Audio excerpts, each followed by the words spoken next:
Meet this masked guy named Jun Ho, the person who single-handedly defeated the final boss, the Frost Queen. But before he could even return to celebrate and be hailed as a global hero, his entire body got completely frozen solid. 25 years later, while this historical battle is literally being showcased in a museum, our main character suddenly breaks the ice and crawls out. Turns out, he fully absorbed the Frost Queen's power during that epic fight 25 years ago. Jun Ho wakes up in a hospital, and his old nickname, Specter, immediately blows up the news after his sudden 25-year slumber. After Jun Ho defeated the Frost Queen, several safe zones opened up across the globe, allowing humanity to finally live in peace without any constant monster attacks in these areas. But along with that, a massive space elevator appeared, containing 10 whole floors in total. The second floor became a land of absolute opportunity, because conquering it brought humanity powerful magic, brand new technology, advanced knowledge, and a massive mountain of valuable resources. Yet, for 25 long years, humanity has failed to clear anything past that second floor. Jun Ho is completely floored when he hears this. Can you believe humanity is actually this weak now? His old friend Shimdae-gu explains that the third floor is a volcanic wasteland, overflowing with boiling hot lava. It took players a really long time to figure out the absolute key to clearing this floor, the Frost Queen's core. Only this core can cool down the extreme volcanic environment, so humanity can finally conquer it, which makes Jun Ho's face go totally pale. That is because he already absorbed that very Frost Queen's core during their battle 25 years ago. Telling his friend now would be way too embarrassing. Jun Ho can only pat Shimdae-gu on the shoulder, lamely comforting him by saying everyone was just unlucky not to find it. Putting global problems aside, since Jun Ho just woke up, Shimdae-gu wants to take him out for drinks and show him around the new world. But the only place Jun Ho actually wants to visit is the National Museum of Korea, where they are currently holding an exhibition for the 5 sleeping heroes. Actually, 25 years ago, 4 of his brave teammates managed to reach the freezing Arctic alongside Jun Ho. But only one person was allowed inside the Frost Queen's lair, so his teammates gave him that chance, leaving them all frozen solid out there. Unlike Jun Ho, who only temporarily hibernated, they still cannot wake up. Not yet.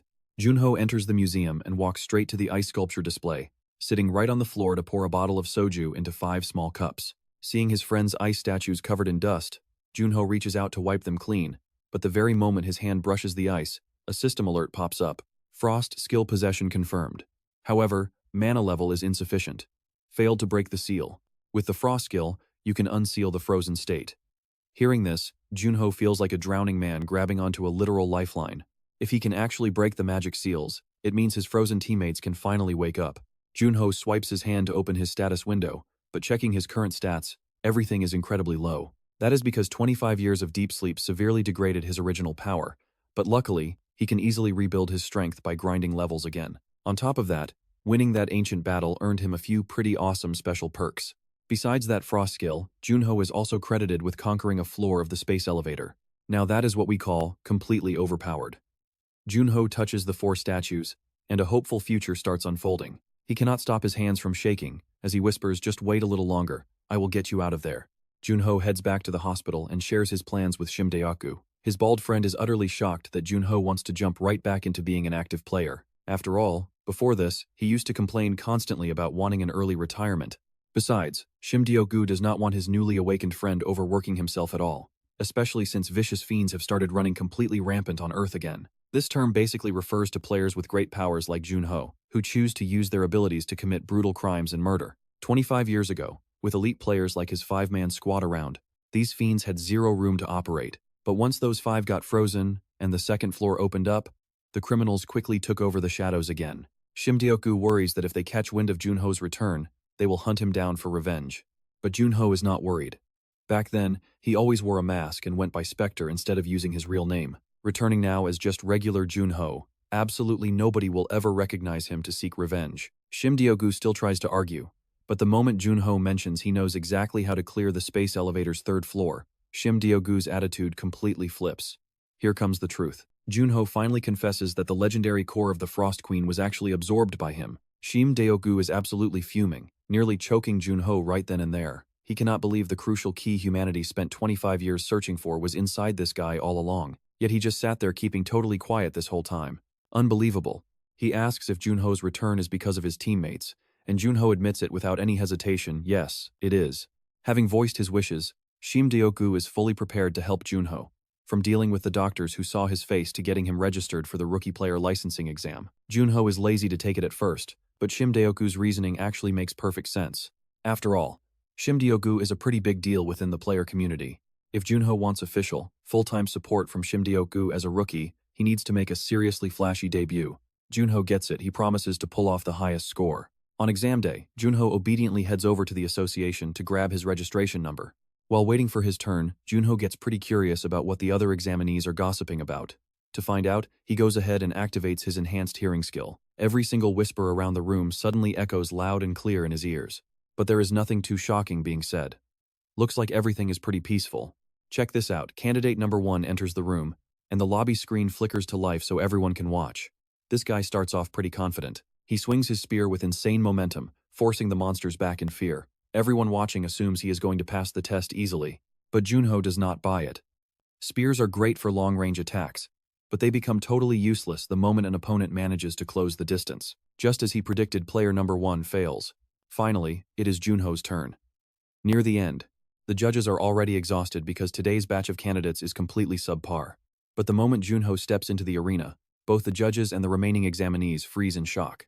Because Junho literally brought a sword, a bow, some throwing knives, a dagger, and even a spear, basically carrying every single weapon he could find. His slender build also instantly reminds everyone of the legendary Specter from 25 years ago. Shim Daoku sweats bullets watching this. Pure panic, thinking that while he did tell his friend to stand out a bit, this is way too much. The exam officially begins, and 20 holographic goblins materialize on the field. They are just simulations, but their combat power is exactly like the real thing. The entire pack of goblins charges him at once. Junho starts with complete confidence. He whips out his spear and casually slices through 2 goblins in a single sweep. As soon as those goblins die, the system spawns more. Junho fires off his throwing knives, instantly wiping out 5 monsters trying to sneak up from behind. The rest are terrified. Some try to run, but it is totally useless since Junho has a bow. The man who taught him archery was Gilberto Green, one of his 5 old comrades and a world-famous master archer. So escaping is completely out of the question. Only a few goblins remain, and they furiously rush in for close-quarters combat. Junho unsheathes his sword and carves through them like a master. The announcer declares that examinee number 75, Junho, has passed. The trial is over, but old age makes his bones crack. Both the judges and the other candidates nod in approval. Junho's handling of the spear, knives, sword, and bow is incredibly clean and precise. It is a total eye-opener. In the end, Junho easily clears the trial and officially gets recruited into the association. Where did the world's greatest player go after waking up? That is the question everyone is desperately trying to answer. In reality, our guy Junho is lazily slacking off in Shim Daoku's office, reading web novels, munching on chips, and tossing his trash all over the floor. Shim Daoku loses his temper and drags Junho up. A few days ago, Junho had asked him for files on all the unconquered gates. Those dangerous zones are packed with deadly traps and monsters that no player has ever managed to clear. Even high-level players are too terrified to set foot inside. Shim Daoku cannot believe this crazy guy wants to dive straight in despite his current garbage stats and level. But Junho is absolutely desperate to level up quickly, and those uncleared gates happen to offer a massive amount of experience points. Shim Daoku can barely listen. It is total madness. He yells at him, "Hey, you already died once, so cannot you pick a safer path?" Despite getting yelled at, Junho remains absolutely resolute. His comrades are still waiting for him to break their seals. If they were in his shoes, they would absolutely choose this difficult shortcut too. Plus, Junho has a highly convincing argument since he is back to being an active player. Clashing with the fiends is inevitable sooner or later. When that day comes, he needs to be powerful enough so nobody can push him around. Shim Daoku did not think that far ahead, and finally gets one over. After searching for a bit, they find only one gate that fits Junho's current conditions. It is called the Curse of Dawn, opened 7 years ago, and 142 players have attempted it with 0 success. Crucially, only level 1 players are allowed to enter. Because of that, this place earned a pretty dark nickname, the Rookie Graveyard. Sipping his soda, Junho shrugs looks like a piece of cake. Shim Daoku plays the perfect manager, preparing everything for Junho's official registration. He even transfers the contract deposit straight into his account. On paper, Junho is now Shim Daoku's subordinate on a 1-year contract. But between you and me, we already know who is actually bossing who around. Junho also asks to move into the association building for convenience. Shim Daoku even gifts him a special set of armor. Although it looks just like an ordinary hoodie, it is incredibly lightweight, durable, and highly protective. This masterpiece was crafted by Kwon Noya, a famous 98-year-old artisan. Seo Jun Ho's jaw literally drops when he hears this. Daoku really spoils this legendary guy to no end. Still, for old time's sake, Seo Jun Ho really wants to go thank Kwan Noya personally, but Dioku stops him. The old blacksmith's workshop is packed with spies they can't control. If Seo Jun Ho shows up, he might as well announce that his secret ghost persona is officially back. Honestly, an impulsive guy like Seo Jun Ho is lucky to have a cautious friend like Dioku. With the armor sorted out, it's weapon time. Dioku even lays out a few top-tier weapons for Seo Jun Ho to choose from. He wants to head to the gate immediately, but he's forced to slow down. After years of hibernation, Seo Jun Ho's body is still way too weak. 10 days later, he stands before the Dawn's Curse Gate. The main rule to conquer this place? Just survive until sunrise. The inside is a desolate graveyard filled with tombstones, and the air is pretty hot actually. It's absolutely burning. Seo Jun Ho reviews the gate's info and figures it looks fairly easy. Since the challenge is simply surviving until sunrise, he purposely waits until dusk to step inside. Hey, cutting down the wait time is always a smart play, but as night falls, the atmosphere turns incredibly creepy. Suddenly, Seo Jun Ho gets this deeply unsettling, nasty feeling like something is actively stalking him. His sharp instincts and veteran experience warn him that trouble is coming. Sure enough, the ground splits open and a hideous zombie crawls out. Seo Jun Ho doesn't even bother drawing his sword. He just bashes it right over the head with the sheath, hitting harder than an angry mother catching her kid playing games. He almost buries the freak straight back into the dirt. But then, the real nightmare begins.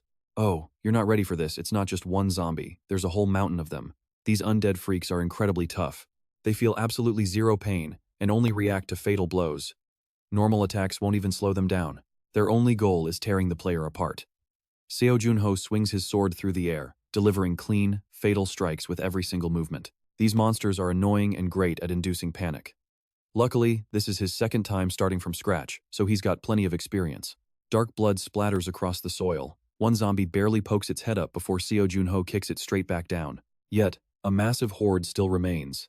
After a tiring clash, Seo Jun Ho leans back against a tombstone to catch his breath. Looks like the wave is finally cleared. Man, that was seriously exhausting. Suddenly, who is there? A faint, human voice echoes from the distance. Seo Jun Ho's eyes widen as he follows the sound, stopping right in front of a buried coffin. He hears a young boy crying hysterically from inside. Seo Jun Ho reaches down and starts brushing the thick dirt off the lid. The voice inside weeps, explaining that he entered with his friends but everyone else was slaughtered.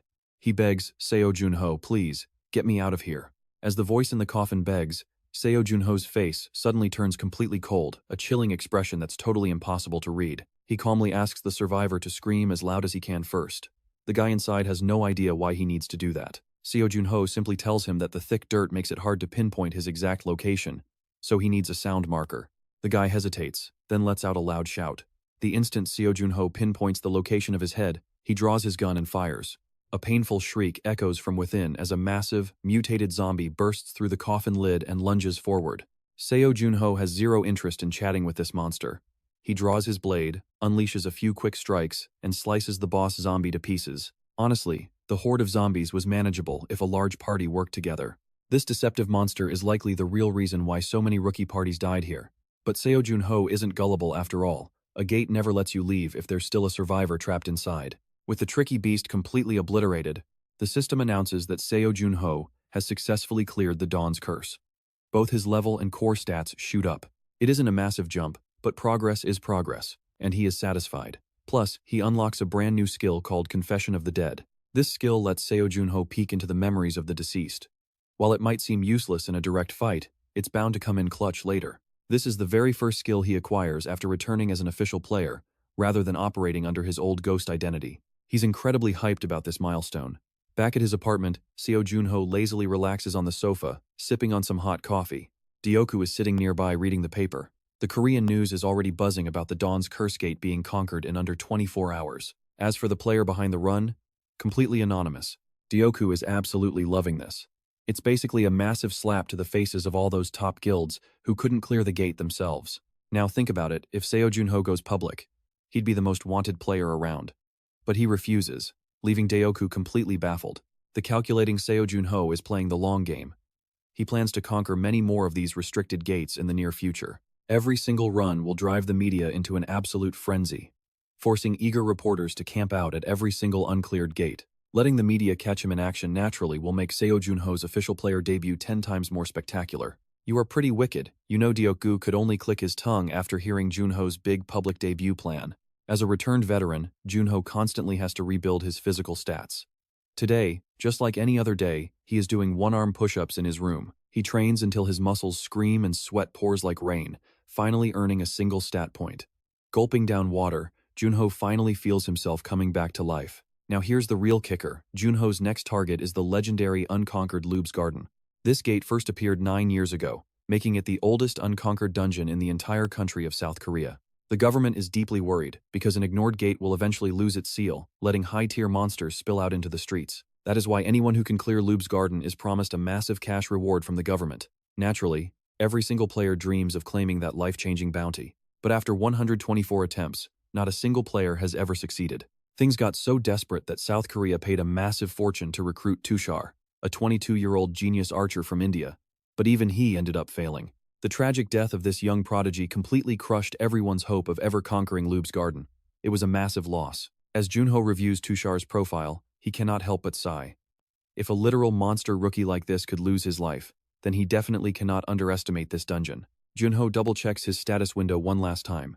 Everything looks ready. Still, he has to plan for the worst possible scenarios just to be safe.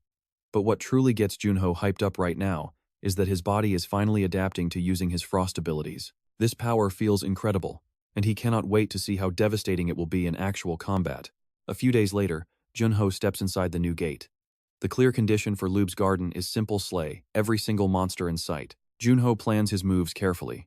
Since multiple four-man squads have failed here, he highly suspects this place is loaded with deadly hidden traps alongside the monsters. After wandering around, Jun Ho spots a massive labyrinth, but decides it is best to steer clear of that area for now. The monsters here only come out at night, so Jun Ho casually heads back to his camp in the flower garden to catch some sleep. Once night falls, the first enemies show up, and they look like two sentient rose monsters in the shape of young girls. Having fully enhanced his senses beforehand, Jun Ho snaps awake from his sleep the second they approach. Skipping the introductions, both sides charge straight into battle as Jun Ho channels the Frost Queen's authority to manifest a deadly ice spear. He leaps high into the air, throwing the spear clean through both monsters to finish them instantly. Talk about impressive. The Frost Queen's power is seriously a cheat code. But of course, there are way more than just two monsters in this garden. Right on cue, a massive wave of wood elves rushes in to attack, but Jun Ho does not even flinch, keeping his grip tight on his trusty spear. Wanting a swift victory, Jun Ho unleashes a wide sweep that completely wipes out almost all his opponents. The last monster desperately tries to run, but Jun Ho's freezing spear pins it directly to the ground. You'd think he's finally cleared the wave, right? Well, think again. As Jun Ho turns around, an overwhelming army of wood elves is already waiting for him. At first glance, there are easily twice as many now. Damn. Are these things multiplying after they die? They are not that strong. But their massive numbers are starting to push Jun Ho into a corner. He is forced into a hit-and-run battle, but the real issue is that their attacks are getting increasingly aggressive. Jun Ho channels his frost magic to conjure a protective shield, but under the relentless barrage of these tree monsters, his ice barrier shatters into pieces. Exhaustion is rapidly taking over, and Jun Ho has completely lost track of how many grueling hours he has been fighting. The monsters just keep coming, but one crucial detail bugs him even with this insane difficulty. He is still managing to hold them off completely alone. So why on earth did so many powerful elite parties end up buried inside this godforsaken garden over the past 9 years? Especially Tushar with his legendary archery skills, he should have easily cleared half this pack himself, and with a proper team of 4, they should have swept the entire dungeon. Lost in deep thought while swinging his spear, Jun Ho somehow manages to clear the wave. As dawn slowly breaks, he is absolutely exhausted, but luckily still breathing. Lost in his own thoughts, Jun Ho unconsciously wanders right back to that ominous labyrinth from earlier. The air is thick with the sickening stench of rotting corpses. After hesitating, some strange gut feeling drives him to step inside. The path is littered with nothing but white bones and decayed corpses. Jun Ho feels a deep wave of pity at the grim sight. Reaching a dead end, he finds nothing and turns to leave, but a sudden flash of light catches his eye. It is a brilliant gem embedded on a bow held by a corpse. "Forgive me," Jun Ho offers a quick, respectful prayer before picking up the bow to inspect it. He instantly recognizes it as Tempest, a legendary weapon of massive power. The Indian government actually lent this priceless artifact to Tushar for his raid in Korea. So this is all that remains of the 22-year-old genius rookie who lost his life here. Clutched in the cold hand is a small diary. Curiously, Jun Ho opens the pages, reading the entry from April 7th, 2044 at 12:40 p.m. "I have been assigned to clear Lube's Garden in South Korea." Suddenly, Tushar's final memories flood directly into Jun Ho's mind. First, he sees the young man absolutely thrilled about receiving this mission, followed by a flashback of his father pleading with him to stop since nobody had cleared this gate in years. But Tushar was young and full of fire, never backing down from a challenge. His beautiful wife, Jia, was just as determined to follow him to South Korea. Holding hands tightly, the young couple vowed to conquer that dangerous gate together, no matter what. Two of their close friends joined the journey. Once they landed in Korea, Tushar eagerly kept training with his bow. He had a really good feeling about this entire trip. The moment their raid began, all four of them were completely stunned because the world inside the gate was absolutely gorgeous, covered in blooming flowers and total peace. But as a pro player, Tushar did not let himself stay distracted for long. That night they were welcomed by 8 monsters, then 32, and the enemy numbers just kept multiplying. Despite their great teamwork, the group still took casualties. Tushar's first friend took a direct, devastating hit. His wife and friend fled with the wounded toward the maze, while Tushar fought a fighting retreat to protect them. Clearly, with every wave they defeated, the monsters doubled in number, leaving them totally overwhelmed. This gate was absolute madness. As morning light slowly entered the labyrinth, the monsters began to retreat, but Tushar's injured friend simply couldn't hold on anymore. After leaving his final words begging Tushar to protect his young daughter, he drew his last breath. Sunset fell once more as Tushar knelt before the maze, praying toward the flower fields. By nightfall, they managed to defeat the 4th wave, but their last remaining friend, Jia, also ended up dead. With shaking hands, Tushar wrote a few more lines in his diary, hoping that he and his wife could finally escape this place tomorrow. On the 5th night, Jia also drew her final breath. Tushar held his wife's lifeless body, sobbing uncontrollably. He had promised to conquer this place, but doing it without Jia meant absolutely nothing. Suddenly, a dark shadow leaped out from behind, slashing a razor-sharp blade right at him. Tushar threw himself to the side. The blade missed his vitals, but it managed to slice a deep gash into his right arm. Talk about a nightmare, the man standing right in front of him was Jia, his dead friend, now staring back with blood-red eyes. One look was all it took for Tushar to realize Jia was a demon. He hid his identity so well that neither he nor Jia ever suspected a thing. Now that Lub's garden was almost conquered, Jia finally revealed his true colors. His real targets were the Stormbow and the legendary title of conquering Lub's garden. Tushar grit his teeth in absolute fury at the traitor. But what he saw next made his face pale instantly. Tushar turned and bolted into the labyrinth. Jia did not even chase him, knowing his blade was coated in deadly poison. He knew Tushar was already a dead man, but Jia had no clue Tushar did not pale out of fear of poison. Right behind Jia, a massive horde of tree goblins had already crept up silently. Damn it, there was a 6th wave. Before Jia could even finish his evil plan, he was promptly sent straight to his grave. Tushar ran all the way to this dead end, right where Jun Ho was standing now. His right arm completely numb from the demon's poison blade. Whether it is Lup's monsters or the poison, he wrote, I am going to die. If anyone finds this diary, please tell our families we are so sorry. Those were the final words Tushar wrote in his diary. But as Jun Ho flipped a few more pages, he found a couple more lines left behind. Tushar expressed his pure rage, wishing for revenge against the demons. If Jia had not betrayed them, they would have easily conquered Lub's garden together. Reading this, Jun Ho finally gets it. The monsters in Lub's garden always double the number of active players. Since Jun Ho entered alone, his starting wave was just 2. But Tushar's party had 4, meaning they faced 8. If Jun Ho brought a full squad, the sheer number of monsters would be absolutely sickening. Jun Ho tucks the diary into his inventory and decides to borrow Tushar's Stormbow for a bit. Before leaving, Jun Ho promises to avenge them and wipe out the demons. See you around, he whispers, you young hero of India. A few mornings later, Shimdagu rushes over to deliver some incredible news to Jun Ho. Exactly as planned, the reporters successfully ambushed the story. Right now, Jun Ho's name is completely dominating the front page of every major newspaper. The Indian government even sends their deepest gratitude to him for safely returning Tushar's precious diary back to his homeland. Shimdagu's only regret is that the Stormbow got lost inside the gate, supposedly stuck in Tushar's locked inventory. That weapon was custom built by the Indian government for national security. But get a load of this, Jun Ho pulls the exact bow from his bag, leaving Shimdagu absolutely speechless. This absolute madman actually dared to steal a national treasure belonging to the government of another country. Shimdagu thinks his friend has officially lost his mind, but Jun Ho just shrugged, claiming he is only borrowing it. A massive headache hits Shimdagu immediately. The priceless national treasure of India is sitting right in his crazy friend's hands. Jun Ho calmly explains the situation.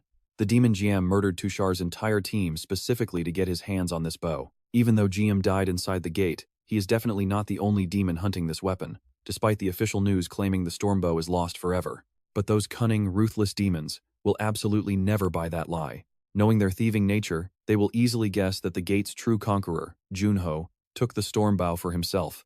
Now, he is their primary target. Shim Deo-gu has to admit that makes total sense. And hearing those words, a specific face suddenly flashes in his mind. That's the infamous demon bow, Cal Signer, a wanted fiend whose status is currently unknown. He is legendary for his massive bow collection, which means he definitely won't pass up on the Tempest. Seo Jun Ho figures this guy will probably team up with other fiends to hunt him down at the next uncleared gates. And he is definitely way stronger than Tushar Vichy ever was in his prime. Shim Deo-gu is worried sick. But Seo Jun Ho is insanely strong and has a massive reckless streak. To ease his old friend's mind, he promises he won't let the tragedy from 25 years ago repeat itself. Meanwhile, word gets out that Seo Jun Ho cleared Lube's garden, and reporters swarm him like hungry flies, begging for an interview. Shim Deo-gu wants security to kick them out, but Seo Jun Ho makes a much more shocking decision. He figures if he wants to bait the fiends, he needs to raise as much noise as possible, so he tells Shim Deo-gu to set up a press conference, immediately drawing in reporters from every major outlet. And why wouldn't they show up? His debut is absolutely massive, having already cleared 2 of the oldest uncleared gates around. Everyone is already calling this guy Korea's next monster rookie. But the moment Seo Jun Ho walks into the room, the entire press corps freezes. He is wearing cheap slippers, a plain t-shirt, casual shorts, and his hair is a completely messy disaster. I mean, look at him.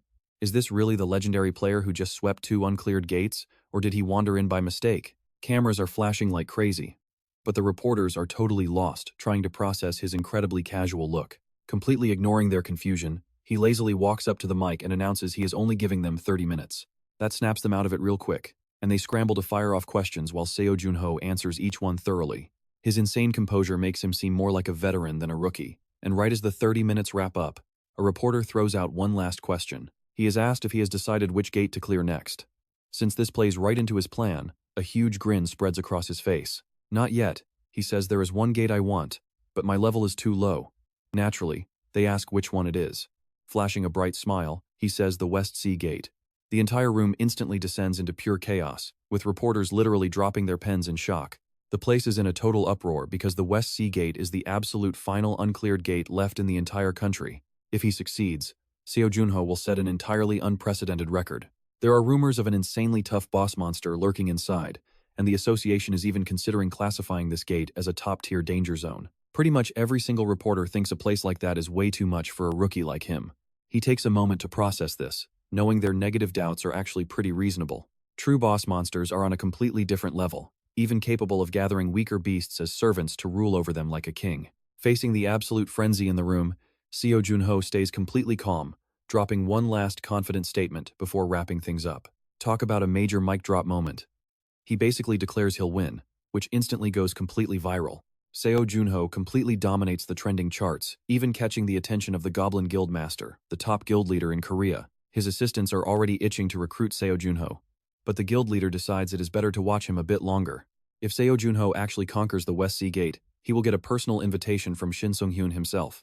Meanwhile, our hero and Shim Deo-gu are drowning in paperwork. Since hitting the spotlight, Seo Jun Ho is flooded with commissions, but he is notoriously picky. He's hunting for massive experience, reasonable difficulty, and a huge payout, which Shim Deo-gu points out is basically asking for a miracle. After digging through the pile, Shim Deo-gu slides one specific request over.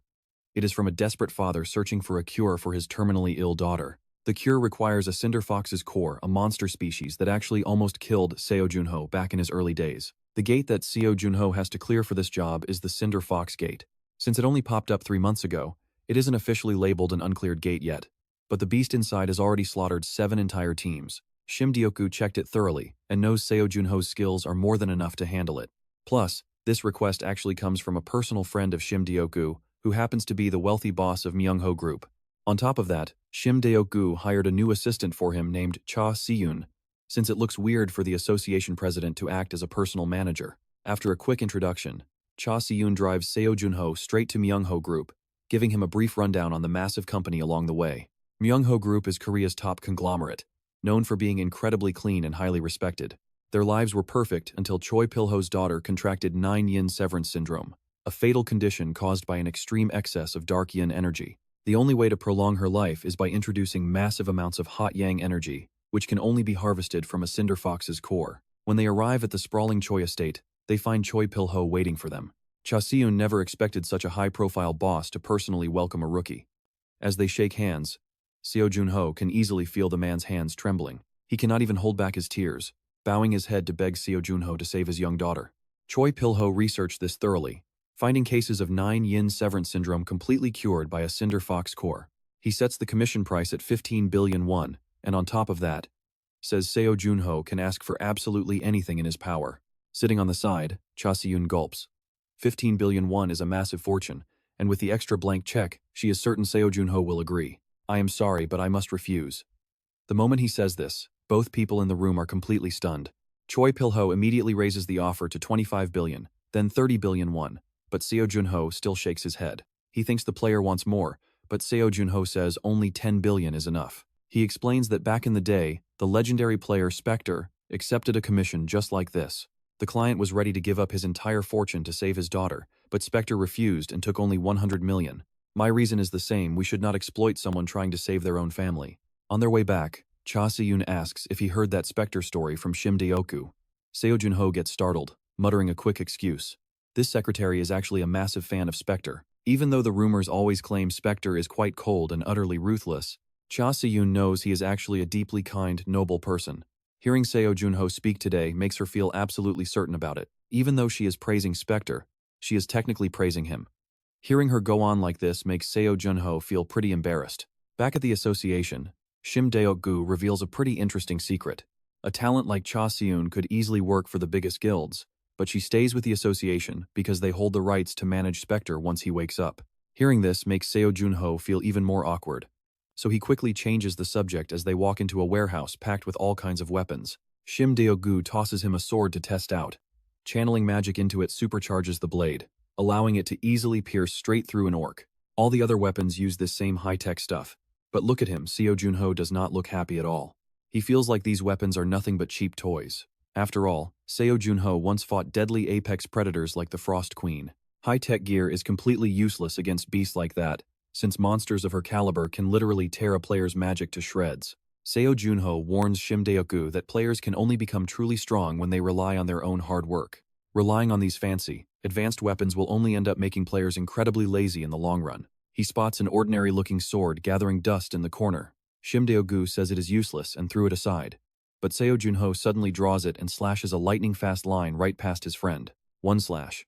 The entire room actually shakes from the raw power. Association President Shim is completely frozen in shock by his childhood friend's sudden move.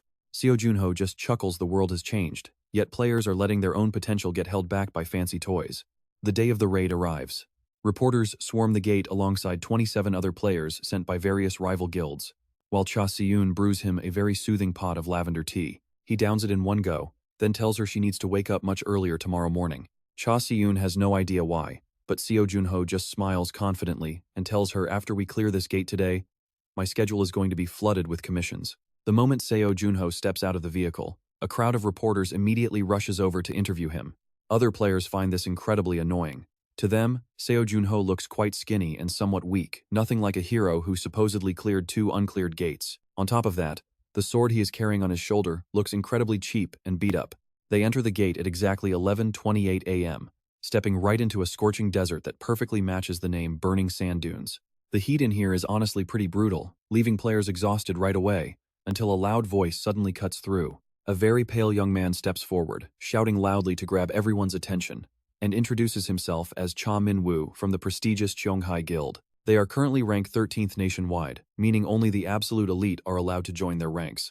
Cha Min-woo quickly steps up with a tempting offer, proposing that his guild will pay 1 million won to anyone who joins their party and follows their lead during this raid. The catch is that the ultimate prize, the Cinder Fox Core, must go to the Cheonghai Guild. Naturally, most players find this deal completely unfair, since everyone entered this gate hoping to claim the Cinder Fox Core for themselves. But Cha Min-woo? He definitely knows how to play people. He points out that going solo in this harsh desert is suicidal, and bluntly warns that if anyone hesitates, the offer drops to just 500,000 won. Hearing this, many players decide to team up and follow Cha Min-woo. But Seo Jun Ho obviously ignores them, walking off alone in a different direction while the others watch him. As the sun beats down relentlessly, Seo Jun Ho pulls his cloak over his face and speeds up his pace. The Cinder Fox is actually quite similar to the mythical 9-tailed fox, growing more tails as its training progresses over time.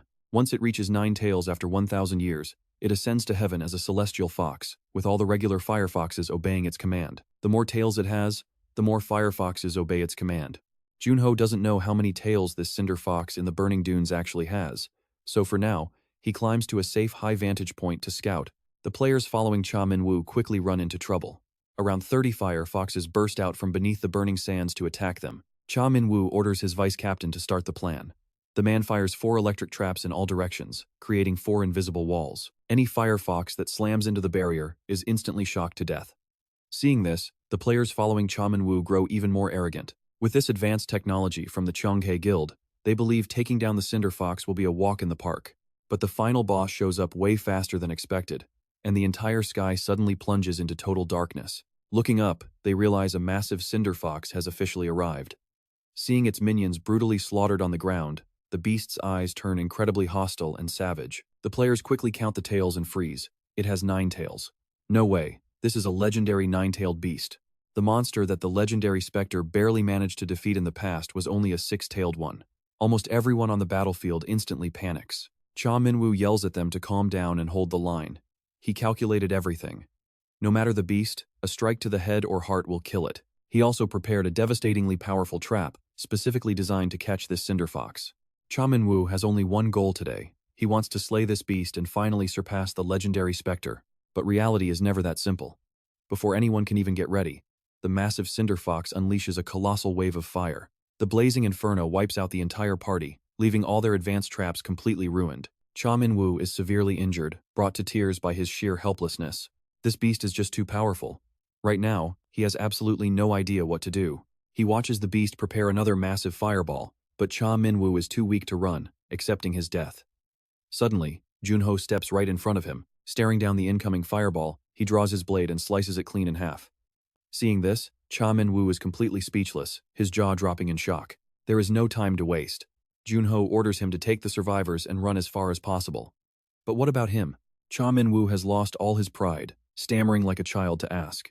Jun Ho replies obviously, he has to stay and take care of this thing. Once the survivors are finally gone, Jun Ho feels much lighter without anyone holding him back. He and the giant Cinder Fox clash in a brutal, life-or-death struggle. This monster is way more aggressive than he anticipated. It kicks things off by launching 6 or 7 fireballs at Jun Ho all at once. Even though he dodges them, getting close to the beast is proving to be incredibly difficult. Giving him 0 time to rest, the fox unleashes another massive fireball. The blinding light almost makes Jun Ho lose his sight. A direct hit from this would definitely end his life. Using his frost skills, Jun Ho barely blocks the explosive fiery attack. Before the flames even clear, the beast senses his position and charges again. Jun Ho leaps high into the air, narrowly escaping those sharp claws in the nick of time. But just dodging won't win this fight. Fortunately, it seems Jun Ho already has a solid plan ready, keeping himself from being overwhelmed. He knows the more tails it has, the stronger it gets. So, what if he starts cutting them off? And get this, he isn't just thinking about it. Following that massive leap, Jun Ho successfully closes the distance to its tails. Using only his basic sword and frost abilities, he cleanly cuts off one of the beast's tails. Meanwhile, outside the gate, 10 hours have already passed. Reporters are sitting on mats eating instant noodles while waiting. Back inside, Jun Ho has just severed another of the monster's tails. It howls in agony, but Jun Ho shows absolutely no mercy. A monster is still a monster. Before facing him, this creature had slaughtered countless players. Driven by rage and pain, the fox swings its massive claws directly at Jun Ho, but he easily dodges the strike. The heavy blow hits the ground instead, kicking up a massive cloud of blinding dust. With its vision temporarily blocked, Jun Ho seizes the perfect opportunity. His blade flashes through the air, blinding one of the beast's eyes. Thrashing in pain, it desperately fires another fireball. But with severe injuries and fewer tails, the beast is growing weaker by the second. Dominating the fight, Jun Ho presses his advantage and blinds its remaining eye. Yet even on the brink of death, the Cinder Fox refuses to yield. It pours every ounce of its remaining strength into one final attack, its entire body erupting in a terrifying blaze of raw energy. Jun Ho unleashes his powerful frost skills once again. Right in the middle of the scorching desert, a massive ice spear materializes and pierces straight through its head, ending the battle once and for all. Exhausted, Jun Ho collapses onto the sand. The system alerts him that the Cinder Fox is defeated, and he has acquired its core. Meanwhile, outside. Wait. Look at that, the gate turns from red to green, signaling that the dungeon has finally been conquered. It took Jun Ho a total of 13 hours to conquer this gate. As reporters stand ready with rolling cameras, the first person to step out is Cha Min-woo. On his back, he is carrying none other than Jun Ho. The injured players are quickly loaded onto stretchers and rushed to the hospital. Reporters immediately swarm around the conscious survivors to get their exclusive interviews. Camera flashes and recording screens are almost entirely focused on one rookie, Cha Min-woo. Everyone assumes he led the players to clear this gate, and the overwhelming praise makes Cha Min-woo hesitate as his mind drifts back. He suddenly remembered a childhood moment when his teacher asked what his dream was. Back then, Cha Min-woo said he wanted to grow up to be a great hero like Specter, and a true hero never lies. Even though it hurts, Cha Min-woo chooses to cast aside this cheap vanity and reveal the actual truth behind the gate. By the time Seo Jun Ho wakes up in the hospital, Cha Seun is already there, busy managing a mountain of commissions sent his way at 6 a.m. He was definitely right about her needing to wake up early today. Seo Jun Ho sits up, grabs his IV pole, and starts heading out the door. Cha Seun tries to stop him, but Seo Jun Ho reassures her that he only passed out from minor exhaustion. He needs to check on Choi Pil-ho first, then he can rest. The two head straight back to the Choi family estate. Choi Pil-ho is incredibly grateful that the hunter visited immediately after waking up. He leads Seo Jun Ho to his daughter, who looks weaker than expected. Seo Jun Ho immediately pulls the Ash Fox core from his inventory, and its intense, radiating heat gives Chairman Choi quite a scare. Seo Jun Ho quickly reassures him before politely asking the worried father to wait outside the room. Left alone with the patient, Seo Jun Ho gets right to work. But just as he prepares to use the Ash Fox core on her, a strange system alert pops up out of nowhere. The system states you can sense mid-grade negative energy from the target, and you can absorb it using your Frost skill. Absorbing it will boost his magic stat. You have to admit this feels almost too good to be true. His Frost skill is already incredibly powerful, giving him the perfect balance between absolute defense and devastating offensive strikes. Now, it can even harvest negative energy to boost his stats. Even if there is a catch, this is a massive opportunity he simply cannot ignore. Seo Jun Ho reaches out and begins drawing the dense negative energy out of the girl's body. He can feel a rich stream of energy flowing into his veins, and it is actually much safer than relying on the wild heat of the Ash Fox core. Her fragile body won't have to endure any of that intense physical strain, while Chairman Choi waits anxiously right outside the door. A bit later, Seo Jun Ho steps out, looking a pretty pale and drenched in sweat, but delivers the great news she is completely cured with zero side effects. Those words pierce straight through Choi Pil-ho's tough exterior, making this legendary business tycoon break down in tears of pure relief. He collapses right onto the floor, completely overwhelmed by intense emotion. Seo Jun Ho and Cha Seun then drive back to the association, where he plans to take a quick vacation to fully recharge. Seeing the hunter's completely exhausted state earlier, the chairman wanted to pay extra, but Seo Jun Ho firmly turned down the money. Because of that, the tycoon made a solemn vow whenever Seo Jun Ho needs assistance. The massive Miho group will support him with their entire power. It is their lifelong debt to the man who saved their family, and honestly, a connection like this is worth far more than any fat paycheck. The massive influence of the Miho group stretches across every corner of South Korea. Beyond their vast wealth, Choi Pil-ho's eldest son leads the Red Tower Guild, which holds the prestigious 5th spot in the national rankings. Getting backup from a top-tier guild like Red Tower is a massive asset, so Seo Jun Ho gladly accepts the offer. He intends to leverage this connection wisely. Back at the association, Seo Jun Ho walks straight into the president's office and collapses onto the comfy sofa. Shim Deo-gu just finished talking to the chairman on the phone, so he is fully up to speed. It is time to talk business. Seo Jun Ho pulls out the Ash Fox core right in front of his old friend's completely stunned face. Hearing how Seo Jun Ho cured her, Shim Deo-gu slams the table in disbelief. Seriously, how does he keep pulling these crazy stunts off? His Frost skill literally lets him siphon the negative energy directly out of his targets. He realized he can perform this trick on inanimate items too, not just living patients, and he is not sharing this information just for fun. Shim Deo-gu immediately gets the hint Seo Jun Ho wants him to track down dark attribute items to harvest more magic stats. But since an extremely lethal disease like the 9-yin meridian collapse only holds mid-tier negative energy, ordinary dark items won't do him any good. Shim Deo-gu thinks it over before they decide to split up, with one searching for items and Seo Jun Ho heading to the player market. The player market is a massive, bustling hub featuring vendors from Korea and almost every corner of the globe. They trade everything here from gear for ordinary folks to high-level player items and even secret, valuable information. This diverse crowd keeps the place constantly packed, and the vibrant, bustling streets put Seo Jun Ho in a pretty great mood. Society is incredibly peaceful now compared to 25 years ago, but he is not here for a relaxing stroll, he is heading straight for the black market. He steps inside a seemingly ordinary movie theater, which houses special seats designed to instantly teleport registered players into the underground black market. The moment Seo Jun Ho sits down, the entire scene around him completely changes in an instant. This black market feels way darker and creepier than before, with absolutely no normal people in sight. Crowds of shady figures surround Seo Jun Ho, all whispering about their own mysterious business. A few shady characters actually recognize him as South Korea's newest monster rookie, but Seo Jun Ho knows very few people here can actually threaten him. Suddenly, two thugs with slick haircuts show up out of nowhere, completely blocking his path.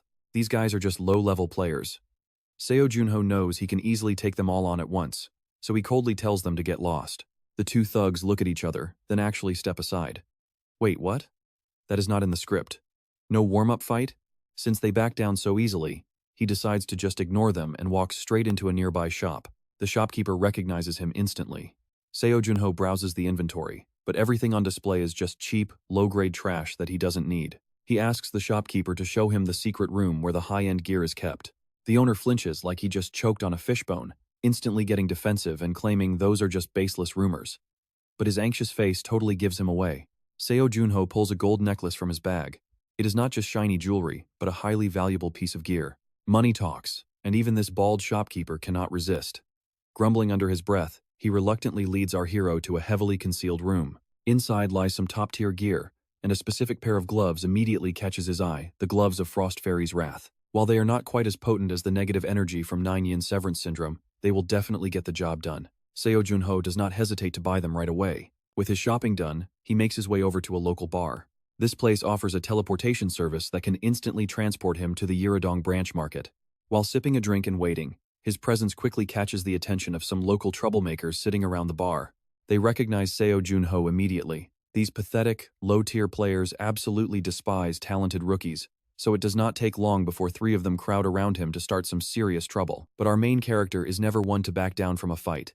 Armed with a sharp tongue, Seo Jun Ho is completely ready to throw hands. The brewing brawl attracts everyone's attention.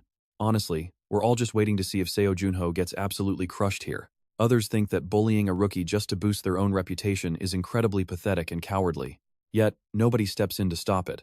The thugs think their superior numbers guarantee an easy win, but Seo Jun Ho calmly reaches into his inventory and pulls out a small dagger. With a completely blank face, he casually asks the bartender how much longer until his teleportation is ready. Just 4 minutes, the bartender replies. Seo Jun Ho mutters that 4 minutes is plenty of time. These thugs calling themselves the Gangnam Trio are nothing but bugs to him. He throws out a few sharp insults. Right on cue, the big, long-haired thug wielding the flashiest weapon charges at him first. Seo Jun Ho easily dodges by tilting his head, while his left hand smoothly snatches the handle of the big guy's weapon. He is holding a dagger in his right hand, but he chooses not to be too brutal. Instead, he violently pulls the thug close and slams a heavy elbow right into his face. With a massive crash, the thug hits the floor covered in blood, leaving the entire bar dead silent in absolute shock. The remaining 2 are visibly shaken, but they have already crossed the line. Realizing physical attacks will not work, the red-haired thug decides to use magic. He channels his mana, forming magical arrows and firing them directly at Seo Jun Ho. Obviously, our hero is not about to get hit by these weaklings. He dashes forward, instantly closing the distance to clash with the remaining swordsman head-on. It does not take long at all before he leaves the guy flat on his back, writhing in pain. Casting a look of pure disgust at the red-haired leader, Seo Jun Ho slips past the spells with ease. He closes the distance in a flash, striking without a shred of mercy. With a swift strike, he pins both of the leader's hands flat against the wall with his dagger. In under 4 minutes, the Gangnam Trio, veterans of 5 whole years, are totally demolished by a single rookie. The 3 punks are left shaking in fear, while the entire bar erupts into cheers and applause for Seo Jun Ho. With the teleportation portal now fully charged, he has zero interest in wasting time on cheap compliments. He steps through instantly, arriving in Yeridong just as evening begins to fall. Staring at the beautiful city sunset, Seo Jun Ho sighs, whispering that he really wants to see his old friends again. Meanwhile, inside a luxury car, secret photos taken of Seo Jun Ho during his bar brawl are already being leaked to the public. A striking, orange-haired girl sits in the back seat, casually eating ice cream while her bodyguard delivers the report. She seems incredibly intrigued by Seo Jun Ho. She asks for his name. Our guy fears neither man nor beast, but you won't believe the nightmare waiting for him in Yeridong. It is a massive crowd of screaming fans, all waiting just to take photos with him. Seo Jun Ho's face immediately darkens in horror. He is totally powerless against these ordinary, harmless citizens, making it impossible to run away. Just as he is desperately searching for an escape route, that same orange-haired girl and her bodyguard pull up. She asks player Seo Jun Ho if they can talk for a brief moment. Even from a distance, her vibrant orange hair and intense heat energy are impossible to miss. Seo Jun Ho quickly searches through his memory files until he finally recognizes her name. This is Gong Juha, the princess of the Dokkaebi Guild, one of the 6 strongest guilds around. She hands Seo Jun Ho a business card, and just as he expected, they are scouting him, not looking for trouble.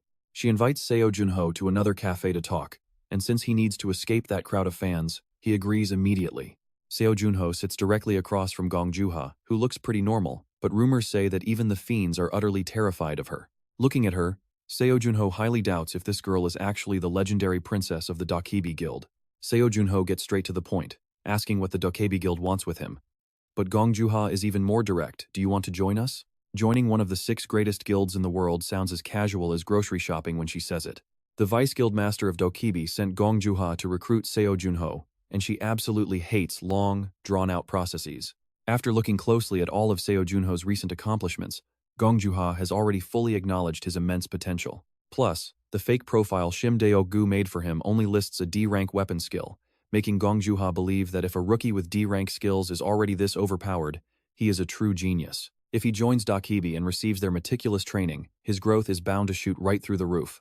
She even brought a highly detailed contract outlining his entire training process, salary, and resources, which makes Seo Jun Ho silently think that it looks absolutely amazing.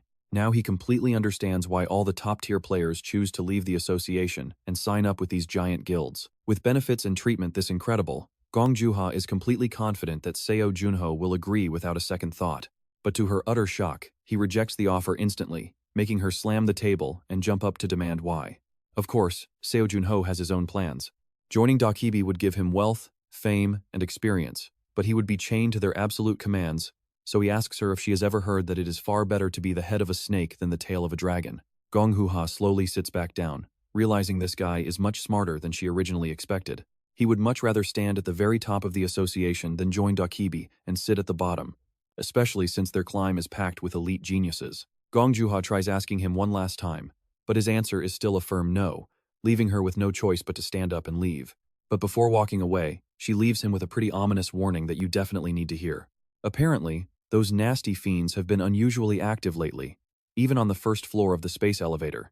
And since the smaller associations do not have this intel yet, she decided to give him a secret heads up. Seo Jun Ho immediately reports this heavy news to Shim Deo-gu. Even though Shim Deo-gu already knows about the massive information gap between the guilds and the association, he is still pretty shocked by this delay. But Seo Jun Ho has zero regrets about turning down Dokkaebi. Shim Deo-gu even hooks him up with an entire 77th floor for his new private home. Since the association budget is actually pretty deep, Seo Jun Ho's pay and benefits are absolutely top tier. But right before heading off to pack his bags, he suddenly remembers something important. He tells Shim Deo-gu his raid on the West Sea Gate is set for exactly 1 week from now. With his level, Seo Jun Ho easily qualifies for the gate, leaving Shim Deo-gu wondering why he wants to wait an entire week. But the hero has his own master plan. Since he is aiming to hunt the fiends, he needs to announce his schedule early so those monsters have plenty of time to walk right into his trap. Once the word gets out, his upcoming raid on the West Sea Gate becomes a massive sensation, even landing on the national television news. If he succeeds, South Korea will officially become the very first completely safe zone in the entire world, with absolutely zero unconquered gates left. Television hosts are debating his choice to reject Dokkaebi just to stay with the association. And just like that, the news reaches the fiend's ears exactly as planned, since Kan still does not dare show his face on the first floor. As a wanted man, he is the common enemy of every guild, so can you believe he actually sends 2 notorious hitmen known as the Shadow Brothers to do his dirty work? Meanwhile, Seo Jun Ho is already looking into these Shadow Brothers. They are signing up as support medics, but he realizes Secretary Cha Seun will definitely have to work overtime to dig up their secrets. While waiting for her report, Seo Jun Ho practices his magic and analyzes the gate, knowing that the final boss waiting for him there is highly likely to be a massive dragon. To be fair, he has actually fought dragons a few times before, and the results were never pretty. Since they can fly, your only options are to literally climb onto their massive bodies mid-air or somehow drag them down to the solid ground and smash them. But before he can even get a proper training session started, a large zip file suddenly pops up directly on his phone. Secretary Cha Seun has already compiled all the data on the Shadow Brothers, whose real names are Vincent and Ezva, hailing straight from America. Both of them possess powerful darkness skills, and have successfully completed over 200 dangerous operations. When officially asked why they chose to target this specific gate, they claimed they simply wanted to help Seo Jun Ho clear it and keep their long winning streak alive. Seo Jun Ho just chuckles mockingly, thinking to himself that there is no way this sketchy excuse is actually true. When the big day finally arrives, a massive wave of local and international reporters pack the entrance, eager to get the exclusive scoop. Shim Dae-gu sits in the car, practically shaking with anxiety, while Seo Jun Ho casually plays mobile games without a care. This absolute brat. Shim Dae-gu chucks a roll of toilet paper straight at Seo Jun Ho's head, screaming how he can play games right now. Seo Jun Ho remains totally calm, while Shim Dae-gu stays highly suspicious of their sketchy shadow brothers. With no one else joining this raid, Shim Dae-gu is absolutely convinced these two mysterious brothers are secretly working for the fiends. Without solid proof, Shim Dae-gu keeps burning with anxiety, but Seo Jun Ho calmly steps in to reassure him. Even if they turn on me, I have a plan, Seo Jun Ho tells him. Stepping out, the Shadow Brothers immediately approach him with handshakes. Their overly friendly behavior makes Seo Jun Ho feel pretty uncomfortable, yet he politely plays along, answering them in perfect English without needing any translator device. Seo Jun Ho steps straight through the gate, with the Shadow Brothers keeping right on his heels.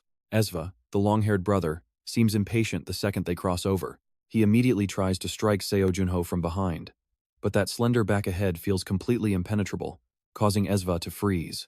At first glance, Seo Jun Ho looks pretty weak and fragile, but somehow, his posture does not reveal a single opening. He breaks out in a cold sweat. Completely paralyzed, he can only grit his teeth over missing this golden opportunity. Crossing over the island, Vincent and Esva keep pressing for their next move, but Seo Jun Ho responds with nothing but dead silence. The boss of this gate is literally called the Unnamed Dragon, lacking any real title to its name. Yet the threat feels incredibly heavy, proving this is no ordinary gate. Suddenly, dirt swirls around them as the entire sky plunges into complete darkness. Doesn't this eerie scene feel exactly like when that massive fox showed up? Vincent and Esva look up to face a colossal, terrifying dragon boasting massive horns and vicious eyes. Its sheer size completely paralyzes both of them. How do we even fight this thing? Esva starts to ask, but before he can finish, Seo Jun Ho has completely vanished. He is gone. But the unnamed dragon suddenly materializes right behind them amidst a violent storm of lightning. How pathetic that you two cannot even sense my presence. Seo Jun Ho's voice echoes throughout the dark space, leaving the Shadow Brothers desperately guessing where he is hiding. Meanwhile, the giant beast unleashes a flurry of fatal strikes, forcing the brothers to frantically dodge for their lives. Now spill it, are you guys working with the fiends or what? Hiding safely in the branches of a massive, leafy tree, Seo Jun Ho keeps pressing them for answers, while Esva unleashes his shadow soldiers to initiate their counterplan. The older brother stays back to stall the dragon, while Vincent slips away to hunt down Seo Jun Ho. Creeping through the dense forest, Vincent begins searching for Seo Jun Ho's hiding spot. Sensing a familiar trace of energy nearby, he sneers to himself, thinking that Seo Jun Ho is still just a rookie who cannot even mask his presence properly despite his talent. Gripping a long dagger, Vincent glides through the dark like a venomous snake, calling out falsely that his brother is struggling with the dragon and needs immediate help. While pretending to beg for help, Vincent swings his blade with lethal intent. He slashes violently at the dark figure carrying Seo Jun Ho's energy signature, but his blade cuts through nothing but empty air as the illusion dissolves, sending a massive wave of panic straight through him. Deep inside this thick forest, this pitch-black, suffocating environment is supposed to be his ultimate home turf, where his shadow skills shine brightest. But right now, all he feels is a looming sense of dread. Talk about a total panic moment for him. Just a second ago, Seo Jun Ho's presence was radiating intensely, but now it has completely vanished, forcing him to look around in sheer panic. Seo Jun Ho suddenly materializes behind him like a demon from hell, whispering that it is a real shame he is actually working with the dark forces. His flawless, completely silent movement in the dark makes him look like a true apex predator. Dripping with sweat, Vincent pathetically tries to play dumb, asking what he means. But Seo Jun Ho is too bored to keep playing games, so he decides to expose them immediately. Vincent opens his mouth to deny it, but his eyes have already turned a deep, unmistakable crimson, the undeniable mark of a dark fiend. Caught red-handed, Vincent stumbles backward in a panic, desperately covering his face to hide those telltale glowing eyes. He did not expect to lose control and leak his true nature, but since the cat is out of the bag, he stops hiding. Dropping his weapon, he prepares to unleash his real power, having once slaughtered fiends and consumed their corrupt blood for unholy strength. That dark ritual granted them unmatched power, but it also cursed them with a cruel disposition and completely numbed their humanity. Channeling dark energy, Vincent sports a deeply twisted grin and boasts that tapping into this stolen demonic power always gives him an absolute, indescribable rush. Striking first, he fires condensed blasts of corrupt energy that slash through the air like razor-sharp blades directed straight at Seo Jun Ho. Yet the hero remains completely unbothered, quickly activating his signature night-walking skill to fade into the surrounding darkness. Instantly vanishing from Vincent's line of sight, he reappears right behind the shocked trader's back. Vincent panics and redirects his attack, but Seo Jun Ho completely vanishes into thin air once again. Mastering this skill does not just mask his presence. In the pitch-black darkness, every single one of Seo Jun Ho's senses is heightened, giving him absolute control over touch, sound, and vision. So, tell me, who is actually the hunter now? Meanwhile, Ezva is struggling like crazy against the nameless dragon. The beast refuses to fly below the clouds, making almost every single one of his attacks completely useless. Ezva is focusing entirely on the dragon when Vincent suddenly bursts out of the bushes looking absolutely terrified. He stammers out, "Where is Seo Jun Ho? There is something seriously wrong with him. I cannot find him." But Ezva does not think much of Seo Jun Ho's power. He believes his precious little brother got tricked by Seo Jun Ho's cheap illusions and nothing more. But they need to deal with the dragon first handling. Seo Jun Ho can wait. Ezva quickly lays out his battle plan. That beast is pretty strong and flies high, but it has a fatal weakness, a reverse scale. One direct hit there, and it is all over. So, Ezva will draw the dragon's attention while his younger brother uses shadow teleportation to get close to that reverse scale. A perfect plan, too bad it does not happen that way. Before they can even move, the dragon obliterates Ezva's shadow army. Both of them get hit hard, but Ezva takes the worst of it trembling, with his face covered in blood. Wasting no time, Vincent fires a blast of magic to mark his teleportation coordinate. He manages to land on the dragon but misses the target. Scrambling onto its back, Vincent looks around frantically, searching for that reverse scale. Found it! The very moment he spots the scale, he leaps straight toward those coordinates. Then, Vincent uses every ounce of his strength to tear the scale out. Instead of dying, the dragon retaliates with a devastating, lightning-fast strike that leaves him barely conscious. Hiding in the forest, Seo Jun Ho has been watching the entire situation this whole time. Seeing this, he can only mutter one thing: what a bunch of idiots. Meanwhile, Vincent plummets to the ground, covered in blood. While Ezva is completely lost, only Seo Jun Ho knows exactly where they messed up. The reverse scale is indeed a dragon's weakness, but touching it makes them feel threatened, triggering an absolute frenzy that makes them 10 times more violent than usual. To face an enraged dragon like this, you need some seriously high-grade gear. After thinking it over, Seo Jun Ho draws his bow, Tempest, and aims straight at the beast. Meanwhile, you can see these Shadow Brothers are in absolute agony. The dragon unleashes non-stop attacks, each wave more violent than the last, forcing them to desperately struggle just to dodge. Vincent screams for his brother while Ezva curses back, "Shut up, you are distracting me." Suddenly, an arrow rips through the air from the forest, hitting the dragon dead on. The beast shrieks, halting its onslaught. The brothers lock eyes, immediately realizing that it has to be Seo Jun Ho. But it is not about saving them, he just cannot take down this massive dragon all by himself if they die. Hoping to exploit this, the brothers decide to save their own skins by turning around and running as fast as they can. He chuckles, "Well, those two bastards are actually pretty smart." Seo Jun Ho scoffs at their pathetic attempt to use him as an escape route. No way in hell. Seo Jun Ho concentrates his mana to form glowing arrows, firing shot after shot toward the dragon using Tempest. Vincent and Ezva quickly notice that the nameless dragon's rapid attacks are finally slowing down. Seo Jun Ho decides it is time to stop playing around. He suddenly flashes right in front of them, prompting Vincent to yell, "Why is this crazy bastard here? You were supposed to cover us from behind." Seo Jun Ho just points behind him. "Well, I am already done shooting." The sky is completely empty. The massive beast, riddled with glowing arrows, plummets from the sky. It crashes heavily right behind Vincent and Ezva, nearly scaring them to death. What the hell? I thought everyone said Seo Jun Ho's main weapon is a sword. How can someone take down a dragon from that insane distance with a bow as if it is nothing? No wonder Cal Signer is so obsessed with this weapon. Seo Jun Ho stands proudly with Tempest in hand, speaking in an incredibly mocking tone. The brothers exchange tense glances. Even as dark fiends, they can recognize raw power, and Seo Jun Ho is clearly no pushover. Desperate, the Shadow Brothers try to bargain, offering to trade critical information about Cal Signer. All they ask is for him to spare their lives. But since they have already seen too much, Seo Jun Ho has zero intention of playing nice. "Are you really planning to kill us?" Vincent roars, lunging forward with a dagger, but his speed cannot match Seo Jun Ho at all. He cannot even track the attack before his throat is slashed wide open. With a painful gasp, Vincent collapses heavily onto the ground. Seeing his brother fall, Ezva is consumed by pure grief and rage. Although he is stronger, he ultimately meets the exact same fate. "If scumbags like you have a next life, make sure you spend it repenting." Those are the final words Seo Jun Ho leaves for the Shadow Brothers. Having cleared out the trash, he approaches the dying nameless dragon. With one final, decisive strike, he slays the beast and successfully conquers the West Sea Gate. The system floods him with level-up notifications and a bunch of new loot drops. But Seo Jun Ho has something much bigger on his mind. He decides to test his Confession of the Dead skill on the two fallen killers. Right away, Vincent's memories play out inside a virtual screen. Honestly, looking at this interface feels exactly like watching a video on YouTube. You can see the pure disgust on his face. The memories are just endless slaughter and victims begging for mercy. He cannot even watch, realizing he let those bastards off way too easily. Shaking his head, he searches for files on the Fiend Association, the shadow group where these absolute scumbags hide. A few fragmented memories flicker by. From these clips, Seo Jun Ho manages to pinpoint the exact location where they meet to trade secrets. But right as he reaches the crucial part, the video cuts off. It turns out the skill has a built-in level cap to protect the user's mind. This is incredibly frustrating. The final image he catches is a mysterious blonde man, likely a high-level threat, far stronger than these two, blockading any further viewing. Fortunately, this mental level limit does not apply to non-human targets.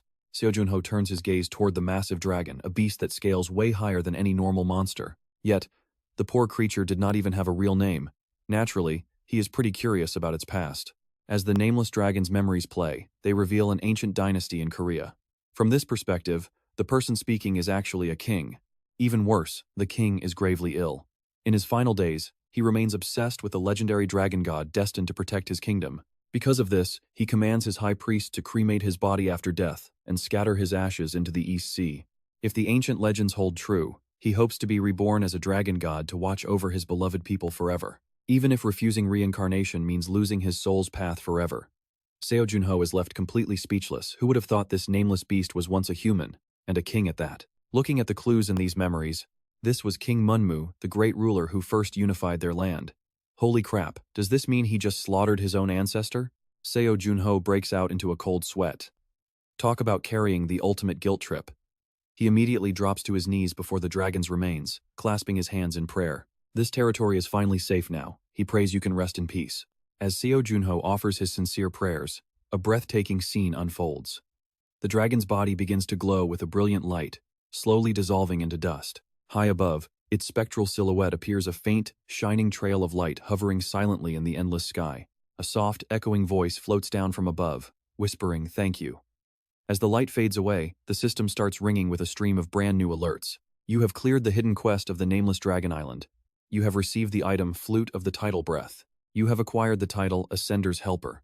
True to its name, the Flute of the Tidal Breath is literally a weapon shaped like a traditional flute. Even though it only has 3 charges, the raw power packed inside is absolutely legendary. Seo Jun Ho never expected that accidentally beating up his own historical ancestor would land him such an insane reward. Outside, a massive press conference kicks off to celebrate clearing the gate. But some reporters are highly suspicious about why Seo Jun Ho walked out alone. They refuse to believe those overpowered brothers could have perished inside. You would expect Seo Jun Ho to expose Vincent and Esva as evil villains right here at the press conference. Instead, he pulls out some crocodile tears and puts on a masterclass performance.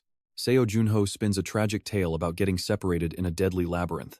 By the time he found his way out, Vincent and Esva were already dead. He even takes full responsibility for failing to save them, leaving the entire room of reporters sobbing right along with him. Seriously, this guy should have gone to acting school.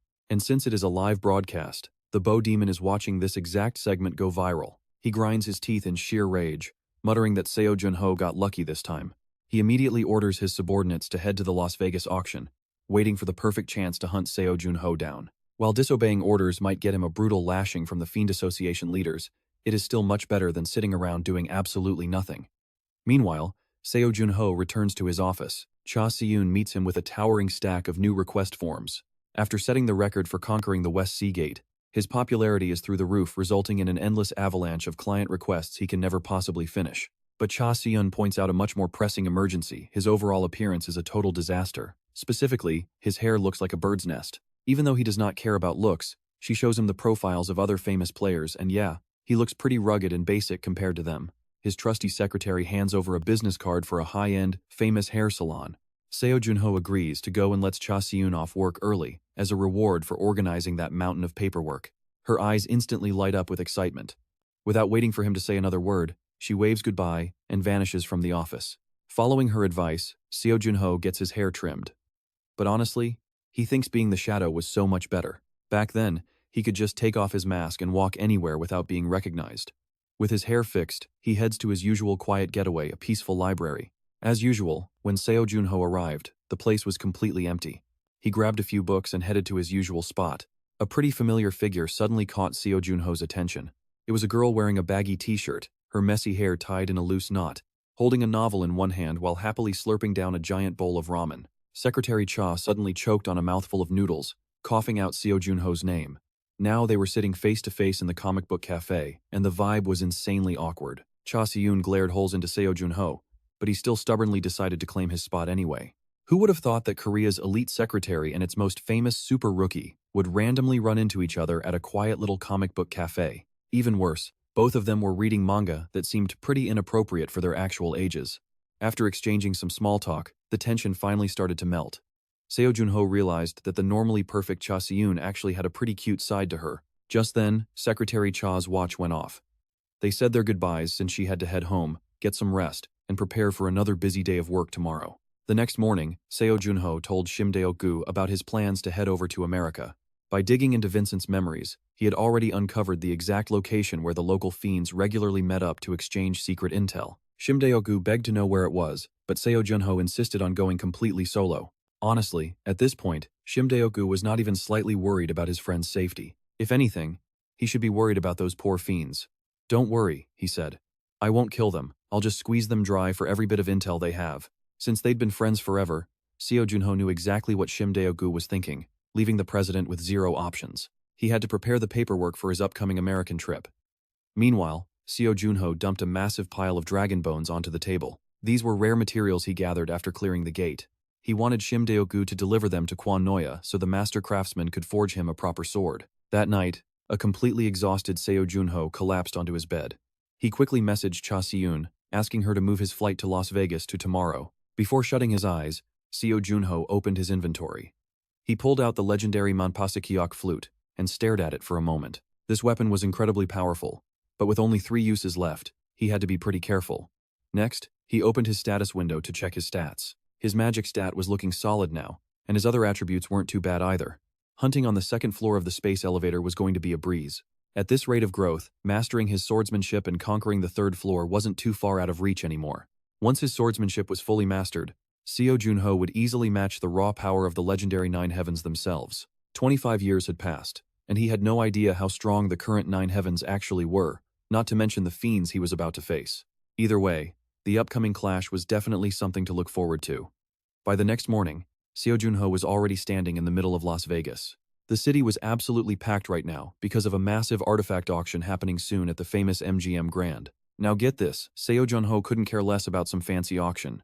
Instead, he just pulled up his map to locate the target. It was actually a secret communication hub for the Fiend Association, perfectly hidden in plain sight as a normal-looking laundromat called Jim's Cleaners. Inside the shop, 2 guards were absolutely losing their minds because the air conditioning was completely broken.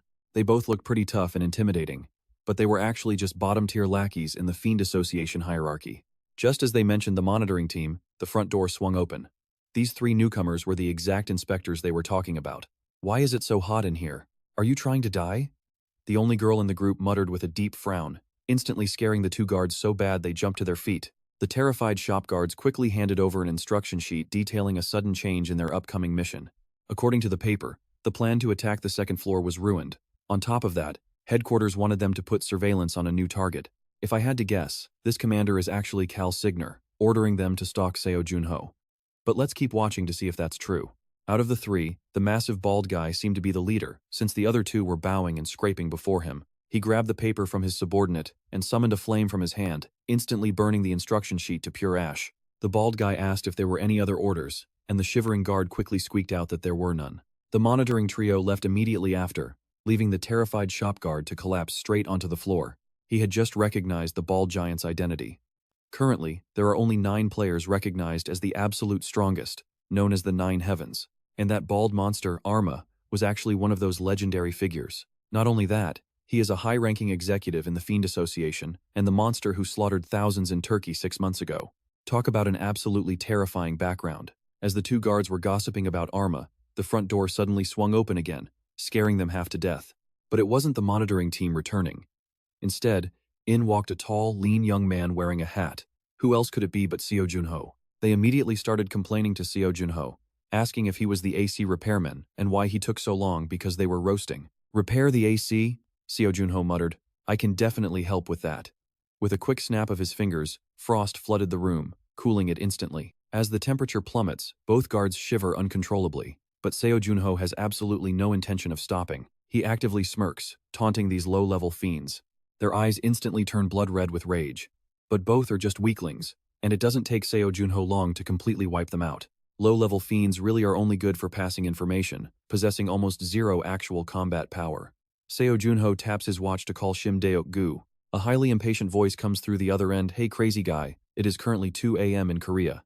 Seo Jun Ho chuckles and apologizes. He didn't mean to bother Shim Deok-gu, but on second thought, that Las Vegas auction is highly worth attending. But since he can't get in without an invitation, Seo Jun Ho asks Shim Deok-gu to secure one. First, he heads to the MGM Grand Hotel to scout. The all-powerful Shim Deok-gu quickly manages to secure an invitation ticket for him, and he even sends along a premium silk suit. It is totally over the top, just like Shim Deok-gu's personality, so he probably will not wear it. Now check this out right in the lobby. Seo Jun Ho spots a casino and triggers a warning alarm. A group of black-suited men immediately order him to stop, but their blonde leader actually recognizes him as the legendary Seo Jun Ho. "Who are you?" The guy removes his glasses, introducing himself as Ha In-ho from the Dakibi Guild. Seo Jun Ho finally recognizes him as the tall bodyguard who accompanied Gong Joo-ha last time. Ha In-ho then asks what brings him to Las Vegas. He honestly replies that he is here to attend the upcoming auction. Coincidentally, Ha In-ho's team was hired to provide security for that exact event, leading to this sudden and unexpected encounter. Ha In-ho enthusiastically leads him into the casino. Recently, many players have been entering normal casinos and using their abilities to cheat. Because of that, the hotel opened a private casino dedicated strictly to players. There, they can use their abilities freely. But wouldn't that give high-level players a massive advantage in every game? Seo Jun Ho asks. Ha In-ho chuckles stiffly, explaining that this game does not depend on level but rather pure visual perception. To prove his point, he points into the distance. Since arriving here, Princess Gong Joo-ha of their guild hasn't won a single round. Seo Jun Ho's face darkens at the sight. He sits down next to Gong Joo-ha, who is currently crying over her massive losing streak. Seeing him, she is both shocked and excited. "Oh, did you come all the way here just to meet with me? You still want to become my subordinate, don't you?" "Obviously not. He just came for the auction to blow off some steam." Gong Joo-ha is always eccentric, so she is not hurt or saddened at all by Seo Jun Ho's incredibly blunt rejection. She even generously tells him to ask her if he ever needs help, since she is actually serving as the security captain for this very auction. Seo Jun Ho silently wonders who exactly is slacking off and gambling on the clock. The rules of this game are actually quite simple. Several identical cups sit on the table, with a ball hidden beneath one. The dealer quickly shuffles the cups, and players must guess exactly where the ball is. That is why level does not matter, it is all about your eyesight. Seo Jun Ho bets everything on his first round and wins. Gong Joo-ha stares at him with wide, disbelief-filled eyes, firmly believing that his win is nothing more than beginner's luck. Seo Jun Ho doesn't argue since this is way too easy. He gets bored after playing once, but two new players suddenly join the table. Talk about a massive plot twist, those two are actually from the Fiend surveillance team, delivering themselves right to him. Of course, Seo Jun Ho cannot leave now. With 3 players at the table, the dealer switches to 5 cups. Both Seo Jun Ho and the skinny man guess correctly. While chatting happily with Gong Joo-ha, he quietly sizes up the 2 newcomers on the side. The skinny man seems much tougher than the woman beside him. Within a few rounds, Seo Jun Ho accumulates enough money to completely dazzle Gong Joo-ha. He learned this precise observation technique from one of his 4 legendary former teammates. Every time the game starts, Seo Jun Ho doesn't just focus on the shifting cups. He pays closer attention to the dealer, secretly using a special card shuffling ability. Once he uncovers that little trick, he completely dominates the game. The skinny man sitting across from him also guesses correctly repeatedly. Since the house keeps losing, the casino switches the dealer. While waiting for the new dealer to arrive, Seo Jun Ho decides to show Gong Joo-ha an old artifact, a mysterious compass. He explains that this rare artifact points directly toward those who are not normal humans. Seo Jun Ho raises his hand, and the needle spins wildly before locking straight onto the skinny man and his partner. Feigning confusion, Seo Jun Ho stands up and tells Gong Joo-ha that he needs to use the restroom. Right after he leaves, the skinny guy gets up under the same pretext. "Will you be long?" she asks. The woman asks casually. "Just 5 minutes," the man replies. Seo Jun Ho sprints frantically out of the hotel, only to run straight into a dead-end alley, with the skinny man hot on his heels. This does not look like the restroom, does it? He pursued Seo Jun Ho because he suspects that Compass can actually detect fiends. He assumes the boy realized their monstrous identities, which is exactly why he lied and fled in such a massive panic. But right after that, Seo Jun Ho decisively smashes the compass in his hand. Could a precious artifact really be tossed away so easily? The skinny guy suddenly snaps to his senses. "Did you lure me here on purpose?" Seo Jun Ho answers his question with a nonchalant smirk while a short sword appears in his hand. The truth is, he already knew those two were actually fiends. But without concrete proof, he couldn't just beat them up. So he had to put on this whole act just to trick them into confessing. Members of the Monster Alliance aren't big on small talk. The skinny guy quickly pulls out a dagger. He bursts towards Seo Jun Ho to strike first. Though he knows this enemy is tough, Seo Jun Ho doesn't expect such insane speed. This guy doesn't just have incredible physical stats, he has an acceleration skill as well. Since the enemy is moving too fast to track, Seo Jun Ho makes an incredibly bold move. He shuts his eyes to fight because blocking his vision sharpens his other senses. Hearing is the absolute key here. Meanwhile, the skinny guy calculates his target, striking either the head or heart will instantly finish him. The head has more openings, so he'll fake an attack there before plunging his blade straight into the heart. And watch this, right as he closes in on Seo Jun Ho, a blinding flash of white smoke erupts. The skinny guy thinks this cheap trick is completely useless because his blade is already aiming straight for Seo Jun Ho's heart. But as the smoke clears, the arm holding his dagger is completely frozen. This is the extraordinary power of the frost skill Seo Jun Ho possesses. Seo Jun Ho is no fool. He already predicted his opponent's attack path from the very start. That visual trick was just a clever setup to freeze the guy's arm easily. "Shut your mouth, you bastard." Outplayed and frozen, the skinny guy screams in absolute rage. A sharp new blade instantly appears in his free hand. But this time Seo Jun Ho catches it immediately, freezing his second arm solid on the spot. Taking advantage of his opponent's panic with both hands completely disabled, Seo Jun Ho delivers a decisive finishing strike. The metallic scent of blood fills the air as the fiend slowly collapses. Seo Jun Ho just looks down with a blank face, calmly muttering that being too careful is not always a good thing. The black-clothed woman returns to report to her fiend captain. The skinny guy has been gone for so long that she is sure he has been beaten to death. He pulls up a list of all active players currently registered in Las Vegas. The fiend quickly spots Seo Jun Ho's photo. Looking over his profile, the leader finds something incredibly strange. There is simply no way a rookie who debuted just 2 months ago could defeat his trusted subordinate. But upon reviewing the rookie's recent dungeon clear history, he discovers that Seo Jun Ho is connected to the Shadow Brothers. That's when he realizes those brothers' deaths were not simple at all. From this moment on, Seo Jun Ho is officially blacklisted as a highly dangerous target to kill on sight. The next morning, Seo Jun Ho wears a flashy suit prepared by Shim Deoku for the auction. He runs into Gong Juha, who is carrying a large cooler to buy ice. She immediately scolds Seo Jun Ho for disappearing yesterday after saying he just needed to use the restroom. He never expected his little show from yesterday would keep this girl awake all night, endlessly wondering what that ice compass actually was. Seo Jun Ho apologizes profusely, promising to treat Gong Juha to a meal as compensation to smooth things over. He heads inside the auction hall first while she finishes buying ice. Her fire abilities may be incredibly powerful, but they also make her suffer from heat more than anyone. The auction hall is absolutely massive, with the front rows entirely reserved for global VIPs like the Queen of England and the French Player Association president. As the security team captain, Gong Juha naturally makes her way down to the very front row. This setup lets her react instantly to any danger. But as she sits down in seat A14 and turns to say hello wait, she realizes it is actually Seo Jun Ho, sitting right next to her. Completely stunned, Gong Juha lowers her voice to explain the situation. Seats here are strictly assigned, so nobody can just sit wherever they want. But in response, Seo Jun Ho simply pulls out his VIP ticket, which clearly reads seat A13. Inspecting the ticket, she is utterly shocked that a mere rookie managed to get such an exclusive pass. She scans him from head to toe, noting how incredibly dressed up he is. Seo Jun Ho explains that Association President Shim Deoku gave him the ticket and even prepared his suit and lodging. His simple explanation completely satisfies her curiosity, making her nod in agreement. Gong Juha quickly jumps to her own wild conclusion, assuming Shim Deoku must have chosen Seo Jun Ho as his successor to give him such royal treatment. It is completely wrong. But Seo Jun Ho just lets her think whatever she wants. Seo Jun Ho is actually glad Gong Juha is sitting beside him, since dealing with those Monster Alliance thugs yesterday took a toll on him. If he clashes with a fiend leader today, victory isn't guaranteed, but having Gong Juha around changes everything. Her legendary reputation certainly isn't just some empty hype. Otherwise, there is no way she would be appointed as the chief of security for a massive global event like this. The hall lights suddenly dim as the auction officially begins, welcoming the guest in seat A14. She just won the Frost Crown. Seo Jun Ho stares at her with sheer disbelief. This girl is a pure fire mage, yet she buys literally anything with a frost attribute. Is she always so hot-headed that she constantly needs things to cool down? Being too honest to stay silent, he asks Captain Gong Juha, "Did you not just say that a real professional is supposed to behave properly?" Gong Juha forces a smile to save face. A true professional has to be versatile. That is just how it goes. Right, I see. She quickly changes the subject to ask Snakehead, Are you not buying anything? He shrugs, unsure since nothing has caught his eye yet. Princess Gong immediately assumes he just does not care much about buying new gear.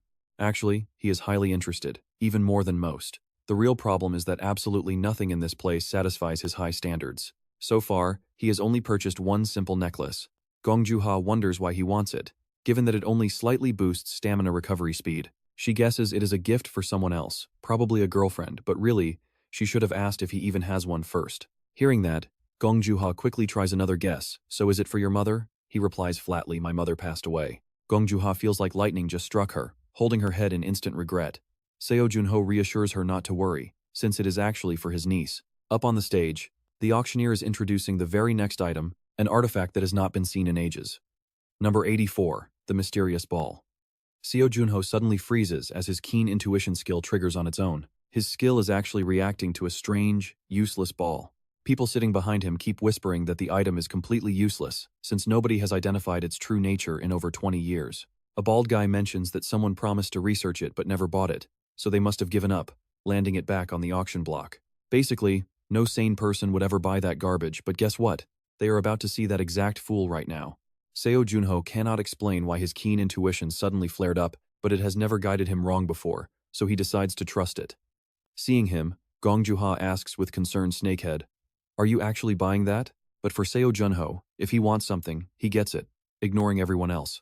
And finally, the most highly anticipated highlight of today's auction has arrived, the high-grade magic orb discovered in an ancient dungeon on the second floor, called the Breath of Heaven. It is a breathtaking orb that glows with a mysterious, beautiful blue light. On top of that, it contains an incredibly massive pool of magic power. Rumors that the energy radiating from inside could fully run an entire city are definitely not baseless. So, how much do you think a legendary magic artifact like this actually costs? Seo Jun Ho wonders aloud. Gong Juha rests her chin in her hand. The starting price will be huge, but the final cost depends on world leaders. That is completely normal. But with astronomical numbers being thrown around like that, it is the perfect cue for thieves to strike. As the security captain, Gong Juha senses something is wrong. Bidding quickly passes $500 million, shooting to 550 and then 600. Suddenly, the ceiling right above the host shatters, sparking terrified screams everywhere. The auctioneer falls flat on the ground, completely frozen in shock. Right at that critical moment, Ha In-ho leaps in to deploy a massive shield, keeping everyone safe from the falling debris. Seo Jun Ho quickly realizes this guy is no joke, deploying such a massive shield in a mere split second. That is the power of a guardian knight, after all. Thanks to his shield, a horde of dry skeletons is completely blocked outside. Gong Juha is absolutely certain only fiends would pull a stunt this crazy, though she has no clue which bastard is behind it. Could it be the infamous Bone Mage who caused the massacre in Turkey? His raw magical power is definitely not ordinary. Seo Jun Ho instantly figures out exactly who is behind this mess. Finding his logic sound, Gong Juha immediately contacts her unit to evacuate the guests first, while keeping the survivors and the auction item perfectly safe. She orders Ha In-ho to go and guard the Breath of Heaven before searching for the Bone Mage, then turns around to ask Seo Jun Ho for support. But to her disappointment, the man has already vanished without a trace. Before she can even fully process his sudden disappearance, her subordinates start shouting for everyone to evacuate, but the panicked crowd just scrambles for the exit all at once. And you cannot blame them, since those overhead skeletons somehow gathered enough strength to completely shatter the barrier, causing absolute chaos as people shove to escape. Realizing the danger, Gong Juha throws a heavy punch that completely shatters a wall, creating an emergency escape route. Ha In-ho gets a massive headache and quickly reminds her that this building is incredibly expensive. Destroying property like that is going to cost a fortune, but since it is already broken, there is no point worrying now. Gong Juha tells him to stop being so cheap during a literal crisis, but he just laughs, telling her to leave his name off the apology report. Seriously, she sighs. You saying that makes me sad when suddenly, a black hole tears open right behind her and directly in front of Ha In-ho. Out of nowhere, a bullet flies straight out of that black hole and tears right into In-ho's left shoulder, leaving Hoo-ha completely frozen in shock. The moment In-ho collapses, their protective shield completely shatters, and an absolutely furious Gong Juha screams out that she is about to go totally berserk. She yells that she was just trying to buy enough time to gather mana and reinforce the barrier, warning them not to get in her way. Cracking her knuckles, Gong Juha charges head-on against 3 heavily armored skeletons all by herself, unleashing a flaming punch so devastating it literally blows a massive hole through the building. Intense, raging flames consume those dry skeletons, lighting up the entire night sky in a brilliant, fiery blaze. Watching the chaos unfold, The female sniper marvels in sheer disbelief, muttering that Mother Nature really has some serious favorites. As an S-tier fire mage, Gong Juha is easily one of the strongest people alive, and the sniper would never dream of fighting a monster like that face to face. At the end of the day, a sniper should definitely just stick to sniping from afar. But putting that aside, she finally spots the breath of heaven, meaning she can grab it and go home to sleep. And check this out, using her special tracking skill, the sniper opens up another black hole just like the one she used on Inho, effortlessly swiping the legendary breath of heaven. Right as she secures the loot, her phone starts ringing, with her boss on the other end demanding to know if the mission was successful. Once he hears she has got it, he orders her to retreat immediately, leaving the smug sniper laughing about how incredibly easy this whole job turned out to be. Her only real regret is not being able to take down Seo Jun Ho yet, but as she sighs, she suddenly spots someone sprinting at insane speeds down below. Talk about perfect timing, because right there on the street is Seo Jun Ho himself, sending her excitement off the charts as she immediately raises her sniper rifle. She locks onto Seo Jun Ho's head, quietly chanting as she pulls the trigger, opening another black hole to guide the bullet straight toward his skull. Too bad for her, a different target means a completely different result, and landing a hit on him is not going to be easy. She cannot believe she actually missed after going to such lengths, especially since her tracking skill is supposed to teleport the bullet and guarantee an absolutely unavoidable hit. But looking at what he just did, she is utterly furious. Her resolve to make sure nobody gets away is pretty high. But unfortunately for her, it is not going to make a bit of difference. Chanting under his breath, Seo Jun Ho coldly activates his Specter step and completely vanishes like a shadow, leaving the sniper staring in absolute disbelief. Missing twice as a veteran sniper is humiliating enough, but realizing her target is just a rookie makes the utter disgrace almost too much to bear. Even worse, the spot that guy is charging toward looks a bit too familiar because he is heading straight for her exact hiding spot. Before she can even turn around, her entire lower half is completely frozen, with the ice rapidly creeping up toward her head. She realizes the man she thought was her prey has completely turned into the hunter, gasping out to ask what that bastard is doing to her. He asks if she is surprised, telling her that her life is completely worthless now, and that they will all disappear from Earth tonight. While Seo Jun Ho coldly deals with the sniper, over on the other side of the battlefield, someone is loudly swearing about the insane heat. Gong Juha's hands are literally bursting with flames, and she is actually complaining about her own fire, though she remains an absolute queen of optimism. Cheering herself up with thoughts of an Arctic vacation after this mission, she manages a twisted, optimistic smile. Suddenly, her radio crackles with urgent news that they lost the breath of heaven, making her scream back, asking what the hell they just said. The caller explains that someone likely swiped it during the chaos, and they are actively searching the crowd for suspects, which is just beyond frustrating. Furious, she demands to know who dared to steal the breath of heaven, muttering that they must want to die to pull a stunt like that. Before she can process the theft, another disaster strikes as her fighting subordinates start screaming for help once again. Gong Juha turns to curse them out but freezes as an entire squad of pitch-black skeletons looking like highly trained warriors marches forward, leaving her wondering what they are. The entire battlefield descends into complete chaos as these uninvited black skeletons crash the party and join the massive brawl. Gong Juha looks down at her wounded team members, feeling a stab of regret because she personally handpicked these highly capable fighters herself. They must have been completely exhausted from the previous battles, making them easy targets for these dark, newly arrived monsters. Standing right behind her, her brown-haired bodyguard murmurs that something is seriously off about their gear, prompting a frowning Gong Juha to demand that he explain exactly what he means by that. He asks if she remembers the massive incident from 3 years ago involving players who went completely missing while on a mission on the second floor. She asks if he means the players who vanished without a single trace on the second floor, demanding to know what about it. Since he handled that specific investigation, he knows the details inside out, including the exact gear and unique fighting styles used by those missing players 3 years ago. Incredibly, every single detail matches the gear and combat methods of these dark skeletons fighting right now. Hearing his dark explanation, Gong Juha suddenly finds the skeletal army in front of her incredibly creepy.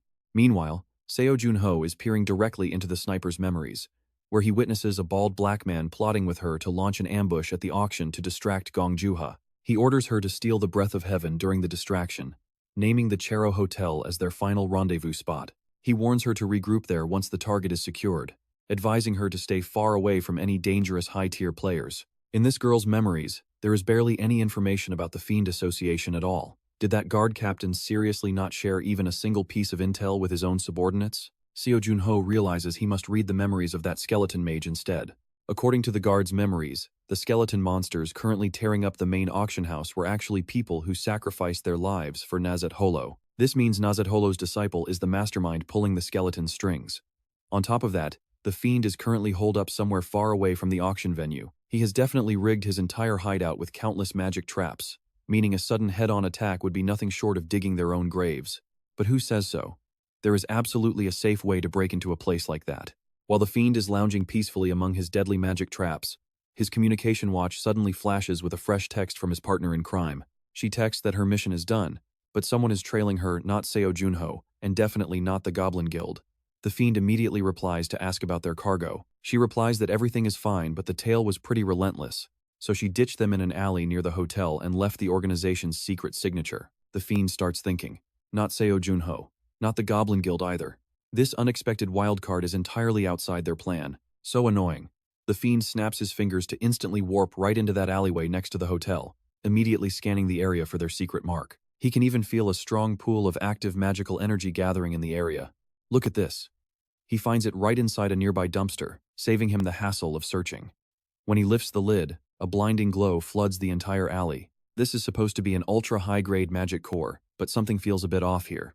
Is a magic core usually this cold to the touch?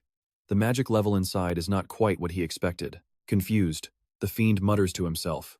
Then boom, the magic sphere suddenly explodes right in his face, sending a freezing curse deep into his arm. Damn it. He realizes this is actually a magic condensing trap instead of the legendary Breath of Heaven. Unfortunately, he figured it out way too late, and his entire arm is already almost completely frozen solid. Whoever set this up even managed to perfectly duplicate his organization's secret signature. Calm down. The fiend forces himself to stay completely calm. Defense comes first since the trap setter might be hiding nearby, so he immediately triggers his magic array to summon a massive horde of skeletal guards. He hates wasting his precious mana like this, but there is no other choice. As long as he keeps his guard up while recovering, he should be fine. But guess what? Seo Jun Ho has already snuck up right behind him with his sword drawn.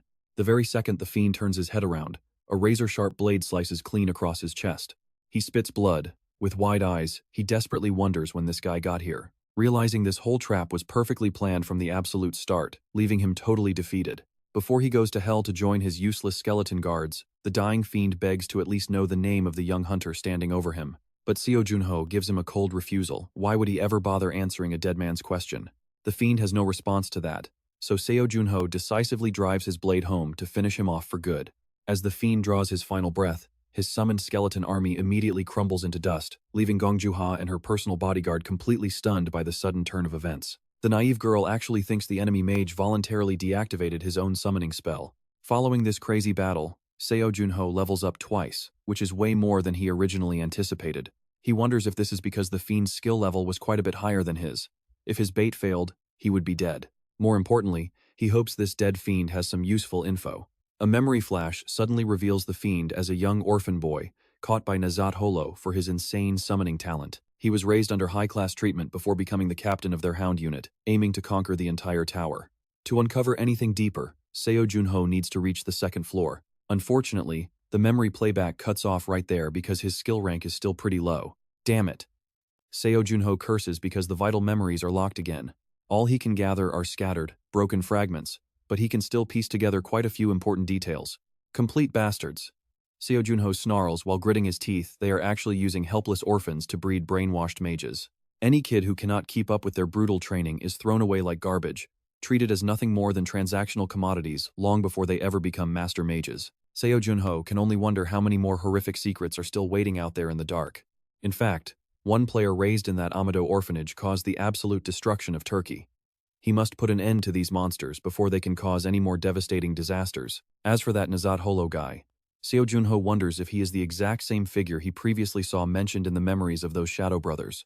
It is highly likely, but since he still has no idea how many bosses run their operations, he cannot make any final assumptions just yet. Too annoying.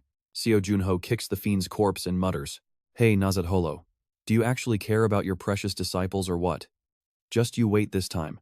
I am going to rip your operations out by the roots." The next morning, Gong Juha holds her head and sighs with a pale face, leaning back in her chair to ask her squad about any new leads on the Breath of Heaven. Hearing that they still cannot find it only makes Gong Juha feel more exhausted.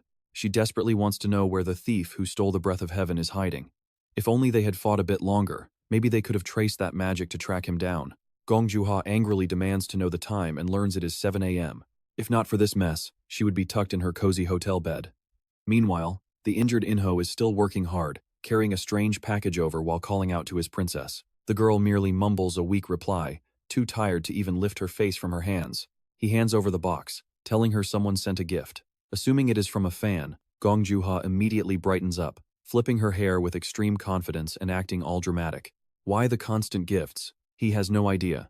She complains that she already put up a notice banning gifts outside of official fan signs.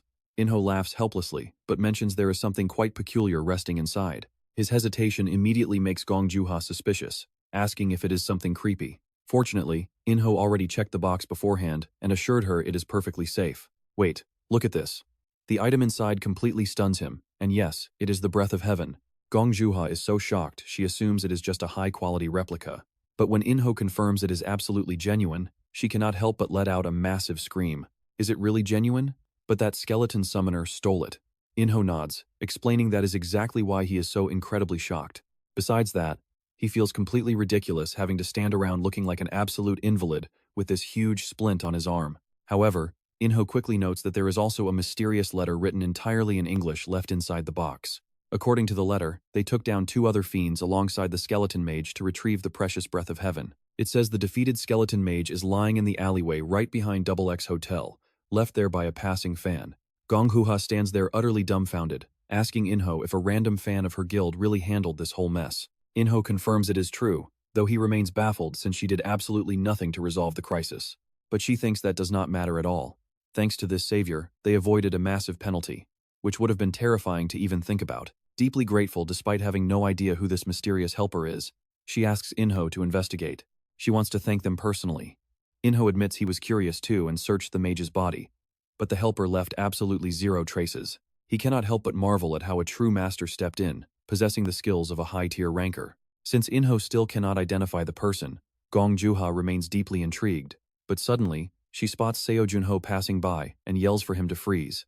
Seo Jun Ho stops and gives her a friendly wave, but Gong Joo-ha immediately glares back with a highly irritated expression. She demands to know how he could just abandon her and run away during such a critical emergency, leaving Seo Jun Ho completely speechless. He wonders when he ever ran away, though yesterday probably did look quite suspicious.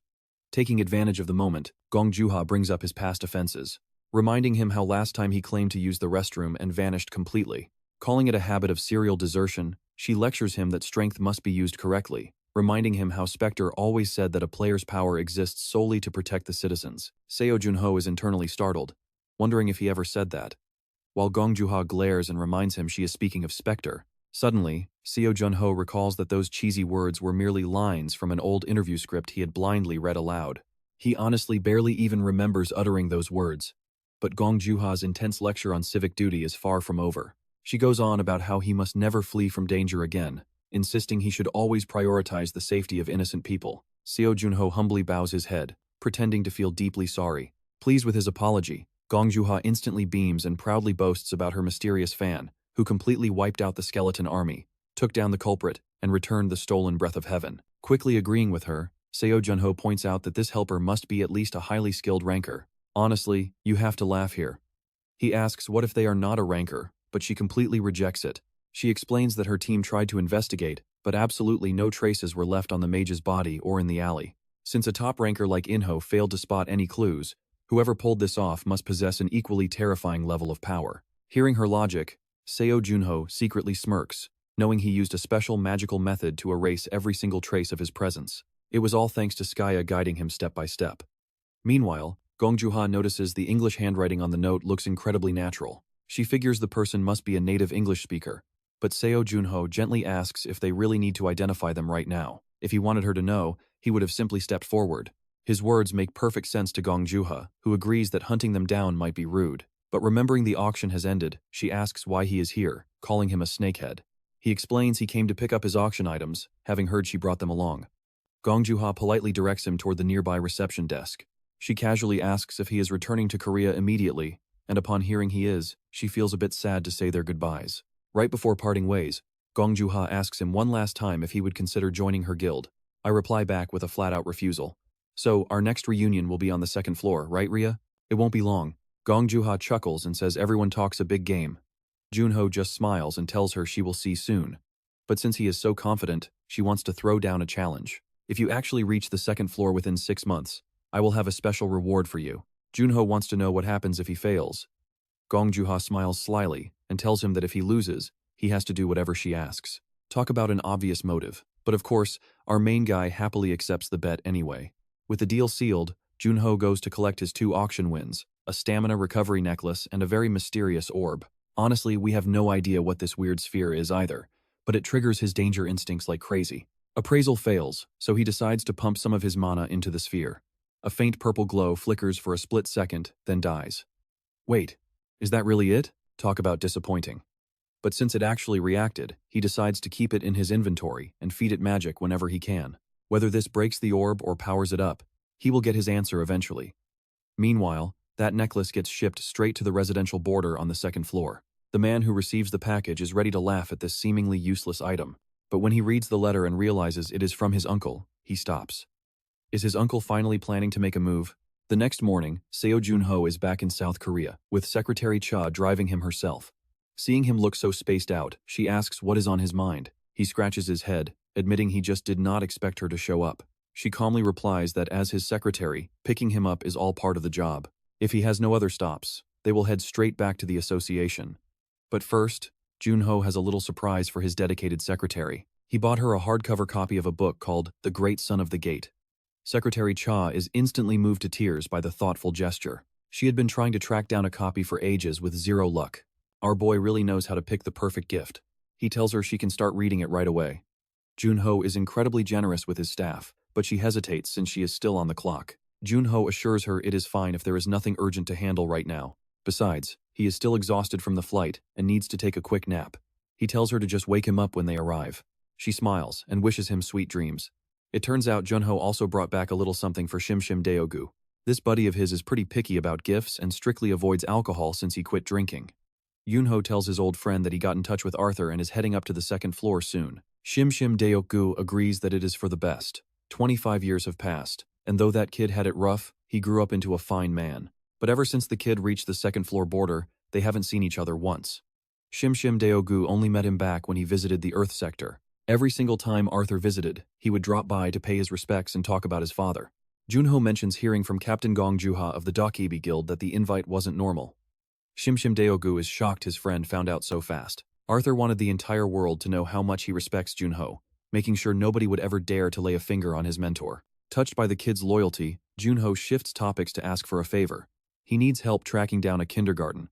But wait, why a kindergarten? He explains that he uncovered their dark secret, laying out the entire situation to a stunned Shim Shim Deogu.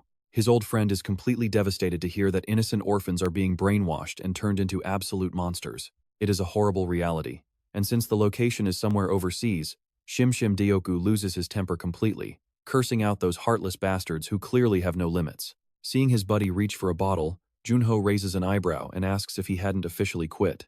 But in a messed up situation like this, Shim Shim Deogu needs a stiff drink to keep from losing his mind. So Junho kindly passes him some ice to cool his head. Shim Shim Deogu suddenly remembers that Quan Noya called.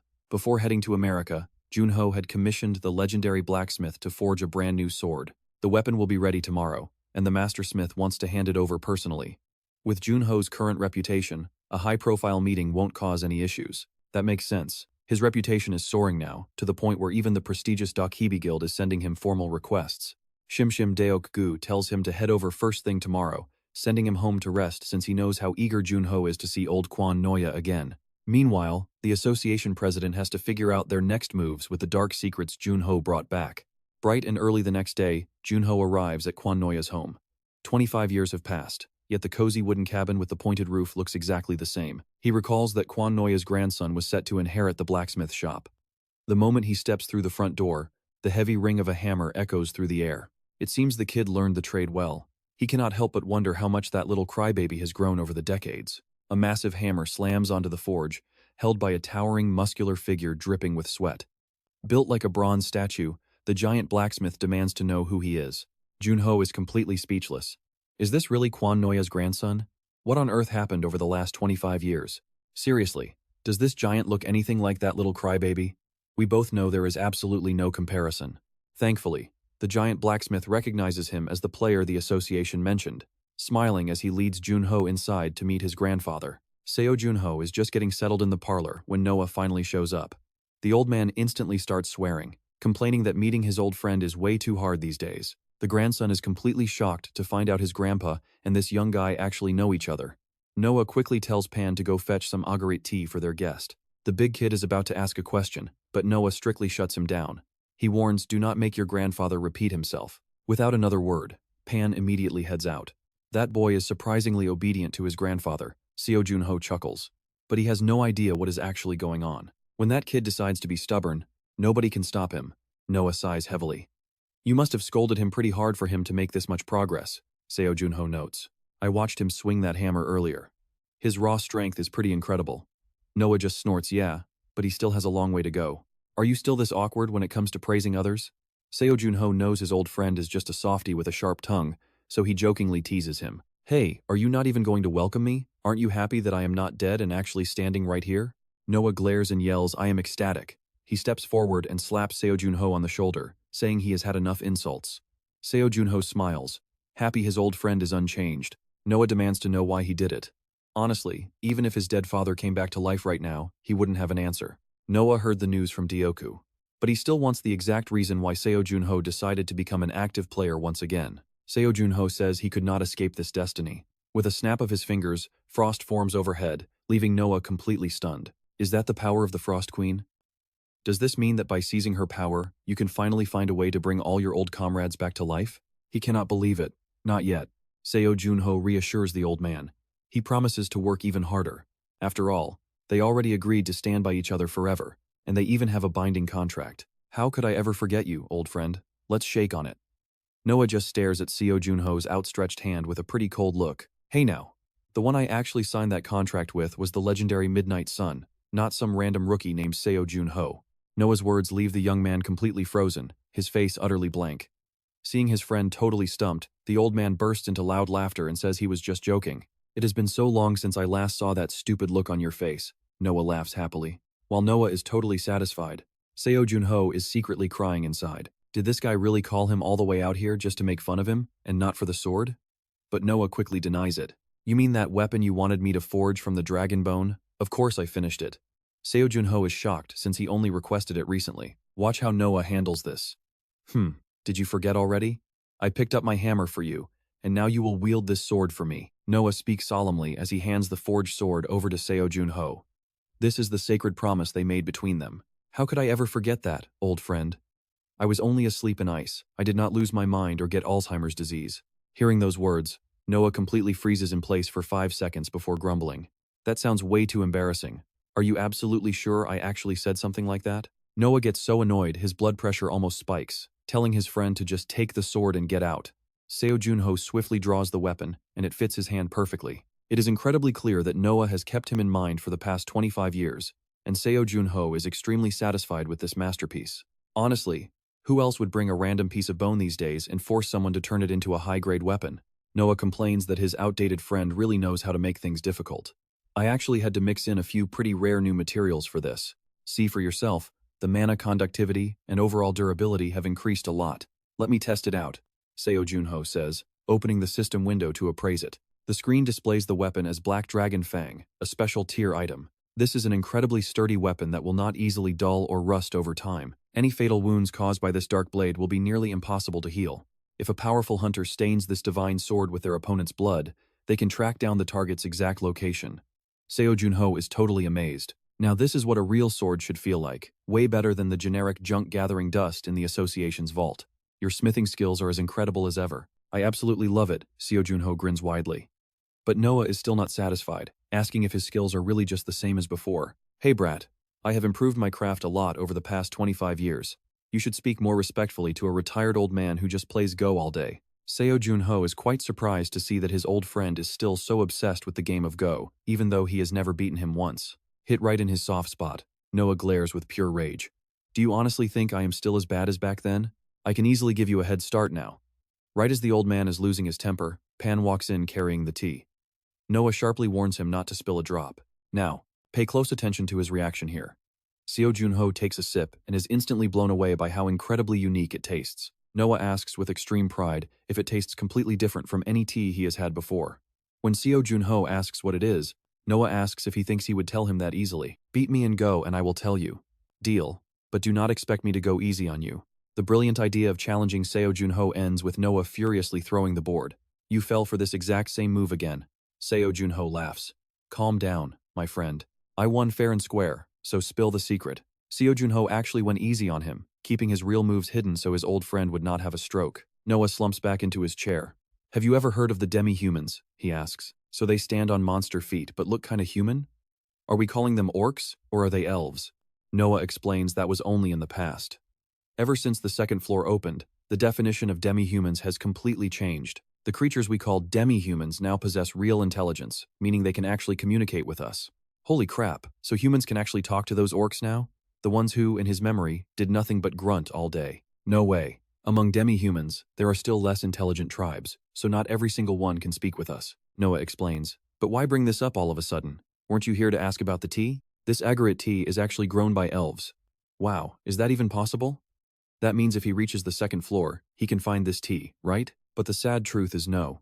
According to Noah, without a fateful connection to an intelligent elf, you wouldn't find it in 100 million years. That's a real shame. By the way, now get this, Seo Jun Ho brings out that mysterious ball he won at the auction, making his friend Noah seriously want to beat him up. He is not some legendary sage from the astrology tower who knows everything. Still, he can tell this sphere probably belongs to the elves. Noah actually had the chance to meet an elven elder. Does that mean he previously went up to the second floor? Not quite, because they actually came down here just to meet Noah. Seo Jun Ho had no idea second-floor creatures could descend to lower floors. Noah warns him to keep his mouth shut because what he is about to share is top-secret information. Alright, let's hear it. Elves are incredibly mysterious and special beings. Even though they clearly possess sharp intelligence and stand right in front of you, they still make you feel like you are standing face-to-face with raw forces of nature, like water or earth. And that's exactly the kind of vibe this sphere gives off. If so, it probably belongs to them. Noah isn't entirely sure, telling his old friend that if he really wants answers, he should go ask them himself. But he does offer a hint. Some elven artifacts actually run on the powerful energy of the world tree. With some luck, you might uncover something. He decides to head back and have his all-knowing secretary find a way to contact the elves. Seeing him stand up, Noah reluctantly tells him not to go too far. Seo Jun Ho knows his grumpy old friend is just acting tough. At the door, Seo Jun Ho finds Palmo waiting. Palmo tells him not to feel bad, since the old man is terrible at showing his emotions. Of course, he understands his old friend's stubborn personality. But wait, what is this box Palmo is handing over? It is awakens tea. He told Palmo to give it to him. Since he never cares about outsiders, he must really like him. Seo Jun Ho asks Palmo to thank him. Palmo looks like he wants to add something but stops, saying he will find out soon anyway. Seo Jun Ho decides not to pry. On his way back, he brings up the elves to Secretary Cha. She explains they are creatures who betrayed the world tree, living in packs. Any dungeon gate where they appear is notoriously difficult to conquer. But with enough luck, you might obtain the legendary elixir Alicia from their hidden village. Secretary Cha adds that the Dark Elf Gate is currently located in England, known as the Primordial Forest. She sends over some crucial information, an article revealing that the Yunha Guild is planning to participate in the upcoming raid. That is the exact same guild he crossed paths with during the Flame Fox raid. Secretary Cha mentions players from all over the world are coming too. Hearing this, Seo Jun Ho frantically asks for more details on the gate. It is located in London, England. The raid condition requires defeating the Dark Elf Chief, and only players from level 20 to 30 can enter. And things are about to get ugly. Deep in the rainy forest, a furious Cassiner throws his food upon hearing his squad was wiped out. He barks at the White Ghost to stop talking nonsense. But the White Specter insists he would never dare to lie to him. It is the absolute truth. Not only the Bone Summoner, but all the subordinates under his command have completely lost contact. Though not certain, they likely faced a fatal counterattack while trying to assassinate Seo Jun Ho. Cassiner clutches his head and curses furiously. Damn it, this is a massive disaster. Nazat Holo highly values those disciples. Seriously, his luck is utterly terrible, first chased by the Sword Saint, and now this. The next wave always pushes the previous one, it is just endless disaster. He asks the White Specter if the association has shown any reaction yet. He replies that they already submitted a report on Seo Jun Ho, but doubts anyone will believe a rookie of just 2 months wiped out their entire squad. Just then, an uninvited guest arrives. The door flies open as lightning strikes with a loud boom. Demanding to know if he is Cassiner, an old man in wizard robes steps inside. Seeing him, Cassiner and the White Specter immediately drop to their knees. This intimidating figure is none other than Nazat Holo. He demands to know if his disciples were truly killed by Seo Jun Ho, as the report claims. Cassiner nervously confirms that is the case. Though he admits he has no idea how it was done, Cassiner is instantly grabbed by the neck and slammed against the wall by a disgusting stream of dark, magical energy. Nazat Holo is absolutely furious. He did not travel all this way just to listen to some useless excuses. Choked and on the verge of death, Calcigner screams with bloodshot eyes that he really doesn't know. But he promises that given a single chance, he will drag Seo Jun Ho right to Nazat Holo. Nazat Holo finds this convincing and stops his magic, making Calcigner crash face first onto the ground. The boss commands, "I will give you 6 months, and in that time, you must drag Seo Jun Ho to me. Calcigner estamos out." But to bring Seo Jun Ho up to the second floor, his level has to be at least level 30. He just became a player not long ago, so how can he possibly reach that in 6 months? Don't get it twisted. Making it happen is how you save your dog life.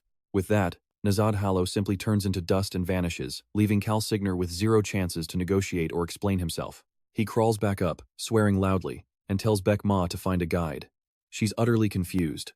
Wait, is a guide really the only person who can help them use the temporal elevator without the Players Association ever catching on to their plans? Sensing her master's corrupt intentions, Baek Ma seems hesitant, but Calcigner remains firm, ordering her to distract Cha Min-woo while he goes to the first floor. Meanwhile, Seo Jun Ho flies straight to Graham in the United Kingdom. Upon landing, Secretary Cha calls to check if he arrived safely, and thanks to her, Seo Jun Ho makes it to his hotel without any trouble. She wonders why he hurried when the gate raid is still 3 days away. Seo Jun Ho replies, "I plan on clearing some minor gates nearby just to warm up."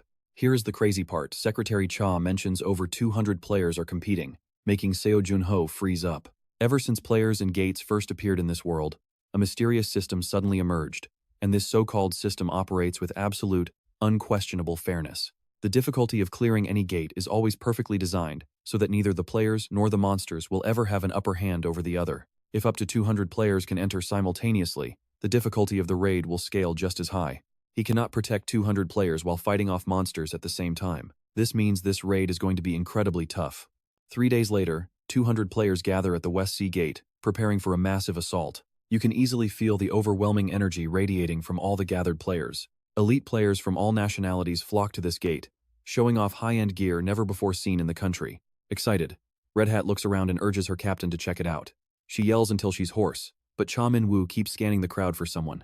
"Are you looking for that famous player Seo Jun Ho?" Red Hat gets close to ask, startling Cha Min-woo so badly he jumps. She knows he's been waiting forever. Cha Min-woo simply cannot hide his intense excitement because he personally witnessed Seo Jun Ho's devastating and powerful strikes during their battle against the legendary nine-tailed fox. He felt deeply ashamed of himself for always choosing the easiest and safest paths that were available to him. Now, he's highly eager to show Seo Jun Ho his growth during this raid. "Look, Captain, Seo Jun Ho is right over there signing for a delivery." They immediately walk over. He instantly recognizes Cha Min-woo from their previous battle against the nine-tailed fox, and Cha Min-woo is absolutely thrilled his idol still remembers him. Since Cha Min-woo stood up for him after the raid, Seo Jun Ho shyly thanks him. Even if it's a bit late, Cha Min-woo insists his party is the one that should be grateful. Besides catching up, he has a proposal. "A proposal?" "Yes, I was wondering if you currently belong to any guild. Have you joined a team yet? If not, would you like to team up with our Chungke guild for this raid?" That is Cha Min-woo's offer. And guess what? Seo Jun Ho doesn't hate it. Since running this massive gate completely solo is not very efficient anyway, he has no real reason to decline. The two shake hands, cementing their promising new partnership. By 11:20 a.m., at the Wild Forest Gate, everyone is fully prepared to enter. Inside, the nature is peaceful and lush, with bright sunlight shining down, making it impossible not to get a heavy tan. Knowing that, he wears an all-black outfit, so he doesn't have to overthink it. Seo Jun Ho is highly surprised to see everyone suddenly splitting up, and he wonders if there is no pre-raid strategy discussion among the participating players. Cha Min-woo quickly explains that because all these warriors are equipped with specialized communication terminals, they do not need to hold a meeting. Frozen for 25 long years, Seo Jun Ho has absolutely no clue what that device even is. To help players located far apart communicate easily with one another, they developed a magical communication network using these devices. After hearing Cha Min-woo's simple explanation, Seo Jun Ho finally understands the system. Sis giggles at his complete confusion, teasing him about traveling from the past. Her mouth moves faster than her brain, giving Cha Min-woo a total heart attack. He quickly switches the subject to introducing his team members to save himself from embarrassment. Hagui's members include Choi Jin-pyo, this mushroom-haired healer with Nobita glasses, whose job is recording everything inside the gate so they can review and analyze their performance after completing the raid. Seo Mirai is their spoiler. She offers Seo Jun Ho a first-hand look at her skill so he can understand it faster, then gets ready to read his fortune. Her eyes widen as a brilliant golden light starts glowing within them.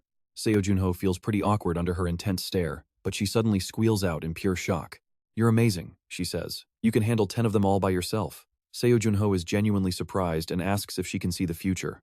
Yes, she can see the near future of her target, but using her skill triggers a massive cooldown before she can ever use it again. Cha Min-woo explains that she faces a strict penalty. She must tell the target exactly what she saw, or she will suffer incredibly severe internal damage. Choi Jin-pyo adds with a grin, "Future sight is an incredibly rare ability even during the darkest era.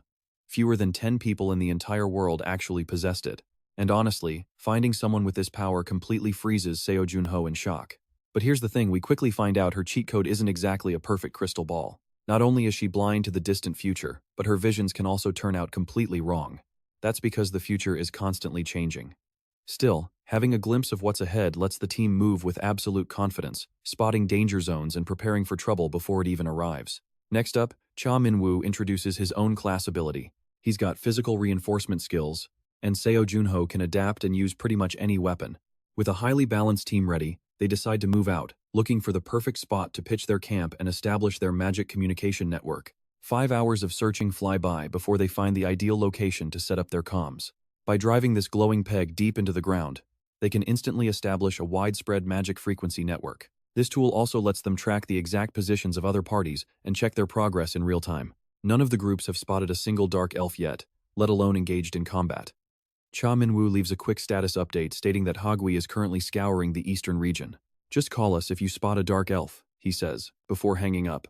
Honestly, it makes absolutely zero sense to him why they haven't found a single trace of their targets given how thoroughly they're combing through this entire area. Is it possible their numbers are just incredibly low? It's pretty strange. Sure, the gate's map is massive, so writing them off as a small group is premature. But with 200 players scouring the terrain with 0 results, things are looking highly suspicious. Seo Jun Ho coldly evaluates the situation.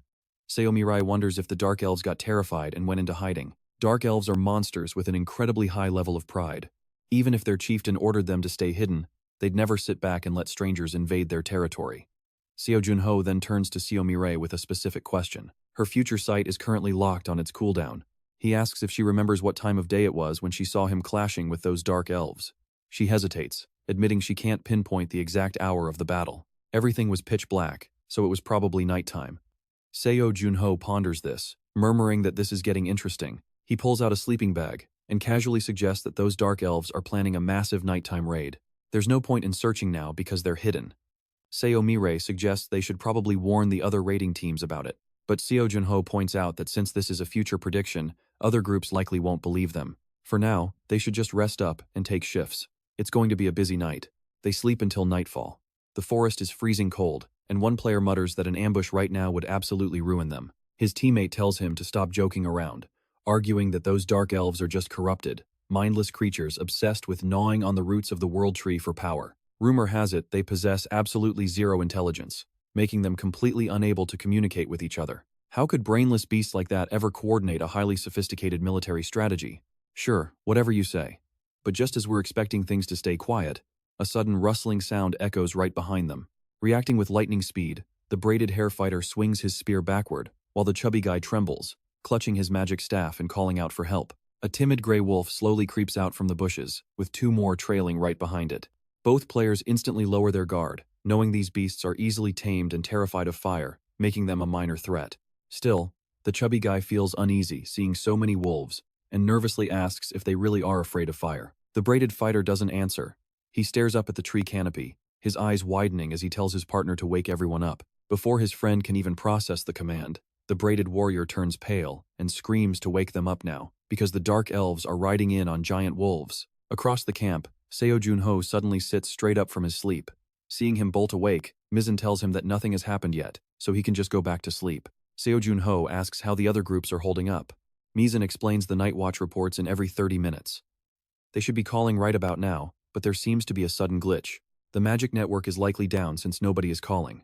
Seo Jun Ho smiles, looks like they will not be calling at all. They probably found this place too. Those bastards? Seo Jun Ho activates his Night Hunter skill, spotting those mindless dark elves riding their domesticated Udok beasts, launching a stealthy night raid. Now this is getting interesting. He turns and wakes up Captain Cha Inu. Mizan never expected a pitch-black battle in the middle of the night without seeing a single thing. She has no idea what is leaping right over her head. As Mizan turns around, a massive canine jaw, deep as a cavern, looms right in front of her. Fortunately, Seo Jun Ho leaps in just in time to slash the beast, sending both the mount and its dark elf rider up in flames. The sight makes Seo Jun Ho cringe. He cannot waste the sword crafted by Noah on this petty child play. Go wake up the others, we are completely surrounded. Mizan barely recovers from the shock before throwing herself straight into the chaotic skirmish. It is a battle tougher than actual combat waking up deep sleepers. Meanwhile, the dark elves riding those scorched beasts continue their relentless charge. They are armed this time. Seo Jun Ho coldly cuts down every single one of them. Another dark elf lunges from behind with a dagger. Seo Jun Ho simply stands his ground and scoffs. The blade strikes his back but fails to pierce his heavy defense. You really have to laugh, they all share the exact same stupid brain. He is currently wearing a special dark armor set. It is incredibly lightweight, enchanted with weight reduction magic, and completely prevents anyone below rank C from tracking his location. Seo Jun Ho really loves these features on the dark armor, crafted by Pan from the Kagun family workshop. He received it shortly after arriving here, thanks to Dioku ordering it custom-made for him, which Pan then delivered. Once this raid is over, he definitely needs to thank his bald friend for the favor. Standing right here, I can already hear your heads rolling on the ground, you bastards. Seo Jun Ho scoffs at the two dark elves. He wants to provoke them so one runs away into the forest, letting him give chase. If he wants to use his confessions of the dead skill away from his teammates' eyes, this is the only way. Come on, just one of you make a move, and I will give you a quick death. Hearing this, the short-haired dark elf bravely charges forward, only to be instantly taken down by Seo Jun Ho with a single slash. The long-haired dark elf witnesses everything, completely breaking into a cold sweat. But Seo Jun Ho kindly offers a hint to let him survive just a bit longer. Run away fast before it is too late. Of course, that extra lifespan only lasts from the camp into the dark woods. After putting down the long-haired dark elf, he has to admit this chieftain's level is on a whole different tier. Rumor has it that gnawing on the roots of the world tree drains their intellect instead of granting them extra power. Yet this chieftain is still remarkably sharp. Even excluding him, the remaining 1,000 dark elves are more than enough to threaten the other players. Plus, the chieftain's elite guard, the Black Knights, are no joke either. Just as Seo Jun Ho returns to camp, Captain Cha Inu spots him. He says he got completely tied up dealing with the Udok beasts, feeling extremely guilty for not helping Seo Jun Ho clear out the enemies. Seo Jun Ho honestly thinks it is not that big of a deal to fuss over. Besides, they wiped out all the Udok beasts, which means they played their roles perfectly. Mizan, however, is deeply worried about the other camps. She cannot reach anyone at all. If those players are not currently locked in brutal combat with the Dark Elves, they might have been utterly crushed. We need to move fast. To do what? To rescue them, obviously. Right now, the other players are indeed in desperate trouble. Take this poor player, for example, pinned down under a Dark Elf mount's heavy paw, desperately praying for anyone to come save his life. His desperate prayers are actually answered as a sharp spear flies through the air, sending the Dark Elf owner straight to hell. While the Udok beast stands dazed, staring at its dead master, Seo Jun Ho flies in and cleanly takes its head right off. Staring up at him, the saved player genuinely believes God has answered his prayer. His teammates quickly rush over to check on the situation. The blonde-haired kid is shocked to find everyone safe and sound. Seo Jun Ho's team saved them too. The leader bows deeply, thanking him for saving the entire Blue One guild. Seo Jun Ho tells them not to worry about it, asking how bad their casualties are. They have already lost 6 allies. The leader blames himself entirely, desperate to avenge his fallen comrades who died in vain. Right on cue, Captain Cha Inu's squad finally arrives. Even though they sprinted as fast as possible, they still arrived late. Now that everyone is gathered, Seo Jun Ho prepares the group to move east. He asks the Blue One Guild to head north instead, where other teams are still struggling against those dark elves. Get ready to assist them quickly. We must minimize our casualties at all costs. Seo Jun Ho details the plan. There are still roughly 500 dark elves crawling around this village. Half of them took part in the night raid, so if the players can just survive tonight, they will have a real shot at winning. If they actually want to win, all the scattered players absolutely have to band together now. Head north to gather the remaining scattered players, and once that is done, make your move east. The Blue One leader hesitates slightly at this request. Seo Jun Ho quickly chimes in, saying he knows their team lost many men and lacks numbers. But they still have to move. If we let ourselves get picked off one by one, this entire strike force is going to end up wiped out. How are you going to avenge your fallen comrades then? All those dreams of yours will just go up in smoke. Thinking about avenging his fallen teammates, the Blue One leader snaps right back to reality. He thanks Seo Jun Ho for the reminder, declaring that from now on, Blue One will follow the orders of Korea's savior. Meanwhile, in another corner of the forest, a player is pushed to his absolute limit, slumped against a tree. His wounds are pretty severe after getting hit by a poison arrow from those nasty dark elves. Right now, he is facing a pack of wolf pups and 2 massive wolves. Tearing up, he grits his teeth and growls that as a proud Bravo member, he is taking them down with him. A wolf leaps forward and sinks its teeth into his arm. He fires a bullet straight into its head, but after that kill, he lacks even the strength to hold his gun. His vision begins to fade, and he feels like the end is extremely close. Right then, sharp sword strikes slice through the pack, saving him and leaving the Bravo player too shocked to even pass out. Before he can see his savior, his bearded senior arrives. The veteran tells him their savior is none other than Seo Jun Ho. Without him, they would have been buried inside this gate last night.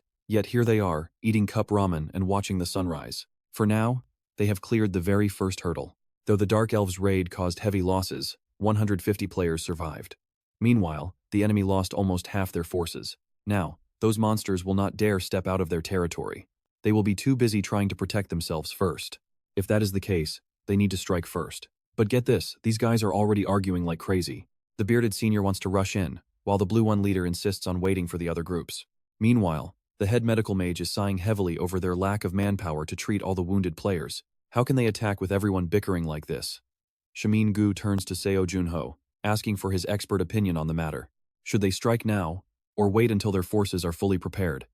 Which tactic do you think works better here? He deliberately speaks up loudly, trying to get those 2 shouting matches to finally shut their mouths and listen. Seo Jun Ho notes that both options have pros and cons.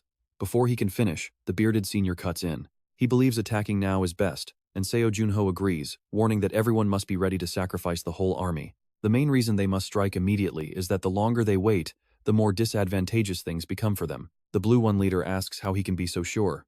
Honestly, it is not that hard to figure out. If you paid close attention to how those dark elves behave, you would easily realize how to minimize our total casualties. But we have to admit, after last night's sudden ambush, this entire forest is clearly not normal. Those dark elves have lost their minds, yet they organized a massive raid, just like a real army. This means some overwhelming presence is giving them orders, fully controlling these mindless dark elves. Either that being is highly intelligent, or the elves simply submitted to its raw power. That logic is absolutely spot on. Since they hit us at night, everything inside this gate is highly unpredictable. Someone asks, assuming there are only 500 elves left, what about the wolves? Defeating one is easy, but Seo Jun Ho calmly tells him not to worry since there are none left. The 3 leaders can barely believe what they just heard. He asks if they remember the exact size of the wolf chasing the last rescued player. It was just a pup. This proves the enemy lost all their adult wolves, forcing them to deploy babies to hunt him down. This means those dark elves can no longer launch massive raids, but it certainly does not mean they are completely safe. While giant night raids are off the table, smaller, deadly hit-and-run attacks will definitely still happen. Once the elves regroup, they will fire poison arrows into our tents and slip away into the dark. They will keep repeating this until our army runs out of food, sleeps poorly, and weakens. Once we are totally exhausted, they will seize their chance. The moment they are guaranteed to win, they will launch an all-out assault. Realizing this, the Blue One leader turns and apologizes to his bearded senior. Seeing this, Bravo's captain got flustered and apologized for not being more considerate of everyone. At least they are showing some teamwork now, though it really took a lot of damn effort. With their business sorted out, Seo Jun Ho turns to ask Ms. for a favor. Poor girl. She just put a bite of noodles in her mouth before being called out for a private talk. In the end, she still had to meet him. Seo Jun Ho wants her to use her clairvoyance. Since Ms. can finally use her ability again, they get right down to business. It looks like he located their village. He will head east tomorrow to wipe out those dark elves. And just like he said, their numbers are pretty thin. But among them, one figure radiates a very wicked energy. 5 fully armed warriors surround him. Ms. seems to be speaking about the Dark Elf Chief and his personal knights. He already reviewed the enemy info yesterday, so this is not incredibly useful. He simply tells her to go back and share what she saw with the others. Although he is still curious about other details, this foresight ability unfortunately has its limits. Before leaving, Ms. asks him about something that looked like ice, wondering if it was part of his gear. Seo Jun Ho mumbles a vague reply and sends her back to camp so he can think. Once Ms. leaves, he pulls out his ice magic to inspect it. Is the Dark Elf Chief that strong? Now we have to wonder if his secret ice magic is coming out. During the night, our guild's scouting team successfully tracked down their lair, confirming the existence of both the Dark Elf Chief and the elite knights. Just as Ms. had described, the The dark elves at the entrance have lost their minds, so they are just wandering around aimlessly. However, the dark elves guarding the chief's chamber are lining up, forming an actual battle formation. This new intelligence has everyone plotting their next move, trying to strike before the monsters at the entrance can organize themselves. Raid preparations need to wrap up as fast as possible, exactly as Seo Jun Ho ordered.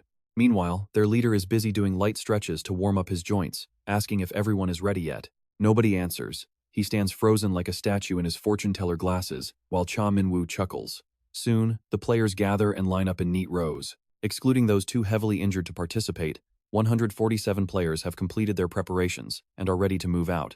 The group quickly moves into the forest to hunt down the Dark Elf village. Cursed by the World Tree, the Dark Elves are severely harmed by sunlight. Because of this, they must build massive underground tunnels to survive away from the day. So, it is completely normal for them to dig dozens of tunnels leading underground from their surface-level outposts. However, the anomaly lies right here, a giant gateway situated at the base of this massive tree, serving as the only entrance. Some players have never encountered anything like this before. It is clear that the Dark Elf Chief is quite a clever mastermind. With only a single path forward, they could easily ambush from behind. But on the flip side, if they do not clear out every single elf inside, they will never reach the chief. Either way, they have only one route to go. Inside the entrance, torches burn brightly along the stairs leading deep underground. The raid party moves cautiously, heading straight down into the main gathering hall of the Dark Elves. It is a massive cavern, far bigger than the players could have ever anticipated. At this point, a full-scale, bloody war is completely unavoidable. More than 500 elves, plus the big boss sitting at the very back. For Seo Jun Ho, this is actually perfect. He was worried they would be forced onto the defensive and get surrounded. But with this layout, they can just charge in and smash them head-on. He casually tells everyone to take out 4 elves each, making his teammates complain that he needs to be realistic about their limits. Ah, he forgot. Would a chief of this caliber be carrying a rare elixir with him? Suddenly, the tension in the room drops heavily. Wait, are you telling me this elixir is actually a cheat item that lets these elves resurrect? If there is an elixir, they would normally divide it up fairly based on each person's contribution to the raid, right? Well, he is just talking to himself. Seo Jun Ho shoots a sly grin sideways, watching everyone scramble to set up their final battle formations. The Breakout Guild steps up, and the Iron Trust Guild prepares to deploy. Well, as the main character, he is finally seeing these guys make themselves useful. Luckily, his little motivational speech did the trick. Down below, the elves have finally noticed something is off. The two armies clash violently in a brutal, chaotic melee. Every player is fighting with absolutely everything they have, but the most impressive display still comes from Seo Jun Ho. His speed in mowing down these dark elves is like a harvester clearing a field, leaving the other players completely dumbfounded by how ridiculously fast he is moving. Some players still believed he only recently awakened, so this insane display leaves them totally flabbergasted. Others cannot keep up, standing there cursing because they are too exhausted to even run anymore. Nearby, Cha Min-woo is doing his absolute best to break through the enemy ranks. He fights furiously just to stand beside Seo Jun Ho, only for his idol to coldly warn him things get dangerous from here on out. Fall back to the rear. Wait, is he serious right now? But do you seriously mean you're going to charge down that path all by yourself? That is complete madness. Cha Min-woo gasps, frantically trying to hold him back. I tend to do crazy things pretty often, Seo Jun Ho replies with a blank look, leaving the squad leader completely speechless. He always knew that standing shoulder to shoulder with Seo Jun Ho was his ultimate goal. But he never expected to be left eating his dust like this. Next time, there is no way I am getting left behind, Cha Min-woo mutters, grabbing his shield and walking off. Seo Jun Ho is taken aback at first but then chuckles. Honestly, he is kind of looking forward to their next meeting now. Of course, for that to happen, everyone needs to make it out of here alive first. Right in front of Seo Jun Ho stands a squad of 5 dark elves, fully armored with weapons drawn and waiting in perfect formation. You guys look way different from that trash earlier. Is looks really that important to you? Guess I should use a weapon that matches your style then. And here it is. He pulls out a massive, oversized spear. These dark knights were once noble elven protectors before they fell from grace. Beyond their traditional elven swordsmanship, they also channel the power of highly formidable spirits. If they were still in their prime before their corruption, Seo Jun Ho would stand absolutely zero chance against them. But the moment I break your contracts with those spirits, you won't be able to lay a finger on me. When it comes to pure swordsmanship, I can take on any number of foes. Honestly, I have yet to meet anyone better with a blade than me. Seo Jun Ho is oozing with confidence. Suddenly, a dark knight lunges forward, unleashing a razor-sharp strike that slices straight into the earth. Seo Jun Ho effortlessly dodges out of the way, having no intention of testing that spear with his own body. Seeing this, the red-helmeted knight immediately pursues. I dodge. Now watch how he starts putting on an absolute clinic here. Suddenly, this brutal clash where a single blow is absolutely fatal awakens something feral inside Seo Jun Ho. Right now, he is feeling more thrilled than ever. With one lightning-fast swing of his blade, he completely severs the red-helmeted knight's arm. The red knight screams in pure agony, clutching his bloody wound. But before he can even think about running, Seo Jun Ho stomps on his foot to pin him down. Where do you think you are going? Stay and play a bit longer. Since you swung at me with everything you had, it is only fair I return the favor, and that is one down. You seriously could not dodge that? Well, that is a bit disappointing. Wiping the blood from his face, Seo Jun Ho glares at the rest of them. I mean, you guys could at least try to show some spirit. But just as he is feeling smug, bad news arrives. Those dark elves are fighting like absolute demons. Several of our guys are already down, poisoned by toxic arrows. Cha Min-woo is barely holding the defensive line together, while Choi Jin-pyo is desperately treating the wounded at the back. As soon as one falls, more show up. Cha Min-woo grits his teeth and swears under his breath. Why on earth are there so many of these damn monsters in this place? Our 100 men are facing 500, and they are even rotating their front line to preserve their stamina. We have easily taken down 100, but at this rate, things look bad. We will be the ones who burn out first, an older player warns. We have to attack relentlessly so they do not have time to rotate. Suddenly, the elves start screaming and scattering in sheer panic, leaving everyone completely baffled. In the distance, a dark knight wearing a green helmet is brutally slaughtering his own allies without any regard for their lives. He must be pretty damn desperate to go on a rampage like that, huh? While the older player is still completely confused, Seo Jun Ho suddenly leaps right into the chaos like a wild grasshopper. It turns out he is dragging those elite dark knights into the center of the battlefield, using their own strength to completely shatter the enemy formation and help his allies. And honestly, this is not even clearing a path anymore. He is practically spoon-feeding us the win. The older player was proud of himself, only to realize he was just holding everyone back. Calm down. When you are balanced on the edge of life and death, pride means absolutely nothing.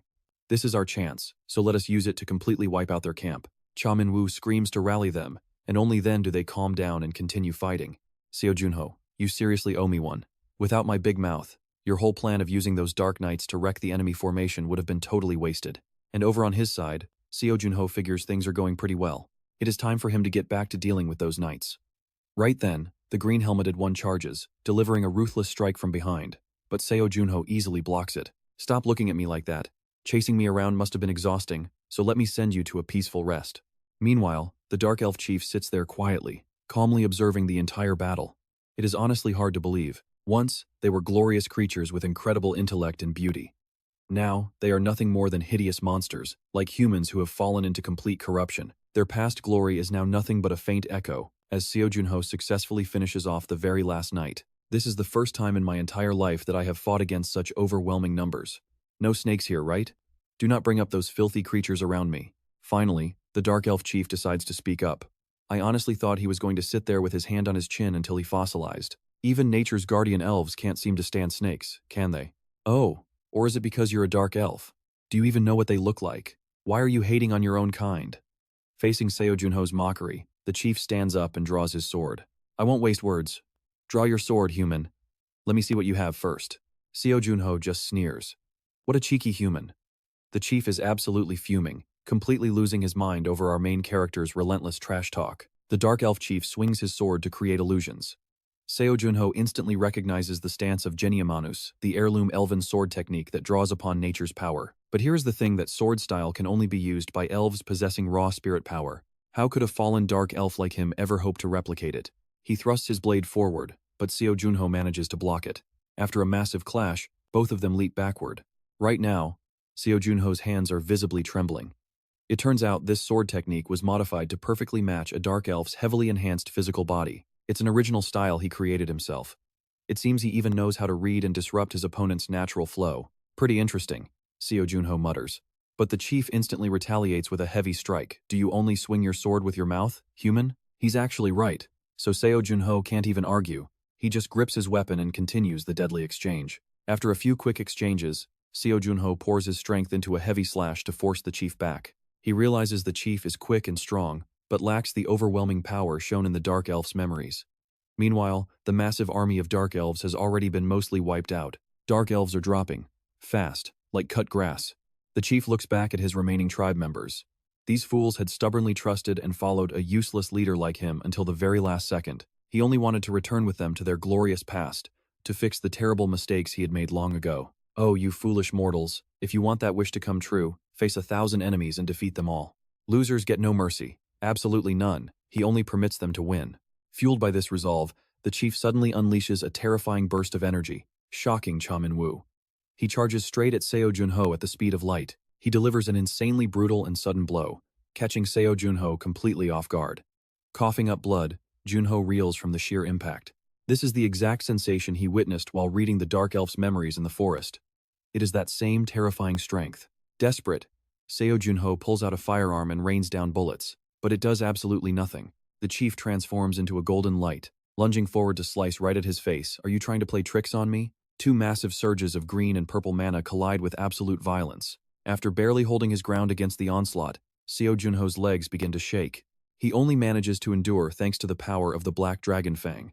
But he cannot keep fighting while holding back his true strength. Even so, there are just too many eyes watching his every move right now. During that split second of hesitation, the chief delivers a devastating slash. Seo Jun Ho is sent flying like a rag doll, crashing into the wall, unable to even hold his sword. Damn it, his ribs are completely fractured.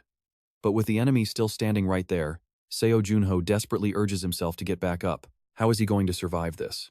His vision is so blurry he can't even see his enemy, let alone stand. The Dark Elf chief raises his blade to deliver the final, ruthless strike. It really looks like it's over for him. But right at the last second, other players leap in to shield him, yelling out to cover Seo Jun Ho immediately. Cha Min-woo screams at the top of his lungs, telling everyone to form a defensive line and fire everything they have. Seo Jun Ho is completely stunned by their support.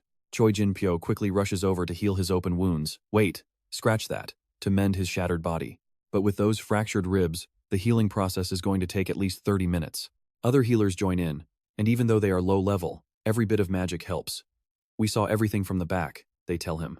Choi Jin-pyo says with deep gratitude, leaving Seo Jun Ho utterly shocked.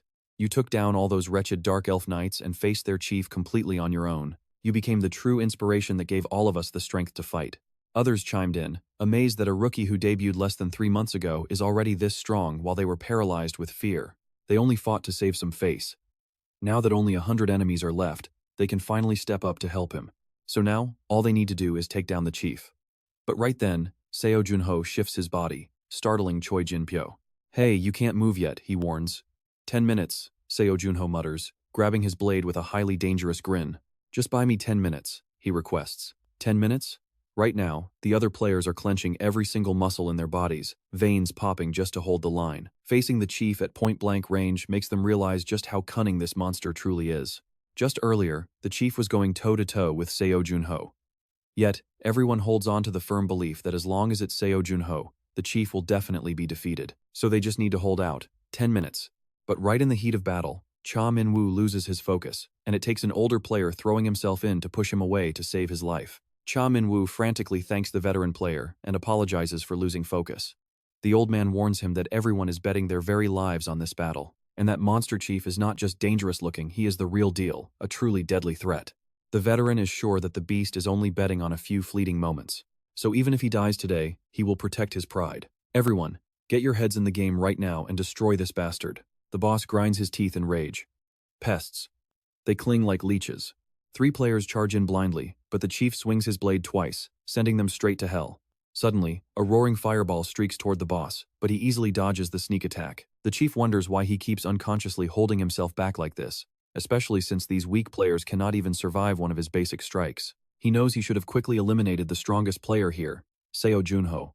But he feels too rushed and hesitates. Could it be that he is actually feeling afraid of this human? When his eyes suddenly lock with Seo Jun Ho's incredibly dark and heavy gaze, the chief freezes up completely. His hand tightens tightly around his blade. Now check this out, with less than 3 minutes left on the clock. One player actually thinks they might survive. But before he can even finish his sentence, a brutal sword slash cuts down both allies standing right next to him, sending them to their graves. The survivor turns completely pale, wondering if he was dead wrong to think this nightmare was finally coming to an end. When they are facing a first-class boss monster who possesses the destructive power of an entire army, even if they wipe out hundreds of black goblins, nothing changes as long as this monster lives. Terrified players hold their heads, trembling and collapsing to the ground in despair.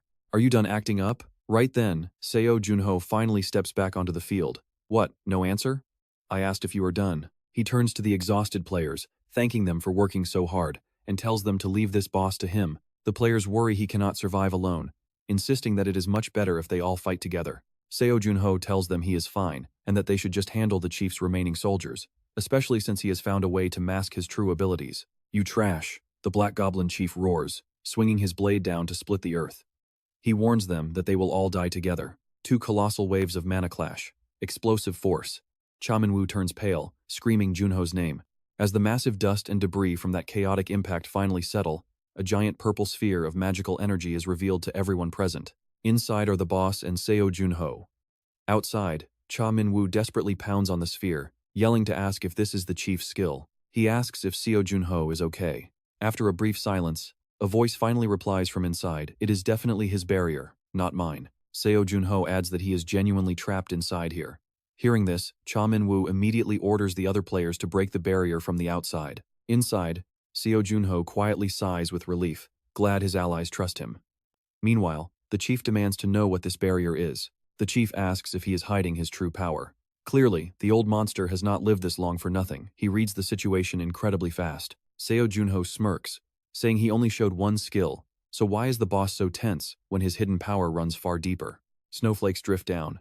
Then, Seo Jun Ho suddenly unleashes a massive frozen storm at light speed. Before the Black Goblin chief can even process what is happening, his feet are frozen solid, and the ice quickly climbs up to his waist. The chief is quite shocked, having no idea what spell just hit him. Not only is his body frozen, but giant ice spikes now hover right above him. Imagine this. A boss you thought you already crushed suddenly recovers, and unleashing a brand new skill. Is this his phase 2? Showing his true greedy nature? Seo Jun Ho smirks with absolute smugness, asking the boss if this is how humans feel whenever a giant monster looks down on them in pure contempt. Almost completely encased in solid ice, the furious Black Goblin chief can no longer squeeze out a single word. Looking back to before they arrived at this dungeon, Shim Deok-gu had chased him down to ask about his training, shocked that he completed it so quickly, especially since he was defrosted only recently. Seo Jun Ho told him that was enough, explaining that he now needed to test his newly acquired frost skill. Shim Deok-gu had asked why, pointing out that his unique combat style had already reached absolute, flawless perfection back during the legendary Twilight era, but Seo Jun Ho replied that everyone was wrong, and thinking of the Frost Queen, he realized he was still incredibly weak. Shim Deok-gu wondered how he would even use that frost ability. Seo Jun Ho explained he would split it into 3 areas, starting with practicality. This involved utilizing the frozen terrain to seize a great advantage during his battles, slowly wearing down their stamina bit by bit, before striking right when they failed to adapt. The second method was utilizing the frost much more defensively to reinforce his armor with solid ice, though he did admit this would only face issues when trying to block sudden blink attacks. He finally channels frost energy into his attack to boost his freezing skills. Instantly, sharp ice spikes above the Dark Elf chief's head grow longer at lightning speed. They are about to turn his body into a pincushion, but the chief barely dodges. Seo Jun Ho already knows a watchman's mana efficiency is pretty terrible, so wrapping solid objects in frost is his genius way of giving it a massive boost. Seo Jun Ho unleashes a massive rain of ice arrows, but the chief effortlessly slices them down, fighting exactly like a skilled magic swordsman. The chief asks why he hid this strength, and Seo Jun Ho replies that he has his reasons. Besides, they both hide things. The Dark Elf chief gets serious, explaining that his power only burns souls to temporarily borrow energy from vanished spirits. It is not a power he can just use whenever he wants. His techniques are highly mysterious and dangerous, but in the end, it will not change a thing. The chief shatters a chunk of ice just to intimidate him, but Seo Jun Ho does not show a single drop of emotion. Initially, he planned on taking 10 minutes, but quickly changes his mind, declaring he will take down this monster in just 5 minutes. This bold claim makes the chief laugh like a maniac, mockingly calling the kid hilarious while completely looking down on his abilities. Hey, Seo Jun Ho was actually giving him a compliment there, so do not twist his words. Even if he is not at his peak, he believes his full strength can end this in 5 minutes, so he states it again for the stubborn chief. At this moment, an incredibly overwhelming and domineering wave of mana starts erupting from Seo Jun Ho. The chief assumes this must be sword force, but real mastered sword force burns way brighter, so he figures the kid is just dumping mana into his weapon. He is absolutely certain that with that little mana, creating actual sword force is completely impossible. Yet the power radiating from the blade is just as terrifying as sword force. Honestly, we are all wondering why this guy does not just ask him instead of guessing. He asks what this crazy skill actually is, and Seo Jun Ho just smiles, asking if he means this technique. About 28 years ago, he faced a massive armored turtle boss monster right at the gate.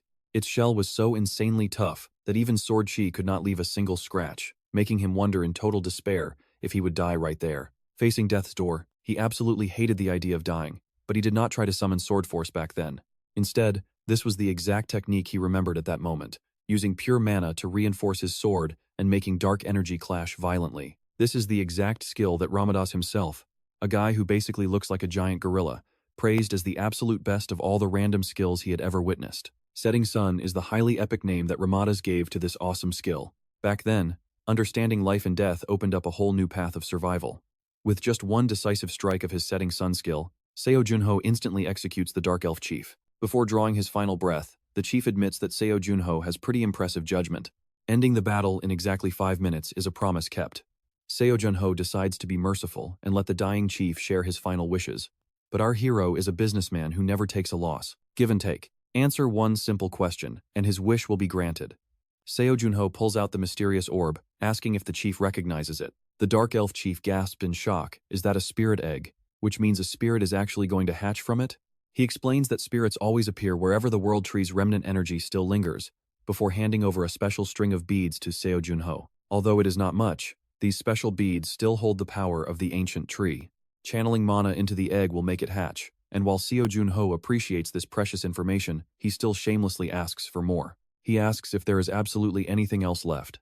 He asks for an elixir, making the dying chief realize that staying alive around this greedy brat will drain him dry, leaving him wondering how he lost to such a human. The chief sighs helplessly, making Seo Jun Ho wonder why he has to throw shade instead of just admitting he has nothing left. Before walking away, Seo Jun Ho retrieves his sword, which is still lodged deep in the chief's chest. In his final moments, the chief offers a quiet prayer to the world tree, begging that only his own life is sacrificed today. He begs for mercy on his poor subordinates, while in a dark alley elsewhere, a long-haired man is thrown against a wall like trash. Canaire steps on his head, demanding to know where Partfinder is, while back at the lair, the chief has officially left the chat. Seo Jun Ho stares at the strange egg in his hand, genuinely wondering if it is actually a real spirit egg. Contracting with a spirit would allow him to wield incredible power without constantly draining his own mana supply. Back in the day, his mana pool was always running critically low, making him super jealous of anyone who could use spirits. Now he can finally contract with spirits, and his feelings are summed up in one word: wow. Spirits only contract with those who can sync up with them, meaning this egg is definitely a dark spirit. Seo Jun Ho gets hyped just imagining a dark purple demon with 2 horns, clearing out every single gate by his side. Without hesitating, he crushes the bead string given by the Dark Elf Chief to force this mysterious egg to hatch. Since the forest energy feels a bit weak, he injects a quick boost of his own magic to speed up the process. The egg flashes with brilliant golden light and cracks open, right under the hyped-up gaze of Seo Jun Ho. Outside, the other players are left waiting for ages, but the magic barrier stands tall, and nobody emerges. Choi Jinpyo mutters in sheer worry they already wiped out the remaining Dark Elves. So why hasn't Seo Jun Ho returned yet? Is everyone starting to fear that something went horribly wrong? Right then, a system notification pops up in front of everyone, announcing they successfully conquered the primitive forest gate. The crowd erupts in wild cheers, thrilled to finally go home because they seriously miss their moms. Soon, the barrier dissolves. Seo Jun Ho walks out with a slumped face, brushing off worried questions with a quiet, "I am fine, you all worked hard." He keeps marching forward without looking back. The other players notice he is barely injured, but his mood seems incredibly dark for some reason. You would think he survived a world-ending war, given how incredibly angry and miserable his face looks right now. Once his business wraps up, Seo Jun Ho immediately boards a plane back home, with absolutely zero desire to stay here. Reviewing his battle footage, Seo Jun Ho sighs in pure frustration. What is the point of being MVP anyway? It all feels totally useless. Was wanting a cool dark spirit to hatch from that egg really asking too much? He does not resent the Frost Queen, but having the actual first-floor boss hatch from his egg is not funny at all. Meanwhile, this mini Frost Queen is literally fogging up the plane window with her breath, staring at the world in absolute wonder. She notes that the technology here is amazing, letting humans soar through the sky without using a single drop of magic. Seo Jun Ho warns her to keep quiet while he thinks, but she snaps back. "I am just talking to myself here." Calling him incredibly selfish, the Frost Queen refuses to stay quiet and immediately barks right back at Seo Jun Ho. Seo Jun Ho fumes in sheer disbelief. He still cannot fathom why the legendary monster who once froze his comrades and terrified the entire world is now his bonded spirit. After all, he was the one who sent her to the afterlife. The Frost Queen keeps rambling on, marveling at how humans went from wheeled carriages to flying through the sky with no vehicles. She claims she gave him plenty of time to think, making Seo Jun Ho groan. "I literally told you to stop talking." He tries to warn her, but she snaps back, accusing him of eavesdropping on her private monologue. Seo Jun Ho clutches his head in total despair, wondering what he did to deserve this, while she casually explains she is just the spirit who matches his magic best. She boasts that Frost is his perfect match, but Seo Jun Ho immediately tries to argue back. He tells her not to make him laugh since he relied on shadow skills for 5 long years. He only used Frost skills for 3 short months, but she points out she is the one who hatched, so he needs to stop being stubborn. She tells him to behave and sign their spirit contract, leaving him completely stunned. He tells her to think about what she did to humanity first, but she asks what exactly she did to warrant such a reaction. But here is the funniest part when he tries to list her crimes. He realizes he does not even remember them. He finally stammers out that she froze the entire Pacific Ocean, but the Frost Queen just brushes it off as no big deal. She asks if he is seriously crying over a bunch of cold fish. Breaking a sweat, Seo Jun Ho desperately argues that freezing the ocean completely messed up the global climate. Even if some scientists claim her ice actually helped balance out global warming, he still insists that is completely beside the point. He brings up her most brutal crime of freezing him and his teammates, but the Frost Queen straight up accuses him of playing dumb. She claims she did not freeze them and offers to use her power to help melt the ice and free his friends. Long story short, she feels she did nothing wrong and actually felt quite sad seeing them frozen in the first place. Running completely out of arguments, Seo Jun Ho quickly tells her to just look out the window. Meanwhile, he uses his smartwatch to call Sushim Deok-gu for emergency backup, desperately asking what crimes the Frost Queen actually committed. Sushim Deok-gu thinks he is acting completely crazy, explaining he only knows the exact same details Seo Jun Ho does, which offers zero help. To make things even worse, the Frost Queen catches him red-handed, trying to cheat on his test. Seo Jun Ho hurriedly changes the subject, asking what real benefits he gets from forming a contract with her. The Frost Queen beats her chest, declaring she will be his personal instructor and train him directly. Sounds pretty reliable. Seo Jun Ho admits she is incredibly strong, but she still lost to him in the end. Why on earth should he accept someone he already defeated as his master? The Frost Queen thinks it over, and claims he only won because she was weakened from losing her powers. Weakened? Is she trying to sell him a cheap scam? Well, she is no scammer. The Frost Queen desperately wants to smack his incredibly smart mouth right now, but she patiently holds back to explain the situation. This body was once the great queen of the frozen kingdom of Niflheim, a brutal monarch ruling over all frost in this world. She swears on her very life that everything she says is the absolute truth. Whoa, that is a serious soul oath where mages bet their entire magical power. But wait, do you think she was actually weakened? How much did she lose? Seo Jun Ho asks with deep skepticism. She casually replies she only has about 1% of her power left. Now he really wants to smack her. Damn it, he was almost fooled by her dramatic little oath. He tells her to stop messing around and swear on her life again, but she refuses. Swearing too much would ruin her noble dignity as a queen. Hearing this nonsense, Seo Jun Ho gets a massive headache from pure frustration. Fine, since she will not even swear, he proposes they sign a contract.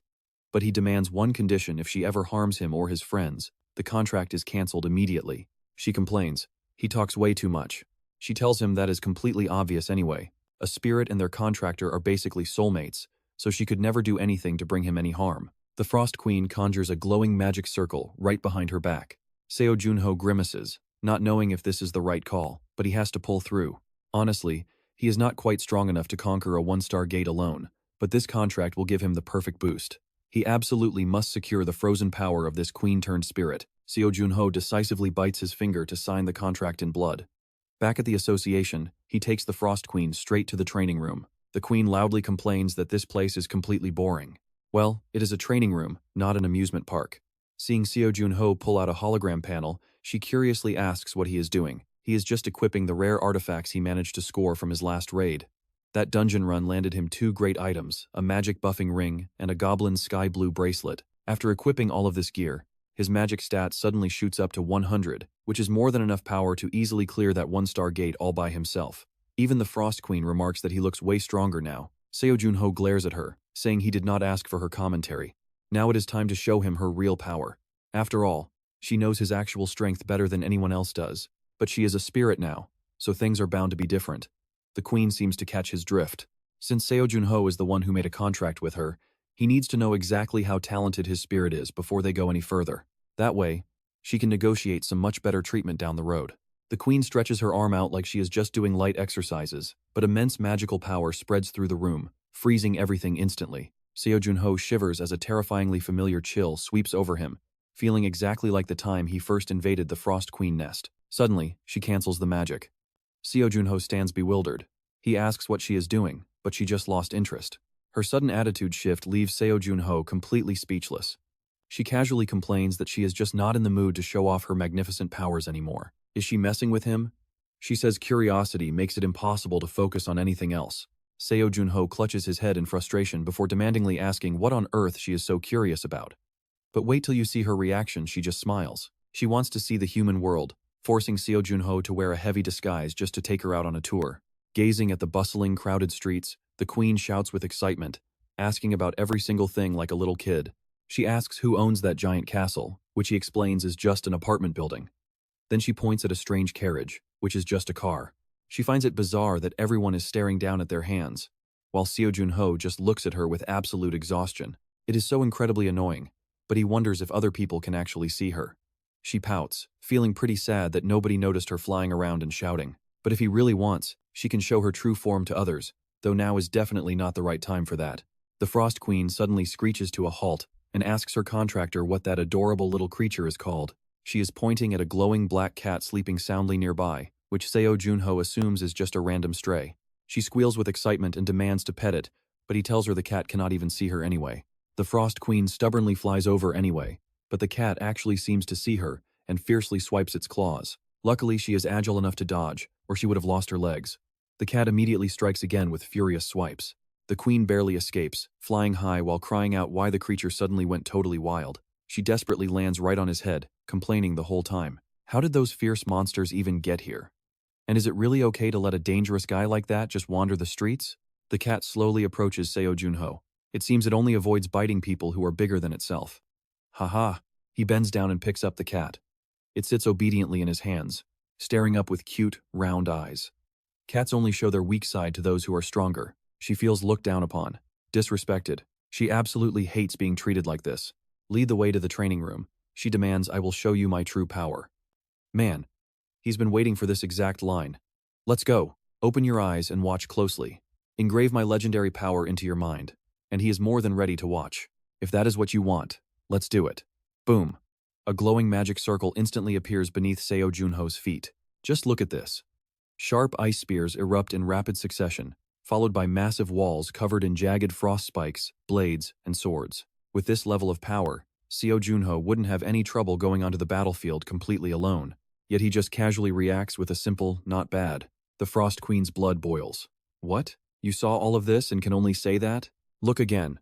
She fumes. I will show you that even as a weakened spirit, my power is still terrifying. But Seo Jun Ho notes that everything she just conjured are things he can easily make himself. Seo Jun Ho glares at her. Nonsense. How can you look at this and still say something like that? The Frost Queen gets so mad she points right in his face. Just then, an ice spear glides smoothly past.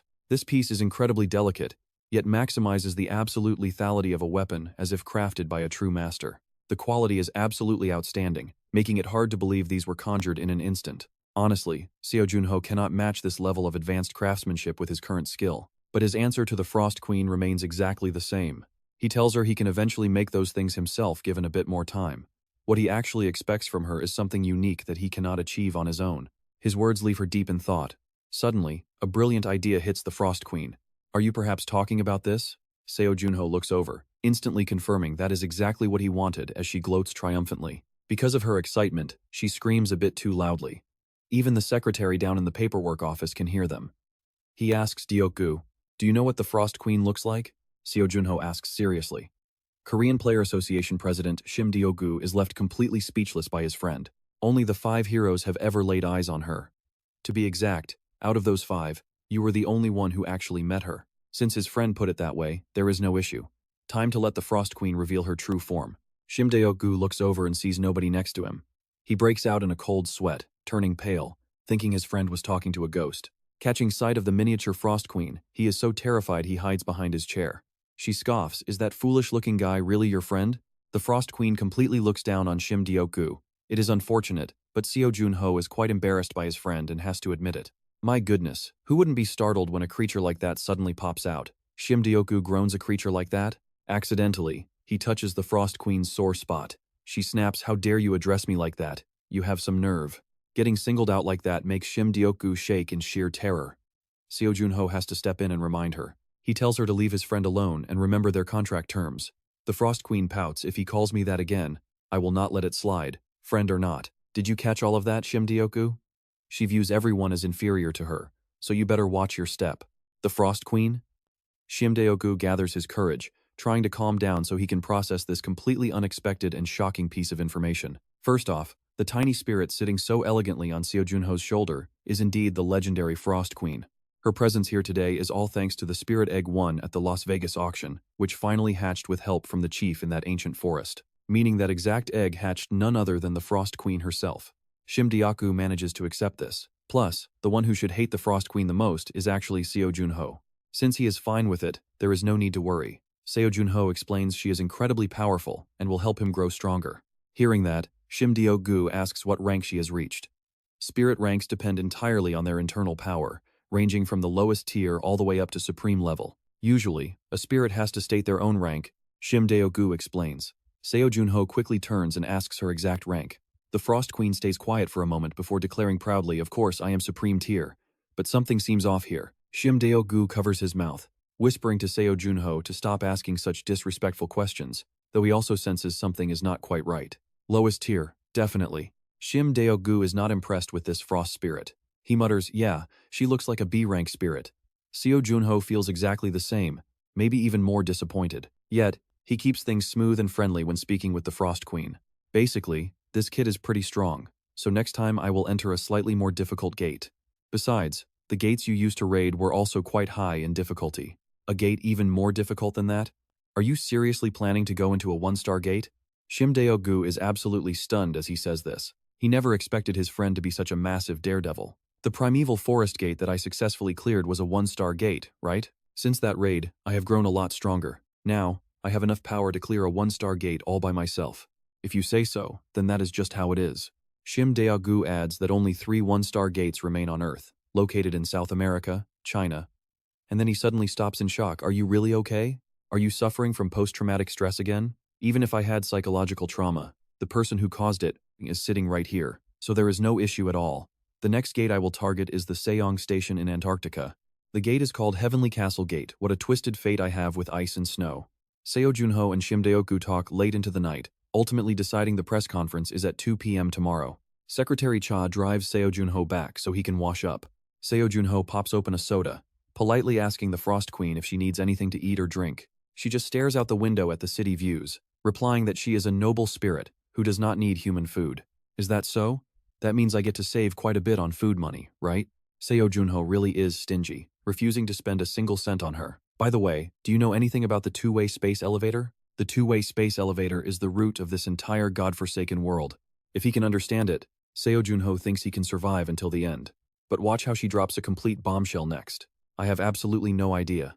Seo Jun Ho cannot believe his ears. Hey, you were a floor master, yet you know nothing? Quit hiding it and just tell me. I really do not know. I swear on my very life, the Frost Queen says seriously. Yes, I did know something about this world, but the moment you defeated me, my memory was completely wiped clean. Whenever I try to remember, my mind just goes entirely blank. Oh man, what a massive shame. If even the Frost Queen had her memories erased, this system is seriously overpowered. She encourages him not to be too disappointed. Even though the memory you want is gone, I am known for being incredibly smart.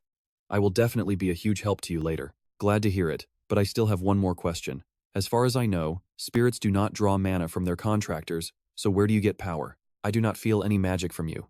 Do you really not know? There is a limit to being foolish.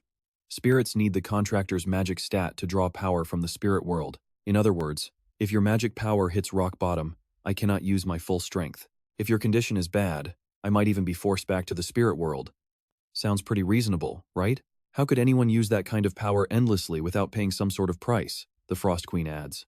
It is just like when I used the thing I showed you earlier. No matter how outstanding you are, you still need over a month of training to fight for real. A month? I will change your mind under the full moon. Seo Jun Ho proudly boasts, full of supreme confidence. The next day, when Secretary Cha brings him a suit for the press conference, he is already mostly dressed. He stands before the mirror fixing his shirt collar, sporting some incredibly slick, styled hair. Not wearing your pajamas today? Secretary Cha cannot help but ask. Doing this once in a while is fun. Seo Jun Ho grins. He slips his suit jacket on with effortless charm already. What do you think, Secretary Cha? Secretary Cha immediately gives him a thumbs up. Let us go then. At the press conference to meet player Seo Jun Ho, the cameras are fully prepped. Reporters have all gathered. And wow, Just look at this absolutely massive crowd waiting with us. Only 3 months have passed since his last press conference, yet it is far more crowded now.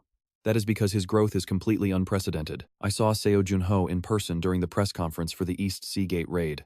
I could already feel his incredible presence radiating. Seo Jun Ho is a monster with potential on par with top rankers like Kim Woo-jong and Shin Hee-won. Even if Seo Jun Ho announces today that he is entering a 1-star gate completely alone, I would not be surprised at all. Everyone else turns to look at the chubby reporter.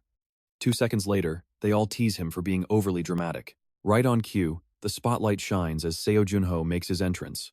He slowly steps out looking incredibly handsome and stylish. He looks so incredibly sharp and clean that everyone is instantly reminded of his previous messy pajama look. Cameras flash rapidly as the press conference officially gets underway. Does Seo Jun Ho have any plans of entering the Cave of Trials? Of course I do. In fact, I am actively rearranging my busy schedule to enter it. Hearing this, the reporters can only gape in complete shock. The female reporter strokes her chin, thinking about how this dungeon is an absolute rite of passage for every single rookie. For a fast-growing player like Seo Jun Ho, missing out on this would be a massive waste. And this unique gate is actually located high up on the Tibet highlands. As the name suggests, challengers must face trials that get progressively harder step by step. After clearing each stage, you get 2 choices. Either push forward to the next trial or call it quits right there and exit to safety.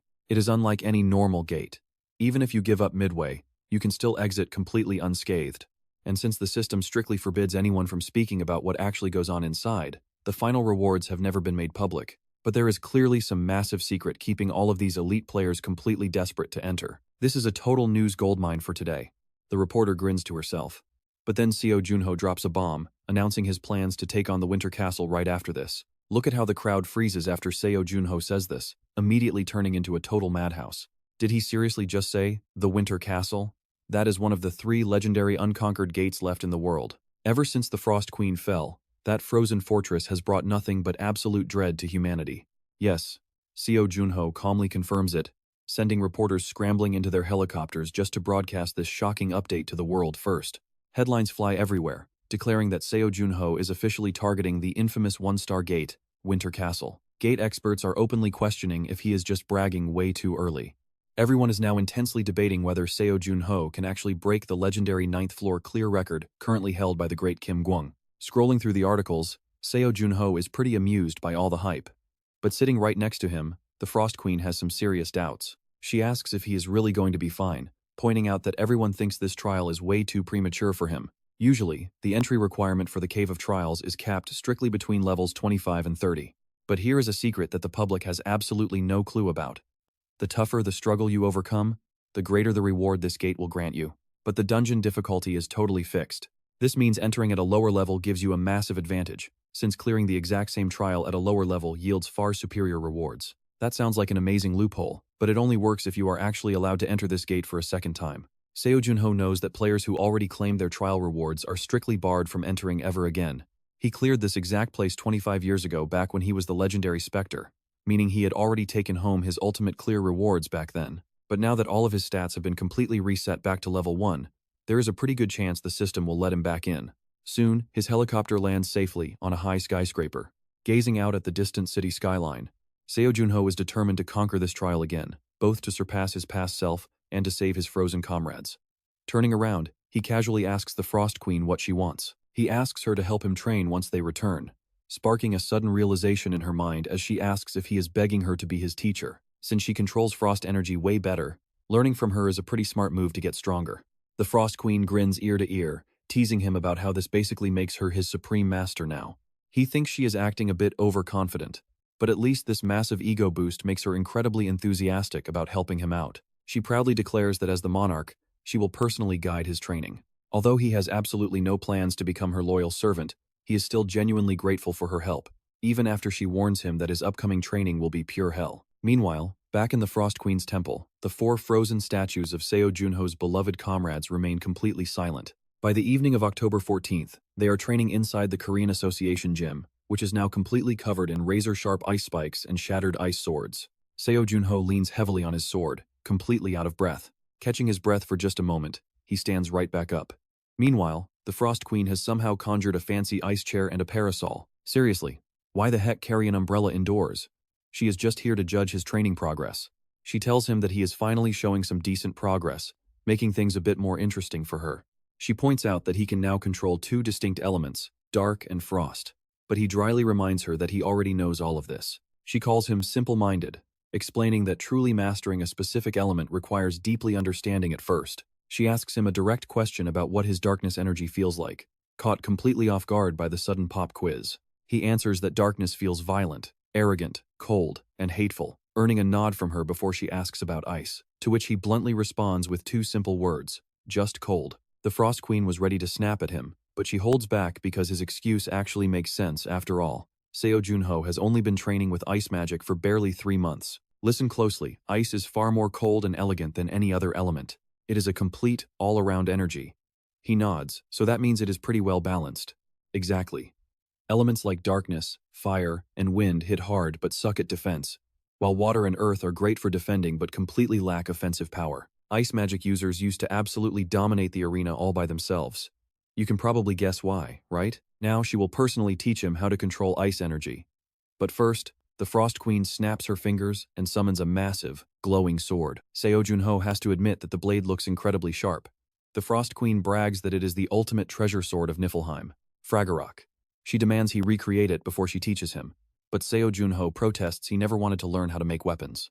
As Seo Jun Ho complains, the Frost Queen builds herself a comfortable ice throne with a great view, and tells him that tradition dictates he must excel at everything. Fail this simple task, and she will teach him absolutely nothing. That is totally unfair, he groans, but there is no negotiating. She disappears instantly and completely ignores his shouts to come back. He asks if his newly forged sword is good enough, but she just humph and snaps her fingers, instantly shattering his weapon in half. Dull edge, terrible weight. She scoffs at his attempt to replicate her national sword. While the Frost Queen stands there criticizing, Seo Jun Ho is absolutely furious, sitting cross-legged and complaining that she has already broken so many of his swords. Deep down, she is actually pretty impressed. In just 34 minutes, he replicated 64% of the legendary Fraggarok power from 28 years ago. He is becoming so incredibly powerful that she can barely believe he is a human from Earth. Seo Jun Ho feels like he is pushing his limits, while the Frost Queen secretly smiles watching him forge, only to criticize his work the second he finishes. Look here, the blade is tilted by exactly 5 degrees. Truth be told, watching Seo Jun Ho make such rapid progress is pretty entertaining for her. Well, this one is barely acceptable, taking you only 152 attempts. He groans that he gave it his absolute all. Can you believe this? She just laughs and shatters his sword in a split second again, leaving Seo Jun Ho completely fuming while she literally beams with joy. She admits the blade was actually pretty good, and she only broke it for fun. Seeing Seo Jun Ho completely devastated, she gently places her tiny hand on his head. That is enough weapon training for now. You must be exhausted after staying awake for 2 whole days practicing. Go to sleep. When you wake up, I will teach you ice energy.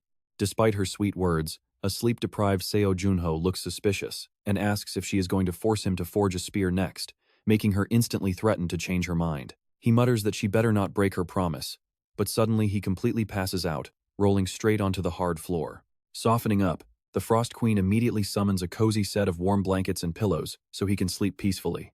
Looking at him, she quietly admits he is incredibly talented and endlessly persistent.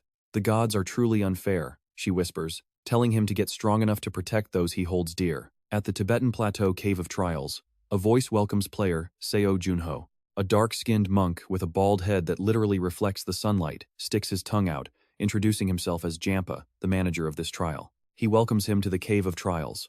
Sticking out your tongue is a traditional greeting in Tibet. Jampa mentions that the association had contacted him earlier, stating that Seo Jun Ho wished to challenge the notorious Cave of Trials. The Frost Queen gets super excited, pointing out that the monk is sticking his tongue out, wondering how on earth he can speak so perfectly while doing that. Standing right next to the monk is a massive leaderboard displaying the names of every player who has ever conquered this dungeon. But looking closely, it seems that for 25 years, absolutely no one has been able to surpass the legendary ghost's record. A system notification pops up before Seo Jun Ho, showing the requirements for level 25 to 30, with no limits on team size, clears, or the brutal difficulty ahead. Jampa kindly explains that absolutely no one knows what lies inside the dungeon except for those who actually enter, meaning unknown dangers are waiting. May the mountain winds bless you, traveler. He wishes him a safe return, but as Seo Jun Ho steps from the bright sunlight into the dark cavern, you can see the heavy nostalgia hitting him. It has been 25 years, he says, stepping forward as the gate crackles with blinding light, only to flash a system error requiring administrator approval. What? Even Seo Jun Ho is shocked. Is this gate really that overpowered? Suddenly, lightning crackles as the entire space shifts into a mysterious room featuring a strange, pitch-black door, and a mysterious man slowly steps out. Introducing himself as Gray, the man leaves Seo Jun Ho completely stunned. Asking if being the first-floor administrator basically makes him God, Gray politely denies it. Gray explains he is just a humble servant tasked with managing this area, but Seo Jun Ho asks if he could please look up while speaking. He asks if staring at the ground does not hurt his neck, arguing that managing Earth's first floor is basically the same as being God anyway. Despite Seo Jun Ho calling him out, Gray simply smiles, explaining that his absolute authority is strictly limited to managing the specific features of this floor, like the gates and monsters on the first floor. But honestly, it is great to see some familiar faces after so long. Better late than never. Welcome back, player Specter. Seo Jun Ho and the Frost Queen freeze up in shock, barely able to mutter a thank you. Meanwhile, the Frost Queen next to him completely panics. Wait, did you say some? Do you actually know who I am? Of course, you are the Frost Queen of Niflheim, supreme ruler of ice. Hearing that, she feels relieved this guy knows absolutely nothing. What exactly is this place? Seo Jun Ho wonders. It is just a virtual space that I created. Lightning crackles loudly above their heads. Seriously, can we make this place a little less creepy? 28 years, 7 months, 16 days, and 32 minutes ago, you cleared the Cave of Trials, right, Specter? Surely you know the rule that those who already claimed the reward cannot enter a second time. Even with a new name, your soul remains unchanged. But what if I no longer have that reward? What do you mean by that? Exactly what I said. I do not have a single reward left from that place. He snorts, raising his head with a sly grin. You are speaking the truth. Seo Jun Ho feels an intense, invisible pressure. Administrator power is no joke. The man continues. Since you do not own the reward, the rules say I can let you enter. Seo Jun Ho finds that only fair. The administrator snaps his book shut. That is for me to decide. The real issue is not about breaking rules, but fairness. You already cleared this once. You know exactly what challenges are waiting for you. That is totally unfair to other players. Seo Jun Ho immediately offers a deal. Just change the difficulty then. If you crank it up, it is fair. The administrator stares at him with pure doubt. Are you absolutely sure you can handle that? Seo Jun Ho is extremely confident. Are you cunning or sincere? I honestly cannot tell. Still, you have kept me pretty entertained today, so I will accept your proposal. Gray snaps his fingers, wishing them luck before walking away. Suddenly, the space around Seo Jun Ho begins to warp and shift. The Frost Queen quickly calls out. Wait, you seem to know a lot about me. Do you know why I lost my memories? Who knows? I cannot tell you, so have fun. With that, he vanishes in an instant. Seo Jun Ho and the Frost Queen are sent straight to the dungeon. Feeling the damp air, he is finally sure they are really back. The Frost Queen looks unusually solemn. Gray is definitely a tough nut to crack.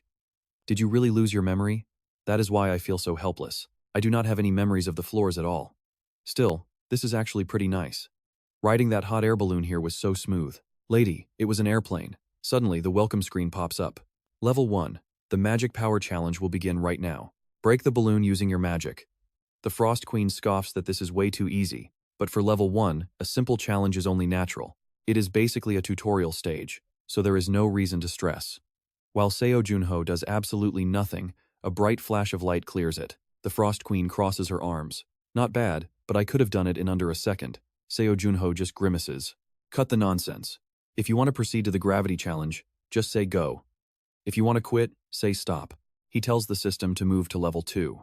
Seo Jun Ho is extremely fired up, though the sudden heavy gravity immediately bends him double. The Frost Queen casually asks what this trial is and why he is suddenly crouching like that. He explains that this second challenge changes his gravity every minute, making him twice as heavy. What about the remaining 8 trials? Well, you already know they are things most players would consider absolute torture. And now, Seo Jun Ho is actually able to meditate while floating in midair. The Frost Queen suddenly gets a bright idea. Contractor, you are not planning to waste this golden opportunity, are you? You will not get many chances to experience such extreme conditions. Start training right now. Wait, where are you going? Seo Jun Ho is currently floating around like he is in zero gravity. He is not sure if she wants to add more difficulty, but before he can even finish his sentence, the heavy gravity slams him flat. Ah, this is brutal. Seo Jun Ho pushes his hands against the floor, gritting his teeth as he growls out, but that does not mean I cannot do this. The Frost Queen decides this is not entertaining enough and suggests raising the stakes even further. Next up, I think you should try running. Oh gosh, that is so much easier said than done. By the end of this trial, Seo Jun Ho collapses to the floor gasping for air. wondering just how insanely high that manager cranked up the difficulty, despite all his complaining. The moment the system asks whether to proceed or stop, he jumps right back up and yells, "Go. You look completely exhausted, so you should probably take a short break." The Frost Queen suddenly acts nice, but he prefers finishing it in one go. Honestly, he is thinking about the rewards. The more a player struggles, the more generous the Cave of Trials will be. If things keep going like this, he will definitely get a much more valuable reward. But wait, what is the next challenge? The Trial of Phantoms. It is a type of illusion. Last time, Seo Jun Ho fought like a maniac to save his friends from monsters, constantly reminding himself that those phantoms were not his actual parents. And after half a day, it finally comes to an end. This time, it will probably be a completely different illusion. Seo Jun Ho glances at the Frost Queen, suddenly hoping she will appear in the illusion. But seriously, when is anything ever that easy? He figures it will be his frozen comrades showing up to blame him for being the only survivor. And just as expected, that is exactly what happens. "Why did you abandon us, you lying traitor?" The Frost Queen quickly rushes over. "Do not listen to them," she warns. "They are all just, I know they are only illusions," and seeing his friends like this drags Junho's heart right to the bottom. Yet, even in their final moments, those idiots still tried to make him laugh. They all knew they were going to sacrifice themselves, which is why I cannot let you insult their memory like this. Ramada's has insane destructive power and rapid self-regeneration. Sky is totally all around, mastering both offensive and defensive spells. Ginberto's long-range support is absolute perfection, and Mio can suddenly materialize right beside you with her sword in an instant. So fighting them all at once? That is basically a death wish. Can you immobilize Sky and Ramada's? She says yes, but it will drain a massive amount of your mana. He replies, "No problem. How long can you hold them?"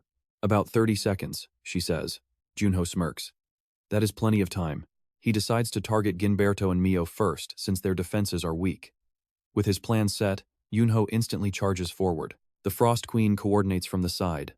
"Awaken from the frozen earth, my soldiers," she commands, "and crush our enemies right now." She summons massive, terrifying ice giants, prompting Sky to tell everyone to run while she handles this threat. Giant ice warriors lunge straight at Sky. Meanwhile, Junho is struggling with his rapidly draining mental power. Junho gets distracted. Instantly, Ramada's leaps in. "It is over," he yells, but the Frost Queen freezes him just in time. "Do not worry about me," she urges. "Just do what you have to do." "Good job," he replies. "Just hold out a bit longer." But right as those words leave his mouth, a shot flies right between his legs. Ginberto tips his hat, staring with glowing eyes. "I will finish you with the next shot," he warns. The bullet grazes Junho's cheek, drawing blood instantly. Even though it is an illusion, it can actually materialize Ginberto's magic bullets. This is incredibly dangerous. One direct hit would end him right here. But watch this, Ginberto takes aim, and in the blink of an eye, his target completely vanishes. Where did he go? He panics. Before Ginberto can even register what is happening, Junho's shadow materializes right behind his head. Using his signature Nightwalk skill, Junho easily takes down his former ally, praying that the hit lands because he cannot pull off this move again. First Ginberto, now the next target. Suddenly, she screams, "How dare you kill him?" Mio screams, and Junho glares back. She is known as the Supreme Swordsman, so only an idiot would try to beat her in a pure duel. "You will pay for what you did to my comrade," Mio growls, extremely intense. "You will pay with your life." She immediately charges forward with her blade. Junho realizes he has one shot here, aiming to exploit her emotional instability over Ginberto's death to land a decisive blow. Junho slashes clean through Mio. "How could you do this to us?" she gasps. Mio collapses, clutching her chest as Junho winces. This entire trial is pure psychological torture, forcing him to face the one vision he fears most. At that exact second, the Frost Queen's spell shatters. Her power has completely hit its limit. She panics, but that sudden crash also warns Junho that his other formidable friends have broken free. Ramada steps out of the dust, mocking him. "Did you honestly think you could hold me back with this cheap trash?" Still desperately trying to control her magic, the Frost Queen screams out, "Contractor, I cannot hold it anymore." Sky swings her staff, casting a spell that pierces clean through the ice giants, shattering them into tiny frozen shards. Those sharp shards rain down, aiming to crush her. The queen cannot dodge in time, but when she opens her eyes, she is completely untouched. "Thanks, Frost Queen. You did great," Junho says, arriving just in time to block the debris with his shield. But that does not mean this fight is over. Ramadas charges with insane excitement, delivering a devastating blow that forces Junho to strain every muscle just to block. "Hey kid, did you really think you could dodge me?" Right behind him, Sky has already prepped a massive Tier 3 spell. "You idiot, Ramadas," she yells. "I told you to stay back." 3 magic circles unleash beams of light directly at Jun Ho. Luckily, his quick reflexes save him as he leaps away just in time. Seriously, we are looking at the absolute perfect combination right here. With Ramadas holding the perfect defense and Sky providing massive long-range attacks, they form an absolute nightmare duo. Seriously, how do you even fight against something like this? Too late to back down now. He has to fight. To defeat this duo, he has to push his body past its absolute limits. Jun Ho closes his eyes, focusing to gather every last drop of his energy. Opening his eyes, a single swing of his sword manages to slash Ramadas. He hopes this blow will end it, but fate has other plans. Wow, you slashed me right across the chest, he laughs, quite a fresh feeling. Seriously, he barely has a scratch on him. Ramadas clenches his fist. Is that really all you have got, he sneers.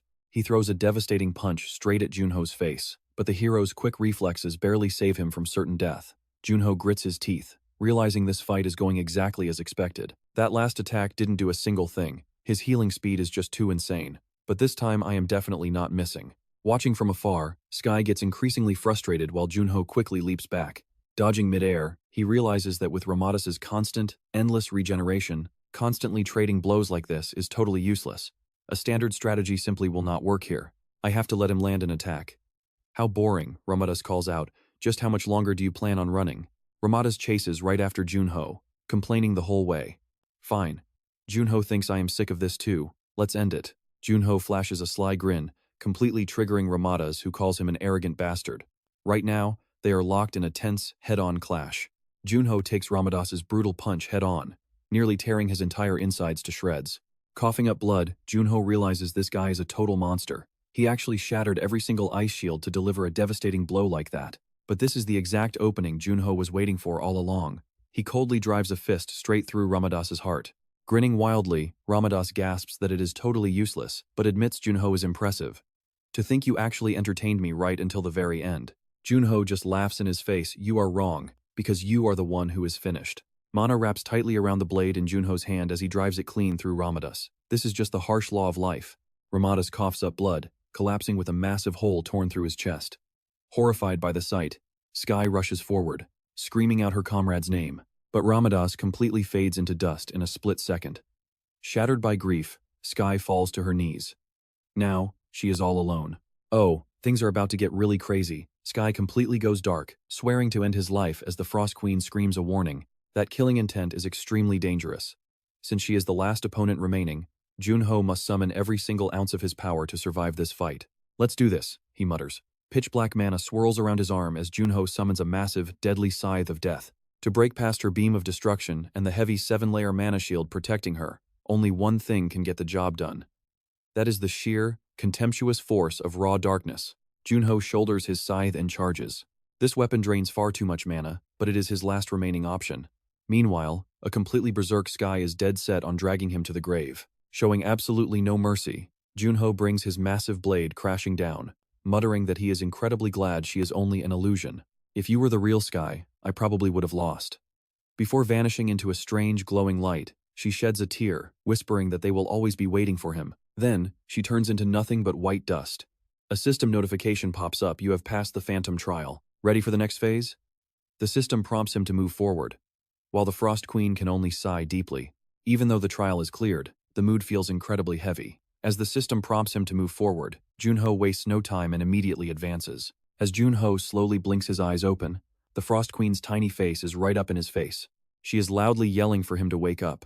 Jun Ho looks completely lifeless on the bed, sporting massive dark circles on his pale, exhausted face. Even now, he barely looks conscious. The Frost Queen complains that he slept for 30 straight hours, thinking he had actually kicked the bucket. Jun Ho wonders why she always says such ominous things. Honestly, 30 hours is actually less than I expected. I figured I would be out for at least 2 whole days.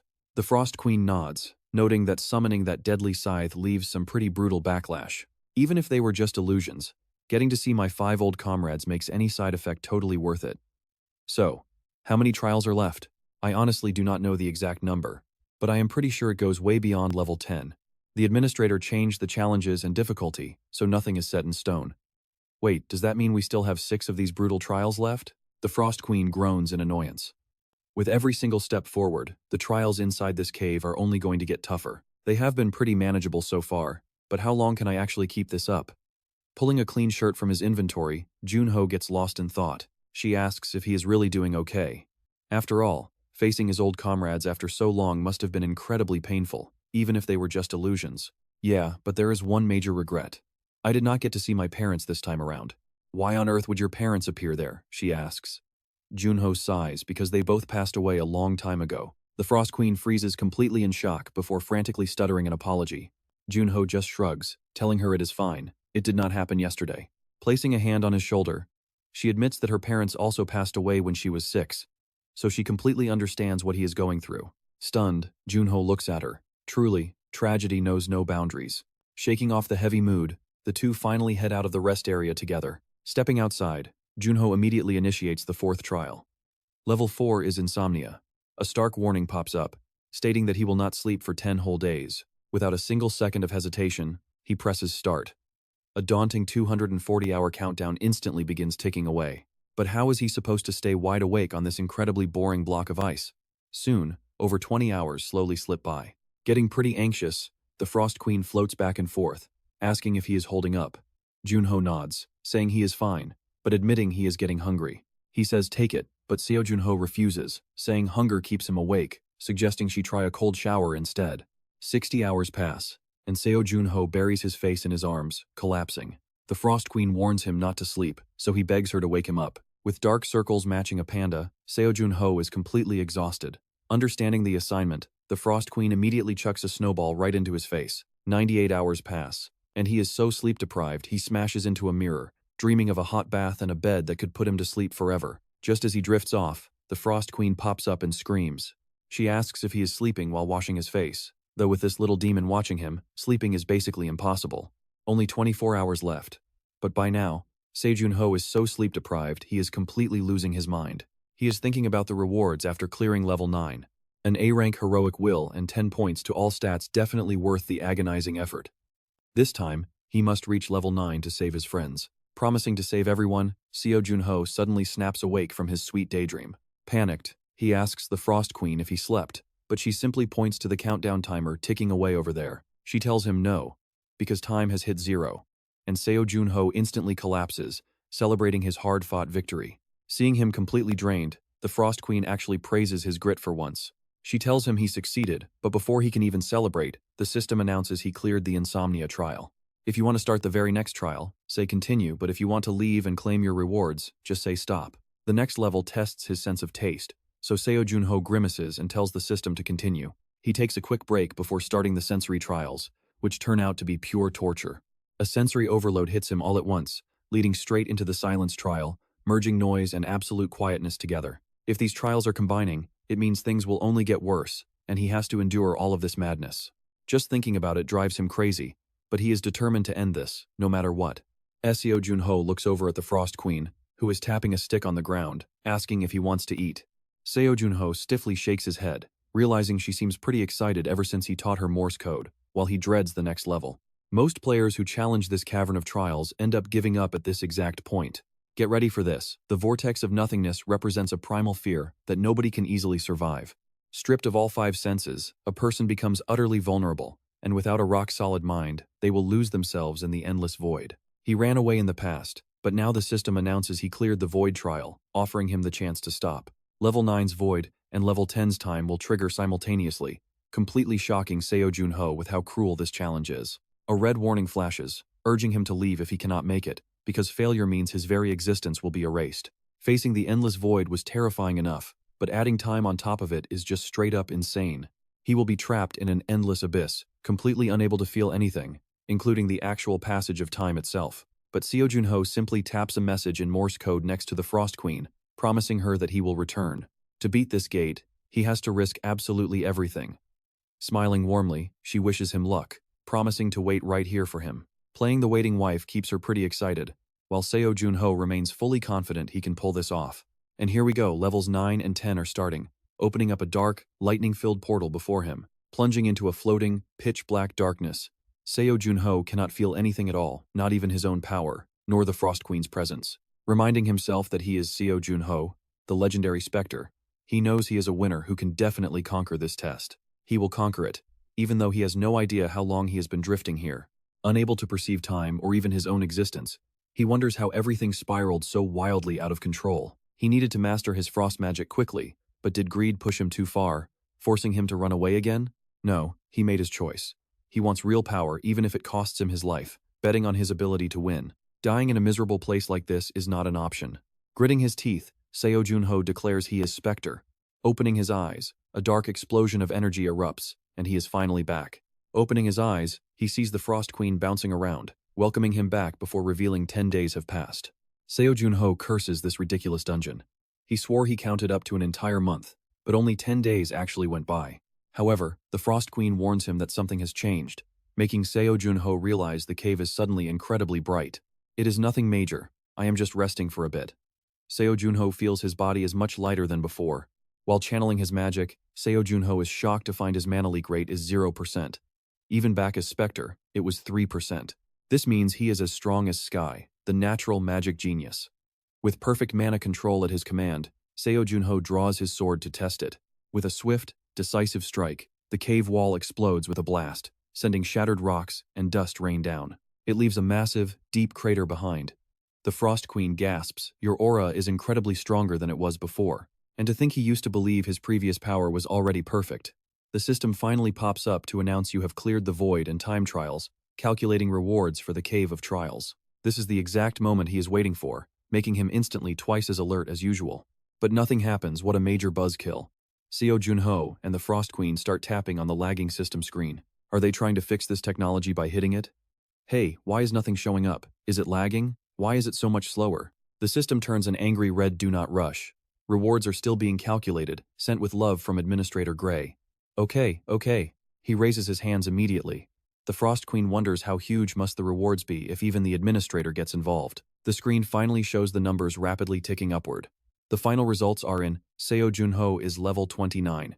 Title, Bringer of Spring. The assistant Frost Queen is stunned by his limit breaker title. Sharp intuition rises to A. Hero's mind jumps from A to S. Strength 94 plus 20, agility 100 plus 20, speed 96 plus 20, and magic is 120. 2 skills ranked up, all stats increased by 20. That is double the rewards he got when he cleared the 9th floor in the past. Seo Jun Ho recalls asking the administrator to raise the difficulty specifically for this. The rewards in the Cave of Trials are always proportional to your struggle. Maybe Gray already predicted all of this back then. On top of that, there is also a brand new title. Limit Breaker is awarded to those who surpass their own boundaries in the Cave of Trials. When leveling up, a random stat is boosted by 1. Seo Jun Ho turns to the Frost Queen. "Pinch my cheek." She pinches him so hard his face twists, and he feels real pain. So this is definitely not a dream.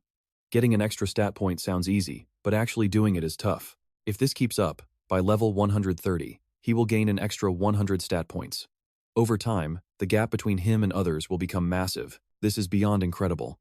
The Frost Queen sighs. "Contractor, stop rambling already. Let us get out of here." She is utterly sick of this cave. Seo Jun Ho turns to her with a smile. "Yeah, let us go. Staying any longer would drive me insane." Before leaving, Seo Jun Ho mutters, even with the delay, "I am incredibly lucky. Frost Queen, I was born in the wrong era. Why are you always talking nonsense?" Outside, Master Jampa is deeply worried that Seo Jun Ho has permanently moved into the cave, as a whole month has passed without him coming out. Right at that moment, the leaderboard updates. First place now displays Seo Jun Ho with a cleared record of the 10th floor. Jampa smiles so wide his eyes disappear. "We have a new legend." At the same time, Cal Signer knocks on a door. The man who opens the door bows very formally. "It is an honor to welcome you to my humble home. It has been a while." Cal Signer scowls with extreme disgust. "Yeah, this place does not look fun at all. We do not do this for fun. We are preparing for the second advent of the Heavenly Demon." The Heavenly Demon? Cal Signer gets very agitated upon hearing that name. "Torres Milo, how dare you say his name in a place full of kids? But if you do not believe me, look for yourself." The blonde guy snaps his fingers, and the playing kids instantly freeze in place. Cal Signer frowns at the creepy kids. They are all being trained to become skilled demons just like you. He signals the kids to resume playing, and the blonde guy warmly invites him inside to talk. In Rome, Italy, tourists are gathered everywhere. "Look at that, contractor." The Frost Queen cheers loudly, pointing out that they are praising him on television. Seo Jun Ho warns her not to get distracted. He is carefully disguised because they came here to locate paradise and completely destroy it. They need to head to busy areas where Torres Milo usually appears. But searching this entire foreign country is going to be tough.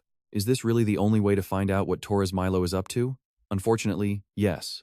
A few days ago, his sponsor welcomed him. My precious Seo Jun Ho is finally here. What is with that creepy look? The strange man gazes at Seo Jun Ho with deep affection, acting like they are close family. Come here for a hug, my boy. Now that you finished the dungeon trial, sponsors are throwing money at us. So of course you are precious. Stop it. Why are you calling me son? Anyway, I did some digging into that orphanage you found back in Paris. The demonic skeleton mage raided an auction house located within those ruins. Many children are being raised there to become fiends just like him. Though the exact location remains unconfirmed, I found several related clues. The screen turns on, revealing the blonde guy who met with Cal Signer. This man is named Torres Milo. He was an active player on the second floor before retiring. His career was going smoothly, but players suddenly losing their touch, and retiring is not uncommon. But his behavior after retiring was actually pretty strange. It turns out that guy giving Jun Ho that sickeningly sweet look earlier was actually Deo Gu. I had no idea he could disguise himself so well that his own friend wouldn't recognize him. Look at this next picture with me. Torres is leading 2 kids here, and our investigators caught this highly suspicious moment by chance. According to the locals, they often spot him around Rome, but as for where he actually lives or what he does, nobody has a clue. Every now and then, he brings some kids to the busy district, and that is pretty much all we know. Here is the shady part: the kids Torres brings along are always different. Something is definitely off, but if he is tied to an orphanage, is not this a bit too obvious? That exact detail bothered me too, so I dug through every single criminal record in Rome from the past few years. Take a look at this. Within a week of Torres showing up in the busy district, a missing child report is always filed. Jun Ho's eyes narrowed. This definitely needed a closer look. Deoku noted that Torres shows up in the busy area once every 2 months, and the next 2-month mark hits exactly next week. Finding Torres in Rome. That is our absolute top priority. He walked until his legs practically gave out. Slumped by a fountain, he could not find a single trace of those targets. The Frost Queen offered a comforting smile, telling him not to get discouraged on day 1, so they should probably call it a night. As Jun Ho and the Frost Queen walked back chatting, a young boy suddenly bumped into them. Jun Ho sighed, grabbing the kid's wrist, making the boy yell out, "What do you think you are doing?" "What am I doing?" "Hand over what you just stole." The boy turned pale, gritted his teeth, and tossed back the watch with a look of pure contempt. "Tesk thought you were an easy mark," the kid scoffed. "What are you looking at? Want an apology?" "No. I am just debating whether to turn you in to the police." That single sentence left the kid completely frozen, his face turning pale with sudden fear. Jun Ho leaned in close, asking if he belonged to some organization, making the boy yell back, "So what if I do?" "Perfect," Jun Ho thought. "Since you know this area pretty well, how about a free meal?" Soon, the boy was happily scarfing down a massive feast. Jun Ho just sat there watching him eat, telling Marco to slow down so he wouldn't get a stomachache, before asking if he wanted to order more. "No, I am full," Marco muttered. "But it is just that I am the only one eating." Hearing this, Jun Ho waved over the waiter to package up the entire menu. When asked how big his group was, Marco choked on his food, in pure shock as Jun Ho generously ordered 16 full portions for them. No home, and no parents. Marco explained that homeless kids like him all huddled together inside a damp, run-down warehouse. No adults around? Marco explained it was basically a makeshift orphanage. Once a month, a visiting priest would stop by. A priest? Yeah, definitely a high-ranking priest from the Vatican. They clean sins to make people pure, then take them to paradise. Paradise? The priest said if they go there, they can study, wear nice clothes, and eat 3 full meals a day. But I do not want to go to paradise, Marco admitted, because those priests give me a really strange, creeping feeling of absolute dread. You and I know that highly sensitive people get that exact warning sign around evil. Jun Ho then asked if he met the other kids. Even though I have never seen them, whenever we ask, the priests bring letters they wrote. It seems like they are all doing pretty well. Marco smiled as he spoke. Jun Ho nodded, saying they sounded like truly kind people, before asking when the priests would return. In about 2 days, Marco replied. Why do you want to meet them? Jun Ho claimed he had a long-lost younger sibling. He wondered if the priests could help find him, making the Frost Queen marvel at just how shamelessly Jun Ho was lying. Having been fed, Marco became incredibly enthusiastic, promising that if that was the reason, he would happily help arrange the meeting. Let me know when the priest arrives, and I will pay you handsomely. Meanwhile, late at night inside the Vatican, Pope Francis XII is resting. Suddenly, an uninvited guest slips in past midnight, prompting the Pope to ask who is there. Despite his old age, his senses are pretty sharp. Jun Ho puts on his Specter mask, sending a visible jolt of shock through the old Pope upon recognizing him. I heard you were recovering from injuries, the Pope murmured. Jun Ho replied that staying in bed is exhausting, adding it was good to see him after 25 years. Francis bowed deeply before him. expressing how he never expected to see Jun Ho again, feeling as though an old man's prayers had reached the heavens. It is quite embarrassing to admit, but we are living peacefully in the world you 5 legendary heroes fought so hard to build. No need for shame, Jun Ho replied. That is why we fought. Then he got straight to the point, asking Francis if he knew of an orphanage named Paradise. I have never heard of Paradise, Francis admitted, shocked that someone would falsely operate under our name. Those monsters posing as priests to kidnap innocent children are no better than fiends. Is that so? Jun Ho muttered. No worries then. The Pope apologized for being unable to help. Jun Ho prepared to leap out of the window, but paused to leave a warning. Francis, there might be a massive fire near Rome in a couple of days, so have the fire trucks ready. A fire? Yes, see ya. The Pope tried to call out, asking him to wait, but Jun Ho had already vanished completely into the shadows of the night. The old man sighed, noting he always leaves so suddenly. Outside, the night sky looked beautiful, yet carried a pretty eerie vibe. It's pouring rain outside Marco's house. He tells his siblings to eat well, saying he's going out for a bit but will be back soon. Marco gives his younger siblings some instructions, and they all obediently listen. Right on cue, Seo Jun Ho walks out, stretching and letting out a massive yawn. Seo Jun Ho mutters about how amazing his nap was. Marco glares at him in annoyance, asking why he's sleeping here when he has a perfectly good place. But Seo Jun Ho just grins. He says sleeping here is super comfortable, plus the kids are adorable, so they might as well head out together. Marco agrees, but reminds him that he's counting on his help as his guide today. But tell me, why is Seo Jun Ho wearing a disguise here anyway? The Frost Queen points out to her contractor that the kid walks with incredibly light footsteps, and Seo Jun Ho agrees that he noticed it too. After watching him for a bit, Seo Jun Ho asks Marco if he's training to become a player. Marco blushes, looking a little annoyed at getting called out so easily. He gasps, asking how he knew, and if he's a player too. Seo Jun Ho takes the absolute perfect chance to brag, claiming he can read people just by watching them walk, leaving Marco struggling to keep his composure. Marco admits that he's training to become a player, acknowledging how incredibly tough the path is, but says he has to keep moving forward anyway. With absolutely no parents to lean on, he believes this is his best shot at protecting his family, especially since the priest promised to help him train with their special course at Paradise. Seo Jun Ho completely freezes upon hearing about this training course, and the Frost Queen is just as bewildered. The Frost Queen warns her contractor that this smells like a cheap trick to lure talented children, and Seo Jun Ho knows exactly how these shady schemes work. But Marco is still caught up in daydreams, so Seo Jun Ho asks when the priest is coming. The kid explains that he plans to drop by Paradise to train, get certified to enter gates and make money, and eventually become a legendary, world-class player, just like the Frost Queen. Wait, what? Talk about aiming a bit too high. Both Seo Jun Ho and the Frost Queen are left completely speechless as they continue down the road. By some absolute stroke of luck, they cross paths with the exact person they need to find, as Torres walks down the street leading a young girl. The girl turns out to be Marco's old friend, Anna, prompting him to call out to her while Seo Jun Ho looks on in confusion. Marco explains that she's part of their family, and that she left to go to Paradise about 2 months ago. Seo Jun Ho recalls the timeline of Torres visiting the city center, which perfectly matches a string of missing person reports that popped up that entire week. Comparing her to the photo Shim Dioku dug up, it's definitely her. Marco calls out to Anna as he rushes over, while Torres quietly whispers to the girl. Torres asks if she knows them, and when she says it's her old leader, he instructs her to greet him warmly. She nods, and her cold, gloomy expression instantly vanishes, lighting up with pure joy as she throws herself into Marco's arms. She cries out that she missed him, and as Marco asks if she's been well, Torres steps up with a warm smile, greeting Marco politely. Marco greets the priest, who asks if he left the younger kids home alone, but before the man can say more, he gets cut off. Seo Jun Ho walks over complaining, telling Marco he shouldn't just run off mid-sentence without warning because he thought he'd actually lost him in the crowd. Torres awkwardly asks who he is, secretly sizing up this stranger wearing a mask and sunglasses to hide his face, while Seo Jun Ho just chuckles foolishly. He introduces himself as Sunny, claiming he's just a tourist visiting the area.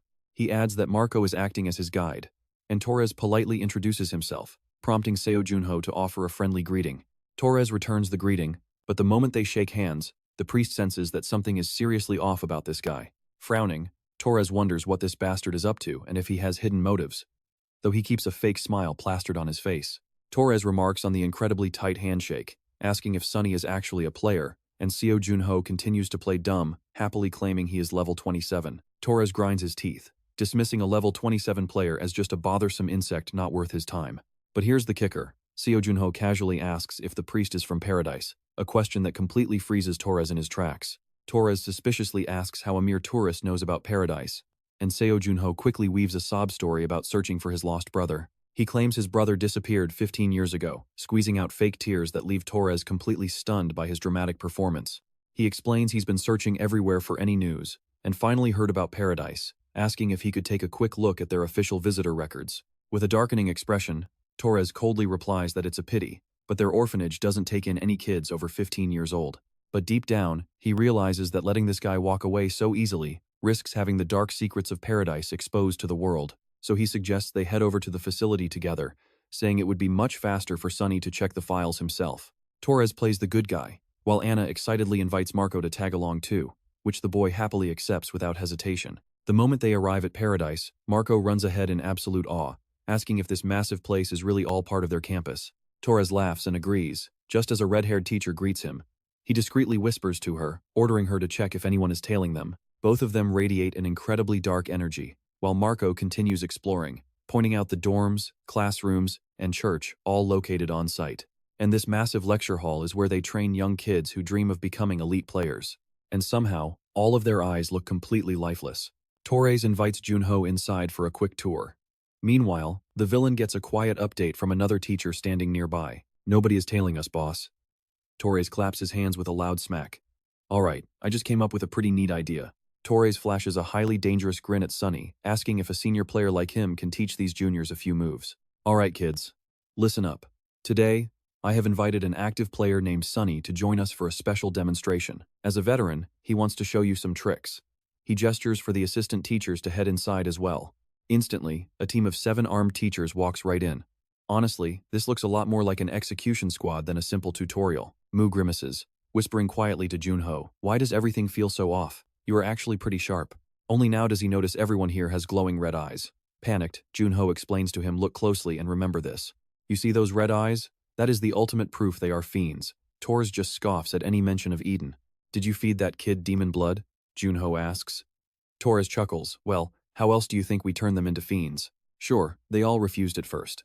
But after I executed a few as examples, they quickly drank up while crying their eyes out. Torres laughs coldly. Hearing this, Mu collapses onto the floor in utter shock, tears streaming down his face. "So Anan, Lin, Leo, and Shu, all of those children went through that without my knowledge. They literally cried, begging not to go, yet I still forced them. You absolute monster," Marco yells out, furiously charging forward with clenched fists to end the old villain, but his raw power is simply too weak. The red-haired teacher instantly leaps in front of Torres, delivering a brutal punch to Marco's stomach. The kid coughs up blood, rolling on the ground. Torres laughs loudly at his pathetic state while Marco trembles and screams. "One day, the Specter will punish all of you," Marco cries. Torres sneers. 25 years ago, we might have actually been scared, but today, he is just hiding somewhere, trying to recover. Even if he does return, no fiend is going to fear him anymore. Suddenly, a dark coat is gently placed over Marco's shoulders. "Listen, Marco. Real players must keep moving forward with absolute resolve, even if they watch their most precious companions perish right before them. So, if you truly want to be a player, you must hold your weapon tight, even when facing an opponent who is far stronger than you." Having already thrown away his sunglasses and mask, Junho pulls out the legendary Specter mask and puts it on. "Since you are not a real player yet, I will handle this." Mu watches in total shock and disbelief what is actually happening. Why is he wearing the mask of the Specter? It must be a lie. There is no way such a legendary hero would show up here to help us. "But if you really are the Specter, please save my siblings," Mu begs. Torres just lets out a mocking laugh. Him, the Specter. Well, that makes sense. Did he call himself Sonny because of his darkness-themed alias? The other teachers burst out laughing, with one stepping forward like he is in a movie. Ignorant of his impending doom, he approaches Junho. "If you are the Specter, my head should roll off in 5 seconds, right?" Junho coldly replies, "It will not even take 5. Before the fool can even scream in panic, a swift slash of a dark blade slices him clean in half, sending him to the grave. Now, the remaining fiends are starting to panic. Could this really be the Specter? That power is undeniably from the dark. "What are you staring at? Kill him," Torres screams. Well, isn't it a bit too late to be terrified now? Look at Tori's face. He never expected the real, legendary Specter to actually show up in this dump. He assumed this was just an imposter mimicking dark magic. But whoever this guy is, he is definitely a highly capable player. He was acting like a total nobody earlier. At this rate, he might actually pose a serious threat to my own life. But if the Fiend Palace gets involved, things will change. Torres quickly taps his smartwatch, desperately trying to call for backup. Meanwhile, The rest of the lackeys charge together, attempting to ambush Jun Ho. Jun Ho calmly raises his hand and snaps his fingers. A shadow wolf leaps out with a roar, crushing the skull of the first attacker. The others immediately run for their lives. Damn it! He took them down with just a single snap. Do not try to fight him, everyone run. So they are planning to stall and call for backup. What an absolute waste of effort. Although their magic power has increased compared to 25 years ago, my mana consumption is recorded at exactly 0%. Now, with limitless magic at his command, Jun Ho unleashes a terrifying storm of shadow strikes, sealing the entire room. Torres turns completely pale. He is a true monster. The old villain finally realizes the legend of 100 defeated fiends is entirely real. Damn it, you useless trash. Get in there. Trapped, he forces the brainwashed children to fight, desperately trying to buy time until the fiend palace arrives. Go grab him right now. We just need to stall until Labrin gets here. The children march forward like heartless machines. Jun Ho instantly realizes the villain is trying to use them as shields. He doesn't want to hurt these kids, so he casts shadow magic to block their path. Back off, he warns while I'm still asking nicely. The kids caught in the dark magic freeze right in their tracks.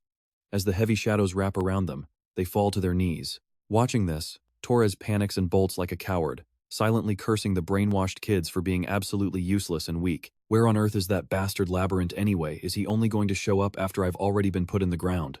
Torres runs so blindly he completely eats dirt. Damn it, he thinks I can't trip and get trapped in a corner like this. But it's too late. Jun Ho's shadow magic already catches up to him. Phantom wolves instantly rip into his leg, but despite losing, Torres keeps screaming insults. Jun Ho corners him in seconds. Let me ask you something. Did you ever once care about the kids you forced to become demons? Yes, of course I did. Oh, really? Well then, that's a relief. With a sharp wave of his hand, Jun Ho lets the shadows shred him. Now, he mutters coldly, your death is nothing but pure, well-deserved justice. Torres spits blood, begging for a savior as Jun Ho brutally slams his head into the dirt. Give back the lives of every single child you ruined. Now let's see what's in his head. Just like always, Jun Ho digs into his memories and finds Torres first discovering the demon blood, cherishing it like a sacred relic. This is demon blood, he realized. With this terrifying power, he could finally crush every single person who ever dared to look down on him. Finally, his big chance arrives. Torres chugs down the dark blood without a second thought, leaving Jun Ho watching in absolute, utter disgust. Instead of actually working hard to improve your own skills, you got jealous of others and chose to become a literal monster. Hey contractor, is this that memory ability you were talking about earlier? No, this is Confession of the Dead, a skill that extracts crucial information straight from a corpse. Wow, that is seriously a cheat-like ability. Since he managed the Garden of Eden, he is bound to have massive intel on the Demon Association. And so, Torres's memories continue playing. The scene shifts to his arrival at the garden. Are you Torres, the current manager of this place? A deep voice asks. A bearded man with a surprisingly gentle face asks the question. Torres kneels flat on the ground to answer yes, earning immediate praise.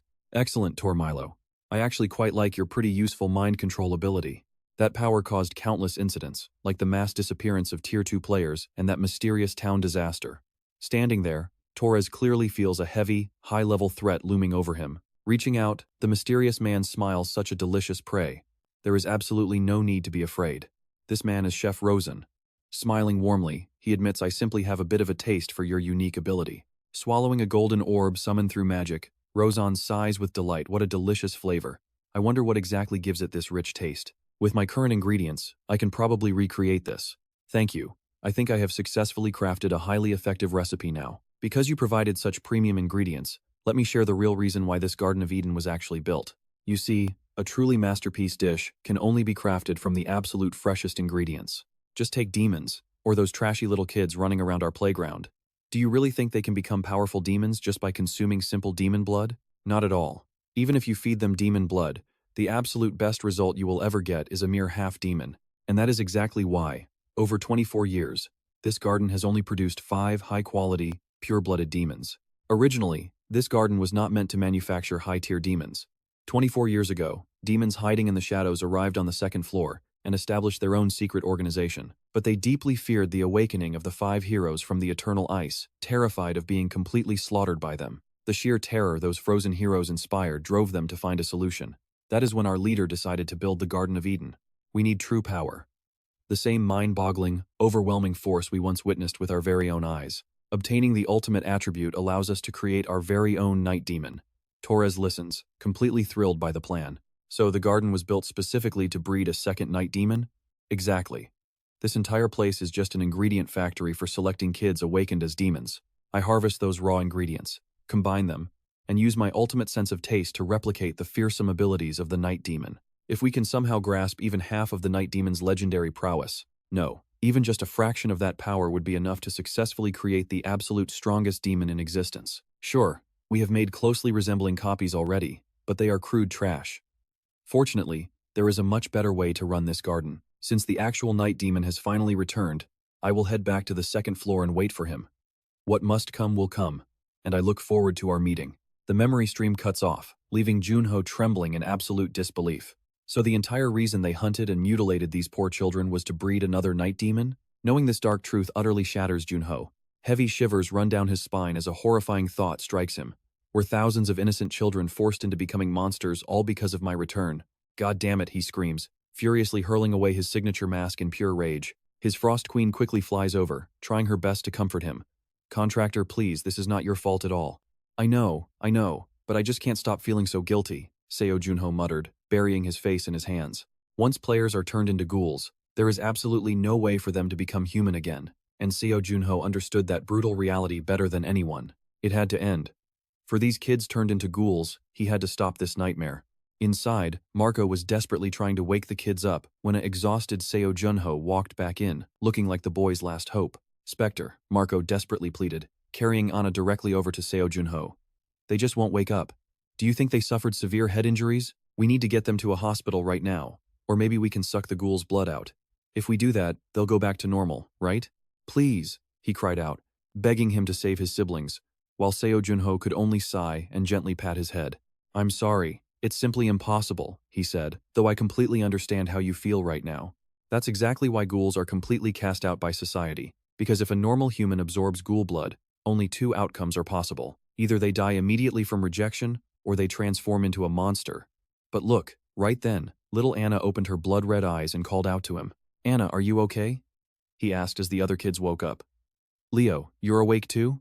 Are you guys all right? Thank goodness, Marco cried, hugging Anna tightly, completely unaware that he was holding a ticking time bomb in his arms. Anna's face went freezing cold as she muttered, Marco, something feels so strange. Why do I suddenly want to end you? Talons. Razor-sharp talons grew instantly from her fingers. Before Marco could even react, those claws slashed toward his chest. Seo Jun Ho immediately lunged forward, pulling the terrified boy away from Anna's reach, fully aware that all ghouls are born savage and bloodthirsty. No matter the cost, raw instinct drives them to slaughter on sight, especially those who drank their blood and willingly turned themselves into monsters. I'm incredibly sorry, Seo Jun Ho told Marco grimly, but Anna has fully demonized now, and she's driven by a feral thirst. Suddenly, a red alert flashed. Low demonic energy detected. What was going on? The system notified him he could use his Night Watch skill to absorb dark energy, leaving Seo Jun Ho completely stunned. I can actually absorb darkness? Is this like curing a sore throat by swallowing pure ice? Anna was quickly bound tight by his dark shadows. Seo Jun Ho had honestly never heard of Night Watch having a crazy cheat ability like that. Then he recalled Jo-san's theory, that if you inject ghoul blood into a non-human creature, they would only turn into a half-ghoul. Could a non-human creature undergoing this sudden transformation still have a genuine chance at being saved? Seo Jun Ho was spacing out for way too long. Honestly, Marco had to call out and snap him back before everyone died. Specter, no matter what happens, please let me take full responsibility for my siblings, Marco pleaded. I sent them to paradise, and then this horrific tragedy happened. Are you serious? This memory is going to haunt you for the rest of your life. Holding on to what you have and moving forward is exactly what you taught me, the boy replied, making Seo Jun Ho and the Frost Queen smile as they watched him cry. They both patted his head, leaving the kid dazed as they praised his incredibly cool response. You are going to make a truly fine player, Marco, but a kid of your young age shouldn't be carrying such heavy, painful responsibilities so early. Though pretty skeptical, Seo Jun Ho activated Night Watch to absorb the corrupt energy inside Anna's body. Carl Signer finally woke up at 8 o'clock. 17 hours of sleep. Damn it. Chasing after Kim Woo-jong was clearly much more exhausting than he'd thought, but he swore he'd pay that grudge back twofold. Just then, he checked a message from Torres Milo, inviting him to the main hall to show him something, making him curse silently. That filthy bastard. How dare Torres Milo order me to go and show up over there? If he doesn't have anything useful for me when I get there, I will personally end his life, he growled, walking downstairs in shock. What on earth is this? He gasped. And get this, the entire facility was empty, and every single ghoul was gone. He gritted his teeth. What is happening here? Meanwhile, the scene shifted to the Vatican. Every single priest in the room was staring directly at a relaxed Specter, while Marco sat beside him, completely on edge. "Everyone is staring at us," he whispered. Specter told him to ignore them. "If you want to travel with me, you'd better get used to this, because things are looking far worse than 25 years ago." Just then, an official announced that Specter had finished evaluating all 217 of the rescued children. Fortunately, every single kid tested completely negative for ghoul blood, and the priests praised Specter for planting fresh seeds of hope in their barren land. Marco was overjoyed as Pope Francis XII walked out, leaning on his cane with a warm smile.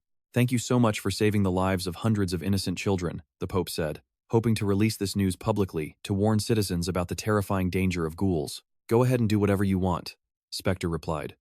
"But since you're so grateful, do you mind if I make a small request?" "What do you want? The kids I brought here do not have parents or guardians.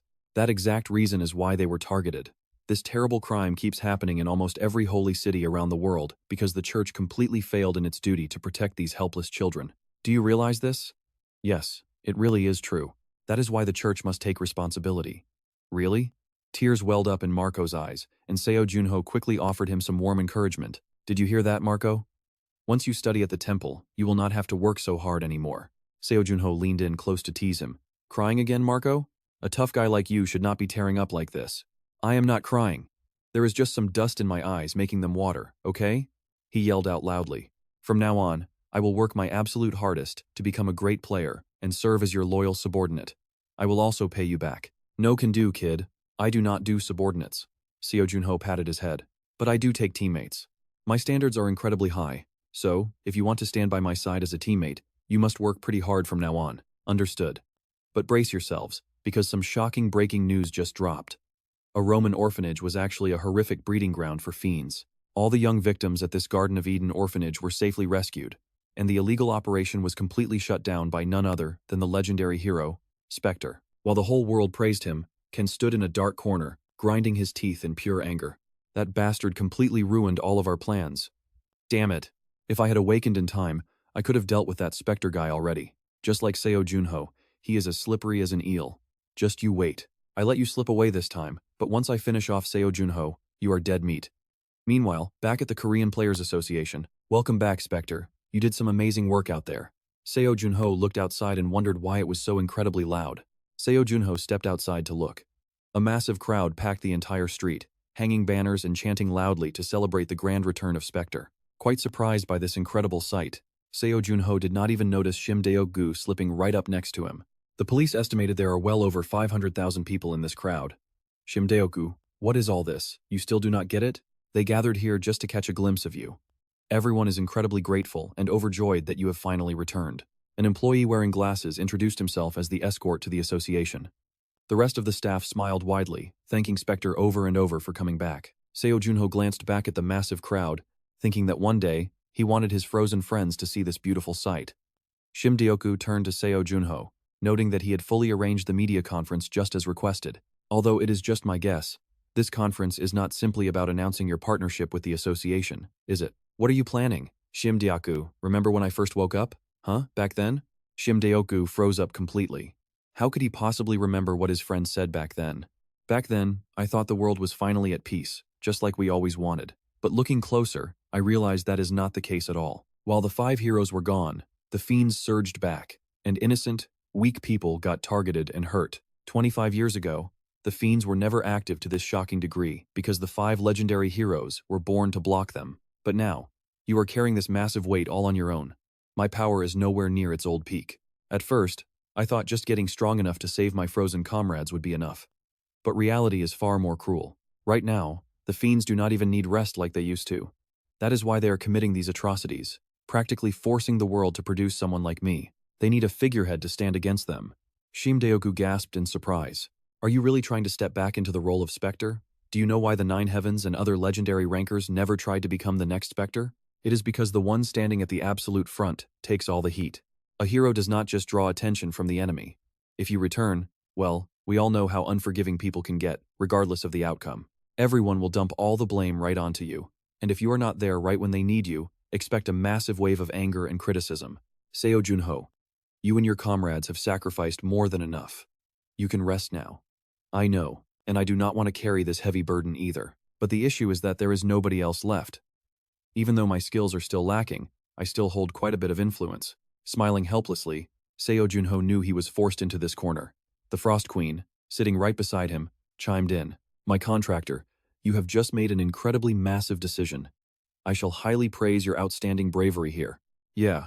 Seo Jun Ho nodded calmly, looking back at the harsh situation, knowing full well that a peaceful ending was completely out of the question. Shim Deo-gu massaged his temples in frustration. Are you serious? Fine. Let that stubborn idiot do whatever he wants. So, what should we do now? Volume. Crank that sound all the way up so Specter's voice rings out clearly through the entire second floor. The Specter press conference is packed with incredibly serious, focused faces waiting in anticipation. In-ho is also here in the crowd. The Big Six leaders and vice presidents seem to be already waiting. Tons of high-status figures are gathering, hinting at a fierce power struggle ahead, while Princess Gong Juha nearby is grinning like a teenage girl staring at her crush. She cannot believe it. Seeing the legendary Specter with her own eyes is unreal. She is so excited that In-ho has to whisper, please calm down. Specter and President Shim Deok-gu will be here soon. Please wait patiently. And right on cue, Seo Jun Ho enters with Shim Deok-gu following behind as the press conference officially begins. We will only be taking a few questions, and an eager reporter is immediately called upon. Everyone knows Specter was frozen for nearly 25 years, so is this just a rumor or some conspiracy? And can you actually prove right now that you are indeed the real Specter? The room goes wild. Is this reporter completely insane to ask that? Surprisingly, Seo Jun Ho agrees, and get ready for this, he draws his sword with a swoosh, releasing his signature dark energy. That black blade, a guy with glasses gasps in shock, as everyone else stares wide-eyed, amazed by the sight. 25 years later, the power is real. Seo Jun Ho sheathes his sword as another question is raised.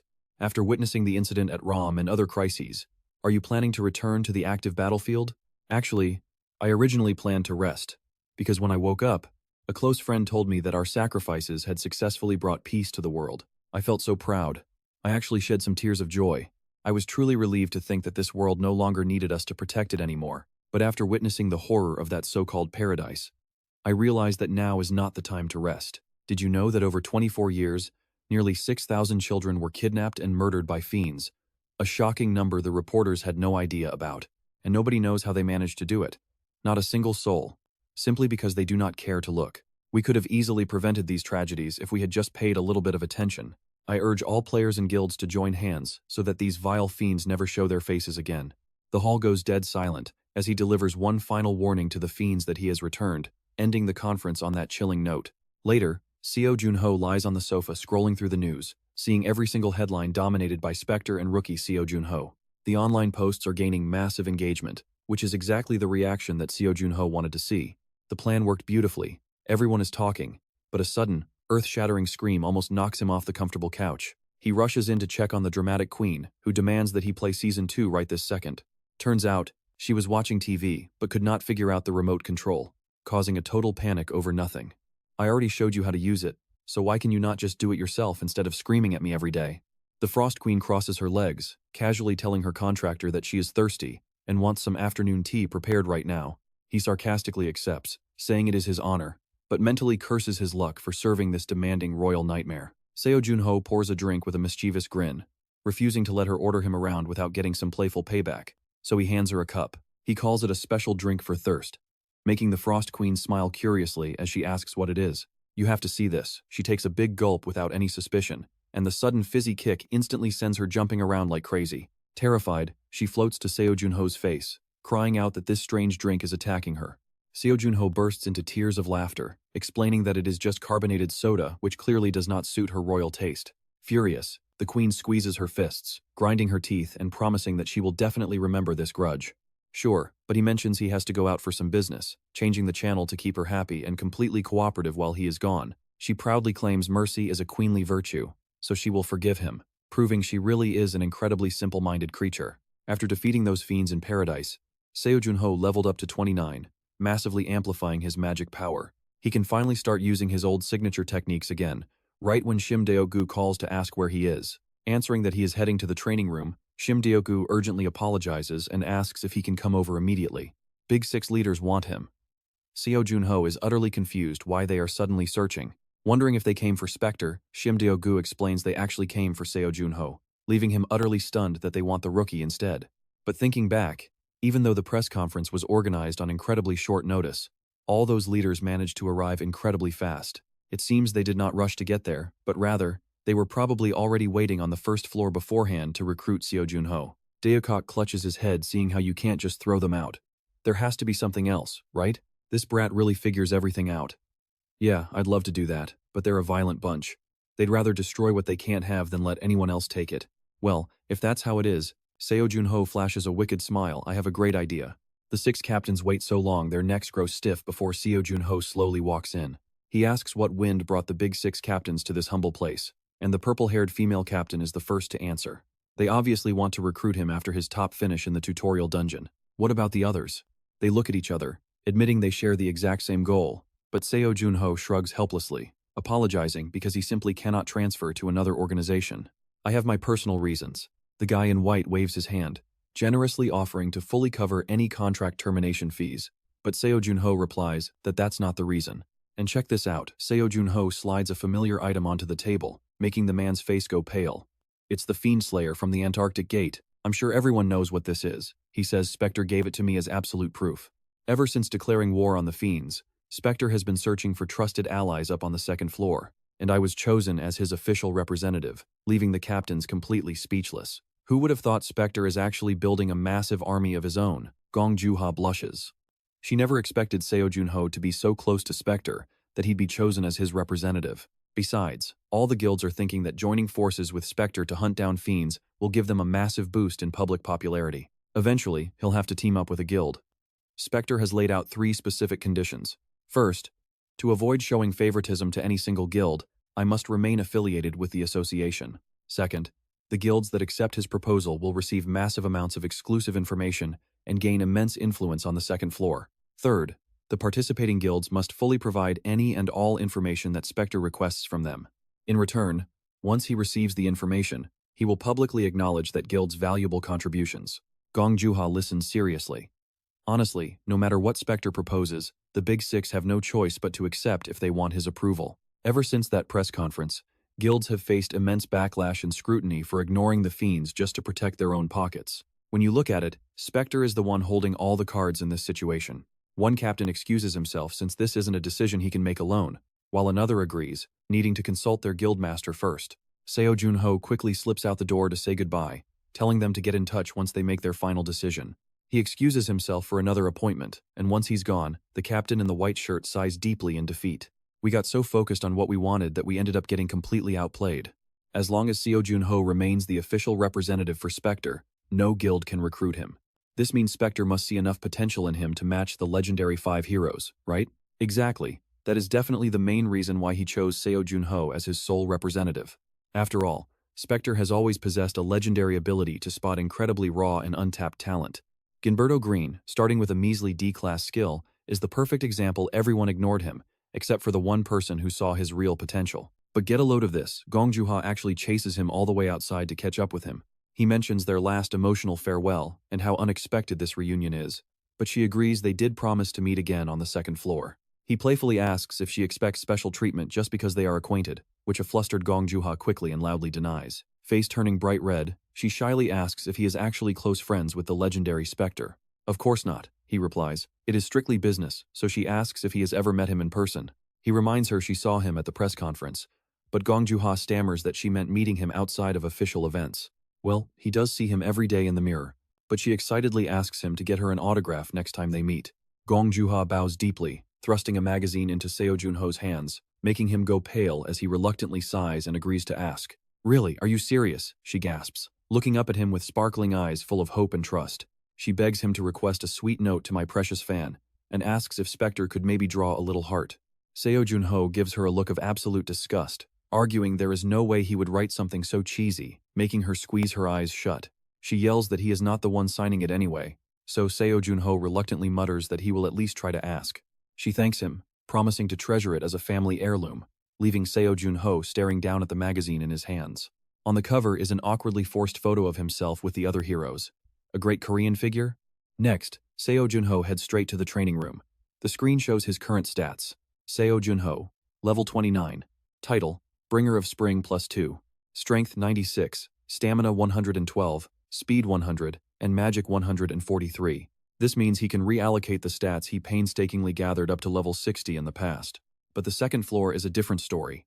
The moment he steps in, brutal challenges will be waiting for him. Sure, using his legendary Specter identity wins him public support, but he still needs crucial intel from the top guilds like the Big Six. If he wants to completely clear the second floor, he must fine-tune his old skills. His current style of using magic is actually quite effective, but since he always rushes to release his mana, the overall speed and power stay pretty low. There is only one way to fix this relentless training. So, Seo Jun Ho summons 10 level 100 holographic dummies from the virtual reality system. Watching him, the Frost Queen wonders what kind of reckless, life-threatening training this is. He tells her, I want to make sure I can use all my familiar past life skills before reaching the second floor. Right on cue, those level 100 holograms materialize. Suddenly, one of the dummies charges straight at him. Seo Jun Ho smoothly dodges the punch, coldly driving a single hand right into the dummy's shoulder. It instantly shatters into dust, leaving the Frost Queen thoroughly impressed by his magic-infused strike. But Jun Ho points out it looks strong, but it burns way too much mana. Right now, my pools are too low to sustain it. He has to strictly ration his magic, saving it for the absolute crucial moments. The downside is that his attacks become slower and much weaker. When she asks what his plan is, he reveals a trick he developed to fix this. It requires total mana control, mental fortitude, and absolute focus. If even one of these elements slips, the whole technique falls apart. He has to remember exactly how magic felt running through his internal circuits. This was a crucial lesson Skaya taught him back when they fought side by side, and he has never forgotten it. He visualizes the pure magic surging through his pathways. Suddenly, Seo Jun Ho's veins begin to pulse with a brilliant, blinding light. A wild surge of blue energy erupts around him. This is the overclock technique. Jun Ho suddenly throws a single crushing punch into thin air. And prepare yourself because the resulting shockwave is so violent, even the tiny Frost Queen has to duck for cover. That single strike completely pulverizes the training room floor. Seriously, if that floor could talk, it would be begging for mercy. Why does the ground always take the hit first? She squeals, Contractor, you are absolutely amazing. But as she watches him, she tilts her head. Wait, why are you standing completely frozen? Veins bulge across Seo Jun Ho's face as he stands there shaking like a statue. It takes several painful seconds before he finally snaps out of it. He groans, this is the backlash. Just because my physical body gets a massive boost doesn't mean my brain can keep up with the speed. Basically, my brain is totally fried right now. Yet, the Frost Queen is still highly impressed, calling it an absolutely incredible technique. He explains that even for a legendary player like him, he can only maintain this overclock state for 10 minutes max, which means he has to train non-stop until he can comfortably unleash this power in real combat. He orders the system to reset the holograms, determined to train until he hits the Winter Castle. 1 week later, the Frost Queen clutches a thermometer, screaming, Contractor, your body is literally burning up. Shirtless and sweating, Seo Jun Ho's skin is flushed a deep red from the sheer strain. He can barely breathe, muttering curses through his teeth. The Frost Queen keeps nagging him, I already told you to use your frost armor skill to cool down your internal temperature. I tried. He groans, keeping overclock active is hard enough. If I try stacking frost armor on top of that, Jun Ho quickly ducks a punch, shattering the charging dummy before finishing his sentence. It gets way too chaotic to control. Honestly, it'll take me at least a few months of intense training before I can use this in a real fight. The Frost Queen hesitates. She asks if that is what he really thinks, creating a pretty awkward silence. He sighs, you know a shortcut, don't you? She smirks obviously, but I'm not telling. You have to laugh at this, aren't they supposed to be partners? Yet she just tells him to figure it out himself. She asks why he can't solve this himself, leaving him utterly speechless. Seriously, what is the point of having a spirit companion if she won't even help him? He snaps, fine. I don't need your help anyway, you cheap, pint-sized doll. Still, at his current level, he should be ready to test it out in the field. Seo Jun Ho pulls up his smartwatch and immediately dials Secretary Cha, demanding a gate transfer right away. She asks for his schedule and destination, and he tells her tomorrow, the Winter Castle Gate in Antarctica. When they arrive, the frozen landscape is blanketed in a massive, blinding blizzard. This desolate place is the infamous one-star Antarctica Gate. His local guide is shivering violently, letting out a massive sneeze before teeth-chatteringly announcing that they have finally made it to the drop-off point. Meanwhile, Jun Ho is totally fine, wrapped up like a ninja in a massive, blanket-thick puffer coat and goggles. He even teases his guide, see, I told you that you needed a real winter jacket. The guide snaps back, look, my only job was to drop you off. I am heading straight back to warmth. Staring at the portal, the guide offers a shaky goodbye, good luck in there, player Jun Ho. He immediately books it, practically running for his life before he freezes completely solid right there. The Frost Queen just scoffs, what a weak, pathetic man. Honestly, This freezing weather is absolutely perfect for a nice outdoor camping trip. He snorts, sure, if you want us to freeze to death. Seriously, even with my high cold resistance stats, this polar wind is cutting straight through me. Seo Jun Ho steps forward, and it feels like scraping through thick snow. So this is the Winter Castle Gate. Summoning his system, he quickly pulls up the gate's information. This castle requires level 80 or lower to enter. 30 players maximum are required to defeat the master of the castle. The overall difficulty? Absolutely brutal. A gate that even second-floor players cannot clear. The Frost Queen asks if he needs some extra time to mentally prepare. I am ready. Nothing can stop me now. He steps right through the gate, entering a completely different world. Opening his eyes, the snow and ice are even thicker than outside. Glacial walls completely block his view, and the main objective is to defeat the castle master. But where is the actual castle? Just head northwest. The Frost Queen answers casually, acting like she's a local guide. Hey, do you know where we are? She replies that of course she does. This is Nihheim, the kingdom she once ruled. This is Nihheim? I mean, look at that majestic, towering castle of ice. It is enough to take your breath away. Resting on his shoulder, she nods.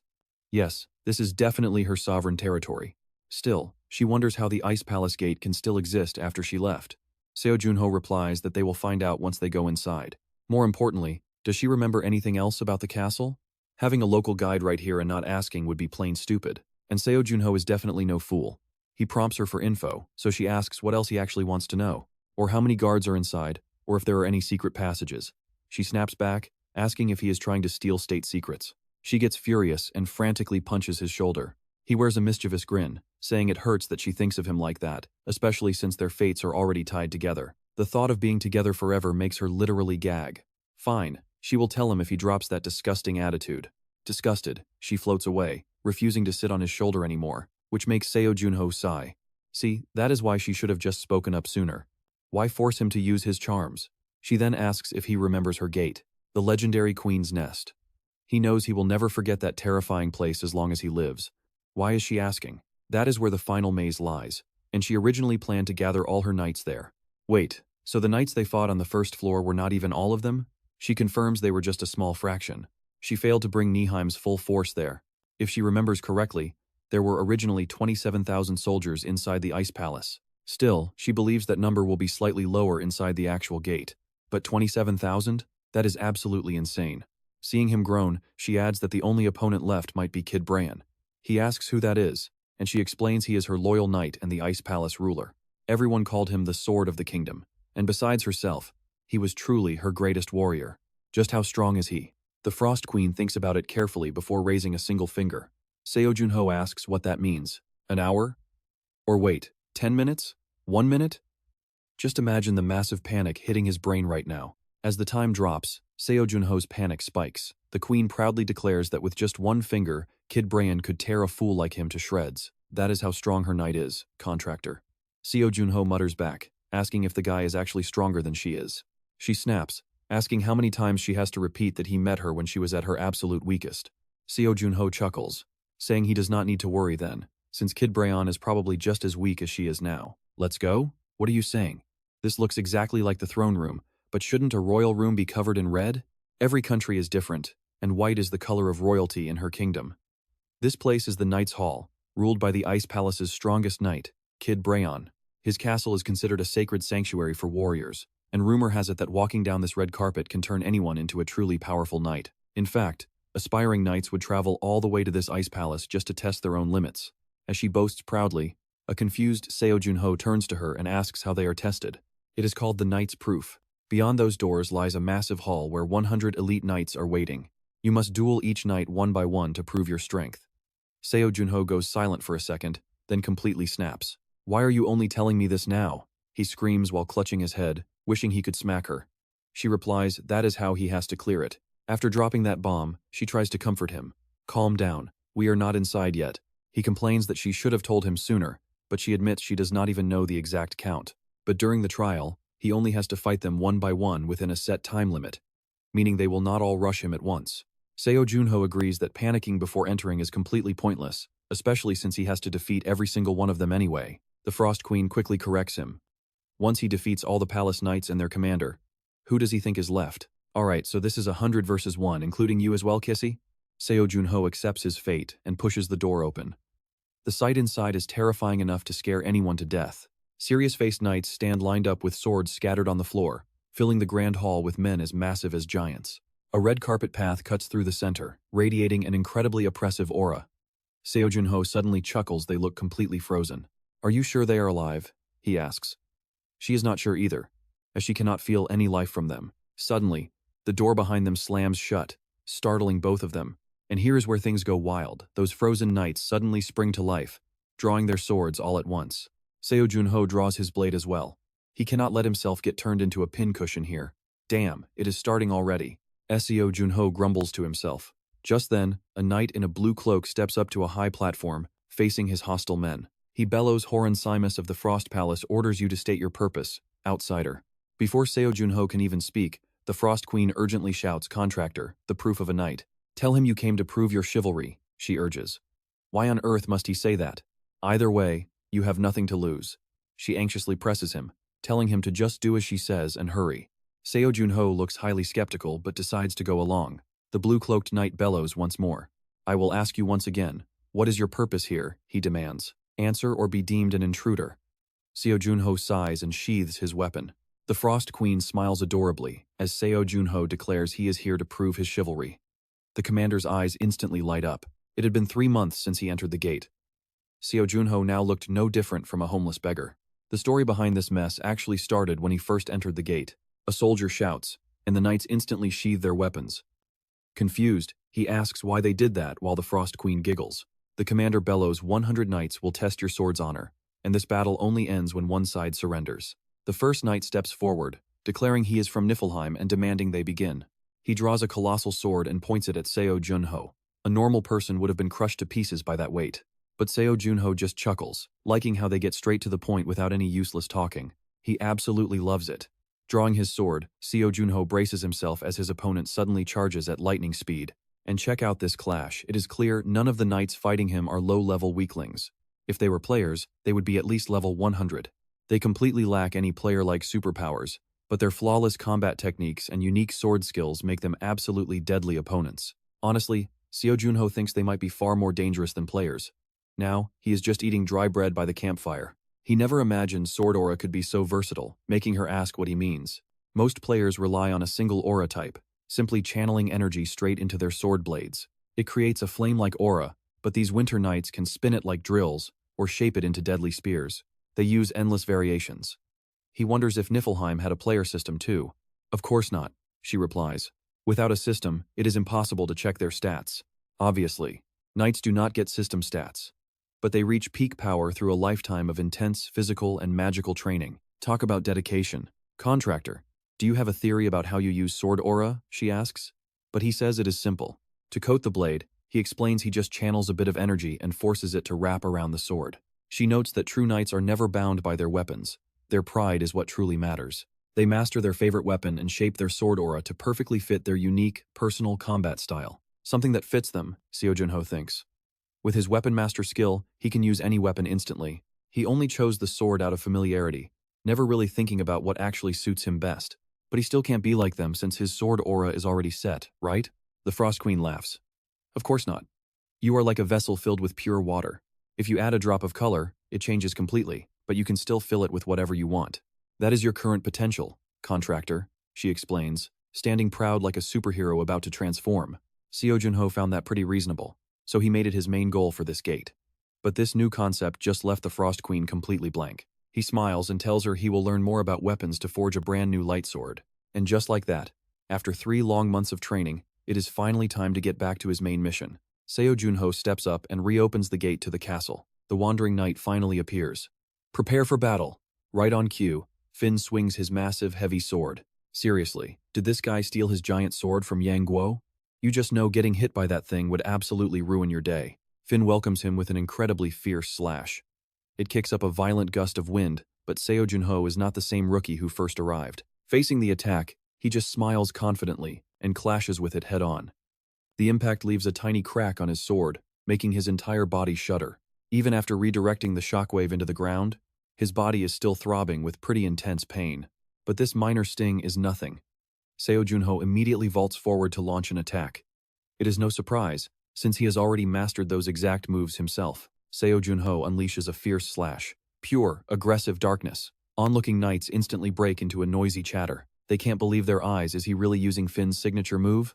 He is a fast learner. Seo Jun Ho just smirks like a smug thief with a fresh prize. Hey, sharing is caring, right? After that, Seo Jun Ho shows zero fear, taking down knight after knight in a relentless streak of victories. After a non-stop gauntlet of battles, Seo Jun Ho finally collapses onto one knee, gasping for air.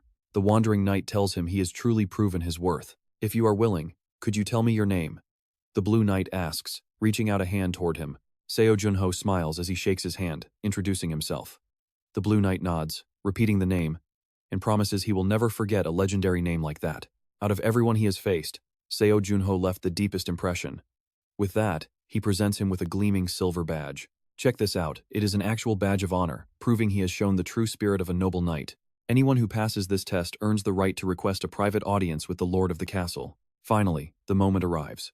All the defeated knights smile warmly, giving Seo Jun Ho a highly respectful send-off. He warmly thanks them and waves goodbye, heading off with the Frost Queen to hunt down the final boss of this gate.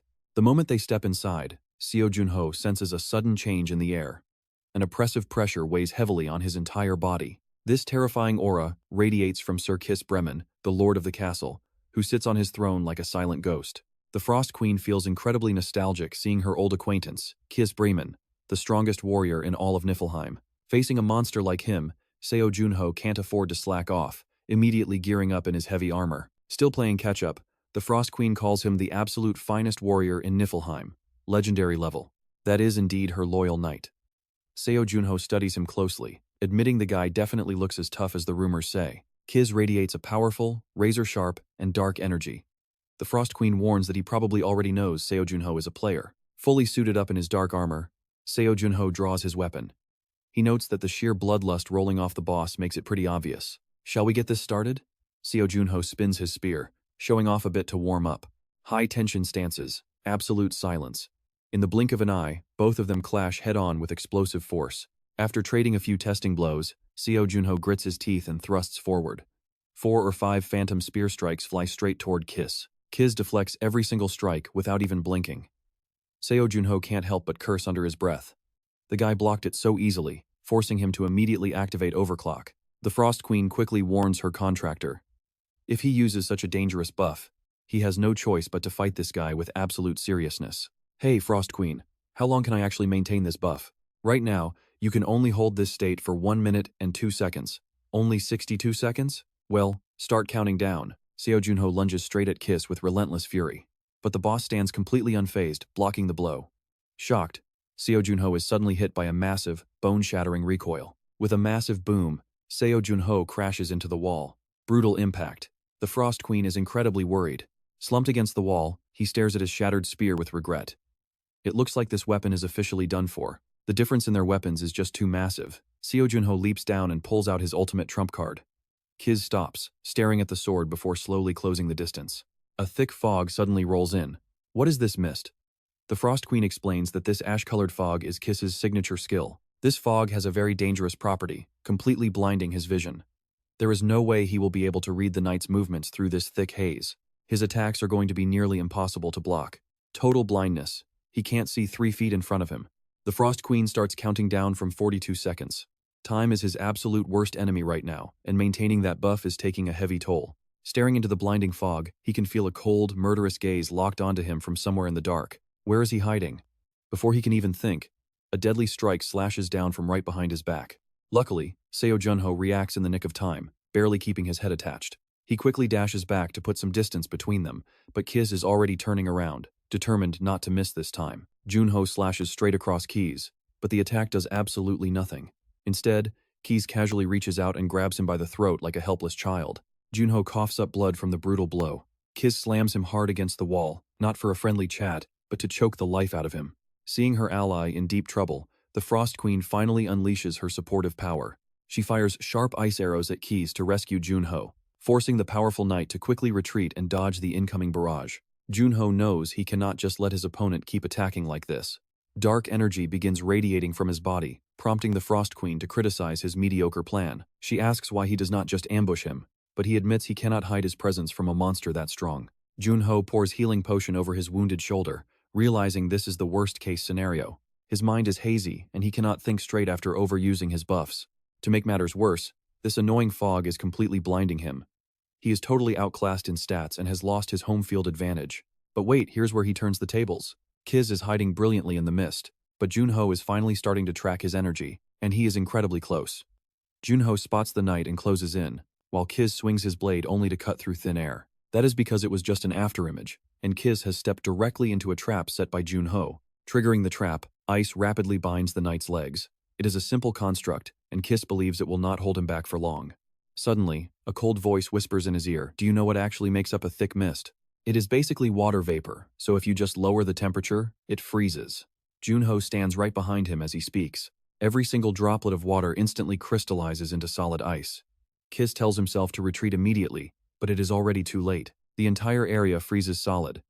Kiz tries to swing his greatsword, but the cold locks him in place before he can even complete the strike. Right before the eyes of the Frost Queen, Jun Ho decisively plunges his sword deep into his opponent, offering a final respectful farewell to Kiz Bremen of Niflheim. Blood spills. Ice melts. What? Jun Ho gasps, thinking he is about to face a brutal counterattack, but the knight is actually just gathering his final breath to speak to his queen. Jun Ho points out that Kiz is calling her, but she refuses to show herself, claiming she is unworthy of protecting her people. The Winter Castle Knights were her subjects too, but she failed them. Why is this story suddenly making me feel things?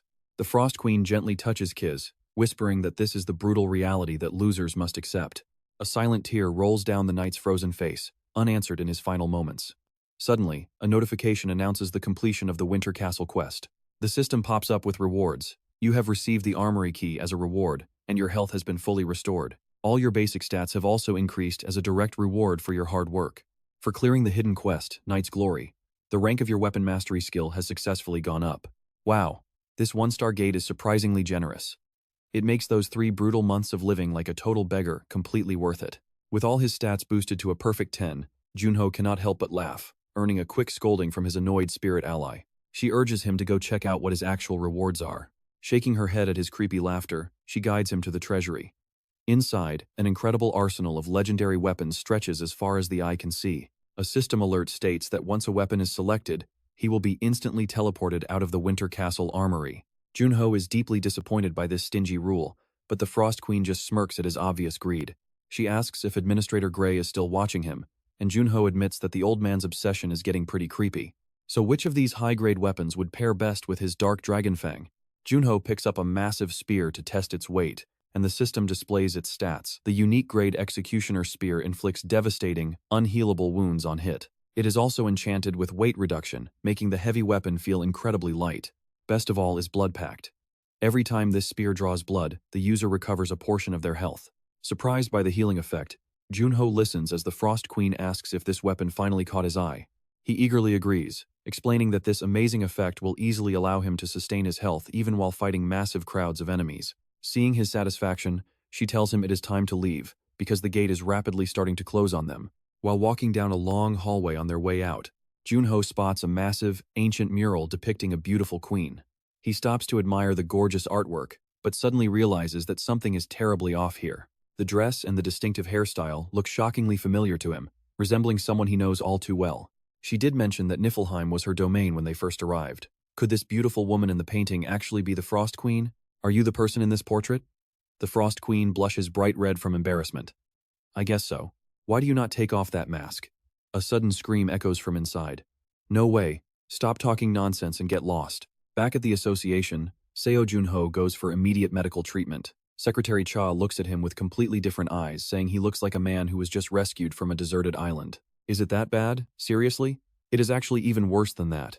Secretary Cha was really trying to be polite there. She quickly changes the subject, saying it does not even matter how he looks right now. The main thing is his safe return. Back at the guild, everyone points at him. No one recognizes him. Secretary Cha offers to take him away. She apologizes for not choosing a quieter place first. No need to apologize, Secretary Cha. I have been gone for about 3 months, so their reaction actually makes a lot of sense. Still, things have gotten pretty bad. While you were stuck inside that gate, public frustration just kept building up more and more. The financial sponsors of the association are constantly demanding explanations, and some have even gone as far as asking us to return the investment funds we received. Both the government and the association are having a tough time, a really tough time. Yet, we are completely powerless. You are the single most influential figure when it comes to our reputation.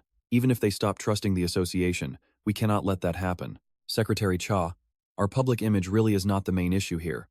We do not need to pay any attention to what they say or do. Do you really not care? They completely flipped their attitude after you were gone for just 3 months. If I were in your shoes, I would feel pretty bitter. I would definitely start questioning why I am even fighting for these ungrateful people. Secretary Cha, I think there are still things you do not quite get about me. I never fought for the cheers of the crowd.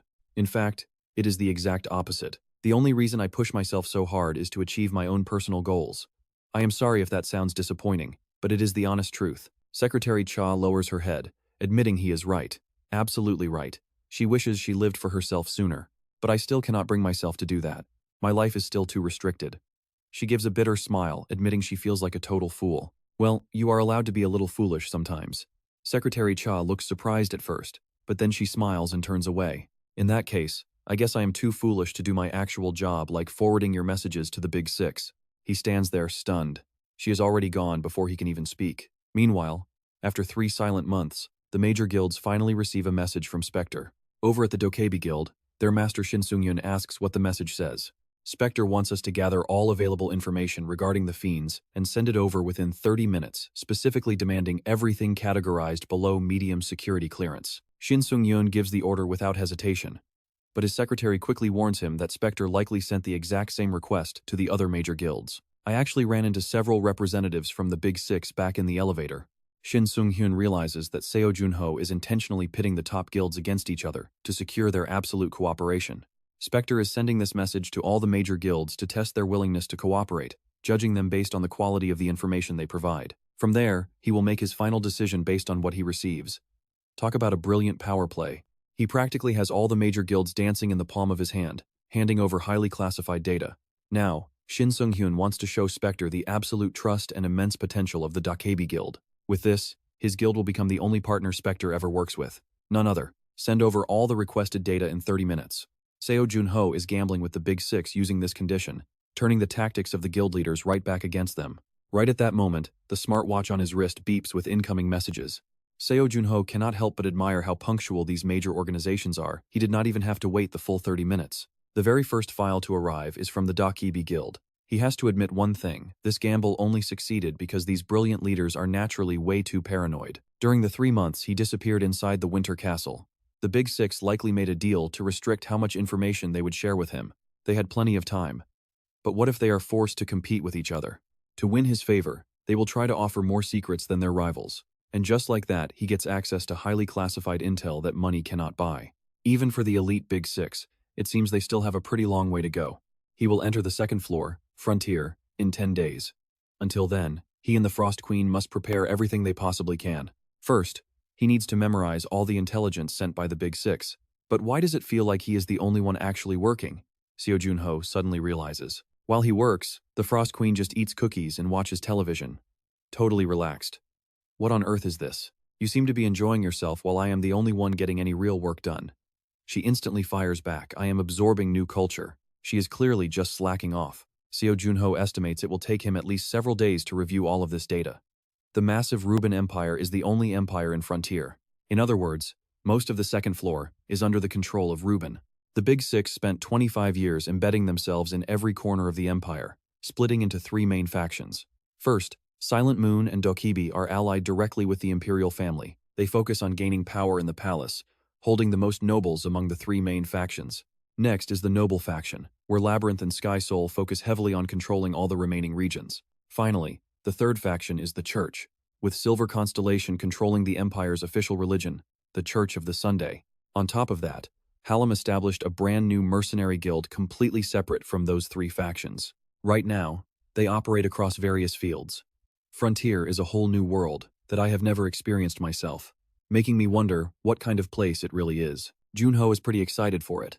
Meanwhile, Shim Diogu receives quite an unexpected visitor, and it turns out to be Secretary Cha. What could be wrong? She says she came because she has something to tell him, reaching into her coat to pull out an envelope, my resignation letter. This must have been a decision she weighed for a long time, so he asks for the reason, and she simply asks if he remembers her very first day there. Of course he does. Years ago, there was a remarkably talented healer on the second floor, and people used to call her the Saintess. She dedicated her entire life to helping others. Yet when her own crisis hit, absolutely nobody was willing to reach out a hand. Except for one man. She tells him she respects him just as much as she respects Specter. You were the only person who helped during my darkest hour, which made me want to keep working here forever. But after talking to Jun Ho, she started remembering the passion that once drove her, proudly patting her chest. Seeing this, Shim Deoku flashes a happy smile, offering his most sincere congratulations. He says she finally found her own path, and she warmly thanks him. She asks if she can return the magic sealing ring on her last day, and he agrees, welcoming player Cha back to the field. Right after that, Shim Deoku has to deal with his troublemaker friend again, shocked that Jun Ho is letting the Big Six clash.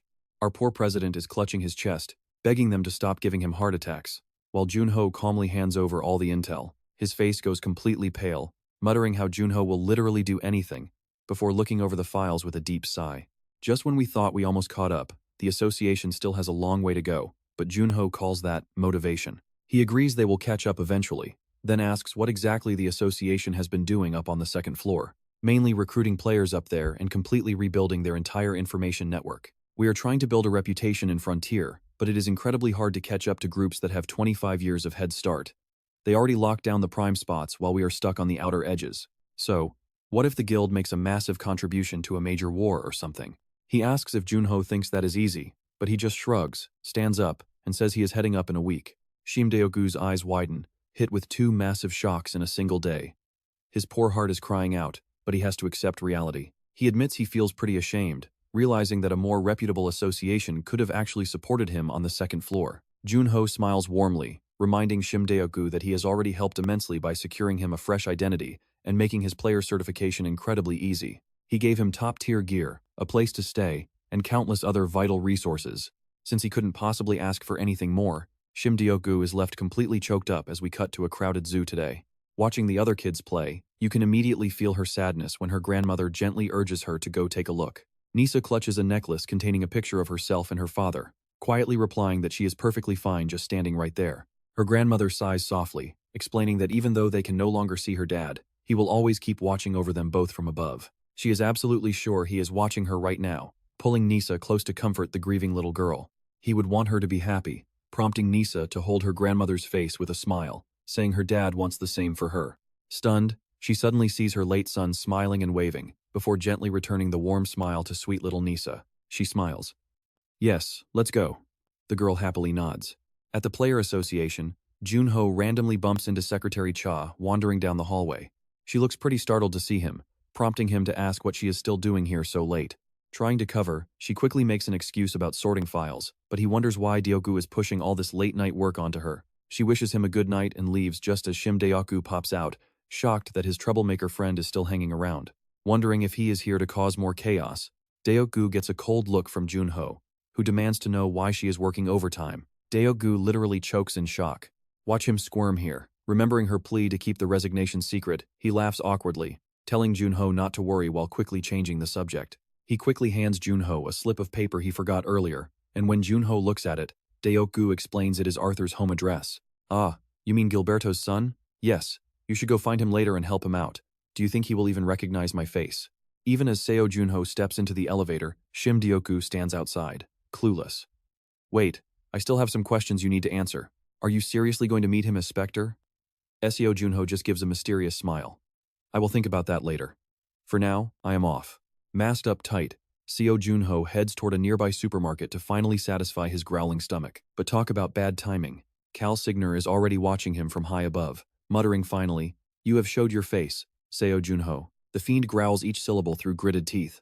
Meanwhile, Seo Jun Ho quickly grabs a bag of food. Leaving the store, a white cat with sparkling eyes catches his attention. He gives a helpless laugh. "Sorry, little guy. I really do not have anything to feed you." Hearing that, the once adorable cat scowls and walks away. "Pretty smart cat," a voice remarks. The sudden compliment makes Seo Jun Ho turn toward a dark alley. He almost missed the man's presence entirely. This guy is a player, and by the looks of it, a pretty high-level one too. Should we take this somewhere else? Cal Signer is in a massive hurry, completely skipping all friendly greetings to get straight to the point. Drawing his weapon, he warns, "I know you do not want a massive brawl in a public place like this." They just stand there, locking eyes. Final horizon. I always thought that weapon was custom-built for long-range sniping. You are a sniper, yet you show yourself directly in front of the enemy. Did you make some kind of amateur mistake? Seo Jun Ho coldly sizes up his opponent. My bad. Cal Signer replies, impressive that you know me. This makes everything so much easier. Unsheathing his sword, Seo Jun Ho braces himself while the fiend aims his bow upward. You say I made a mistake? Sure, your judgment is usually spot on. But that only works when there is barely any skill gap between the two sides. He aims his bow skyward. Seo Jun Ho instantly realizes this guy has a completely different play in mind. Now, follow me while I am still acting nice.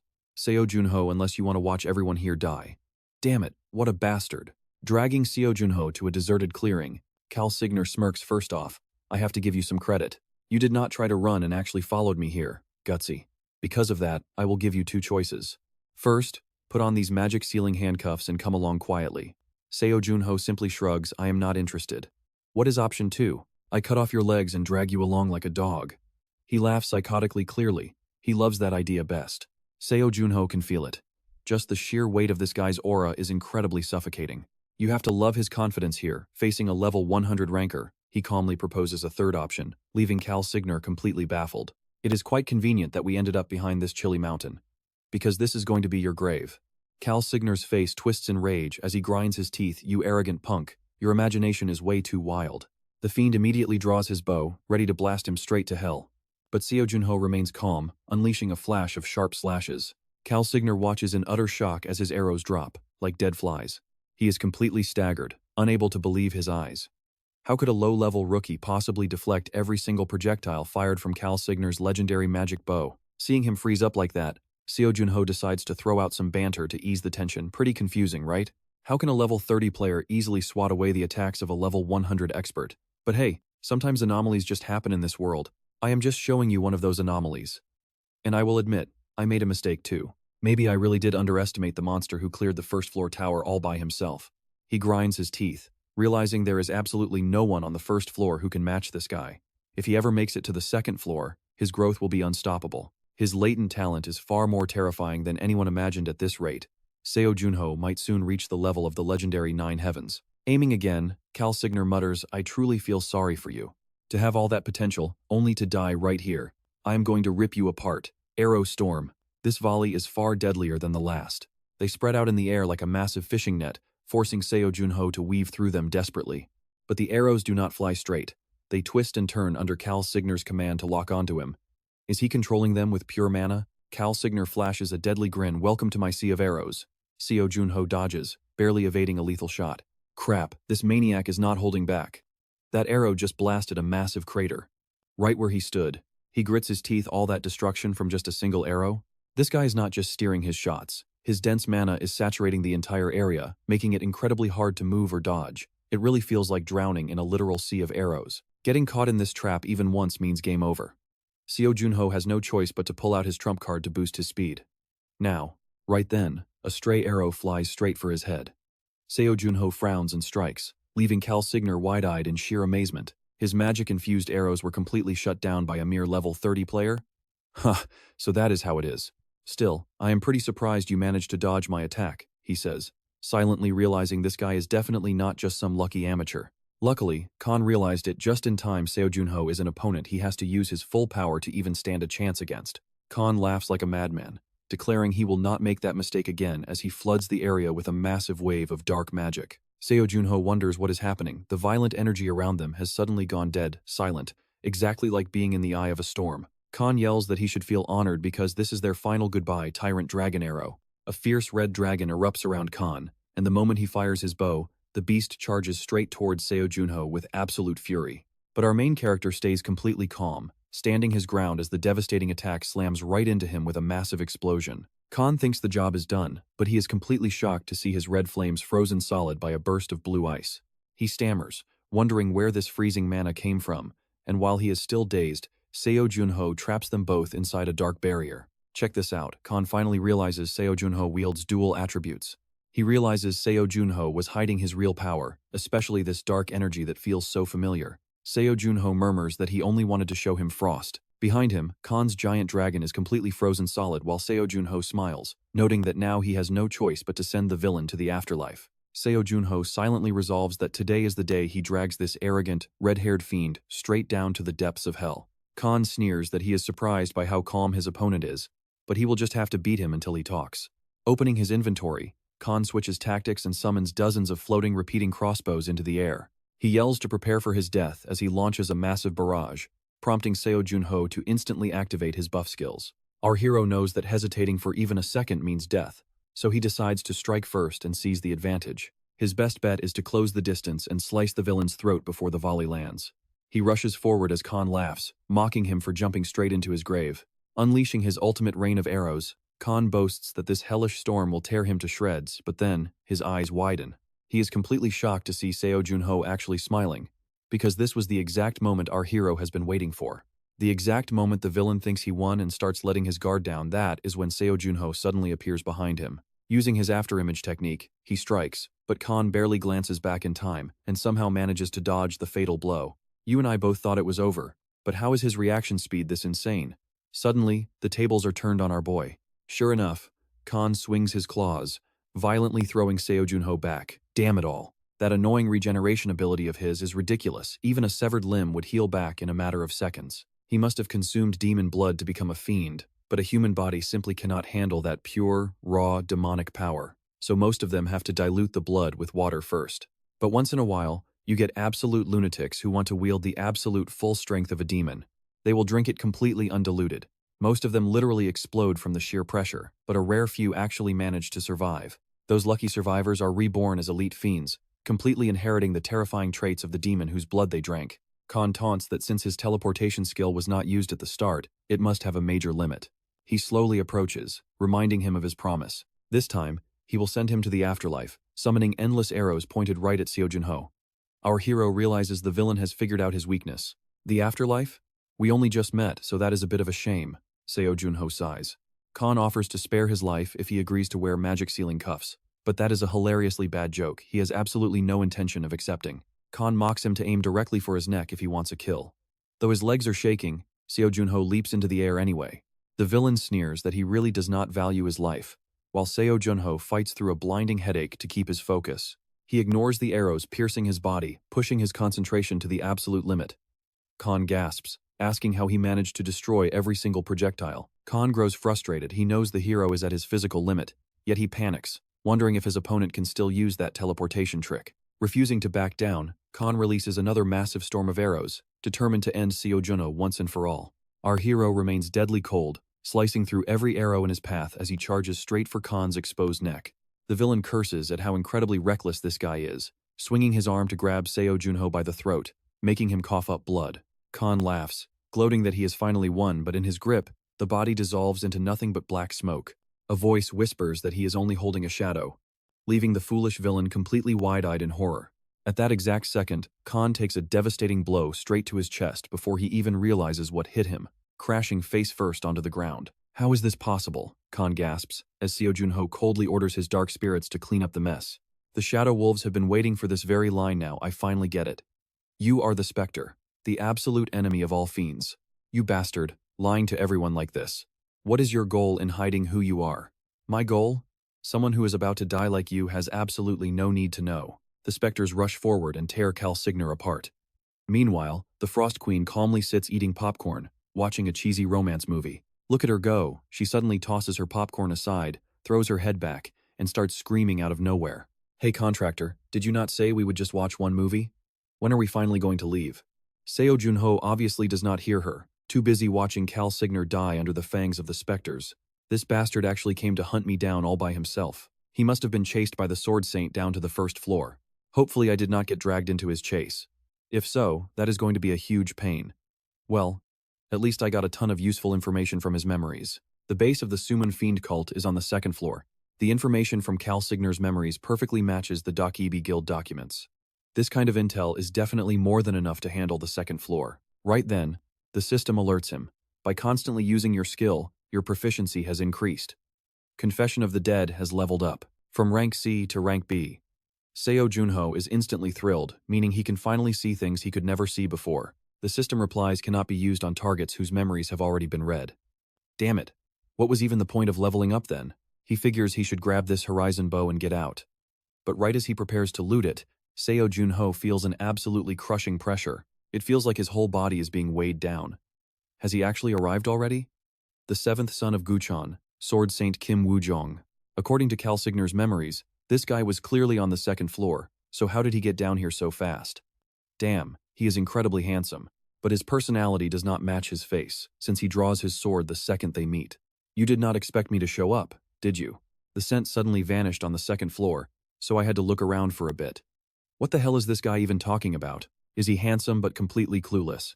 But the stench of filthy fiends is radiating from you, and the scent of trace incense can never be fully erased. This time, I will absolutely not let you get away, Calsigner. Wait, here is the catch. Seo Jun Ho turns completely pale looking down at the bow. He realizes he is holding the horizon bow, causing this crazy misunderstanding. Excuse me over there, but it really seems like you have misunderstood something here. Kim Woo-jong draws his sword and fires off 2 quick slashes. Seo Jun Ho instantly freezes. I will not be fooled by your deceitful tongue again. Sweat starts pouring down Seo Jun Ho's face. I will not make the same mistake twice. The Sword Saint is absolutely furious about being tricked by Calsigner last time, so he is attacking ruthlessly. But seriously, man, can you please calm down? Just let me finish my sentence. Seo Jun Ho already knows this hot-headed guy has zero intention of listening to him. Damn, this is incredibly annoying, but I have to do it. I already took care of Calsigner. More nonsense from you? Let me prove it to you. Seo Jun Ho activates his watch to make a call, feeling pretty pathetic that he has to prove his own identity. Damn it. While the Sword Saint answers the call, Seo Jun Ho looks at his own body, which is covered in cuts and bruises. I understand. I will be there if there is an opening next time. Yes, President. Hanging up, Kim Woo-jung turns and bows deeply to Seo Jun Ho. I am deeply sorry. I completely misunderstood you, player Seo Jun Ho. It is totally fine. I would have done the same in your position. Even so, I want to compensate you for my mistake. Could you please bring your face forward a little bit? He drips a strange purple liquid onto the cut on Seo Jun Ho's face, healing the wound instantly. Seo Jun Ho realizes it is an elixir. He actually carries a massive bottle of the stuff to heal wounds, always keeping it on hand. You used a legendary medicine on a tiny scratch like this? Kim Woo-jong shakes his head. Do not feel pressured. I just want to take responsibility for my mistake. Wow, he is incredibly righteous, almost glowing with pure justice. But I am still quite curious. I know your abilities well, Seo Jun Ho, and you have cleared many dungeons successfully in the past. You even managed to break my old record. But despite all that, I simply cannot believe that a player who is currently only level 30 could clear Calsigner's Fiend dungeon all by himself. I can tell you exactly how I managed to clear the dungeon, but in exchange, I will only reveal the truth if you agree to my condition. Go ahead and speak. Just report that you, Kim Woo-jong, were the one who eliminated Calsigner, not me. And as for my true abilities, please do not reveal them to anyone. Seo Jun Ho stands up with absolute seriousness. Also, I hope that one day, I can count on your help, Sword Saint. Helping you is not difficult at all. But if player Seo Jun Ho ever uses his power against basic human morality, I will absolutely not stand by and watch. That will never happen, not now and definitely not in the future. Seo Jun Ho smiles confidently, then shows off a freezing ability that easily rivals the power of an ancient god. I think we have a deal now, right? Frost quickly surrounds the two of them. I will show you my secret. Kim Woo-jong is so shocked his eyes go wide in disbelief.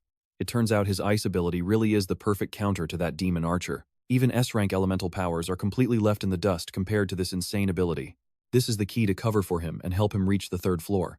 Honestly, we have to respect how fast Seo Jun Ho reads the situation here. You already know the fiends must never find out about this, right? The Sword Saint stays quiet for a moment, then draws his blade. Of course, he slashes his sword around again, leaving Seo Jun Ho completely dumbfounded. He says, of course I understand. All of your ice is blown away in a flash. Are you Seo Jun Ho? Just an hour ago, I was the one who dealt with Kaner right here. He sheathes his sword with an incredibly cool pose, saying, talk, do not fight, and if you do strike, at least give a warning so I can prepare myself. Man, hanging out with this guy will definitely give me a heart attack. Finally, it is time to go home. Seo Jun Ho immediately thinks about taking a warm shower and heading straight to bed. How on earth can he still not get any peace? Sitting there eating popcorn, she startles Seo Jun Ho. She demands to know, do you have any idea what time it is? She sounds just like an angry wife waiting for her husband. It is 1 a.m. Did you not say you were only going out to meet some friends? But then, some trouble happened. Get home early next time, okay? Got it. The sharp Frost Queen stops teasing because Seo Jun Ho looks completely exhausted. She asks what happened. Seo Jun Ho, looking dead tired, grabs a cold beer from the fridge and says things got pretty messy. I actually crossed paths with Kaner. The Frost Queen eagerly demands to know his identity. He tells her he is a fiend. This guy is way stronger than the last fiend we fought. I was actually pretty shocked. She asks, did you not say you were only meeting friends? After leaving my friends and stopping by the convenience store, I just ran into him. He says, Frost Queen, this world is incredibly huge. There are so many powerful people out there beyond our wildest imagination. Seo Jun Ho looks pensive. Ever since waking up from my icy slumber, I have been rushing to find a way to save my old comrades. And today, after meeting Sword Saint Kim Woo-jung, I finally see how much stronger players have actually become over the last 25 years. The second floor, Frontier, is where the truly powerful players gather. Now I understand why the 9 heavens are compared to paradise. Seeing this, you can easily understand why Seo Jun Ho feels insecure around someone who is both highly skilled and genuinely nice. I asked for his number and he actually gave it to me. She asks, why did you stop talking? You are making me pretty curious. It is nothing. I just feel like I need to work much harder. In this world, there are 8 others just as strong as Kim Woo-jung, and one of them is my sworn enemy, Nazad Hallow. He is the master of the demon domain, an undead archmage, and the exact same fiend who sent Kaner to capture me.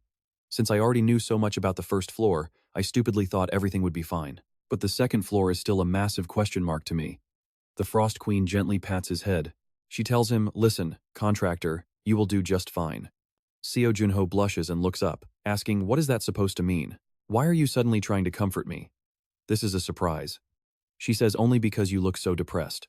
He replies, of course I will do great. I am a living legend of this world, after all.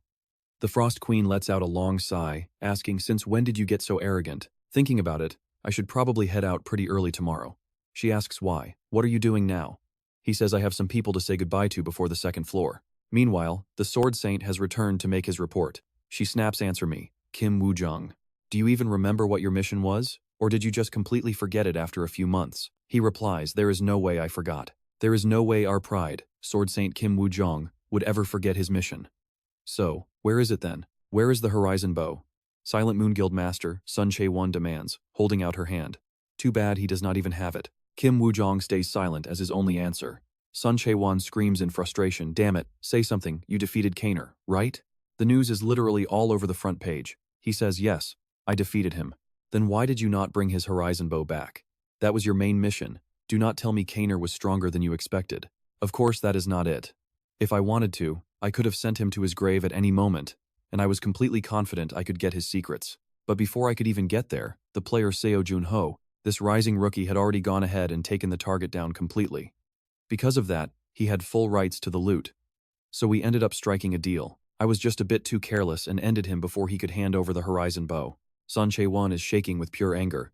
Oh, respected Sword Saint Kim Woo-jung, the man born absolutely perfect, actually made a mistake like this? Please calm down. How is this possible? Did you hit your head during the battle? He replies, no, I am completely fine. Fine, this mission was an embarrassing failure, but there is nothing we can do about it now. I will personally report back to the Duke. He says he is sorry, but she tells him he has no right to apologize anymore, demanding to know the real reason.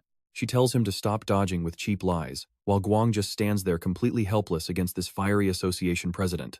She is shocked, noting she has never seen him smile like that before, as he reveals he got something far more valuable than the Sky Horizon Bow. What exactly is it? She asks, as the Sword Saint stares at the clear blue sky, smiling at the future. Meanwhile, Seo Jun Ho takes a quiet moment of silence for his frozen friends, whispering that it has been a long time. The system warns that his mana is too low to undo the seal, but he feels like some small progress is finally being made. Right. Seo Jun Ho asks the Frost Queen, who realizes something as he wonders what is going on. Asking why she looks so down, he wonders if she actually feels guilty, making her break into a cold sweat as Seo Jun Ho sighs, just wanting to know if his friends are alive. The Frost Queen snaps back that they are absolutely still alive, but he needs to get far stronger to break the seal, so Seo Jun Ho takes one last look before turning to walk away. Shocked, the Frost Queen asks if they should stay a bit longer since they are leaving Earth, but he tells her there is no need to drag it out. He believes staying longer can wait until the day they can finally stand face to face as equals once again. Seo Jun Ho misses sharing drinks with them by the campfire, promising it won't take long as their plane takes off for the Pacific artificial island. Stepping off, Seo Jun Ho stretches and complains that he almost missed his flight, all because he was playing Go with that stubborn old man. He made me sit for 7 hours straight, constantly begging for 5 more minutes, promising to stay healthy until my return. The old man believes he can succeed anywhere, and honestly, you have to love her energy as the Frost Queen buzzes with excitement during her first visit here. Wow, she gasps, wondering if this place was truly built by human hands. That is right. It is an artificial island made with human technology, though Seo Jun Ho feels slightly embarrassed by her over-the-top reaction. Marveling at Earth's technology, She points out what looks like a space elevator, before warning him that she can feel everyone's eyes locked on them. He expected this, as a staff member approaches and asks if he is player Seo Jun Ho. This guy explains he received word from the association about his arrival, offering to guide him through the many crucial things to watch out for on the second floor. He explains that stepping onto the second floor of Frontier means officially entering the Ruben Empire. Ruling Ruben nobles wield immense authority, meaning he must absolutely avoid making enemies with any of them. Furthermore, dangerous fiends lurk all over Frontier, with many criminals actively exploiting association loopholes, meaning players must remain incredibly cautious at all times. While advising keeping a guard up against strangers, the guide hears Seo Jun Ho's thanks before wishing him good luck in his upcoming battles. Stepping inside, he notes the 12-person elevator is actually smaller than expected, before simply pressing the button for the second floor. The sudden, rapid climb startles both Seo Jun Ho and the Frost Queen as the transparent glass reveals the sweeping view outside. The Frost Queen marvels at the transparent glass, but Seo Jun Ho tells Sayori to look over there, making her ask what is wrong. With so many neighboring elevators running, it is easy to see how sneaky fiends bypass association security to reach the second floor. Wait, look at this. The elevator moves so fast that the poor Frost Queen has to grab Seo Jun Ho's hair just to survive the ride. The doors quickly slide open, and the system instantly announces their arrival on Frontier's second floor, activating his special title effect, which boosts all his stats by 30. An incredible, unexpected reward the second he steps off. With eyes shining, Seo Jun Ho looks around the Ruben Empire, where the fantasy-like scenery feels completely different from Earth. The ambient magic power in the air is on a completely different level, and as Seo Jun Ho stands there taking it all in, onlookers write him off as a clueless newbie who is just overly excited, telling each other there is no point in scouting him for their guilds. He is even talking to himself, but right then, a veteran player walks over and asks why everyone is making such a fuss. The moment he spots Seo Jun Ho standing there, his jaw drops as he screams out in absolute shock. "Wait, is that player Seo Jun Ho?" he yells, looking around at the sparkling eyes of the scouts from every major guild. Shoving his juniors aside, he yells that they must recruit him right now. An orange blonde-haired girl suddenly dashes past him, declaring she won't let them have him since she claimed him first. She insists that she will be the one taking him, as Gong Juha had set up an ambush to snatch him up first. Seo Jun Ho remains blissfully unaware of the chaos, entirely focused on soaking in the incredibly dense magic filling the air. Anyone watching would think he is just here for a hike, but he shrugs, explaining he is just adapting.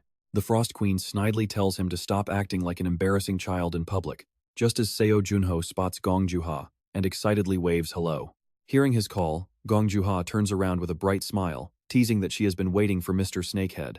She teases him about winning their bet if he had arrived 2 days late, but he quickly fires back that he absolutely hates to lose. She asks if he is doing fine with the translations, noting that his handy Vita system has probably explained everything to him by now. Laughing, she admits she only shared that secret with her captain, before Gong Juha excitedly offers to take him out for some coffee at a highly exclusive spot only nobles can enter. It is the perfect spot for a quiet, private conversation, which means Gong Juha must belong to the nobility herself. Gong Juha is technically a landless baronet, but that still safely puts her in the category of nobility. He says he would never have gotten inside without her, and she proudly agrees, asking if he actually likes the coffee. He asks if this is just a basic Americano, and Gong Juha eagerly explains that anything famous on Earth can easily be found here.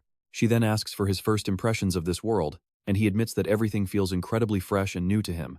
It is totally different from Earth, almost like stepping directly into a virtual reality game that takes some real getting used to. Gong Juha raises her cup and poses a heavy question, asking Snakehead what would have happened if humanity failed to close the gates 30 years ago. He asks if she is talking about a reality where they failed to hold back the stampeding monsters. He admits it would have been a complete nightmare, and she solemnly notes that this exact catastrophe already happened right here in Fran. 1,000 years ago, countless gates tore open across this realm, and the people back then could not stop the invading hordes. Humanity was completely wiped out once. Even though those ancient gates are long gone, the savage beasts left behind continued to breed and plague the land to this very day. So this is a world that literally went extinct once? As Seo Jun Ho deeply ponders this dark history, Gong Juha shyly interrupts to ask about a certain favor she requested earlier. He hands over a special magazine, and she instantly clutches it with tears of absolute joy, thanking him because she is a massive fan of Specter. Relieved she likes it, he takes a letter Gong Juha hands over as her betting payout, joking if it is a personal love letter. It is actually a recommendation letter that grants him a highly exclusive dinner invitation with Viscount Hosio of the Maliva territory. He is shocked to get a dinner with high nobility, but she explains that pleasing the Viscount might unlock some incredibly lucrative quests. Quests? Like in an actual game? She confirms that lending a hand to the locals here always comes with pretty sweet payouts. Naturally, players scramble to cozy up to nobles for those massive rewards, especially since getting around usually requires using their teleportation gates. But then she suddenly remembers he cannot even use the teleport gates, leaving him completely annoyed at her useless teasing. But why can't he use it? Let's take a look at his status window to find out. Applying immediate effects, his stats shot up by 30 points, but his official status is listed as a simple visitor. She explains that every new player starts out as a basic visitor with a strict 90-day residency limit, meaning he needs to grind guild quests to earn a proper identity card. Talk about a headache, this world sure loves its bureaucratic red tape. Before parting ways, Gong Juha leaves him with one critical piece of advice: to always watch his back around other players. He shrugs it off, confident that he is not the type to get blindsided by backstabbers.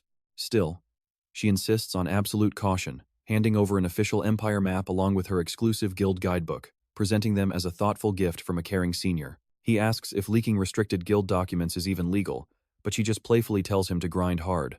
Promising to ask for way more expensive rewards next time, she leaves, while the Frost Queen notes how she acts exactly like a sly little fox. He shrugs, saying that foxes are basically just like dogs and cats.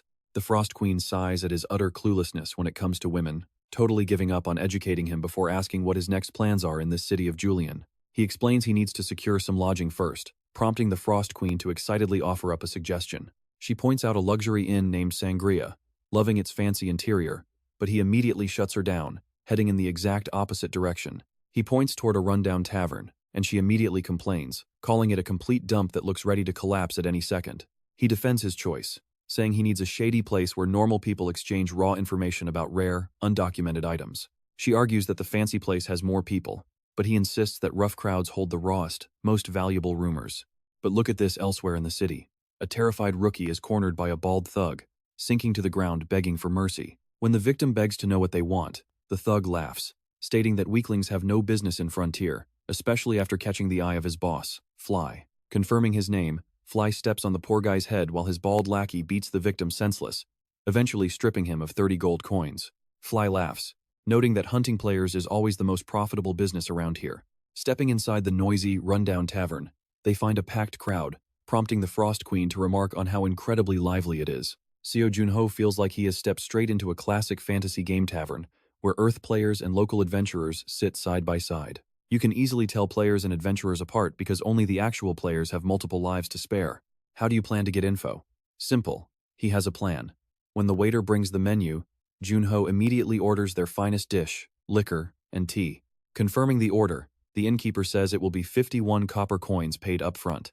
Jun Ho recalls how Gong Juha previously explained the currency to him: 1 copper is $1, 100 coppers make a silver, and 100 silvers equal 1 gold. So Jun Ho just dumps his coin pouch on the table, asking if that is enough. The innkeeper gasps, noting these are gold coins, not copper. Jun Ho casually replies, "Is that so? Since it is my first time, I got slightly confused." Taking a single gold coin, the innkeeper offers to bring back his change.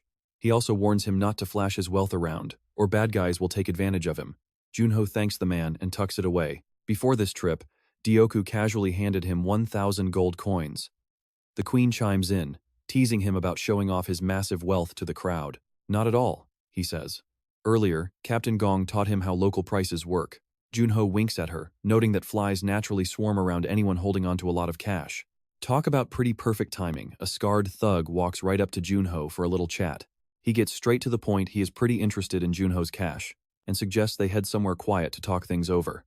To Jun Ho, this guy is just a minor annoyance at the inn, but he definitely looks like the type who is going to cause some serious trouble. The queen completely agrees with his assessment. "Sure, lead the way," Jun Ho says.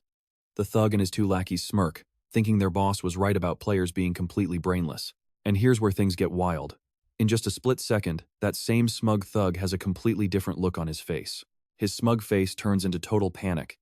With a cold frown, Jun Ho grabs one of the lackeys by the leg and swings him around like a whip, smashing him into the others before they all crash hard into the floor.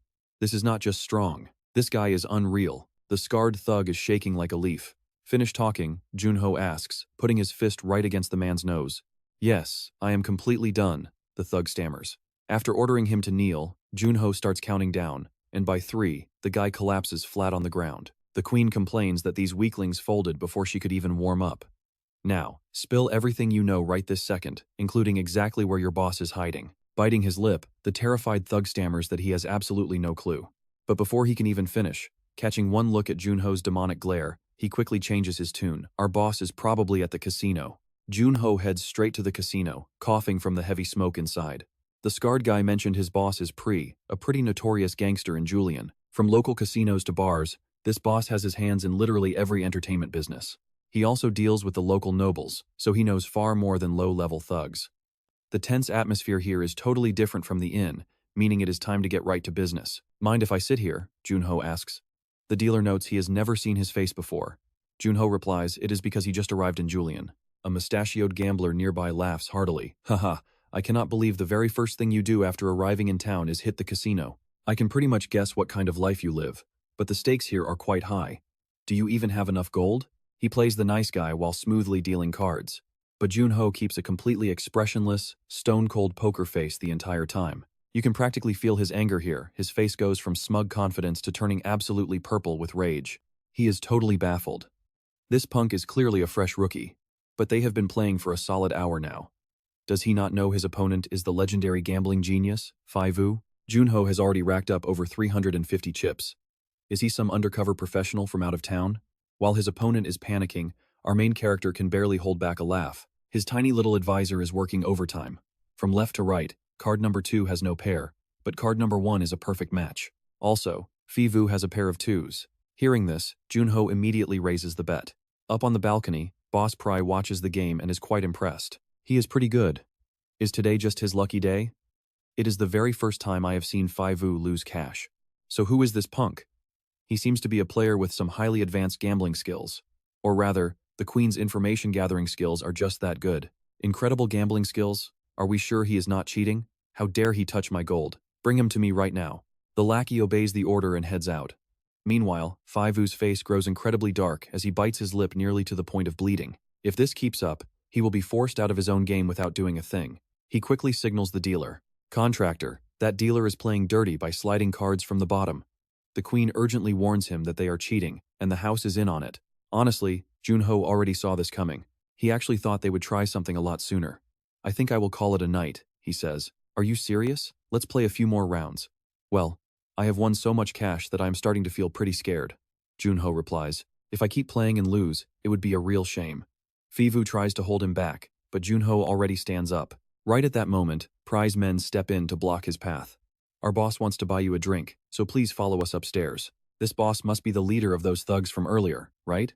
The Queen easily pieces it together. Without a second thought, Junho readily agrees to follow them. Why not go along with it?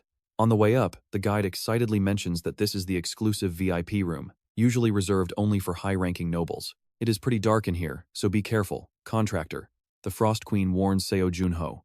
Before they even step fully inside, a voice welcomes them. Since players visiting this casino always use all kinds of special abilities to cheat, can you guess why I still let them in? It is because I am totally confident in my ability to take my money back. Ply turns around with a grotesque smile under the dim light, looking totally annoying as he says, "Seems like you are pretty famous." Player Seo Jun Ho is quite something, Ply says, sitting like a boss while flipping through the files he gathered on our main character. Looking at the profile, Ply clearly underestimates him, casually noting that the young man is actually quite famous. Seo Jun Ho admits Ply dug up a lot, but Ply just sneers and says, "Other players tell me everything when I ask about you. This is exactly why you should behave yourself. Since I control every single entertainment business in this entire city. And naturally, I have extremely close ties with the high nobility, so no matter how strong players are, around here, they are just ordinary nobodies. At the end of the day, they cannot stand against the nobles, so tell me, am I wrong?" "No, you are absolutely right," Seo Jun Ho admits, pulling out his chips and proposing to return every single coin he has won. All he wants in exchange is information on those nobles, which leaves Ply pretty shocked and starting to get quite angry. You think you can return scammed money and demand info when taking your cash by force would be ridiculously easy? Ply was hoping to resolve this peacefully, but it is clearly a waste of breath. His guards step up as Seo Jun Ho's gaze turns totally freezing. "You really should have listened to me while I was still talking." But a fake blind thug with sunglasses immediately charges in first. He unleashes an incredibly vicious strike, but Seo Jun Ho dodges it without breaking a sweat. With lightning speed, he lunges forward, grabs the fake blind guy by his face, slams his head hard into the floor, and tosses him back to his boss. Honestly, Seo Jun Ho feels pretty let down because this fight ended way too quickly. What on earth are you idiots doing, and what did that bastard just do? Ply yells out in pure panic. He calmly bends down to scoop up the casino chips, while two more armed thugs step up, but Seo Jun Ho just smiles darkly, channeling magic to flick a single coin. You won't believe it, that casino chip blasts straight through both thugs, completely clearing the room in a split second. He sighs, noting people only listen after getting beaten. But suddenly, Ply pulls out a gun to threaten him to freeze.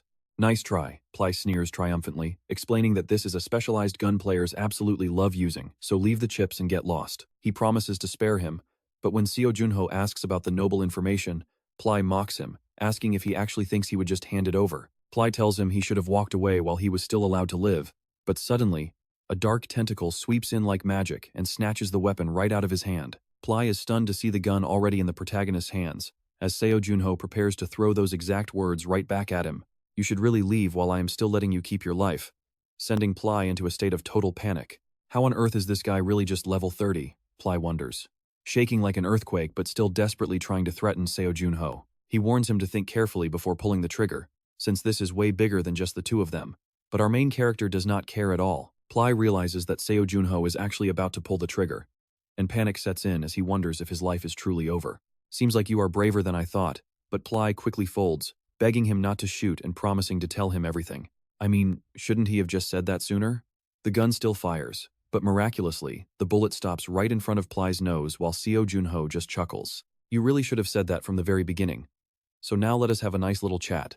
The next morning, Seo Jun Ho holds a thick book, smiling like he struck gold, thanking the thugs for working so hard to give him tons of info about the second floor. He dismisses them, and when they frantically ask if he is joking, he tells them not to make him repeat himself. Before he even finishes his sentence, Ply and his blind sidekick scramble out the door, letting the Frost Queen finally enjoy some peace and quiet. But now it is time to put all this newly acquired information to good use, starting with a basic hunting quest. Seo Jun Ho spends hours staring at the bulletin board until noon, trying to find a solid quest that fits his hunting needs just right. In the end, he selects a D-rank wolf hunting quest, requiring him to hunt down 50 wolves on the western plains of Julian. The reward is 3 silver, 27 copper, and 50 honor points. But since a big hunting competition starts in 10 days, he really needs to reach level 50 before it begins. But hey, contractor, you are walking way too fast. Can you not slow down a bit? Holding your hair to balance on your head is incredibly hard, she complains. But he reminds her she can fly, leaving him sighing at her ridiculous antics. Little does he know, some bandits already have him in their sights, since there is no better prey than a fresh rookie on the second floor. There are 4 pursuers tailing him closely, and once he reaches the hunting grounds, Seo Jun Ho realizes his targets are actually whiptail wolves. Judging by the massive paw prints, these beasts are huge, and while the Frost Queen wonders how strong they are, he hopes they will be a fun challenge. She asks if he plans to clear this dense fog so they can actually see where they are going. You are right, I really can't tell where their territory even starts. But despite saying that, the look on his face is completely grinning with excitement. Do you think my eyes are playing tricks on me? No monster on Earth looks like this. This is a perfect chance to test the power of these frontier beasts. Still, you shouldn't let your guard down. Wait, what is that sound? Suddenly, a long snout packed with razor-sharp teeth emerges from the shadows. The whip-tailed wolf has finally shown itself. Seo Jun Ho immediately pulls out the freezing weapon he got from the Ice Palace to handle this beast. These creatures are not only massive, but their tails literally look like giant lethal whips. Alright, let's see what these beasts can actually do. After just the very first clash, Seo Jun Ho instantly realizes why other players avoided this quest. These wolves are way stronger than he initially expected. He originally planned to take his time, but it is time to change plans. Showing absolutely no mercy, Seo Jun Ho slices through every single whiptail slashing toward him. Losing their tails hurts so bad the wolves literally change color. Seo Jun Ho leaps high with his blade, shouting that these beasts are the perfect punching bags to test his new stats from the Bringer of Spring. Meanwhile, we see a shady group of thieves watching Seo Jun Ho's every move. With 4 against 1, you just know they are up to no good. Don't you know that guy is Seo Jun Ho? Honestly, I don't think anyone around here has a clue who he is. That guy is Seo Jun Ho, the famous super rookie from the first floor. Word is his raw talent might actually rival Kim Woo-jung, which is insane. He only recently reached the second floor, so his level is probably around 30 while our levels are easily over 70. That weapon he is swinging must be worth hundreds of gold. If we all ambush him at the exact same time, he won't even have a chance to react. I will approach him friendly-like to lower his guard, then you guys jump in. The other 3 exchange looks, thinking this skinny guy is a total snake. He really took the easiest job for himself. But if that weapon is actually worth hundreds of gold, we are set for life. Time to collect our prize. Meanwhile, Seo Jun Ho stands victorious on a wolf's head, hoping this completed quest will finally boost his honor score. Remember what that fox girl said? Having a higher honor rank unlocks some seriously incredible benefits for you. Why do you keep calling Commander Gong a fox? Either way, raising honor won't be easy if I am just doing these solo quests. My points would skyrocket if I could stumble across a wanted criminal. The Frost Queen sighs that he is relying way too much on luck. Can't an awakened rely on luck once in a while? But right then, the Frost Queen gasps, saying his wish might have actually just come true. Someone has been stalking you for a while now. Did you seriously not notice? Seo Jun Ho just shrugs, claiming they are probably his loyal fans. What kind of broken logic is that? The Frost Queen stares in absolute disbelief at the ridiculous nonsense coming out of Seo Jun Ho's mouth. She honestly wonders if his brain got damaged from overusing stats. He insists they must be a dedicated fan brave enough to crawl through monsters for him. Seo Jun Ho even strikes a flashy pose to look cool. Seeing this, the skinny thief forces a fake smile, agreeing that he is indeed a massive fan. Squeezing out a completely fake smile while shaking like a leaf, the thief asks for an autograph, and Seo Jun Ho happily agrees. Seo Jun Ho asks if he brought paper and a pen. The other thieves are stunned this stupid plan is actually working, while the Frost Queen cringes. He even offers to take a photo together, but the thief nervously says just an autograph is fine. So Seo Jun Ho asks what message to write. The thief suggests writing something like good luck. Meanwhile, a cold dagger is slowly and silently creeping up right behind Seo Jun Ho's back. Deo silently praises his buddy's acting skills. But check this out, the Frost Queen is floating right behind them, literally laughing her head off at how stupid they are. She asks if he really does not see the obvious trap, laughing that there is no way this guy is a fan. Seo Jun Ho just lets out a heavy sigh. Seriously, do these idiots really think I didn't notice? Do they honestly look down on me this much? The black-haired thief glances down and suddenly freezes, seeing a mountain of dead wolves. He panics, wondering just how many beasts Seo Jun Ho slaughtered alone. He doubts if this guy is really only level 30. Stepping forward, Deo asks for a handshake, and Seo Jun Ho readily agrees with a grin. But Seo Jun Ho asks if they think 4 people are really enough. The thief gets confused, so he clarifies enough to actually take him down. In an instant, Seo Jun Ho completely freezes Deo's arm. As the thief screams in pain, Seo Jun Ho coldly warns that they need 40 more men to fight him. Realizing their cover is blown, the dagger wielder lunges forward. Seo Jun Ho effortlessly blocks the strike and delivers a swift palm thrust, sending the man crashing down hard. Yelling for Deo to move, the black-haired thief unleashes a blast of fire. Seo Jun Ho instantly uses Deo as a meat shield to block the oncoming flames. As the explosion blasts Deo backward, Seo Jun Ho bursts forward like a bullet, reaching out and grabbing the fire wielder directly by his face. The terrified thief quickly stammers out an apology, but it is way too late for mercy as he takes a devastating blow straight to the head. The final survivor panics and flees, crying out that he never wanted any part in this plan. Too bad for him, Seo Jun Ho drops him instantly with a long-range ice arrow. The Frost Queen warns that carrying all these bodies back is going to be tough. Seo Jun Ho just grins, saying they got exactly what they deserved. He is absolutely sure his honor rank is about to shoot through the roof. After all, it was pure self-defense. The Frost Queen just sighs, sarcastically agreeing his score will go up slightly. The guildmaster is yawning when someone suddenly walks in. He looks up and is shocked to see the rookie who just took a quest earlier this morning. He is back already. The owner wonders if he even did anything, until Seo Jun Ho drops a stack of wolf pelts. The shopkeeper gasps in pure admiration. They are totally intact. He must be highly skilled. He asks for his name and hears Seo Jun Ho. His eyes go wide. If he is Seo Jun Ho, then he is the hero who solved the kidnapping cases. You are absolutely incredible, Julian's true savior. Seo Jun Ho sighs, wondering if his reputation has already spread this far. Seo Jun Ho just smiles awkwardly, not quite sure how to respond. The owner promises to prepare special quests that match his elite abilities from now on. He bids the player farewell. Walking out, Seo Jun Ho sees a system notification adding 550 honor points. With this much honor, he will not even need the quest board anymore. The Frost Queen asks how he feels about fighting on the front lines. He tells her that being a contractor is pretty fun, almost like playing a video game. But their quiet walk is suddenly cut short when they spot a heated argument happening just a short distance away. A desperate man with long hair is begging a bald player to help him. No way. The bald guy refuses outright, but instantly smack. He gets hit hard on the head. P turns around ready to scream at whoever dared to hit him, but seeing Seo Jun Ho, he quickly changes his tune. Seo Jun Ho's fist is literally still smoking. Seo Jun Ho glares, asking if he is bothering people again. P whines that it is unfair, protesting that he is not the one causing trouble. P points at the old man, arguing that he is the real bother for demanding an absolutely impossible quest. Seo Jun Ho looks at the old man, instantly sensing his heavy aura. Now, watch this.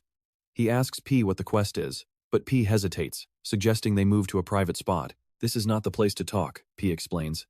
The old man is named Hakan, a retired mercenary who used to be a big deal. Hakan quickly corrects him, snapping that he is still active. P then introduces Seo Jun Ho as an elite player who is deceptively powerful. The old man doubts it, asking if he is really stronger than P. P laughs, admitting the massive gap between them would take pages to explain. P tearfully says it would take 3 pages. Seo Jun Ho cuts in, asking Hakan what he needs. Our bald friend explains that Hakan wants him to raid a dungeon together, but why on earth would he go to a place like that? Seo Jun Ho starts pondering. Materials dropped from boss monsters in dungeons like this can sell for a pretty high price. He asks Hakan for details. The old man reveals it is the tomb of the legendary thief, Seraphim. 10 years ago, he and his wife raided it together as active mercenaries. Deep inside, they discovered an ancient stone slab covered in forgotten runes. The text told the legend of a 5-colored goddess statue, rumored to grant its owner boundless vitality and perfect health. From that fateful day onward, the couple dedicated their lives to finding that sacred statue. It was supposed to be their absolute final adventure before retiring together. But just a year ago, his wife fell terminally ill after a devastating tumor grew inside her. Because it went undetected for years, the illness has progressed too far. It is completely untreatable, and surgery is out of the question. Now, finding that goddess statue is his ultimate mission. He is determined to get it, even if he has to march into danger alone. He finally tracked the statue's location to the tomb of Seraphim. He tried to infiltrate the tomb alone, but the vicious monsters were just too overwhelming. P winces, telling him that while he feels for his struggle, even he cannot help. Hakan sighs, admitting he cannot force anyone to fight his battles. But suddenly, Seo Jun Ho steps in, promising to help him out. Seo Jun Ho seals the deal, announcing they will set off at dawn. Hakan is overjoyed, but immediately starts worrying about who will watch over his sick wife. P kindly volunteers to watch her, earning endless gratitude from the old veteran. But here's the thing, Seo Jun Ho knows farming honor is actually way more valuable than dungeon clear rewards. Spending his time on normal quests would technically be a much smarter move, and yet, he simply cannot turn a blind eye. Not him. Soon, they arrive at the tomb. Hakan warns that the place was crawling with kobolds last time. They start around level 60, and their strength only increases the deeper they go. Their fur is blood red, and they are twice the size of normal monsters. These are deadly blood kobolds. They are mindless beasts that charge head-on without caring about pain. Hakan suddenly signals for silence, sets down his lantern, and readies his crossbow. A charging kobold is immediately hit. Bullseye! Seo Jun Ho praises his sharp aim, joking that he shoots way better than rookie recruits during military drills. Hakan scoffs, saying it is only natural. 30 years of raw combat experience definitely makes a difference. It is a solid start, but they need to speed up. The old hunter can already smell more of them nearby. Seo Jun Ho looks around, noting this place looks more like a basic cave than a legendary tomb. This might be easier than expected. Right on cue, the ground violently shakes as dozens of snarling kobolds swarm in. But numbers do not intimidate Seo Jun Ho. He casually draws his massive blade, ready to slice. In a split second, a pack of beasts surrounds him, bearing their razor-sharp claws. Hakan warns that there are at least 50 of them. Were they lying in wait? Kobolds have incredibly sharp senses, almost as if they remembered his scent. Things are looking incredibly grim here. Hakan immediately gives his final words to Seo Jun Ho, telling him to run away right now. Come back after you gather people you can trust. Find the goddess statue, and deliver it to my wife. Sophia might find this shameless, but this is my last request. Jun Ho just refuses, saying he will not help, and Hakan must deliver it himself. She will be much happier if you deliver it in person. With those words, he swings his blade to slay a kobold, making the rest furious. Seo Jun Ho calmly slices through every single one of them, sending them straight to hell, leaving Hakan completely shocked.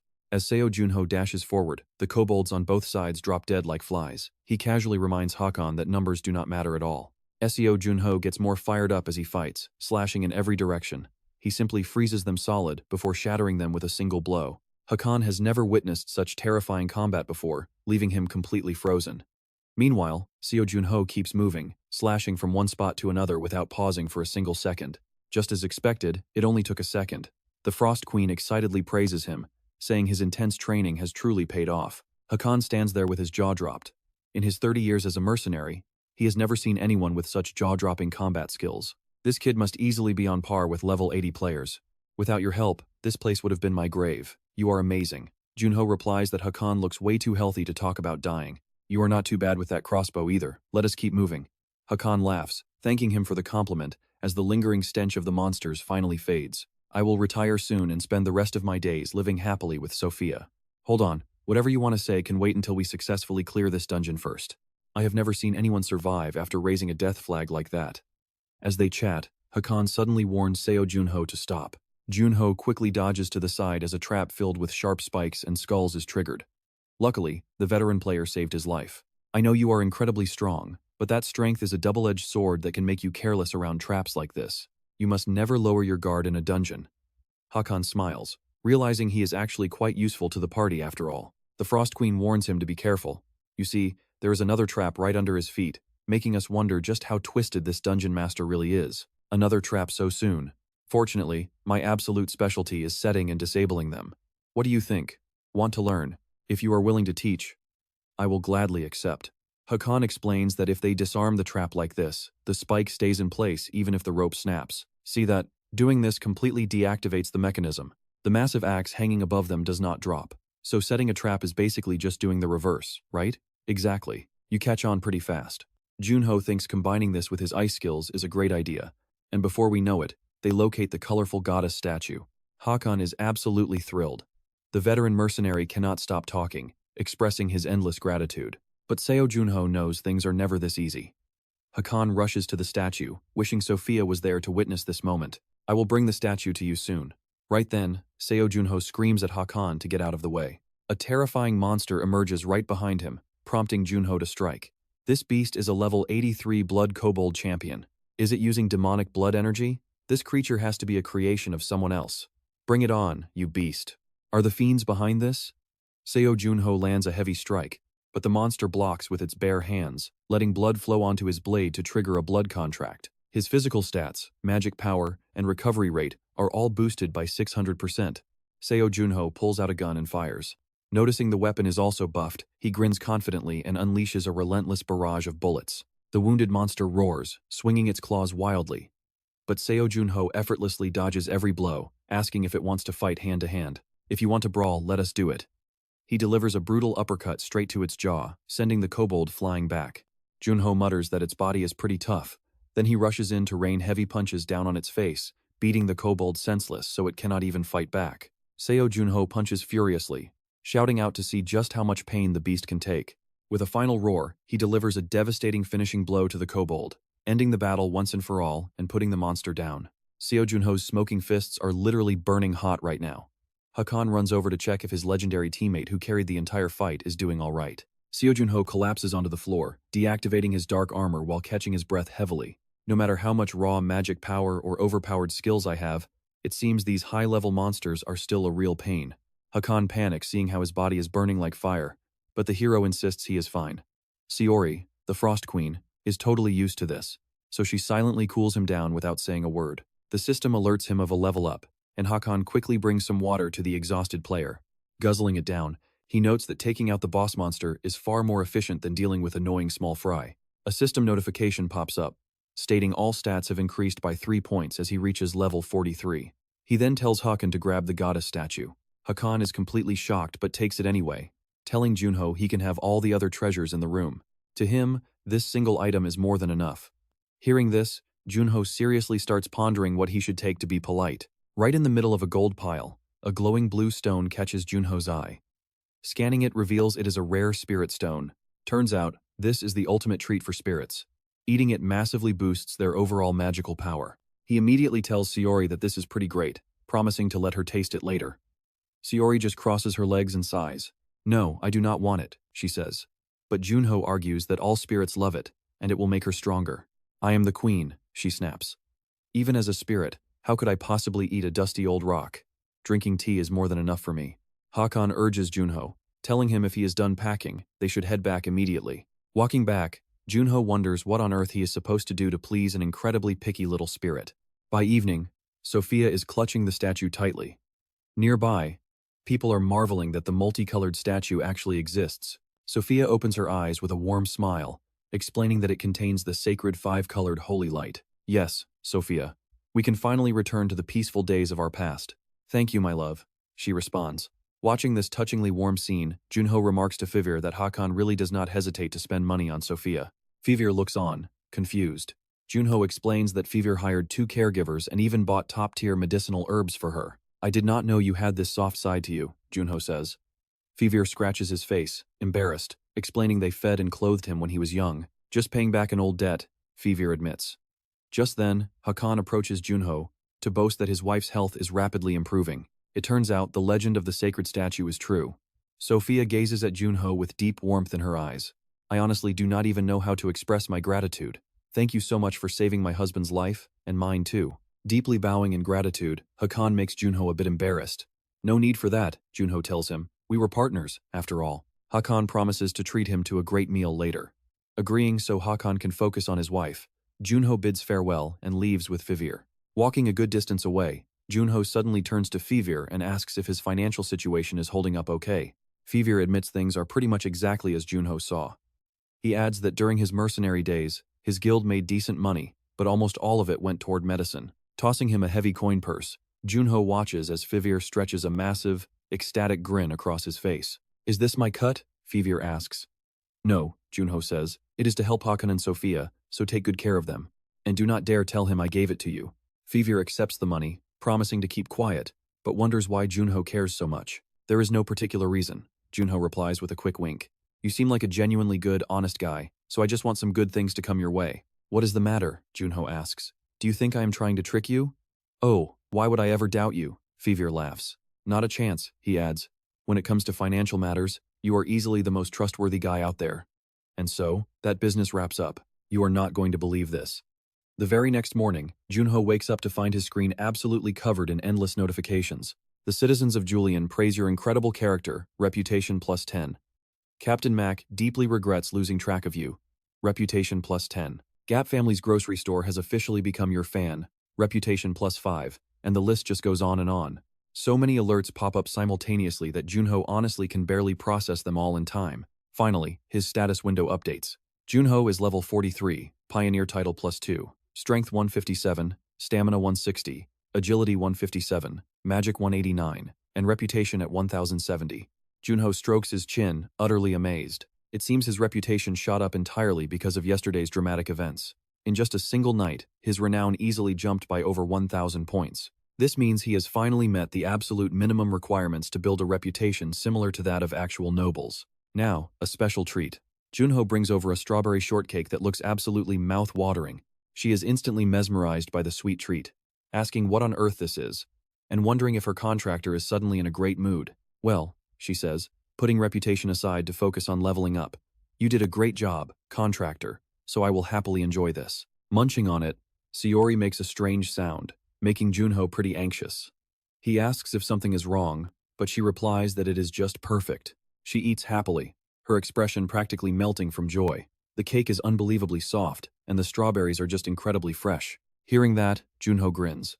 He tells her to eat up, but deep down, he feels guilty for shaving the spirit stone from Safarim's tomb right into her cake. Honestly, he had no other choice when dealing with such an incredibly picky eater.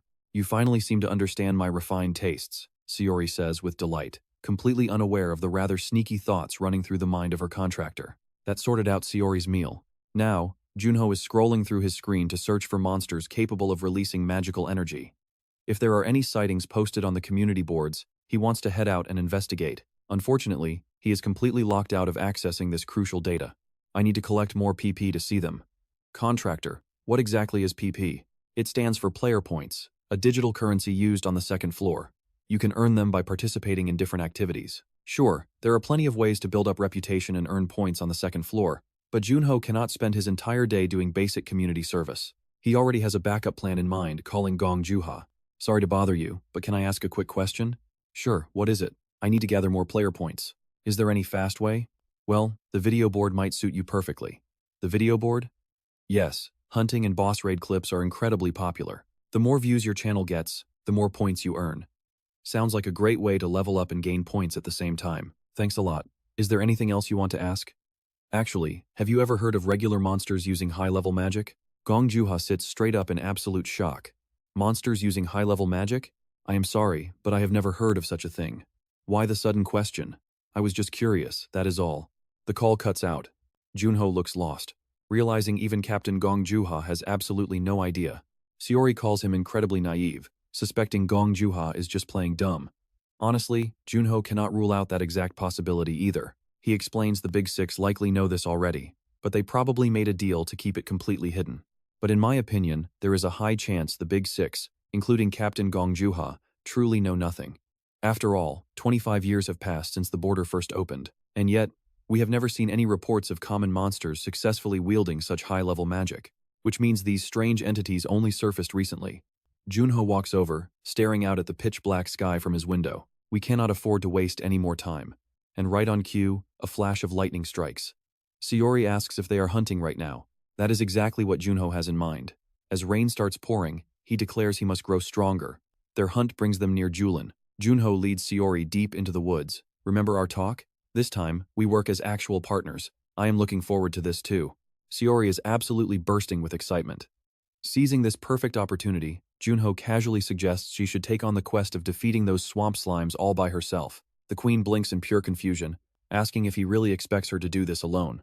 That is right, he says. Let us see how much power you can actually draw out. Then he asks if she needs anything from the black market. Sayori pauses to think. What do I need? A guardian's power relies on their contractor's mental strength, so she tells him just stay calm and focused. That is something Junho feels entirely confident he can easily handle. The queen giggles with pure excitement. After all, contractor, this is the first time I am showing you how I actually hunt. Just wait and see. She says it will be a magnificent sight. Sayori is incredibly proud. But look at this. They are instantly surrounded by slimes. This is a first for Junho, and honestly, the tension is pretty real. He cannot help but wonder if Sayori will actually be okay. Snapping her fingers, she warns her contractor never to underestimate a powerful guardian like her. Instantly, ice and snow sweep across the area, burying the monsters. Every single slime is frozen solid right where they stand, but she is not finished yet. With a sharp clap, sharp ice arrows blast out in every direction. Crossing her arms proudly, she asks what he thinks of her guardian's strength. It looks cool, he replies, but quite messy. Our quest is to collect 100 slime cores, so you cannot go around smashing them. The queen is insanely powerful, but she always forgets about the actual loot. Alright, time to move to the next spot. This time, let us show them what we can really do. And please do not destroy the cores this time. Junho walks on calmly, even as a massive pack of slimes creeps up behind him. The queen snaps her fingers, telling him to watch.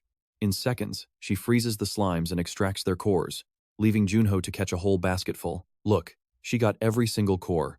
Junho notes that her ice spear cast time is pretty fast, and her accuracy is top tier. However, the projectile speed of those spears seems a bit slow. She frowns, asking if her magic is useless then. Do not look so down. Support is incredibly important in battle, you know. Alright, from now on, you are officially my support. What about your ice golem? Last time, I was way too busy fighting to evaluate its actual combat strength. A few simple words from Junho easily cheer the queen up. Its strength is quite decent, she boasts, summoning a golem right before his eyes. From what I saw last time, they can move around quite freely. Do they actually have their own thoughts? They possess a basic level of consciousness, but it is very low. When they fight, the master should directly control their movements. Junho is surprised, asking if she can cast multiple spells while controlling the golem at the same time. Sayori strikes another dramatic pose. I am the Frost Queen of Niflheim, she boasts, the one who froze the entire world. Even though I am currently just a high-ranking spirit, a task like this is absolute child play for me. Junho taunts Sayori again, challenging her to prove her skills in real combat and find some new ice slimes. As evening falls, the entire forest is buried in deep snow. Contractor, look, here are 100 cores. We are finally done with our collection. Sayori brings Junho a giant jar packed full of ice slime cores. Just as she said, these frozen creatures have incredibly low intelligence. It would be nice if they were at least as smart as a toddler. Now check this out. Even Junho is completely blown away by these incredible results. Sayori can defend with the golems and fight right alongside them. Junho rubs his chin, noting that they will need to prepare quite a few things before heading to the city. Prepare what? She asks. Is not just leveling up at the hunting grounds enough for us? That was the plan initially, but since you performed way beyond my expectations, I have completely changed my mind. Junho immediately shifts his focus to his next major goal, the upcoming scavenger competition. He originally just wanted a decent result to catch the Lord's eye, but now, he genuinely feels like he has what it takes to completely sweep the entire competition. First, while training his ice golems, Junho needs to quickly hit level 50. To keep her happy, he rewards the queen today with a massive platter of assorted sweet pastries. Sayori cheers just like a little kid. Oh ho ho, so we are having donuts today? This must be a special treat because I worked extra hard today, right? Junho tells her to eat up while he goes to meet someone. She happily waves him off. Safe travels, she calls out. Saori happily devours the treats, marveling that they taste even better than yesterday. She has absolutely no idea that Junho sneaked in twice as many spirit stones compared to last time. Junho follows his notes to track down Sasha Alchemy, one of Ply's many debtors. She is an alchemist. In Frontier, alchemists are legendary for brewing high-grade potions that leave Earth's technology completely in the dust. Players even refer to them as divine doctors. Junho frowns as he double-checks the address. Sure, he has seen her around here. This fallen noble goes by Charlotte Chemist. She is such a brilliant alchemist that even the prestigious Big Six guilds have their eyes on her. She uses an alias to hide her true identity. Junho does not know her full story, but he can tell this is a massive opportunity waiting to happen. Stopping in front of a grand 3-story house, Junho mutters, "Is this really the place? Let me tell you, this place looks like a total haunted house to anyone passing by." Junho goes to ring the doorbell, but it is completely broken and neglected. Left with no choice, he uses the most primitive method possible, shouting at the top of his lungs. "Sasha Alchemy, are you home? Miss Sasha Alchemy." Hearing the noise, a woman with incredibly messy, loose hair parts the window curtains to look down. Junho spots her instantly. "Ah, just as I thought. You are home." Sasha scowls deeply, thoroughly annoyed to see the man downstairs smiling warmly up at her. The front door flies open, and a bottle of red wine comes hurtling straight out, before Sasha leans against the frame, glaring. In a very hostile tone, she snaps, "What is it? Why are you looking for me?" Junho explains that he just came from Ply's place and decided to visit her next. Hearing that name, Sasha immediately curses under her breath. She grumpily lets him inside, muttering, "What do you want from me? I do not have any money to pay the interest." Junho quickly reassures her he is not here to collect. "In fact, I am fully prepared to clear your entire debt for you, Alchemist Charlotte. I came because I have a few questions for you. I heard your expertise in alchemy is on a whole different level." Sasha flatly rejects him before he can even state his request, claiming she is far too tired. Junho asks in disbelief, "Are you really turning me down without even hearing what I need?" Draining the very last drops of her wine, Sasha retorts, "It is pretty obvious you are not here to ask for some basic, random potions. Real alchemists are not just simple laborers who mix standard, basic medicine. We are true artists who create completely new elixirs. Got it?"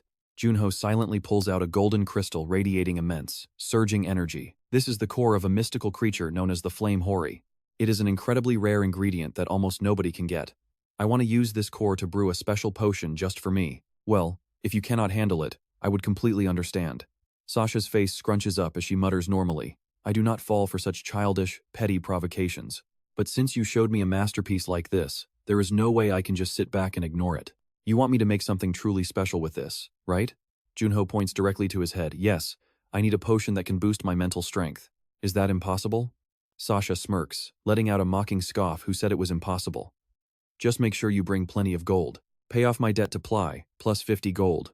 Junho smiles. Deal. Sasha takes the Flame Hori core and tells him to return in 5 days.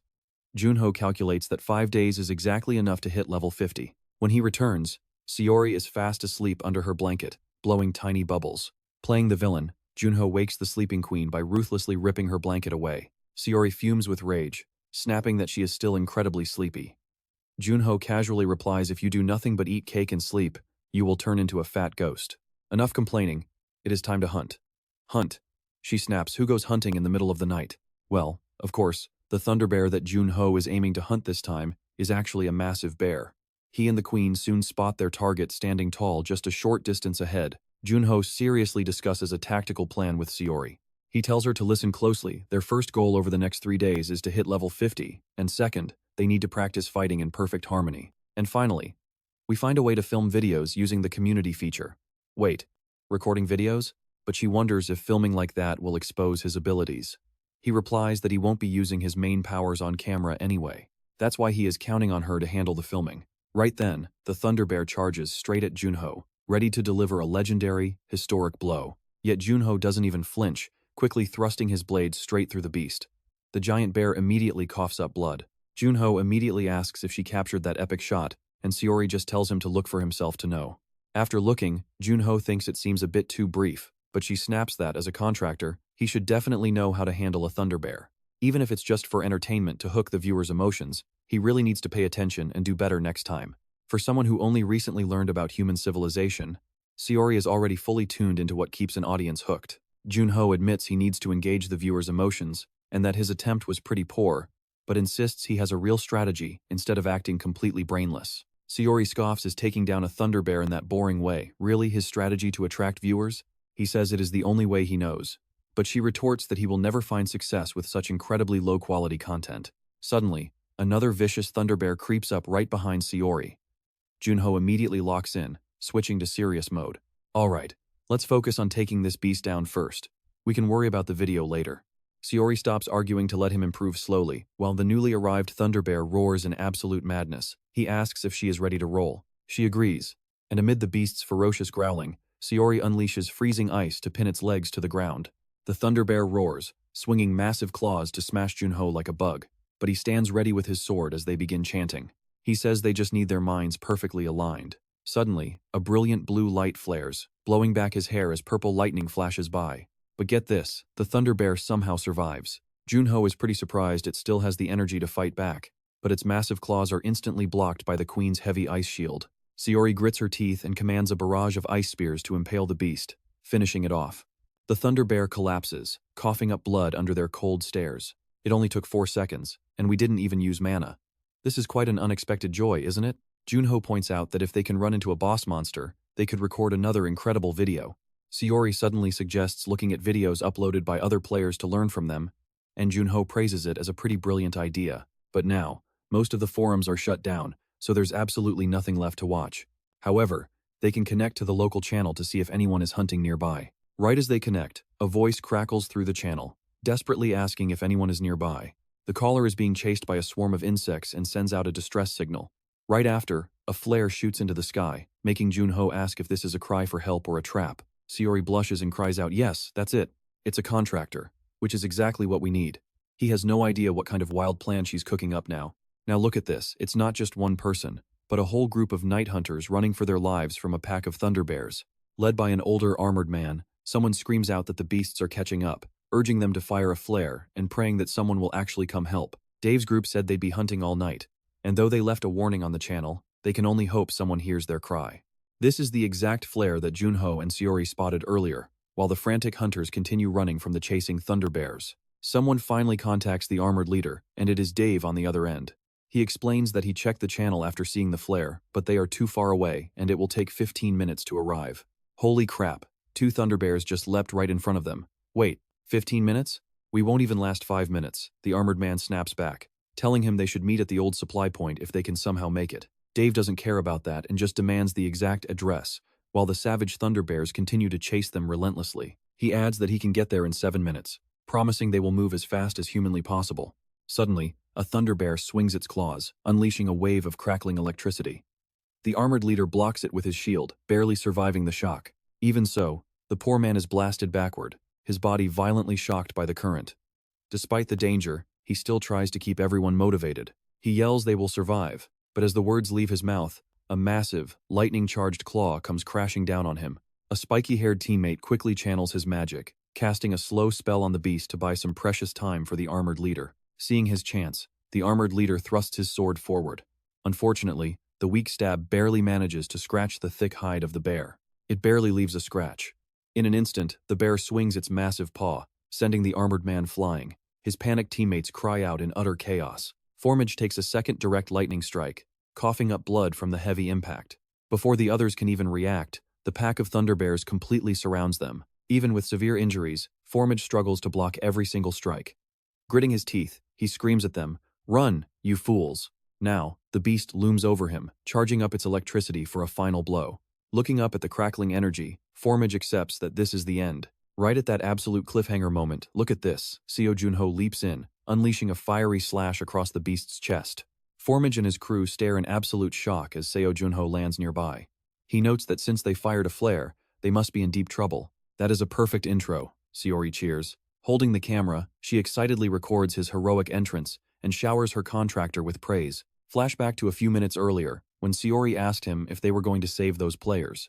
"If we swoop in at their darkest hour and save them, our views will skyrocket, and we will rake in a ton of points, right?"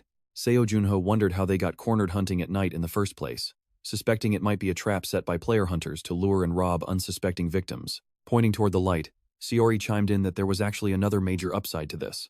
If this rescue turns out to be a trap, they can simply record themselves taking down those player hunters. Hearing that, Seo Jun Ho finally flashes a grin. Either way, it is a win-win situation for them. Calling Seori an absolute genius, Seo Jun Ho heads out, which brings them to the present moment. He knows he cannot show off too much of his godlike power on camera, but he cannot look weak either, so he needs to find the perfect balance. Seori immediately suggests fighting them with just a small dagger, teasing that it would make the video way more fun to watch. Taking orders from his camera director, Seo Jun Ho gets to work. Normally, no sane player would hunt a massive bear with a simple dagger, as it is incredibly dangerous. But taking down a giant beast with nothing but a blade is bound to go viral and bring in a massive wave of new viewers. Honestly, if she were not a spirit or a frost queen, Seori would have a highly successful career as a top-tier content creator. Back in the fight, the Thunder Bear swings its massive, lightning-charged paw straight at Seo Jun Ho's face. With insanely fast speed, Seo Jun Ho easily dodges the heavy swipe and delivers a series of lightning-quick stabs right back at the monster. After inflicting enough damage, Seo Jun Ho delivers a clean, cold finish, pausing slightly to strike a cool pose for the camera. Floating right behind him, Seori records every single angle while giving him quick pointers for the next shot. She warns him that more are coming, and with a confident look, Seo Jun Ho prepares to face two of them at once. Honestly, can we even blame Formage and his crew for staring open-mouthed? They have absolutely no clue who this legendary newcomer is. Seo Jun Ho calculates his next move. Since he already showcased his speed, now it is time to display raw strength. With that, he charges straight ahead. Instead of dodging, he takes a direct approach, using his dagger to clash head-on against the bear's electric claw. Metal is a natural conductor, and at such close range, the electric shock courses right through his body, making it look like he is getting a full-body X-ray. He boasts that while a few of his allies can harness this kind of power, none of them can pull it off quite like him. Right after showing off, Seo Jun Ho cleanly slices off the beast's fingers. As the bear stares in shock at its ruined hand, he seizes the opening to deliver a brutal, decapitating slash. That single, devastating strike severs the giant beast's head in the blink of an eye, leaving the rescued players watching with their jaws practically glued to the floor. Paying absolutely no attention to their shock, Seo Jun Ho casually wipes the black blood off his blade with his sleeve. Seori quickly flies over to tell him that the remaining beasts are fleeing for their lives. Seo Jun Ho tells her to let them go, as they have already put on a good enough show.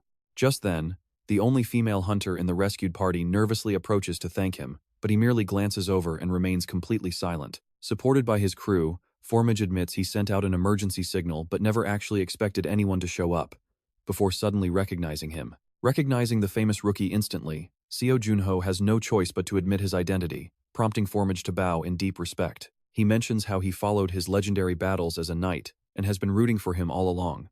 Another teammate chimes in, offering belated congratulations for taking first place in the brutal Cave of Trials. Checking her system window, the female hunter adds that they cannot simply ignore the fact that he risked his own life to save them. To show their gratitude, they decide to pool all their remaining points together to send them to him. A series of system alerts instantly flash before Seo Jun Ho, showing anonymous donations of 100 PP each, flooding his screen and leaving him completely speechless. Formage explains that on the second floor, these points are incredibly hard to come by, expressing his regret that they could not offer him even more. He promises to constantly recommend Seo Jun Ho and back him up once he starts climbing the official leaderboards. Though he did not step in for a reward, Seo Jun Ho gratefully accepts their gifts, as he is definitely not one to turn down free points. Once they depart, he turns to Seori with a faint smile, admitting he never expected to receive recommendation points as a reward. She says they really are good people, and with that, Seori stops filming, so the two decide to check the results right then and there. Seo Jun Ho is pretty hyped to see how her camera skills turned out, and the Frost Queen is also dying to inspect the fruits of her labor. The system even has a built-in editing tool for quick and easy video cuts, so Seori starts directing the edit right away. She tells him to adjust the scene where he gets the points, raise the background view a bit, and throw in some slow motion there too. Well, anyone who watches this will definitely think I am a professional director, Seo Jun Ho mutters in complete amazement. She suggests letting the heroine choose the title, proposing something like The Dark Knight Returns, but Seo Jun Ho flatly rejects the idea. He claims to have a much better idea and enters a simple 5-letter title for this test video which completely shocks the Frost Queen. She gasps, "Why would you do that? It does not look majestic like a queen at all. It makes me look like a total kid." But their hunt for the lightning bears does not stop there. Right at this moment, Seo Jun Ho takes down yet another beast. Just as the dying monster tries to bite him with its final breath, ice completely freezes it solid. Both Seo Jun Ho and the Frost Queen celebrate their perfect teamwork. Seo Jun Ho counts down their 3 main goals before coming here. 2 are already completed, syncing with her and hitting level 50. By the way, When are you going to check the comments on that test video? Honestly, Seo Jun Ho completely forgot that video even existed. He asks if she wants a quick bite before checking the stats, but Seori is far too impatient and demands they watch it first, highly curious about her heroine debut. But get ready for this, just as Seo Jun Ho is about to speak, a massive shocker on the screen leaves them both completely speechless. Nearly 176,000 views and 5,000 likes. Wait, is that view count actually considered good? It is a pretty average number, she says, but then again, most other videos on the platform only get a few hundred views at most. Seo Jun Ho's eyes light up seeing the points earned 1,760 points, plus 1,153 more from donations. The Frost Queen cheers you got almost 3,000 points total, right? That is definitely not a small amount. As she dances around in pure excitement, Seo Jun Ho points out they also got quite a few comments left down here. Most of them praise Seo Jun Ho, with users discussing all kinds of details about him, like asking if anyone actually knows his identity. He is definitely at least level 50, since he is hunting dungeon bears like they are just basic goblins. Some guess he might be level 80, reminding everyone that these returned players arrived less than a year ago and are already shaking things up. But others complain, is climbing the real-time ranking with a video like this really that impressive? Even I could do that. Out of the endless sea of comments, one highly specific response catches his eye, talking about wearing heavy armor from Kagenoa's workshop and carrying a massive golden hand cannon. Is it not natural for him to reach that level anyway? Asking if they could achieve the same with Kagenoa's gear, Seo Jun Ho freezes at the toxic debate while the Frost Queen sighs, hugging her knees. She mutters, "Do humans on Earth always fight over stupid things every single chance they get? They seriously lack self-respect, so Seori, it looks like I will have to unleash my real skills at the Comet Tournament to silence these doubters." Dark energy literally radiates from Seo Jun Ho as he speaks. Safe to say, those online comments pushed him over the edge. Elsewhere, Gong Juha and her blonde knight Ha In-ho are watching Seo Jun Ho's combat footage. Ha In-ho marvels, "Incredible. Looks like there was a very good reason you picked me as your proxy." Gong Juha sighs with regret, muttering that she will no longer be called the Snake's Head, before asking if Seo Jun Ho received coaching from him. "Why the sudden question?" "I watched all of his combat moves without missing a single detail," he replies. She insists his short sword skills look strangely similar, but he replies that if she wanted to learn, she would study traditional swordplay instead of mastering short swords. "I guess you are right about that." Either way, he was asking how to earn points just a few days ago, but now they do not have to worry about that anymore.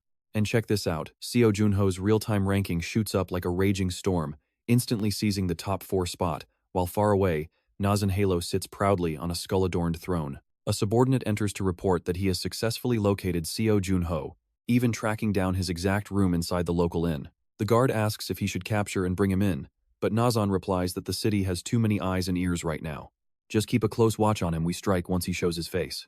His physical specs look quite impressive, meaning a level 90 player should easily get the job done, but I am going too. Nazan grips a skull tight, ordering him to bring 2 more elites along, leaving the subordinate to clarify if all 4 of them should go. Nazan's glowing red eye flashes with a chilling coldness. 3 times that annoying bastard has slipped away 3 whole times. Since Cinder was your direct superior, you must make absolutely sure you deliver the perfect, proper vengeance for him. Nazanowo grimaced, resting his head on his hand as he muttered his thanks. But if he somehow survives this time, I will personally step in. Nazanowo raged, thinking of Seo Jun Ho, who escaped his deadly clutches 3 times now. He even slaughtered his loyal subordinates, freeing the future generation of trainees that the villain and his top lackeys had painstakingly raised and recruited. Under a bright blue sky and golden sun, our Frost Queen is curled up inside a toilet paper roll, sleeping soundly. Seo Jun Ho sees this and smiles. So gentle. He thinks to himself that he really needs to buy her a proper bed soon, since she is literally using toilet paper as a mattress. With that, Seo Jun Ho heads outside, ready to join the kobold hunt. The massive kobold hunting competition attracts a huge crowd, so packed that people are actually starting to swear. Rumor has it that doing well in this hunt might land you an audience with local nobles. Sounds like a sweet deal, right? Hey look, is not that him, the famous guy from that viral dagger video, the player whose name is currently sitting in the top 3 most searched keywords? That is definitely the Dark Knight, Seo Jun Ho, the most famous rookie player active right now. The Fountain Square is completely packed with players and veteran adventurers alike. And just as expected, the local community boards are already flooded with news updates about this massive hunt. Seo Jun Ho wants to scout around, gather more intel. But for basic things like simple quest details, he can easily just use these public boards. Just then, a bearded man spots Seo Jun Ho and yells out for him to stop, asking if he is the player Seo Jun Ho. Talk about a crazy coincidence. He laughs and introduces himself as Mac, the guard captain, saying the knights have told him all about the rookie. Mac is confident that with such skills, the boy will be a key player in this hunt. He tells him not to waste time here and follow him to meet the commander. Seo Jun Ho smiles and thanks Mac, following him to an arena where selection matches are actively taking place. It looks like they are holding the entry test right here. Mac pats Seo Jun Ho's shoulder and introduces him to Commander Fivia as a highly skilled player he recently ran into. They exchange quick greetings. This is the Knight Commander Fivia, and Seo Jun Ho says it is a pleasure to meet him. After introducing himself as a player, Fivia looks him over, admitting the boy looks pretty strong before asking his level. Seo Jun Ho answers that he is level 50. Fivia does not find that number very impressive, but their lord wants to completely minimize any unnecessary casualties during this dangerous kobold hunt. Because of that, testing the skills of every single applicant is absolutely necessary. Fivia tells Seo Jun Ho to wait with the other applicants until his turn to step up to the training stage. In these matches, the players face off against the Knights of Julian, who look pretty formidable. Seo Jun Ho is eager to see just how strong they really are. Up on the stage, an armored challenger introduces himself as Phi, an adventurer from Melbourne, while his opponent is a skilled knight named Weaver. Phi seriously asks if Weaver is completely sure a wooden sword is enough, but Weaver just spins his weapon and tells him to bring it on. Phi charges in instantly, thrusting his sharp spear forward, but Weaver cleanly blocks the attack with his wooden sword. Surprising Phi, Weaver casually remarks that the challenger has got a pretty decent spirit. With a swift move, he knocks the spear right out of Phi's hands, pointing the wooden tip at his neck with a cold verdict. The crowd gasps at these incredibly high standards, realizing that probably only level 30 players can pass. Check this out, guys. Is this really how strong frontline knights are? Next up is Baek Jong-gu. Wait. Unarmed? This time, Weaver asks if he is absolutely sure about going unarmed.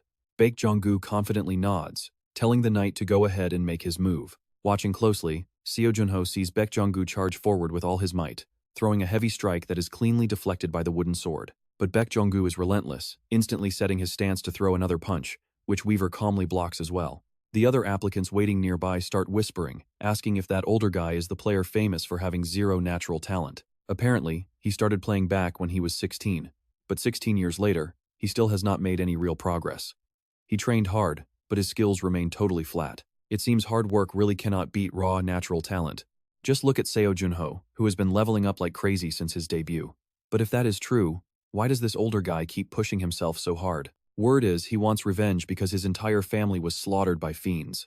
Meanwhile, Baek Jong-gu is sent crashing hard onto the arena floor. Seo Jun Ho silently processes what everyone is whispering about Baek Jong-gu, thinking about the tragic combination of fiends, revenge, and a total lack of talent. Yet Baek Jong-gu stands right back up, charging Weaver again, only to take a brutal elbow to the face and get kicked flat on his back. But he actually uses that momentum, pushing off the ground to throw a counter kick before leaping back up to throw another furious punch. Suddenly, a voice shouts to stop as Commander Fivia cuts the match short, telling Baek Jong-gu that he really does not need to push himself this far. He reminds him that this is literally just a basic skill assessment test. The hunt is dangerous, he could easily die. Baek Jong-gu simply does not care. Commander File has no choice but to give up on this stubborn guy, telling him to meet at the City Hall Plaza 3 days later before dawn. He quickly thanks him. At this moment, Seo Jun Ho understands why this guy is so anxious. It's because he is just like Gilberto. After losing his wife, Gilberto became a hunter for the sole purpose of protecting his only child. People looked down on him because he was only D rank. But he eventually became one of the 5 strongest players in the entire world. Even so, Gilberto is clearly far more talented than Byun Jong-gu. If talent is scored from 0 to 10, Gilberto is a 2, while this guy is around 0.5. Next player, please step forward. Hearing this, Seo Jun Ho steps right into the ring. As they pass each other, Byun Jong-gu stares intensely. Seo Jun Ho walks straight ahead to the stage, and they introduce themselves before clashing as usual. Weaver swings his sword. Watching closely from below, Byun Jong-gu frowns as Seo Jun Ho calmly walks right toward Weaver. Once he gets close enough, the older man swings his blade right at Seo Jun Ho's neck, but he simply dodges. He grabs Weaver by the neck and slams him down. In just seconds, a red-faced Weaver is pinned to the ground effortlessly. Right then, File cuts in. He declares that Seo Jun Ho passed, so the boy asks if he still needs to show up in 3 days. File promises to meet him there. Hearing this, Byun Jong-gu closes his eyes in complete satisfaction. Now, look at this. The sun is already high, but our sleepy Frost Queen is still drooling in bed. On this misty morning, the Frost Queen finally sits up and asks Seo Jun Ho if it is morning yet. He asks if she likes this house. Stepping out of her tiny mansion, she stretches with a yawn and mutters that she has no idea. He jokes that having only a bed for furniture is a shame, but still better than before. Meanwhile, Seo Jun Ho sips hot coffee while researching Byun Jong-gu. Byun Jong-gu was the sole survivor of a tragic night when a fiend slaughtered his entire family. Now he is a registered player. Despite his endless dedication and brutal training, his rank has stayed frustratingly low. Why is he still stuck in the same place 16 years later? Seeing this, the Frost Queen puts her hands on her hips and comments that he seems to be struggling. Seo Jun Ho explains to her that this is the same desperate player he saw during the combat test earlier. The Frost Queen notes that his reputation on the streets seems pretty bad. She asks if people know it is wrong to mock those pushing themselves to grow. On this point, Seo Jun Ho completely agrees with the Frost Queen. He pulls up his status window. Level 50, Bringer of Spring +2. Stats sitting at 174 across the board, 1196 magic, and 1220 fame. This is the sweet reward of Seo Jun Ho grinding dungeons like an absolute madman. That is how his stats jump so high. Once his magic hits 200, he will finally have a shot at waking his frozen friends. Visiting Sasha this time, she looks way more exhausted than before. Still, the alchemist is thrilled to see her favorite wealthy client. Seo Jun Ho asks if she is alright because she looks completely drained. She complains that making his custom order was a total nightmare. So, did she actually finish it? Sasha proudly points to a glowing purple bottle sitting on her messy table. She boasts that a genius alchemist like her never fails, telling him to expect great things from this potion. It is designed to boost his mental capacity, and the system confirms it as a rare mind-strengthening potion. Sasha frowns and warns him that the ingredients he brought were way too powerful. She tells him that if it gets to be too much, he must spit it out. Otherwise, if he cannot handle the raw magical energy of the elixir, his brain could suffer permanent damage. And just like that, bam, Seo Jun Ho downs the entire thing, turning pale and knocking the empty bottle over in absolute agony. Panicking, Sasha asks if he is okay, scolding him for chugging the entire thing in a single go when she clearly told him not to. She rants about him ignoring her warnings, but Seo Jun Ho's forehead is burning so hot it actually scorches her hands. Luckily, the Frost Queen appears to cool him down. The spirit urges him to hold on a little longer. She feels he has almost fully absorbed it, so he should use frost magic to cool down. Suddenly, a wave of raw power erupts from Seo Jun Ho. His eyes glow brilliantly, leaving Sasha completely stunned by the sheer aura. After a long silence, she nervously asks how he feels. Seo Jun Ho is still radiating a bright golden light, looking totally spaced out. After a brief pause, he mutters that everything feels incredibly clear. He then waves his hand, handing Sasha the 50 gold he promised her. On top of that, he solemnly vows to take down her enemies with his own hands. Now, she no longer has to worry about being hunted. He promises to return if he ever needs another custom potion. Sasha can clearly tell the potion worked wonders just by looking at his eyes. Since he pays so incredibly well, she gladly agrees to keep brewing for him. She notes that after drinking that elixir, his eyes look completely different compared to when they first met. Early the next morning, Seo Jun Ho arrives at the main plaza with the other players who cleared the first trial, where Commander Philae is delivering a highly emotional speech. Actually, it's just a totally awkward speech. Lately, the east gate of Julian has been completely locked tight because a brutal pack of kobolds took over the nearby Mount Haino. So their main mission here is incredibly simple: clear out all the kobolds hiding in Mount Haino and eliminate their ruthless leader once and for all. Don't forget that the final rewards will scale based on individual combat contribution, which is when Jong-gu notices Seo Jun Ho standing right beside him. Seo Jun Ho joined this raid with one goal: doing whatever it takes to meet the city ruler. Commander Fivia loudly commands everyone to hold their tight marching formation as they head to the east gate. Just as a giant quest notification pops up on the screen, the Julian Castle Hunt event has officially started, and as soon as the battle order is given, the entire crowd eagerly raises their hands, pumped to join in. The selected raiders step through the massive gateway, greeted by a breathtaking view of endless, rugged mountain peaks. So this is the entrance to Mount Haino, huh? One raider grumbles, admitting he absolutely hates hiking but will suck it up. If they find a trail, they can head up the mountain to locate a clean water source.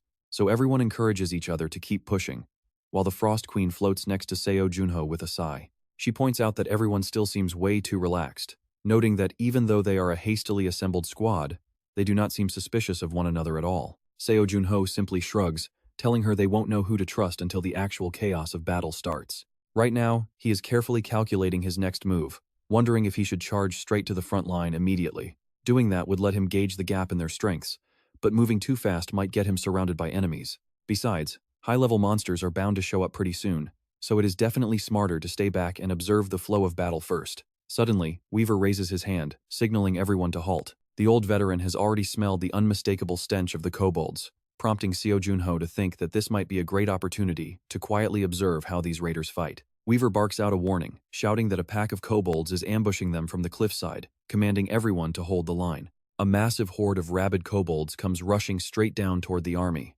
Weaver has absolutely no clue how many are coming, but they are already baring their fangs and brandishing rusty weapons, ready to slaughter them. Weaver leads the charge, hacking through the monsters with crazy intensity. Seeing their packmates get blown away, the remaining kobolds grow furious and try to bite back. Seo Jun Ho quickly equips the standard shield provided for this raid and immediately dives straight into the fray, effortlessly blocking a heavy axe aimed at his head before driving his blade clean through the monster's throat. Check this out, die quickly so I can butcher the next one, he thinks, holding his shield tight and charging straight into the center of the kobolds, while other hunters scream in frustration that the elite fighters are going to steal all the glory. Seo Jun Ho draws his sword, spins, and slides across the dirt, and finishes by driving his sword straight through another kobold. Seo Jun Ho barely gives himself 2 brief seconds to catch his breath when he notices Jong-gu nearby. He is locked in combat with a kobold, and of course, he still refuses to use any weapon despite being in a literal war zone as he completely shatters its jaw. Seo Jun Ho is deeply impressed by his physical power, noting how perfectly he times a devastating punch that shatters the monster's face completely. Getting hit by that blow would easily break a dozen bones, just like how he fought against Weaver during their previous duel. He throws his full might into every single strike, which is definitely worth learning from.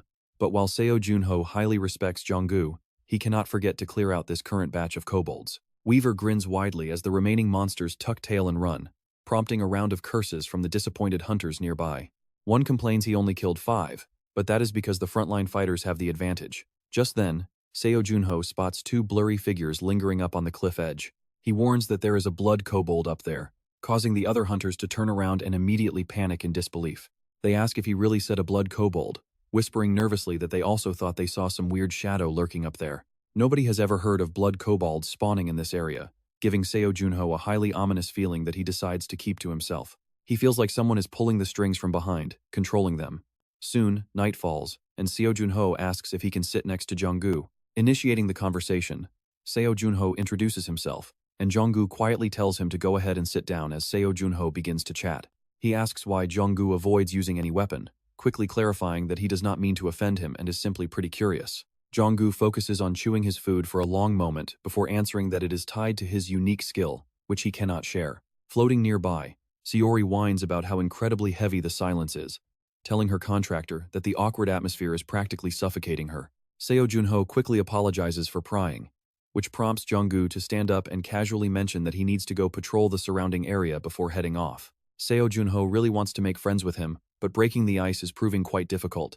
The queen glares in the direction of Jong-gu with a deeply dissatisfied expression, muttering that making friends with him yields 0 benefits, but Seo Jun Ho quietly counters that in his eyes, this quiet warrior actually possesses some pretty massive potential. Although Seo Jun Ho has no way of knowing just how high his limits can go, even putting talent aside, the fact that they both share a deeply painful past makes him genuinely want to reach out and help Jong-gu out. The following morning, the army marches out once again while the queen pouts on his shoulder, grumbling that staying cozy at home is infinitely better than this. He chuckles and reassures her to hang in there for just one more day since they are almost at the dungeon, which easily cheers her up as she nods in agreement. Looking around at the massive crowd, Seo Jun Ho silently calculates that with this many capable fighters on their side, even if a dangerous blood kobold decides to show up, honestly, it probably isn't a massive threat. And by the way, not one of the footprints I marked turned out to be of any actual use.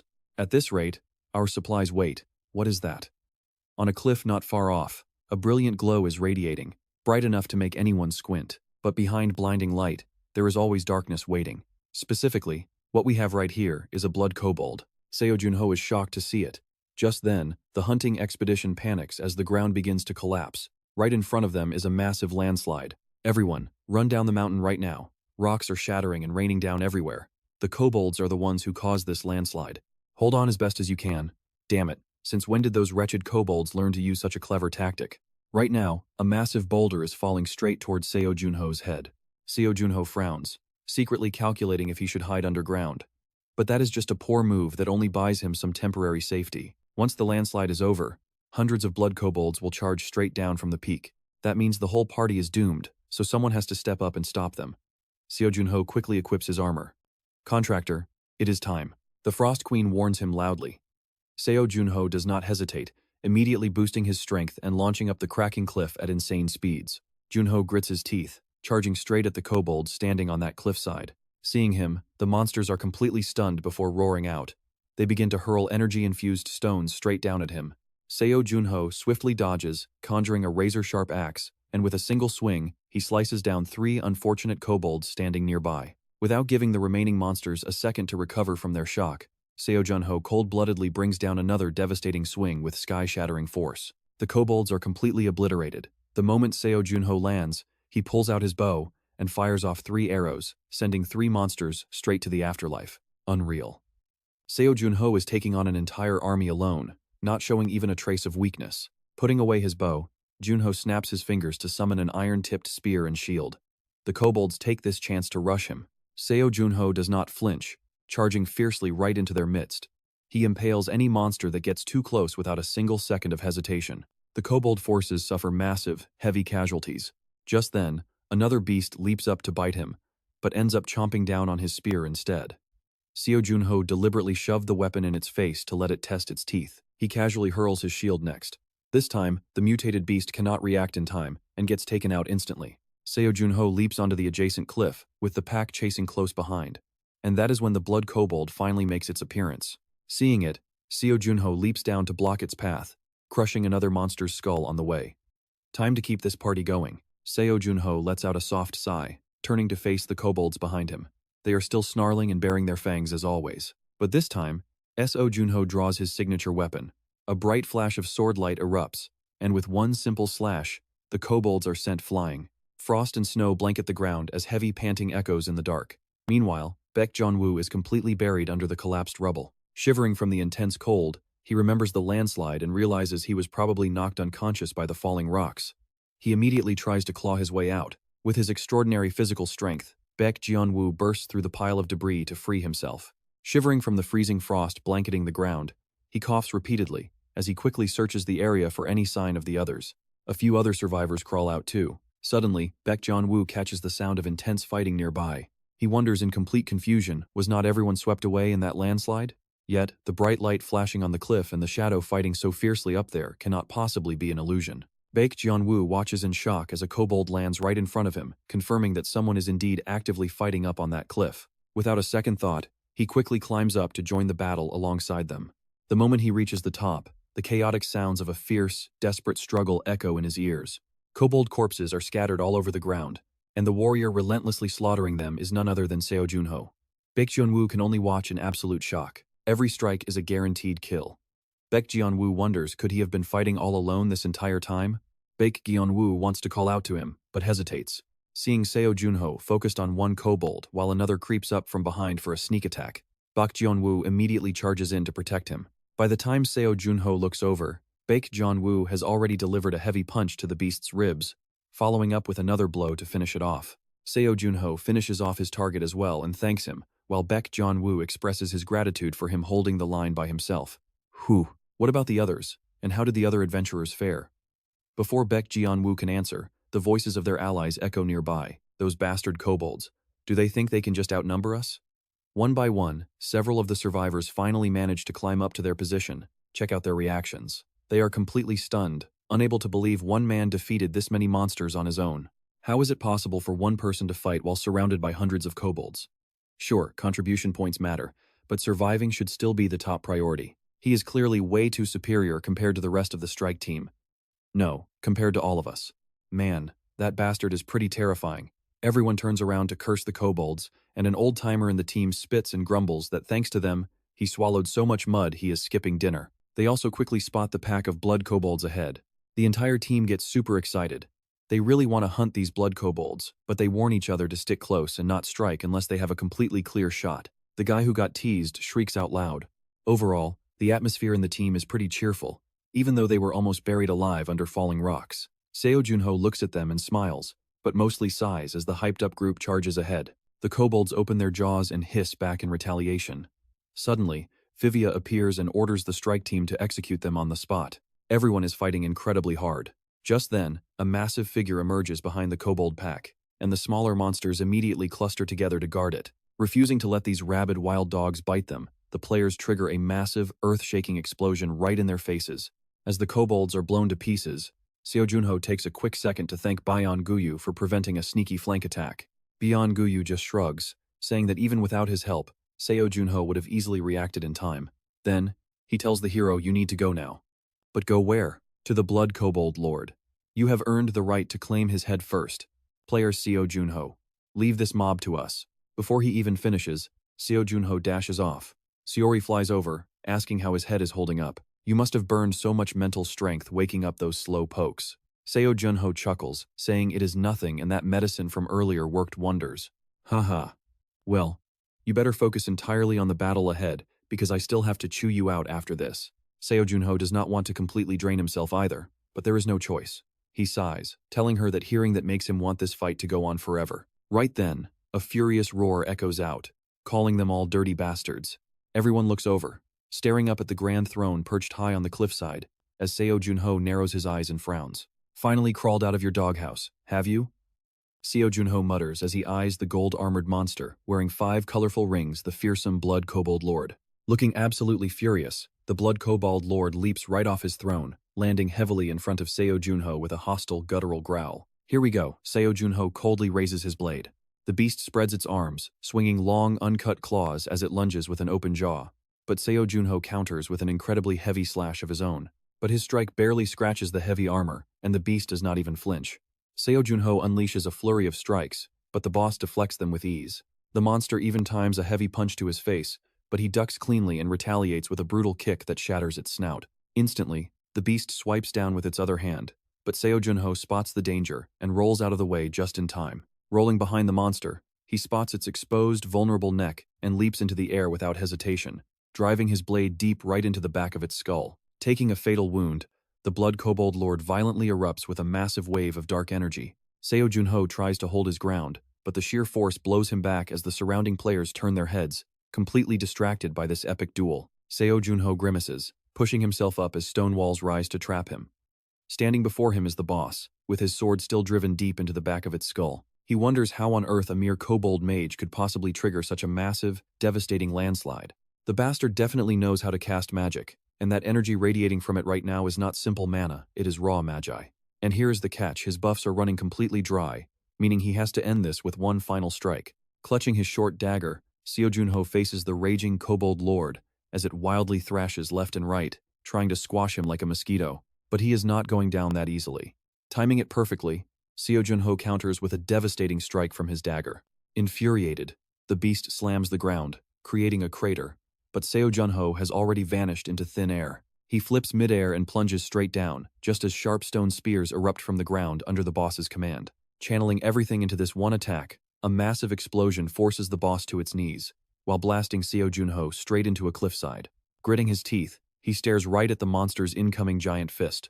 Just as the massive fist stops mere centimeters from his nose, Seo Jun Ho suddenly shifts his body and cleanly dodges it. The beast's fist smashes right into the rock face. Utilizing his flow manipulation skill, Seo Jun Ho glides gracefully through the air like a bird, landing on his sword. The Kobold Lord looks up in horror as absolute darkness completely envelops him. Infusing his sword with dark energy, Seo Jun Ho drives it straight down to end the boss's life once and for all, crumbling the stone walls. Seori immediately flies to his side, asking if he is okay and reminding him that she warned him not to overdo it. Seo Jun Ho tells Seori to stay alert, but when she asks why, he stays silent, knowing a mere Blood Kobold Lord shouldn't possess magi. Due to the incident with Hagen last time, he could not use it, but now, Seo Jun Ho places his hand on its head to trigger Confession of the Dead. From the very moment it was born, this Blood Kobold Lord was destined to become the leader. It expands its power and territory day after day, unifying all the other tribes through brutal conquests. But then, 2 masked, red-eyed figures found the pack, cutting the memory short right there.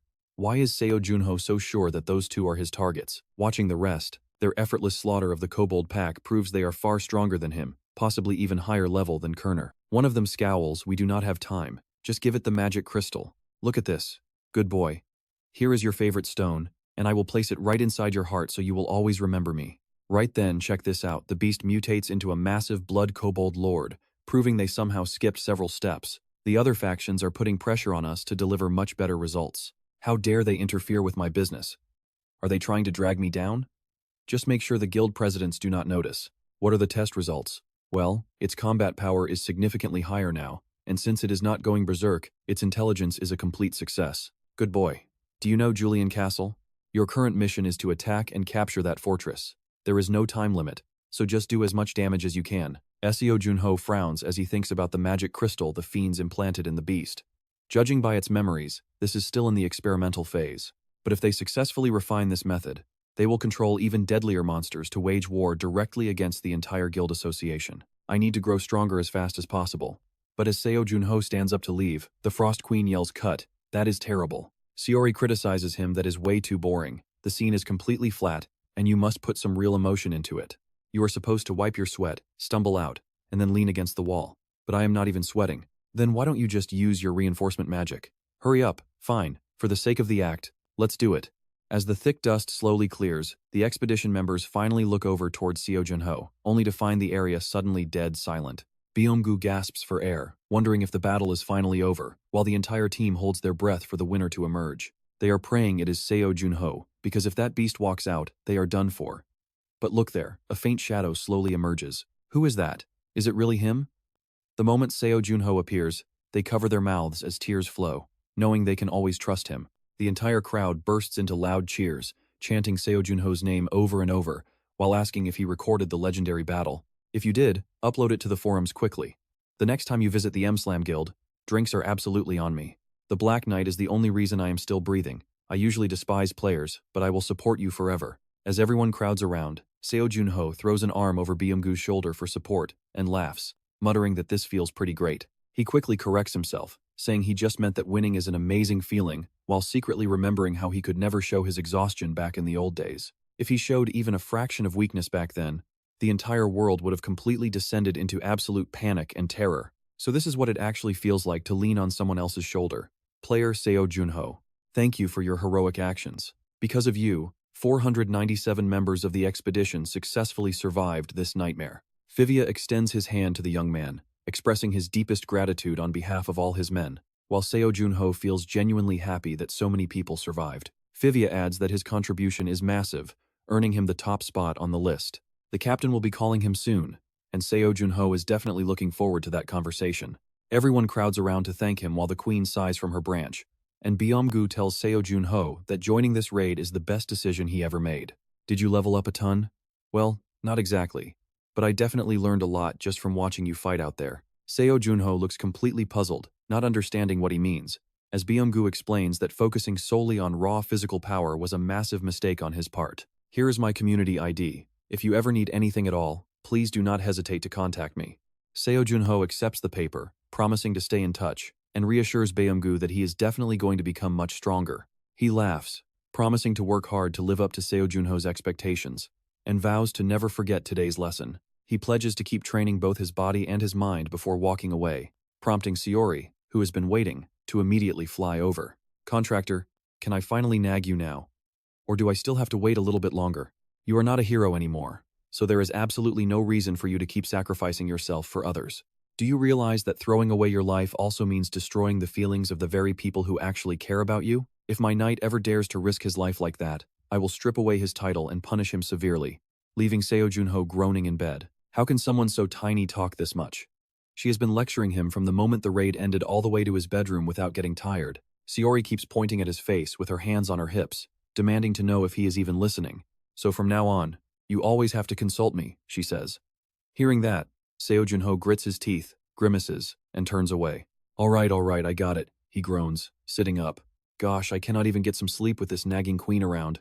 I will be more careful from now on, okay, he says reluctantly. But even as a high-grade spirit, Saori just keeps on nagging him. Suddenly, she starts glowing. Wait, what is happening here? Saori. Seo Jun Ho's eyes widen as the system displays an evolution screen. Saori seems to have grown a little, gasping in shock. The next morning, while Seo Jun Ho brushes his teeth, the Frost Queen sits slumped in the bathtub. Did you grow a little taller? He asks. Not really, she snaps. I am still tiny. It is nothing. Seo Jun Ho excitedly picks her up and laughs, pointing out how much she grew. Saori thrashes around, yelling, "Stop it." As the Queen of Niflheim, I reject this rude behavior. Seo Jun Ho shrugs with a smirk. No, you are not a queen anymore. Now you are my spirit, he says. You got promoted, right? Just as I thought. You really were just a bottom-tier spirit before. Spirit ranks go from the very bottom, then low, mid, high, all the way up to supreme tier. Higher ranks mean vastly superior power. Saori's face darkens as she mutters her actual level supreme rank stage 2. Seo Jun Ho has no clue what she is talking about, but the queen has already slipped from his grip. She tilts her head back, pointing right in his face to declare that her current level is Supreme Rank Stage 2. I am the first spirit to reach this peak, remember that. He blinks. Wait, what even is that? Before Seo Jun Ho can even ask, Sayori takes off. Honestly guys, is there really a spirit rank we don't know about? Honestly, her pride just took a massive hit. But really, what does she even have to worry about? She will reach supreme level eventually anyway. It is not like a military promotion. A bit later, a carriage arrives outside the inn. Seo Jun Ho mentions the Lord summoned him, asking Sayori if she wants to tag along or just keep working. Fingers flying across the keyboard, she does not even look up. I am almost done, she says, but I hate being distracted. She is editing a video of him, so he decides not to push it. At the door, the driver politely asks if he is ready to head out. Seo Jun Ho cheerfully tells him to lead the way. Soon, the carriage pulls up right outside the Lord's grand castle. Guarded soldiers lead him inside. One knocks on the massive door, announcing that the player, Seo Jun Ho, has finally arrived. A voice from inside tells them to enter. Even before the doors fully open, Seo Jun Ho hears a direct question, asking if he is the player who made major contributions to the recent expedition. Yes, that is correct. Standing inside is the blonde lord alongside Commander Fivia. I am the lord of this city, Viscount Basty Julian, he says bluntly. Seo Jun Ho introduces himself in return.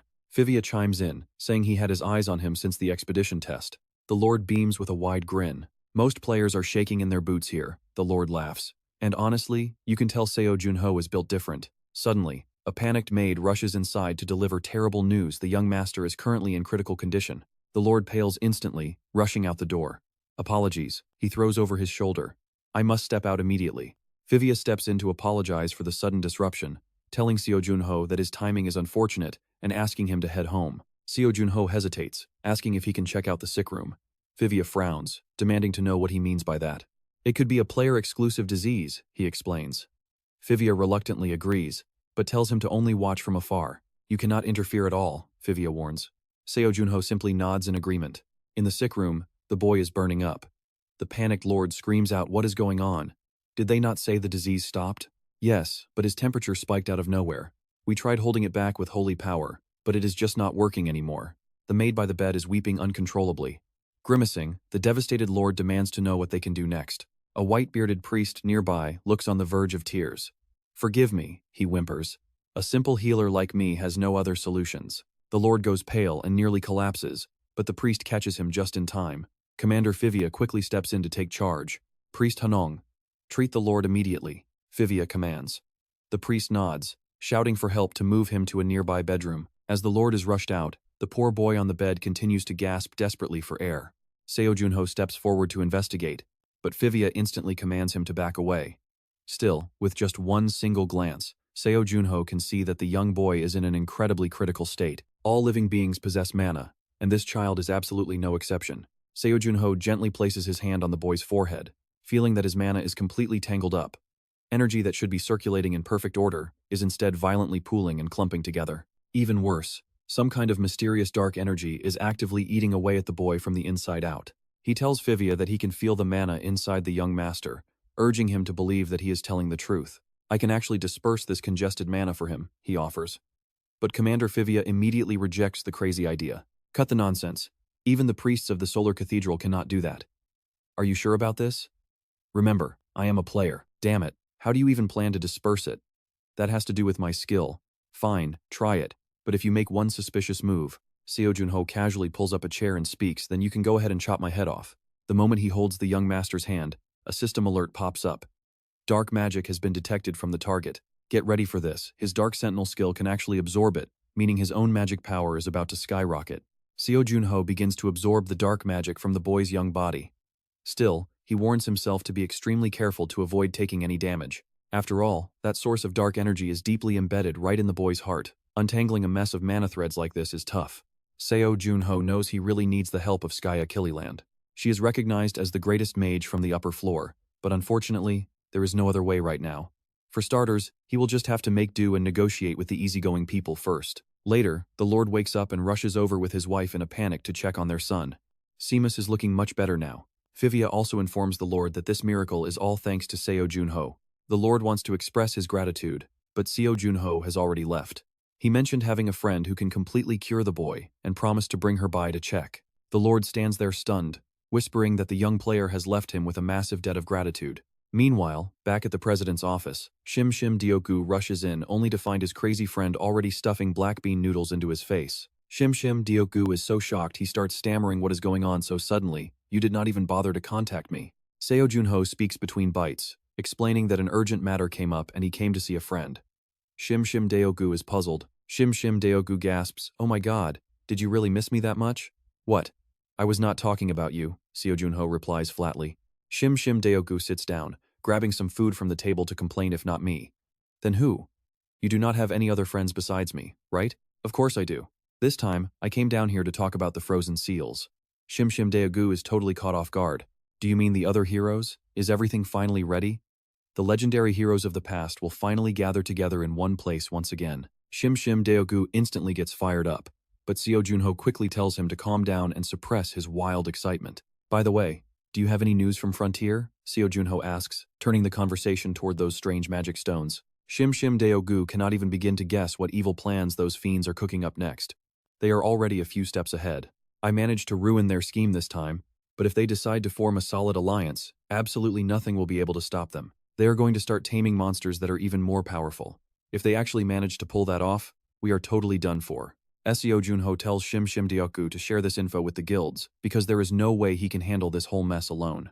Seo Jun Ho does not even know if they are aware yet. Shim Shim Deoku agrees to the plan since Lord Julian's son was also targeted. "Did you say those magic stones could be used to infect the people in Frontier?" "Well, I am not entirely sure about that yet. There is still no sign of the main stone, and since Lord Julian's son did not fully turn into a demon, I suspect he only absorbed a tiny fragment, or a miniature version of it.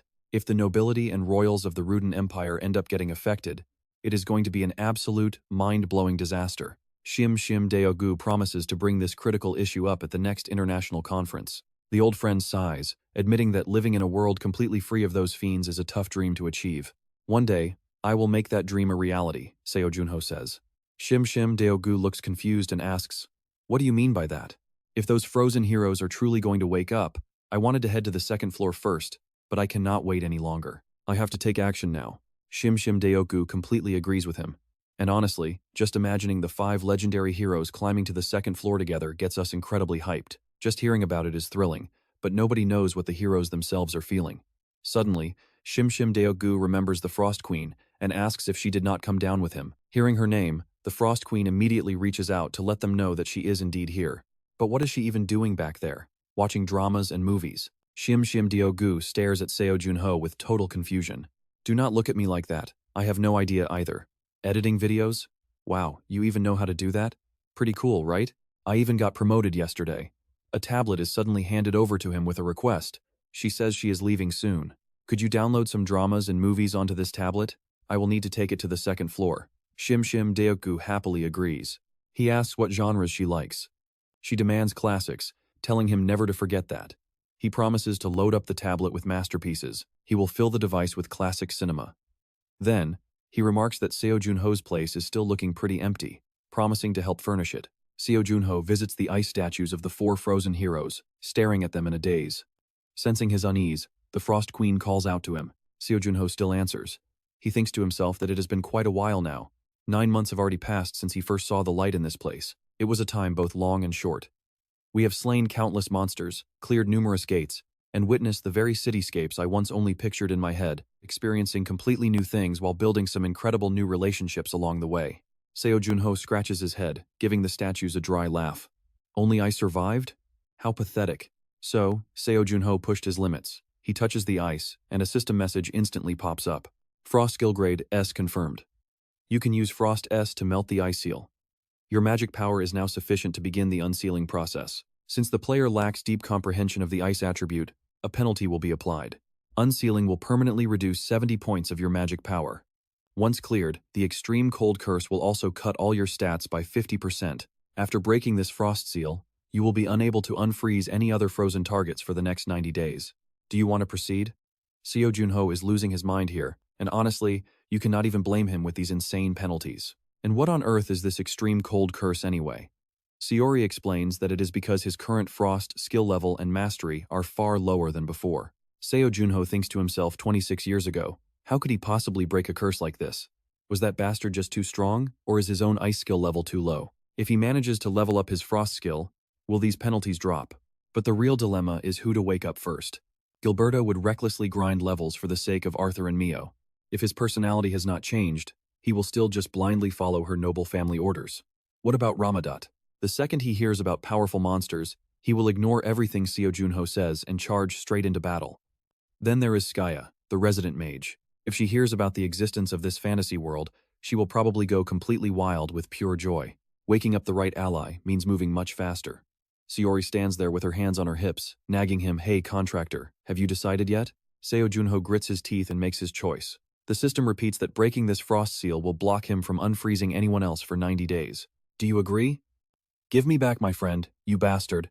He triggers the unsealing. 70 magic power points permanently consumed. You are now cursed by the extreme cold. Even after 30 days of thawing, Skaya remains asleep. She collapses directly into Seo Jun Ho's arms. Soon, Skaya slowly opens her eyes, and Seo Jun Ho smiles. "Welcome back," he says. "Hey there," she whispers. Staring out at the bustling city, Skaya grows quiet. She does not see any gates, just crowds of people walking without fear. "This is the peace we built together," she mutters. "You, me, Ramadat, Gilberto, and Mio." She is completely left speechless. Seo Jun Ho smiles again. Monsters are not a constant threat to humanity anymore. Noticing Skaya's silence, Seo Jun Ho tilts his head to peer at her face. "Are you crying?" he asks. Only to get elbowed so hard he coughs up blood. "Ow, where do you think you are looking? Man, that actually hurt. It has been 26 years, and since I woke up last year, we are basically the same age now. You are not my older sister anymore." Seo Jun Ho laughs, handing a warm cup of coffee to Skaya. She looks totally annoyed. Who even calculates age like that? "You go by birth year." Seo Jun Ho sighs, telling her they should just talk casually anyway. "So if we are the same age, you won't call me sister anymore, right?" Man, she is stubborn. "Hey, remember the Frost Queen? Who do you think I am, an idiot?" "Of course I remember. We fought that monster together for 3 days and 3 nights. I am sorry I could not keep my promise to see you guys sooner." Skaya pats Seo Jun Ho's head, saying he did an amazing job. "Without you, we would never have beaten her, so do not feel guilty." Seo Jun Ho nods along, and Skaya asks what exactly happened to his abilities. Seo Jun Ho gives her a knowing look. "Watch this," he tells her to just see for herself and points at his coffee, freezing it solid. Skaya gets super excited. What kind of magic is this? A new ability. Ah, it is that unprecedented EX grade frost skill, is not it? Then you must have unlocked some insane title, right? Like, the first person to ever wield an EX grade skill. Seo Jun Ho blanks out for a moment, realizing he has not checked yet. Skaya explains that she got an apprentice mage title the very first time she cast magic. You always get a special title for achieving any first-time milestone. It is just how it works. Back when I cleared the 10th trial of the dungeon, I got a unique title too. Seo Jun Ho wonders how he forgot about that until now. Skaya strokes her chin in thought. You are only on the 9th trial, right?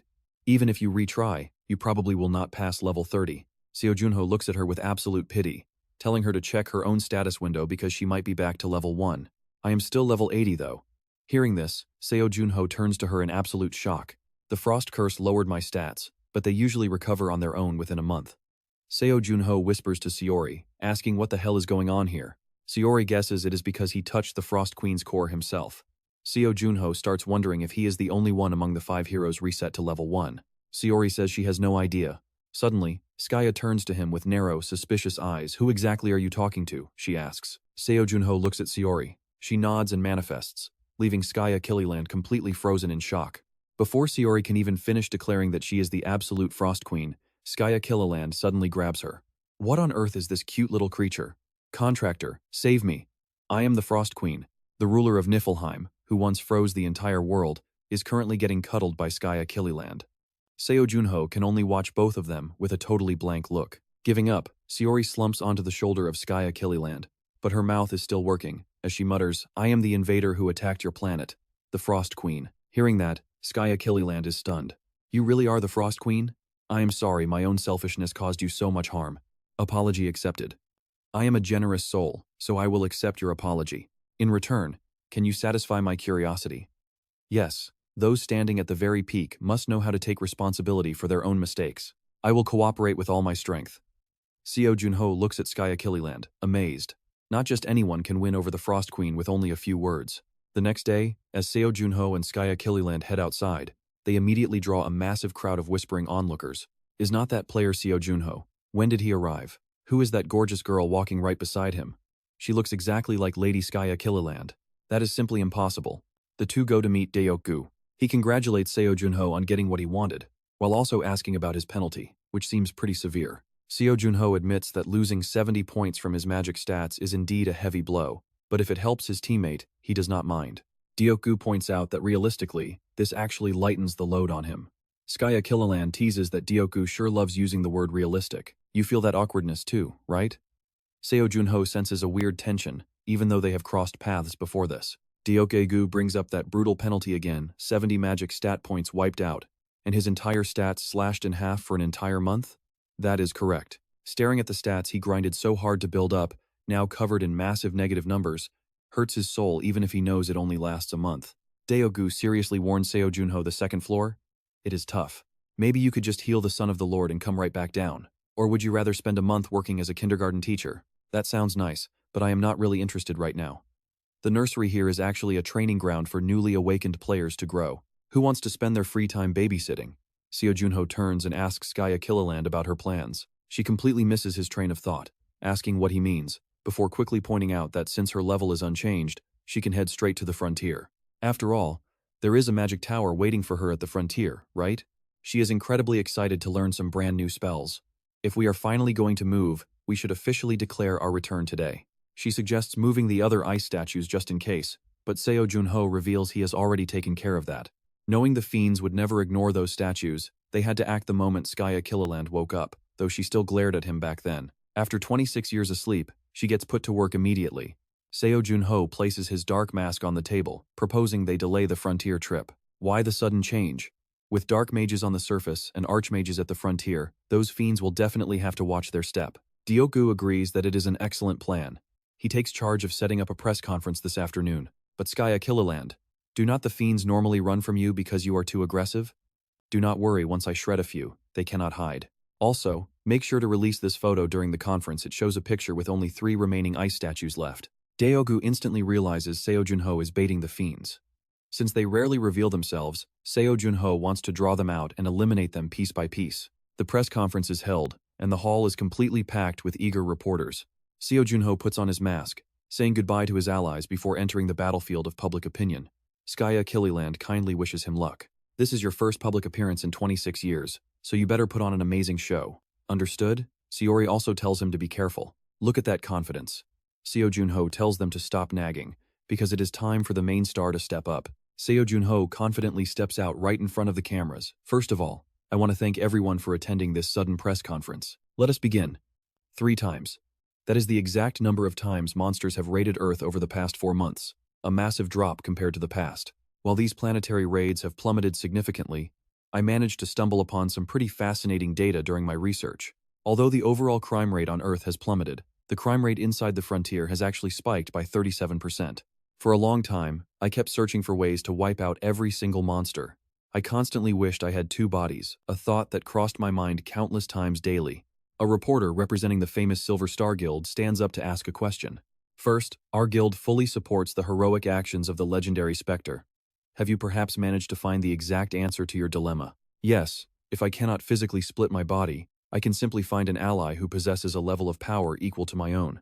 I do not like dragging things out, so let me introduce my partner, a legendary archmage. Hey, do not steal my lines, it is actually me. Skya Killiland suddenly appeared like a magical fairy.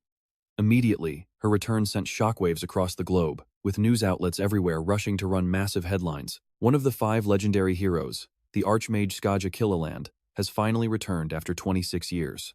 Is Specter's return the ultimate sign that all 5 heroes are coming back?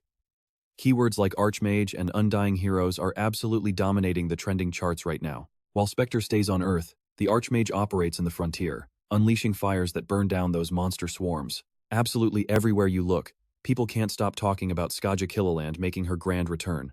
They even started a global poll asking everyone a fun question: who do you want to see wake up next? The British royal family even announced they will return all the seized assets back to the Archmage. Sure, they're just trying to polish their public image right now. But if all 5 heroes actually return, that changes the game entirely. If that happens, they are going to face some seriously massive headaches. Late at night, 2 security guards on patrol at the museum are grumbling to each other. One optimistic guard jokes that if the 5 heroes wake up, he'll tell them he was the one protecting them. The other laughs off the joke, telling him to stop talking nonsense and just survive their 7-hour shift. But before he can even finish his sentence, something shoots out from the bushes behind them, knocking both guards completely cold. 2 cloaked figures step out, pulling back the needles they just shot into the faces of the unconscious guards. Man, what a total pain. If they were players from the frontier, we'd have ended them already. These 2 fiends, one old and one young, have arrived. The older fiend tells the younger one to stay patient. See, if a guild member dies, a distress signal gets sent instantly. Right now, all they need is to squeeze some information out of these guards. The young fiend tastes the guard's blood, saying there have only been 8 players here recently, and none of them are even that good. The ice statues of the legendary heroes are still kept inside. But what about the current locations of Specter and the Archmage? They're just local country bumpkins, they wouldn't know. Still, those 2 are dangerous opponents. We have to be careful.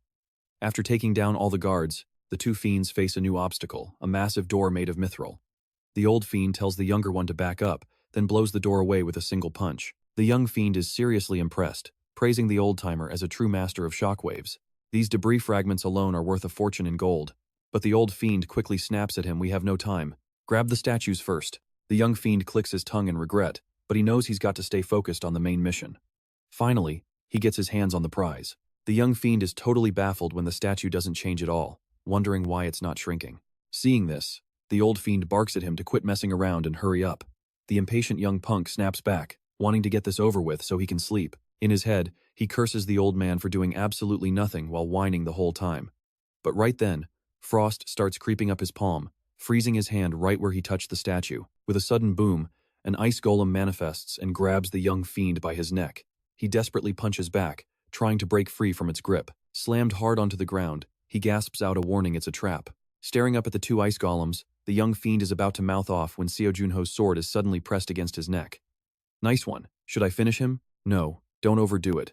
Skaja stops him, saying, "I need to test exactly how weak I've become right now." The young fiend freezes in absolute terror as he realizes the legend standing right behind him is Specter. He tries to choke out a curse, but Seo Jun Ho cuts him down before he can even finish. Meanwhile, the old fiend had already bolted from the chaos at lightning speed. You'd think he'd actually get away, but a massive trap of high-tier magic has been waiting here all along. Gravity inversion, a magic prison, and a devastating lightning spear rain down on the old fiend alongside Skaja's sudden appearance. What on earth? The shocked old fiend tries to strike back, but there's no way he can block Skaja's onslaught, getting fried by her lightning. Skaja keeps ramping up the electrical currents, and though he clenches every muscle to resist, his efforts are completely useless against her explosive finishing blast. He survived, but he's completely battered. And before he can even catch his breath, he's greeted by a very unfriendly Seo Jun Ho. Not giving the old fiend a single second to react, Seo Jun Ho grabs him by the face and slams him straight into a shroud of absolute darkness. But this old fiend is incredibly stubborn to kill. He sneers, "Specter, I have no intention of dying here today." Seo Jun Ho calmly replies, "Don't worry, I'll make your end peaceful. You arrogant brat, you haven't changed at all. Do you know me?" The old fiend glares at Seo Jun Ho with pure, murderous hatred. "Of course I know you. Do you still remember the Hungry Ghost Massacre back in Paris Chomper 27 years ago? I was right there too." The old fiend shifts into a battle stance. Does Seo Jun Ho remember those old days?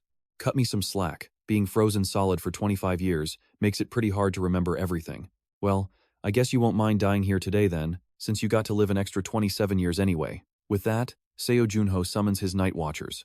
The Shadow Wolves instantly lunges forward to rip the old fiend apart. But he doesn't seem even slightly afraid of these dark beasts, shouting, "I'm not the same weakling from back then." He swings his fists, smashing the Shadow Wolves to pieces. But no matter how hard he struggles, Seo Jun Ho's darkness wraps around him, forcing the old fiend to curse at these stupid, broken attributes.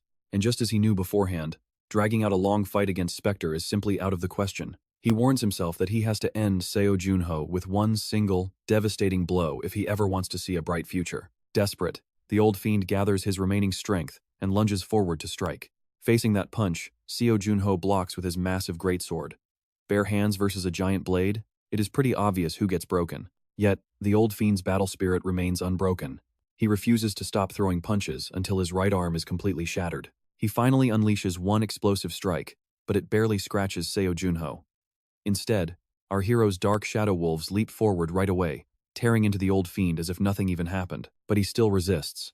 The old fiend struggles desperately, refusing to let Specter get a clean chance to end him. He yells out, "How much longer are you going to mock me?" before punching a shadow wolf and rushing back toward Specter. Honestly, it is our hero's first time seeing someone so eager to rush headfirst into their own grave. But hey, if he wants a beatdown, Seo Jun Ho is happy to oblige in these final moments. Eyes lock. Immediately, Seo Jun Ho's shadow energy wraps around him. Game over. A massive sword slash nearly sends him straight to the afterlife. Gritting his teeth in sheer desperation, the old fiend wonders, is there really no other option left but to unleash that forbidden skill? As long as his opponent knows nothing about his hidden ability, they will fall straight into his trap at least once. Letting out a massive roar, the old fiend fires devastating shockwaves directly at Specter. Our hero immediately realizes why the old man kept this secret ability hidden for so long. And here's the crazy part: he thinks one strike can turn the tide. But bringing up what happened in Paris was his biggest mistake. To the old fiend, 27 long years have passed. But for a frozen legend like Seo Jun Ho, it feels like just 2 years. He gets it now. Seo Jun Ho snaps his fingers, calling forth ice golems to block. But they are instantly blown to pieces. With another casual wave, the broken ice completely melts away. Gone. Just like that, the old fiend finally realizes what is happening, wondering if some archmage spell has reached even here. But no, he is wrong. This is Specter's actual power. He is a far scarier monster than 27 years ago. The next morning, Seo Jun Ho meets Skya Killiland, who asks where the other captive is. Our hero explains that he captured and read the fiend's mind. Skya Killiland is shocked, asking how. So he explains he used his new skill, Confession of the Dead. This target was a first-generation player from 30 years ago, meaning his memories are packed with invaluable clues and hidden secrets. No way. Shocked by the broken skill, Skya Killiland tells Seo Jun Ho she has completely changed her mind. Her sudden declaration leaves our hero totally confused. She explains that while they originally planned to team up, she has just thought of a far more efficient method. She proposes to hunt down the fiends on her own and deliver them to him, so he can safely read their memories and level up without any risk. Seriously, your situation is just far too dangerous. Seo Jun Ho knows she is absolutely right about his mana limitations. He cannot spam high-cost abilities right now, but he still feels bad about dumping all this hard work onto her. She reassures him that after carrying the weight of the world alone for 10 months, they can finally share the burden. Once Ramadat, Mio, and Gilberto all return, he can just kick back as a figurehead, just like the old days when she handled most of the heavy lifting. He complains about being called a mere figurehead, but she laughs, reminding him how he always ends up begging her to bail him out. Clearing his throat, he reminds her they must help Lord Julian's son first, then guides Skya Killiland to the second floor. Can you blame her for being this excited? She is reacting exactly like he did on his first visit, even if she is turning heads. Skya Killiland cannot help but wonder just how much her magical knowledge is going to grow in a wondrous place like this.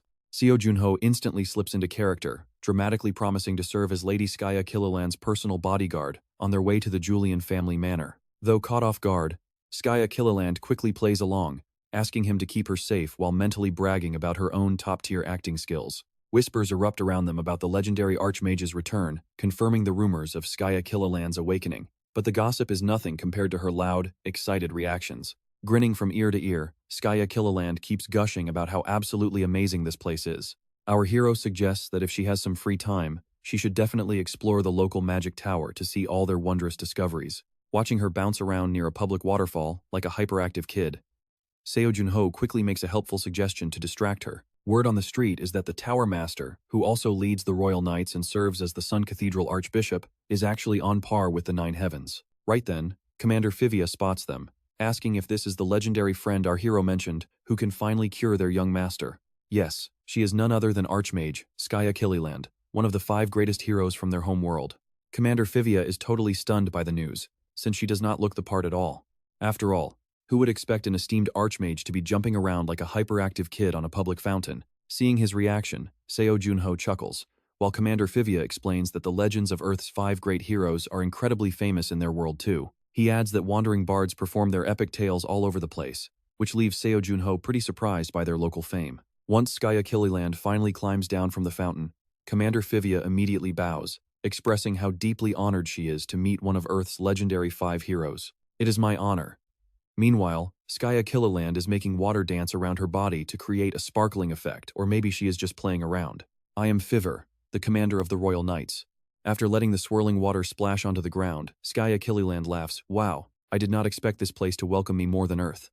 "All right then, lead the way to your young master." The group quickly presents themselves to the Lord and Lady. As Fivir announces, "My lord, this is one of the 5 great heroes, Lady Skya Killiland."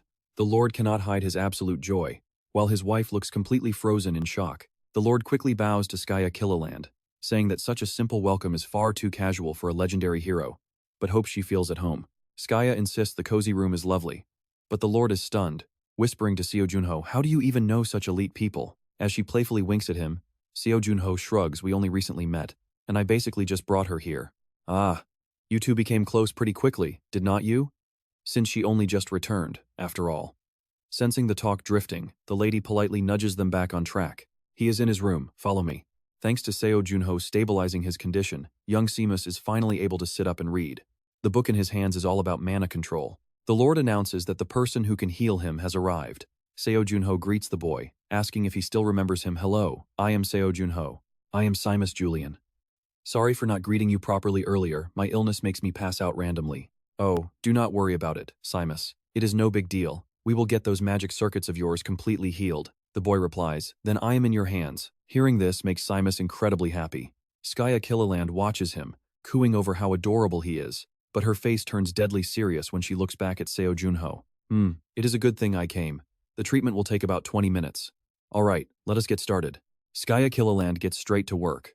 The dark stone inside Seamus's heart begins to fluctuate as she slowly breaks down its protective barrier and extracts it piece by piece. Once finished, the magic circuit system glows bright blue, showing that his condition is completely stable. Skya Killiland exhales deeply, clearly exhausted from the effort. "Whew, it is done. The boy's circuits are stable now." Seo Jun Ho is absolutely thrilled to hear this. Skya Killiland feels the same. Wow, helping someone after all these years feels absolutely incredible. After the treatment, they sit down with the Lord. Now, here's where it gets emotional. He shares his son's dream of becoming a great mage. "If not for this terrible illness, I would have sent him to study magic at the Royal Academy. I wanted to ask your opinion, great mage. Can Seamus still pursue his dream?" Skya Killiland takes a slow sip of her tea before delivering the heavy news. "I am sorry, but it is impossible. Magic circuits are not like clothes you wear. Once they have been stretched out, they can never go back to how they were before. Even though your son's magic circuits are stable now, he will never be able to use magic again." Lord Julian frowns. Based on what player Seo Jun Ho said, is this really all because of the fiend? Yes, it is. The energy I cleansed from your son's body definitely had demonic traits. The Lord sighs, admitting he is being incredibly shameless for asking this. "But please, I beg you to destroy the fiend that shattered Seamus's dream and avenge my son. I am asking you simply as a father. I am too pathetic to protect my own son's dream." Skya Killiland calmly nods. "I accept your request." Right after she says this, a system quest notification pops up. Defeat the fiend that poisoned the young noble, Seamus Julian, and end its life. The reward is 100 gold and 1,000 fame. The Lord then hands them a book, explaining it is a token of gratitude for saving his son.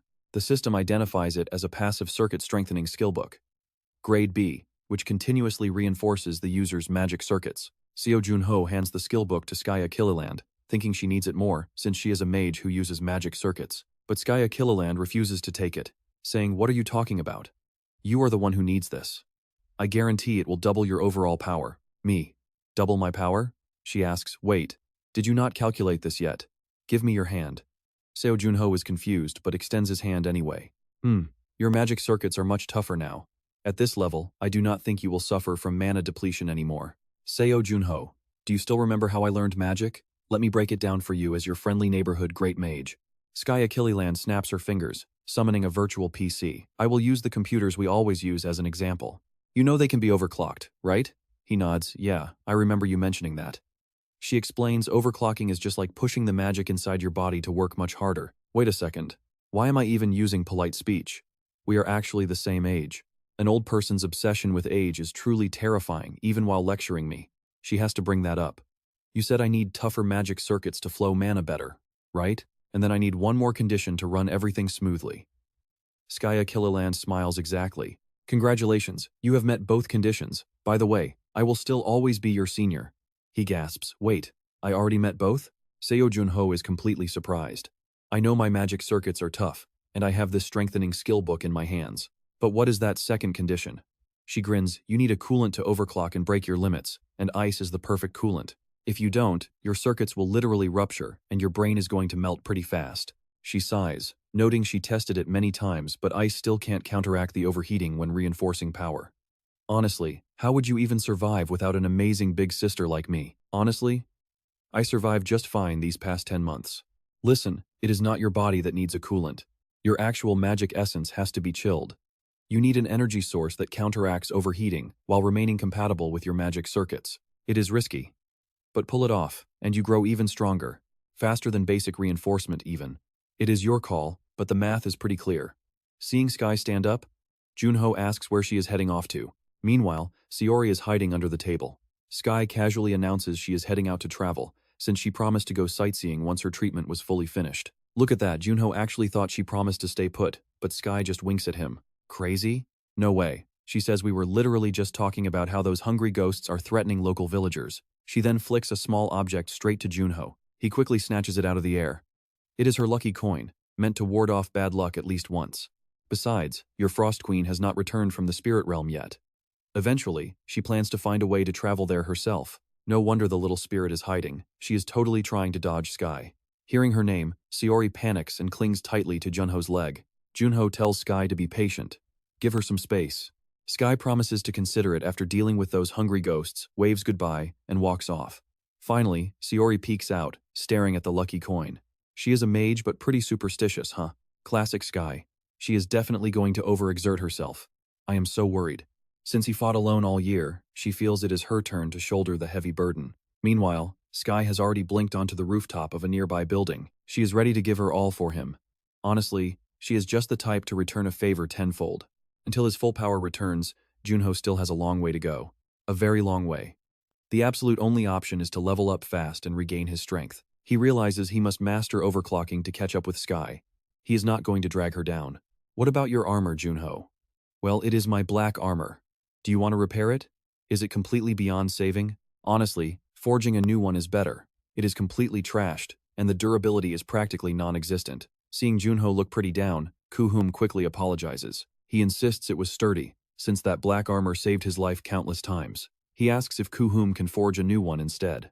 Kuhum is thrilled, and Junho admits he is looking forward to it. Kuhum agrees but wants some help to add custom upgrades to make it perfect. The blacksmith asks Junho to find some midran, but where on earth can he find that rare metal? Suddenly, Junho remembers breaking Eldermai's door last time. Wasn't that made of midran? He asks how much is actually needed. Kuhum wants as much as possible, and Junho is confident. When he returns with the materials, Kuhum gasps in shock, asking where he got all this. Is it not enough? Kuhum says it is plenty, and he plans to blend them together. Initially, he only planned to use dragon bone and coat the joints with midran. But with this massive amount, everything changes. He will grind the dragon bone and melt the midran to forge the ultimate alloy. Right then, old Noya walks in, grumbling that the brat should greet guests. Can you blame him? Kuhum is in complete shock, never expecting this much midran. Greeting Noya, Junho asks if midran is really that rare. Noya grunts, noting it has been over a decade since he last saw any. Midran must be incredibly hard to find lately. While they talk, Saori plays happily on Junho's shoulder as Noya confirms it is extremely rare. He asks if they are recasting the armor, then tells them to leave it to his grandson, warning Kuhum to be careful. Junho asks if Noya wants to join in. Noya scoffs, asking why he would help, telling him to forget about that dream. Noya, are you free? Free? If I take orders now, I might be busy for 1,000,000 years. Junho teases that Noya probably could not do it anyway. Kuhum laughs, pointing out that Noya actually does not have any orders anyway. Noya blushes in embarrassment but tries to act tough. He snaps at Kuhum to stop standing around and start preparing the molds already. Turning to Junho, Noya hesitantly asks if he has met that knight yet, the one who helped Sky awaken. Noya grumbles that the knight did not even visit him once. He wants Junho to give him some advice, though the knight clearly walks his own path. He tells Junho to bring any broken gear here, kindly adding that he has worked incredibly hard. Noya smiles, praising his massive achievements. Junho is quiet for a moment, replying that it is not quite worth celebrating yet. Junho knows he still has so much to do. Noya wonders if he can truly free them, and Junho confidently vows that he will. In reality, very few people support Junho unconditionally or offer real encouragement during his hardest struggles. Once those three are free, Junho will have 3 loyal allies. That day is definitely coming. Suddenly, a system notification pops up, asking if he wants to use the circuit reinforcement skill book. Junho begins his grueling training as his blood vessels start bulging. Seo Jun Ho grits his teeth, silently enduring the pain while Saori covers her mouth.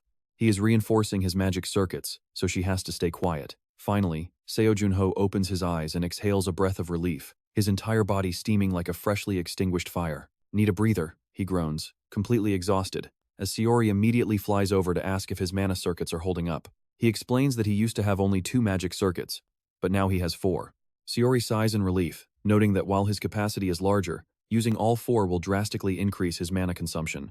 Seo Jun Ho grins. He knows the crazy part is that they need constant reinforcement, not just a one-time upgrade. No stopping now. These new circuits should double his reinforcement power, but Saori warns him that his body is heating up way too fast. He simply nods. Seo Jun Ho tosses the tennis ball. He used to spin magic 13 times a second, but now it is down to only 7. Just one easy leap. Seo Jun Ho easily snatches the ball. Doubling his mana makes him physically stronger, but it does not mean his magic pack a bigger punch. It simply lets him fight much longer. Now he redirects the mana, slowing it down to swap in ice energy. The sudden freezing cold in his veins brings Seo Jun Ho down. Frost spreads rapidly through his blood vessels, causing sharp ice crystals to break right through Seo Jun Ho's skin. He throws himself against the wall in agony as the extreme temperatures swing violently from freezing winter to scorching summer within seconds. This output is barely 10% of his power. He is definitely not satisfied with these weak results. Saori suggests stepping it up to 15% and then climbing by 1% increments, but he complains that is way too slow. She warns her contractor to remember that the biting frost energy cannot flow through anything at such an extreme speed. If the ice energy takes over, the backlash will completely freeze his magic circuits, stripping him of his powers forever. Leaning on the wall, Seo Jun Ho agrees to play it safe. Feeling inspired, Saori asks to edit the video now, making him promise to call if anything happens. Let us be real, his face looks absolutely terrible right now. Surrounded by jagged ice, overclocking his system is a brutal race against time. He keeps gasping for air. Only her belief in him keeps him going. By the time Saori finally hits the save file button, the sun is high. She stretches happily, bragging about her absolute masterpiece. He has been training for 5 days straight, so she heads to the gym to share the news, only to find the place completely deserted. Walking further in, she suddenly gasps, finding Seo Jun Ho collapsed on the cold floor in absolute tatters. She screams at the top of her lungs, calling for her contractor, but Seo Jun Ho is completely passed out. Snow and ice swirl after another failure. Seo Jun Ho is left gasping for air on the ground. Damn it, this is way harder than he expected. But Saori cheerfully interrupts, claiming she has 2 pieces of great news for him. He thanks her for the hard work, but then she drops the second bomb she spent every single one of his points. Is that supposed to be good news? Seo Jun Ho snaps, completely shocked. What do you mean you spent all of them? She waves it off, insisting it was for a great cause, even though he expected actually good news instead of this robbery. Promising to make 10 times that amount back, she vows to quit her editing job entirely if she fails, urging him to watch it first. Is it really only 35 minutes? Seo Jun Ho asks, but Saori quickly shushes him, telling him not to speak before watching. She claims short videos are more engaging anyway, so he reluctantly hits play. 35 minutes later, the video finally comes to an end. Seo Jun Ho looks at her in complete disbelief, asking if she was actually watching movies the entire time she was supposed to be editing. She strongly denies it, claiming she put endless hours of real effort into editing. He admits her editing is so incredibly smooth that he completely lost track of time, predicting this video will easily make 10 or even 20 times their points back. Hearing his praise, the queen is internally screaming and throwing 100 victory celebrations, but on the outside, she just sits down with a calm smile. "I am the genius mountain trout," he mutters, utterly stunned by her terrible title choice. He complains that while she is great at editing, her naming sense is absolutely atrocious. But Saori quickly hugs his grumpy face, begging him to go easy on her very first debut work. And just like that, the video goes live. The next morning is beautiful, but the queen is already pacing around in sheer anxiety, while Seo Jun Ho casually gets ready for training. She whines that waiting alone makes her even more nervous, so he tells her to just watch it together for 10 more minutes to calm her anxious mind. When he asks what her expectations are, she confidently admits she wants the top spot, showing off her endless ambition to be the very best. He points out that the top rankings are usually dominated by massive guilds, meaning their success will rely heavily on audience reactions and raw luck. Even so, he is quietly calculating the numbers, knowing that by 2050, the global population will hit 8.4 billion. Fran has 2.7 million players, and the most viewed video of all time is the giant hunt uploaded by the Goblin Guild. It has hit a staggering 123.5 million views already. While Saori panics over that insane number, Seo Jun Ho gets a text from Skya with a secret forum link. He has no clue why she sent this to him. But what is even more shocking is that she actually has 1.4 million followers. This is so unfair. Even if she was a hero in the past, getting 1.4 million followers in just 1 week is just crazy. Is that not totally insane? You only have 7,000 followers. Is that even anything? And I have made so many videos already. She did not even do anything and still got 1.4 million followers. Did she really do nothing? Seori is literally shaking with disbelief. Meanwhile, Seo Jun Ho is checking the rankings for dungeon hunting videos. 26 years later, and they are still this weak at rating? What on earth? She is even sticking her tongue out. Seori explains that girls on social media always do stuff like that just to act all cute and pretty. Seo Jun Ho has zero understanding of these girly cute trends, so he just plays the video. Inside, several ghouls are bound tight in thorny vines like wrapped rice cakes. Skaya coldly waves her hand after 26 long years. Why are you guys still so weak? Seeing Skaya distracted by her holographic screen, a ghoul tries to sneak attack her, but she calmly keeps making adjustments without even looking. She mutters that there is only one wave left, so she has to brighten the background. You have to see this. She literally fries the sneaking ghoul to light up the shot. Seo Jun Ho feels surprisingly touched by this. It looks like she is working incredibly hard hunting monsters and producing videos. He sends Skaya a text to congratulate her. Skaya texts back saying thanks, superstar, and that he is doing great too. When he says he is not famous yet, she replies no, I mean your video. She tells him tons of people are watching, and the comments nearly made her die laughing. Hearing this, Seo Jun Ho is completely startled. Seori nags him that 10 minutes have already flown by while they did absolutely nothing. Hearing that, Seo Jun Ho calls her over to check out the public reactions together. The online community is absolutely buzzing with excitement. Fans are shouting out, "Look, a new video from Seo Jun Ho. Is that a kobold?" Someone comments that their friend on site said it was incredibly bloody. Yes, those are definitely kobolds, but what the hell? Is this not a video game? Others chime in no. They even caused a massive landslide. Seo Jun Ho is insanely strong, but this looks like suicide. What a hidden gem. Terrifying yet amazing. Users are praising the top-tier editing and sharing the link. Some wonder why they have never seen him before, as it is their first time too. Fans are calling it the absolute best video lately. Feeling pretty great, Seo Jun Ho tells Seori about the hype and asks if she wants to check their ranking. She enthusiastically agrees, and they find their Mountain Gate raid video is sitting at rank 43. Seo Jun Ho laughs, saying rank 43 is phenomenal since they are not even affiliated with a guild. But Seori just gloomily faces the wall. She mumbles that she still expected more, even though their total payout is nearly 40,000 points. It is a massive amount, but she is still unsatisfied. Seo Jun Ho reassures her that they will hit 8 million views soon, so at least they do not have to worry about points anymore. Seori immediately acts smug, saying that tea definitely tastes the absolute best when you are successful. Seo Jun Ho secretly thinks that he actually needs way more than that just to buy spirit stones. Meanwhile, watching his video is the handsome master of the Goblin Guild, Shin Sung-yoon. Watching the clip, he instantly recognizes Seo Jun Ho as the exact guy they are looking for. His secretary confirms this, noting that all 6 major guilds are currently hunting down any clues about him. Shin Sung-hyun clips his nails while telling him to bring over the prepared documents, muttering that it is quite bizarre. He grew up in an orphanage, had pretty average grades, and then became a player. For someone this special, is his past not a little too ordinary? His secretary agrees, suggesting the association tampered with it.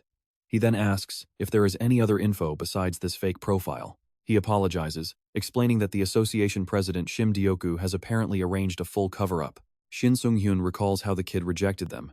His secretary nods, explaining he wanted to be a snakehead rather than a dragon tail, just like his close friend Gong Juha. He tells the secretary to have her invite him, and suggests they should also invite him along for their next dungeon raid.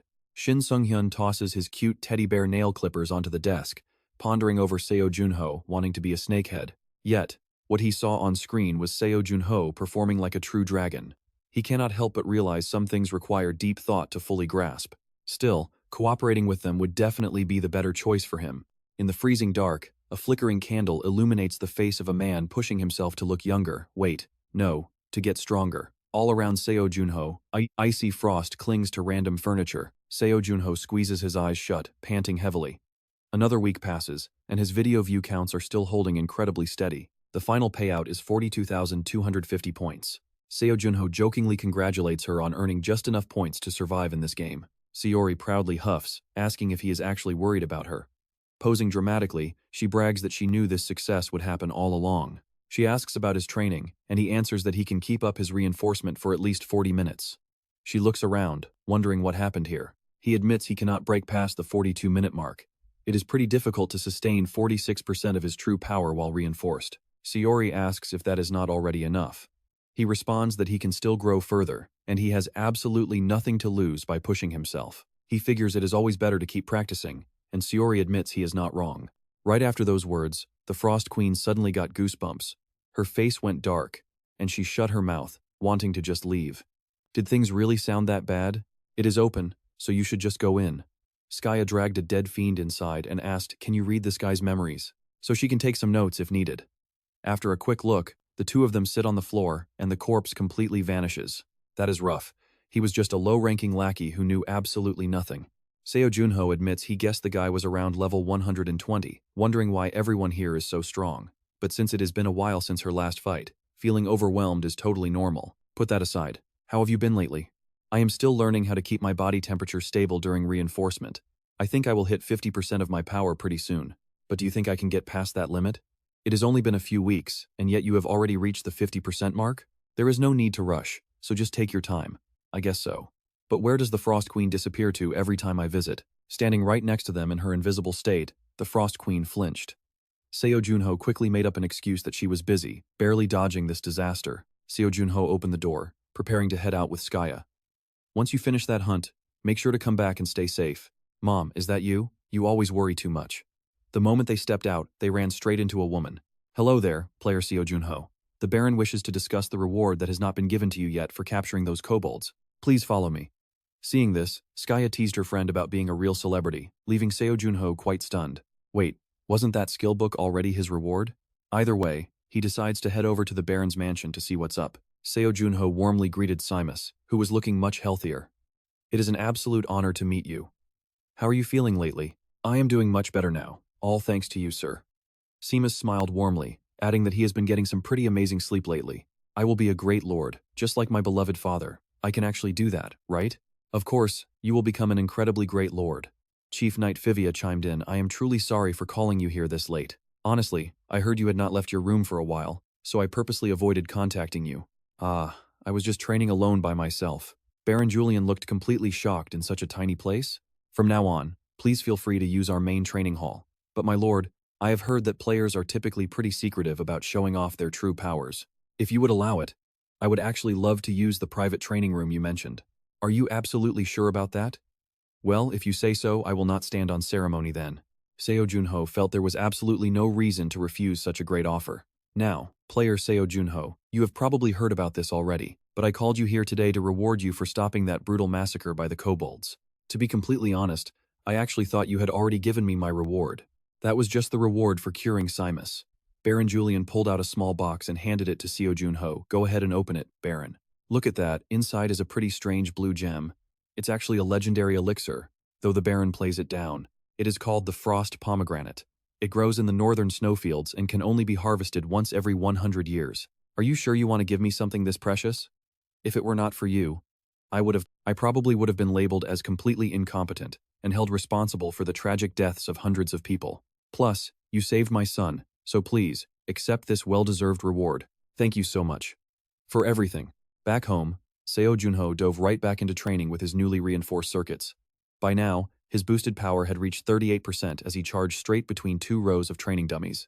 After fully absorbing that frost pomegranate, all of Seo Jun Ho's stats jumped by 15 points. By now, his power had climbed to 42%, then 43%. The Frost Queen suddenly popped out and asked Contractor, "Is that belt good enough? It helps you. That belt boosts your overall body control, making your magic perception spike quite a bit. Even if you get hurt in battle, this belt will protect you, so please try not to break it. I am so incredibly sick of working. Anyway, the name of this gear is White Armor, but if it ever breaks, just bring it back and I will personally fix it." Seo Jun Ho smiled. He recalled receiving that letter with the armor, how absolutely thrilled he was, realizing his old friend had worked incredibly hard. Given how special Mithril is, crafting this must have been a massive pain. The name White Armor actually sounds pretty cool. Eating a cookie, the Frost Queen grumbled, those guys have absolutely zero naming sense. I think it sounds fine, but coming from someone whose online username is literally salmon, I really do not expect any decent naming taste anyway. What did you just say? Did you seriously say something about salmon? That is my sacred nickname. Right then, the special belt started showing its true power, pushing the boosted energy ratio up to 44%, allowing Seo Jun Ho to circulate magic through his body a whopping 24 times per second. The stabilization rate for circuit reinforcement is currently 60%. Seo Jun Ho equips his armor in a flash, instantly obliterating the training dummies as he charges toward the candle like the wind. The data stabilizes at 63%, while his body temperature rests at 37 degrees. Seo Jun Ho slices the candle in half, but the flame keeps burning. In 3 days, the frost curse will finally end. Now is the time to finish what I started back in Julian. Meanwhile, the fiends tailing Seo Jun Ho keep their eyes glued to him. He has left the castle and is heading toward the plains through the north gate. He finally left after a whole month and a half. What an absolute bastard of a guy. But what about Sky Kyan? 3 weeks ago, Seo Jun Ho escorted her to Julian. I have already checked her community account myself. She is currently staying in the distant Oolong Forest east of the Empire, though geographical distance means absolutely nothing to a legendary archmage like her. It does not matter. We will assassinate Seo Jun Ho before she even notices. I have waited long enough for this, so let the hunt begin right now. We are finally getting to the good part, guys. After a long isolation, Seo Jun Ho is finally back out on the hunt. He sighs at how long it has been. Seori says it is just a month. Making his comeback after a long absence, Seo Jun Ho targets these howling lash-tailed wolves. He is pretty eager to see how strong he is without any of his circuit reinforcement. By now, he can block that massive whip-like tail easily without even needing his armor. Feeling like they are even weaker than before, he boldly grabs the monster's tail with his bare hands and holds on tight. Can he actually pull this beast? Just how strong is it? Gritting his teeth, Seo Jun Ho tests his power by swinging it around with his newly reinforced magic circuits. He spins the massive wolf around like a toy. Its reaction to his sudden attack is completely delayed and painfully slow. The test is a total success as Seo Jun Ho finishes the wolf off with a single knockout punch. By the way, you guys are the very first monsters I hunted since arriving here. Plus, I still have not completed the Frost Wolf quest. You guys are truly out of luck. Seo Jun Ho shoulders his greatsword for battle, leaving the howling wolves completely helpless. Meanwhile, an elder from Silent Moon is currently being stalked by sneaky fiends. They notice that Seo Jun Ho always acts with a bit of a heroic streak. If he sees the weak in trouble, he simply cannot ignore them, so they want to exploit that and lay a trap. Ninosio picks the perfect ambush spot. I will direct things here. Pay attention. Move out. Understood. What about Cal Signer? The leader silently thinks to himself, Seo Jun Ho, you are merely bait, not my ultimate goal. My true target is Sword Saint Kim Woo-jong. With someone as ruthless as him, Sign said you were pretty lucky. But I guarantee no amount of luck will save you today. My stats were cut down to 50% last month, but somehow I feel even stronger now.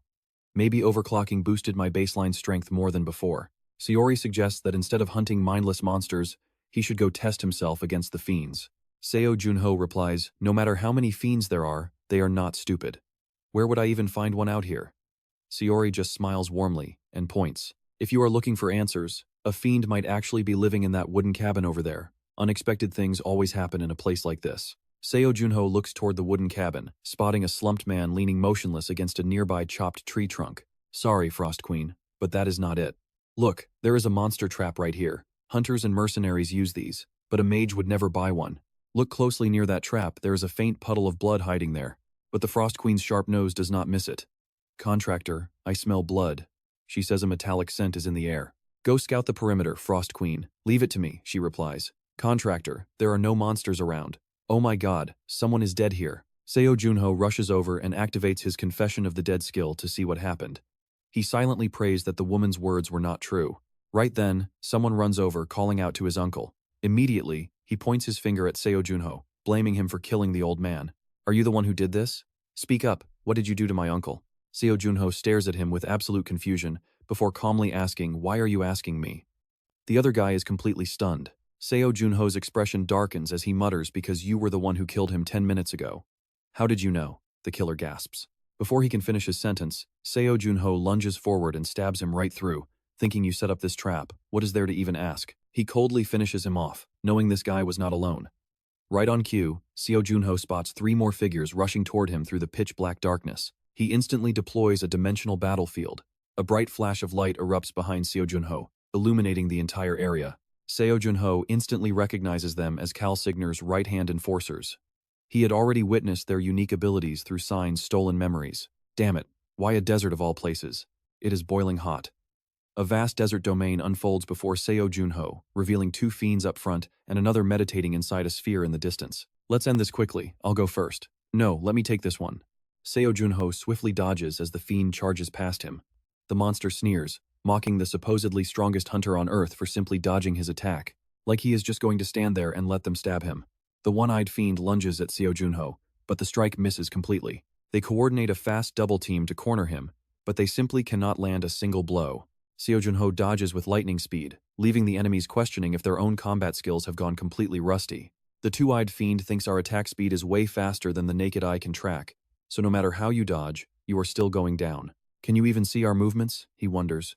Seo Jun Ho blinks, and when he opens his eyes, he is already standing on a higher ledge while his enemy ground collapses. The two fiends mutter in surprise, realizing they definitely underestimated this guy's actual combat strength. They quickly leap across the crumbling rock platforms, aiming their lethal weapons directly at Seo Jun Ho. Facing them head-on at point-blank range, Seo Jun Ho notes, "You guys are pretty fast, no joke."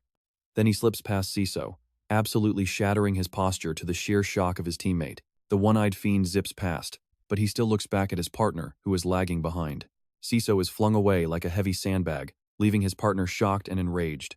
Seo Jun Ho only meant to restrain him, but accidentally used a bit too much force, throwing his calculations completely off. The one-eyed fiend cannot help but think, moving at the speed of sound makes a massive difference against a moving target, meaning the impact just dealt an absolutely devastating amount of damage. No, the one-eyed fiend screams in sheer agony, completely losing his mind as he vows to slaughter Seo Jun Ho and his entire family. Well, sorry to disappoint, but he lost his family a long time ago. Besides, is not that exactly what you fiends always do anyway? Why even try to brag about it? Are you afraid of not being infamous enough? You feel absolutely nothing when slaughtering humans, yet you throw a tantrum the moment it happens to your own partner. That is a massive double standard. Just admit it. Completely blinded by rage, the one-eyed fiend loses all control, thinking of nothing but bloody revenge. "You are dead, you bastard," he roars. It is too late for apologies. Wait, did he say anything about apologizing? Now our main character's patience is wearing paper thin. You expect me to apologize to the scum I eliminated? They deserve to die, and honestly, why does absolute trash like you even exist in this world? The leader suddenly cuts in, asking Nino how long it takes to cast the magnetic field without Seo. Around 10 minutes, Nino answers, so the leader orders him to unleash everything. Gritting his teeth, the leader pours his energy into the spell, while Nino responds with absolute confidence. "Just support me," he says. "I will absolutely tear him apart." Receiving his partner's massive buff, Nino laughs maniacally, screaming that this is an incredibly great feeling. "This is for Seo, you bastard," he screeches, laughing like a lunatic as he unleashes a torrential rain of arrows directly at Seo Jun Ho. Completely unfazed, Seo Jun Ho immediately coats himself in full armor, boosting his physical enhancement up to 63% power. He charges directly into the deadly barrage. Weaving through the storm of projectiles like a bird, not a single arrow touches him as he flies straight toward a safe position. Watching him escape, the two fiends fume with rage, screaming at him and calling him a pathetic little rat. "Is it ready, Nino?" the leader asks. "Not yet, just a bit longer," while Seo Jun Ho continues to speed through the air. Infuriated, Nino pours in even more mana, roaring that there is no way he can dodge this, as a massive stone pillar crashes towards Seo Jun Ho. But thinking fast, he uses his shadow movement to blink right behind the one-eyed fiend. A sharp flash of purple light slices through the air, sending the monster straight to the afterlife. Without wasting a single second, he charges forward and lands a brutal punch right to the leader's face. Before dying, the leader snarls his final words, "I will wait for you in hell," but Seo Jun Ho just dismisses him. With that, Seo Jun Ho punches him straight to hell, hitting the fiend so hard that the entire magnetic barrier shatters, sending him flying outside. Just look at this absolute beating. Seo Jun Ho keeps slamming him through the brush over and over, his teeth gritted in pure fury. 64%. I am losing control. The Frost Queen calls out in panic as he hits 66%. Just when it seems nothing can halt Seo Jun Ho's rampage, Skaya suddenly appears, casting magic to snap him out of it, leaving him to ask how she got here. Seo Jun Ho asks in disbelief. Skaya casually replies, "I gave you a coin, did not I? Since I put a tracking spell on it, I know exactly when you are targeted by magic. So now let us extract some information from these scum before they kick the bucket." "Haha, got you." Skaya squeals, rushing over to hug the screaming Frost Queen, who desperately begs her to talk first. It is unclear what they actually extracted from those fiends' memories, but right now, the two are sitting in a tavern, completely disguised to avoid any unwanted attention. Skaya hides her face beneath a wide-brimmed hat, whispering a branch of the Fiend Association is located on Mount Kano. At least they know where their base is. She asks if they should act immediately or wait for the perfect moment. Pulling his hood low, Seo Jun Ho replies their gathering is scheduled for the full moon, meaning they still have 5 days left. Both of us have weakened quite a bit, so they are going to need some kind of edge to tip the scales. Luckily, leveling up, mastering his enhancement, and training with the ice golem is exactly the edge he needs. Since his physical enhancement is his trump card, mastering its control will dramatically boost his combat power. Meanwhile, back in his arms, the Frost Queen happily munches on cake as she listens to their strategy. Sky strokes his chin, saying at first, being here felt pretty comfortable. But now it's totally different. Yeah, he really hoped this fiend association would be stronger, so they cannot afford to be careless or make mistakes against enemies like them. You will be the one to scout them out, while I still need to practice my reinforcement training. Sky blatantly waves her hand. Sorry, but I am way too busy. Is this how you support me when we still do not know how strong the enemy is? This might be our last chance to catch their tail. If we blindly rush in and they turn out to be stronger, we are finished. Instead of charging straight in, why don't we use a disguise, since that way they will not even recognize you? I will brew the disguise potion, so you just need to do your part, since finding out their real strength is what matters. I will keep observing them for a bit, but if you want to launch an attack, just give me the signal. Exactly. Try hunting while using your reinforcement. That will be super effective. Alright, thanks, and yeah, good luck out there. Why do we have to travel this far just to hunt? Jun Ho grumbles as they walk, while the Frost Queen reminds him they really cannot afford to attract any unwanted attention. Jun Ho snaps back, asking why he should even worry since nobody is around, before asking if this Iron Bear is actually strong. She replies that she has no idea since she has never met one. Wait, is that it? A faint silhouette appears in the dark. The Frost Queen whispers that its entire body seems to be made of solid steel, meaning they could easily hunt it with reinforcement, but not today. Jun Ho agrees while thinking to himself that stabilizing his reinforcement takes way more time than he expected, so he must focus entirely. By now, the steel bear has closed the distance, prompting the Frost Queen to warn him that the beast has definitely noticed them.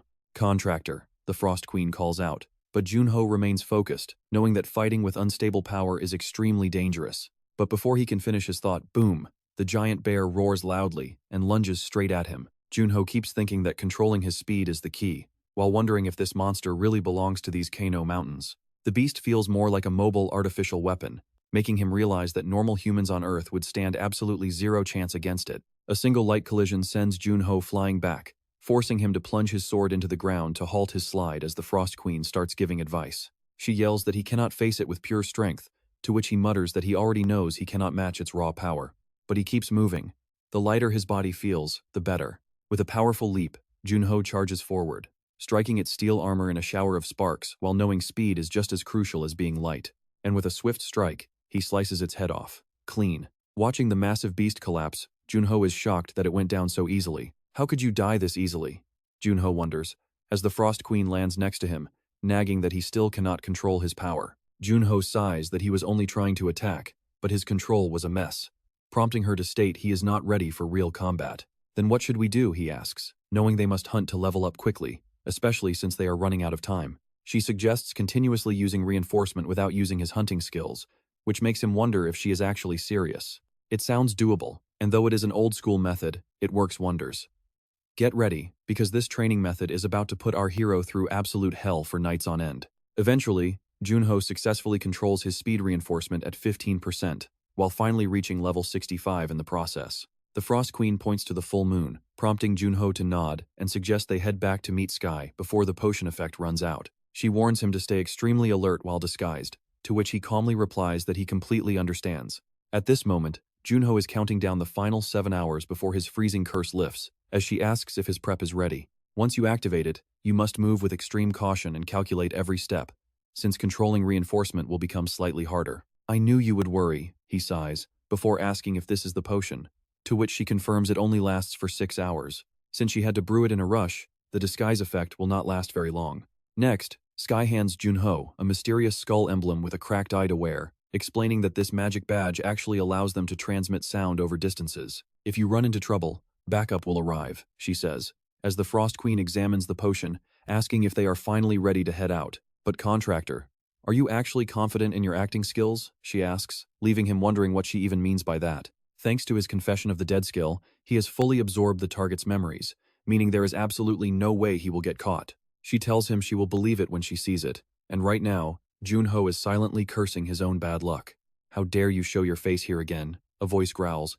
We thought you went with the twins, but somehow only you survived like a cockroach. How are you even alive when we expected you to fall, just like Sinner? He sneers, making Jun Ho wonder if this is some organized bullying. Jun Ho struggles to remain silent, quickly trying to figure out how the person he is currently disguised as would react to this. If you dare mention Signer's name again, I will tear your mouth apart, he snaps, while the other fiends stand around laughing at them. Oh, so your master is dead but you are still totally loyal. I am actually pretty jealous that he has a loyal dog like you serving him. What is the point of him being dead anyway? Right then, a horned demon shows up and asks, has everyone gathered yet? I am Wang Hyun, a member of Pride. Seo Jun Ho recognizes him right away but keeps his mouth shut. Instead, Wang Hyun just keeps talking. As you all know, we are gathered here to help me raid this dungeon. I gathered everyone based on individual rankings, but do not forget you are all just tools to me. My orders are completely absolute, and any resistance means instant death. Understand? The other demons quickly bow and shout in agreement. Wang Hyun leaps off the railing, showing off what looks like master-level landing skills. Or rather, master-level destruction, since the floor literally shatters when he hits it. Alright, get ready because we are moving out soon.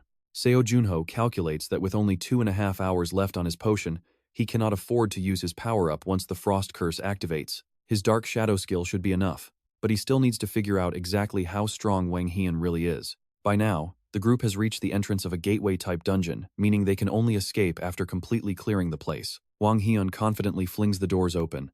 A bright light flashes, but once the glare clears, Seo Jun Ho realizes they are in a massive mess. The spectacled demon grumbles and asks where everyone went. Where is Wang Hyun? Even the female demon has no idea what is happening. While they panic, Seo Jun Ho immediately realizes exactly what kind of gate they just walked into. The female demon punches the wall and screams, "Is this a trap? Did you do this, you bastard?" Seo Jun Ho calmly says these dungeons exist on Earth too. Once inside, everyone gets scattered to random locations. The Frost Queen pops out, asking Seo Jun Ho if he is doing okay. He tells her not to worry. He knows this is a labyrinth gate, which means they must find and defeat the boss together. Besides, this dark place is basically his home turf. Get ready because he is cracking his neck and about to tear this place apart. Damn it, is this actually a labyrinth dungeon? It must be, considering we got separated from the main group. Okay, so we should probably regroup with Wang Hyun first, right? Do we really not have any other choice here? The spectacled demon asks, and the female demon immediately snaps back, of course we do not. If we stay close to Wang Hyun, we will not have to worry about our lives. Right. Absolutely. So let's move out. Even so, we cannot let our guard down, so check your gear first. Meanwhile, Seo Jun Ho calculates that killing them would reveal Wang Hyun's skills through Confession of the Dead. But right now, he needs more information, like how massive this dungeon is, and whether these rooms are actually connected. While thinking, Seo Jun Ho opens a door, making his two reluctant teammates immediately protest. Hey, you crazy bastard, you should have asked us before opening that door. But he ignores their whining completely. Focusing on his surroundings, the walls are pretty high, and there are traps. It seems like a standard labyrinth. Even though they keep complaining, the female demon and spectacled guy follow close behind him like lost puppies. This place is bigger than I thought. I do not see any monsters around here at all. Why don't you share your thoughts with us? The spectacled demon glares and suggests this, but Seo Jun Ho bluntly replies, even if I told you, you wouldn't understand. The female demon immediately starts cursing again. What is wrong with this arrogant jerk? Honestly, I have hated him from the very moment I met him. Yet, Kaser only trusts this quiet bastard and keeps following him around. Completely ignoring their trash talk, Seo Jun Ho releases a tiny bit of his dark energy to scout ahead, realizing that in a massive labyrinth like this, monsters are not nearby. The Frost Queen sits right on Seo Jun Ho's shoulders, asking what he is doing. He whispers that keeping a low profile will make everything fine. Hearing this, the female demon sneers. "Ha, who exactly are you talking to? Get up front and act as our meat shield." Seo Jun Ho frowns, knowing his transformation won't last much longer. It might actually be better to just wipe them all out. He suddenly glares back, making them flinch. Though they quickly recover and start laughing. Your master is not here to protect your pathetic self anymore. Do you really want to join your dead master that badly? Better watch what is right behind you first, Seo Jun Ho coldly warns. The female demon and spectacled demon scoff, asking what kind of cheap joke is behind them. But once they see the massive, razor-sharp bug towering over them, they instantly regret it. A wall mantis. The spectacled demon barely identifies the monster before its massive blade slices him clean in half, sending him straight to the afterlife. The female demon screams in absolute terror. Typical useless trash, always yelling instead of doing anything helpful. Seo Jun Ho stares wide-eyed at the gigantic insect, silently thinking that the creature has finally decided to show its face. The true terror of this maze is the wall mantis, the absolute apex predator of this place that literally uses the walls themselves as its weapon. While the bug remains busy tearing the spectacled demon to shreds, the female demon actually has a brief moment to spit in disgust. Stupidly, The sheer shock freezes her right in her tracks.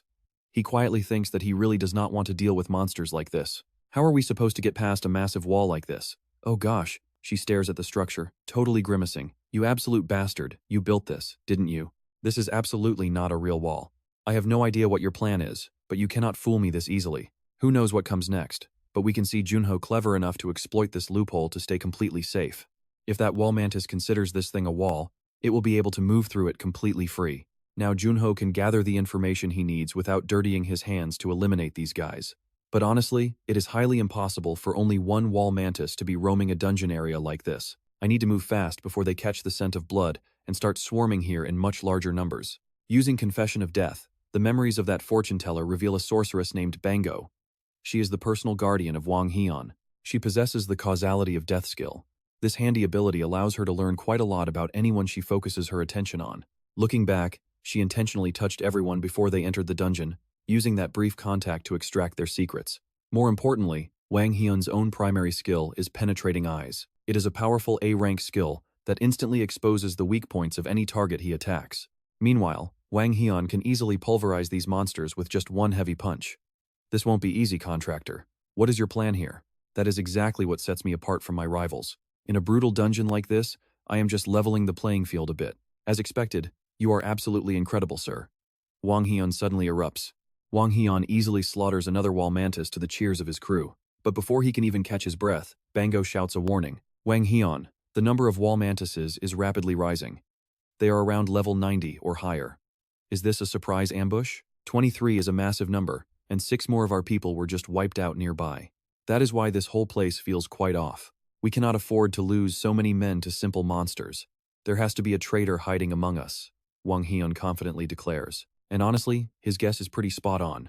Over on this side, Jun Ho quietly lets the monsters butcher those fiends before he cleans up. Deciding he is completely finished dealing with them, he summons his Guardians of Darkness to slice up the massive insects in a split second. He was actually wondering if his transformation skill would be disabled in this area.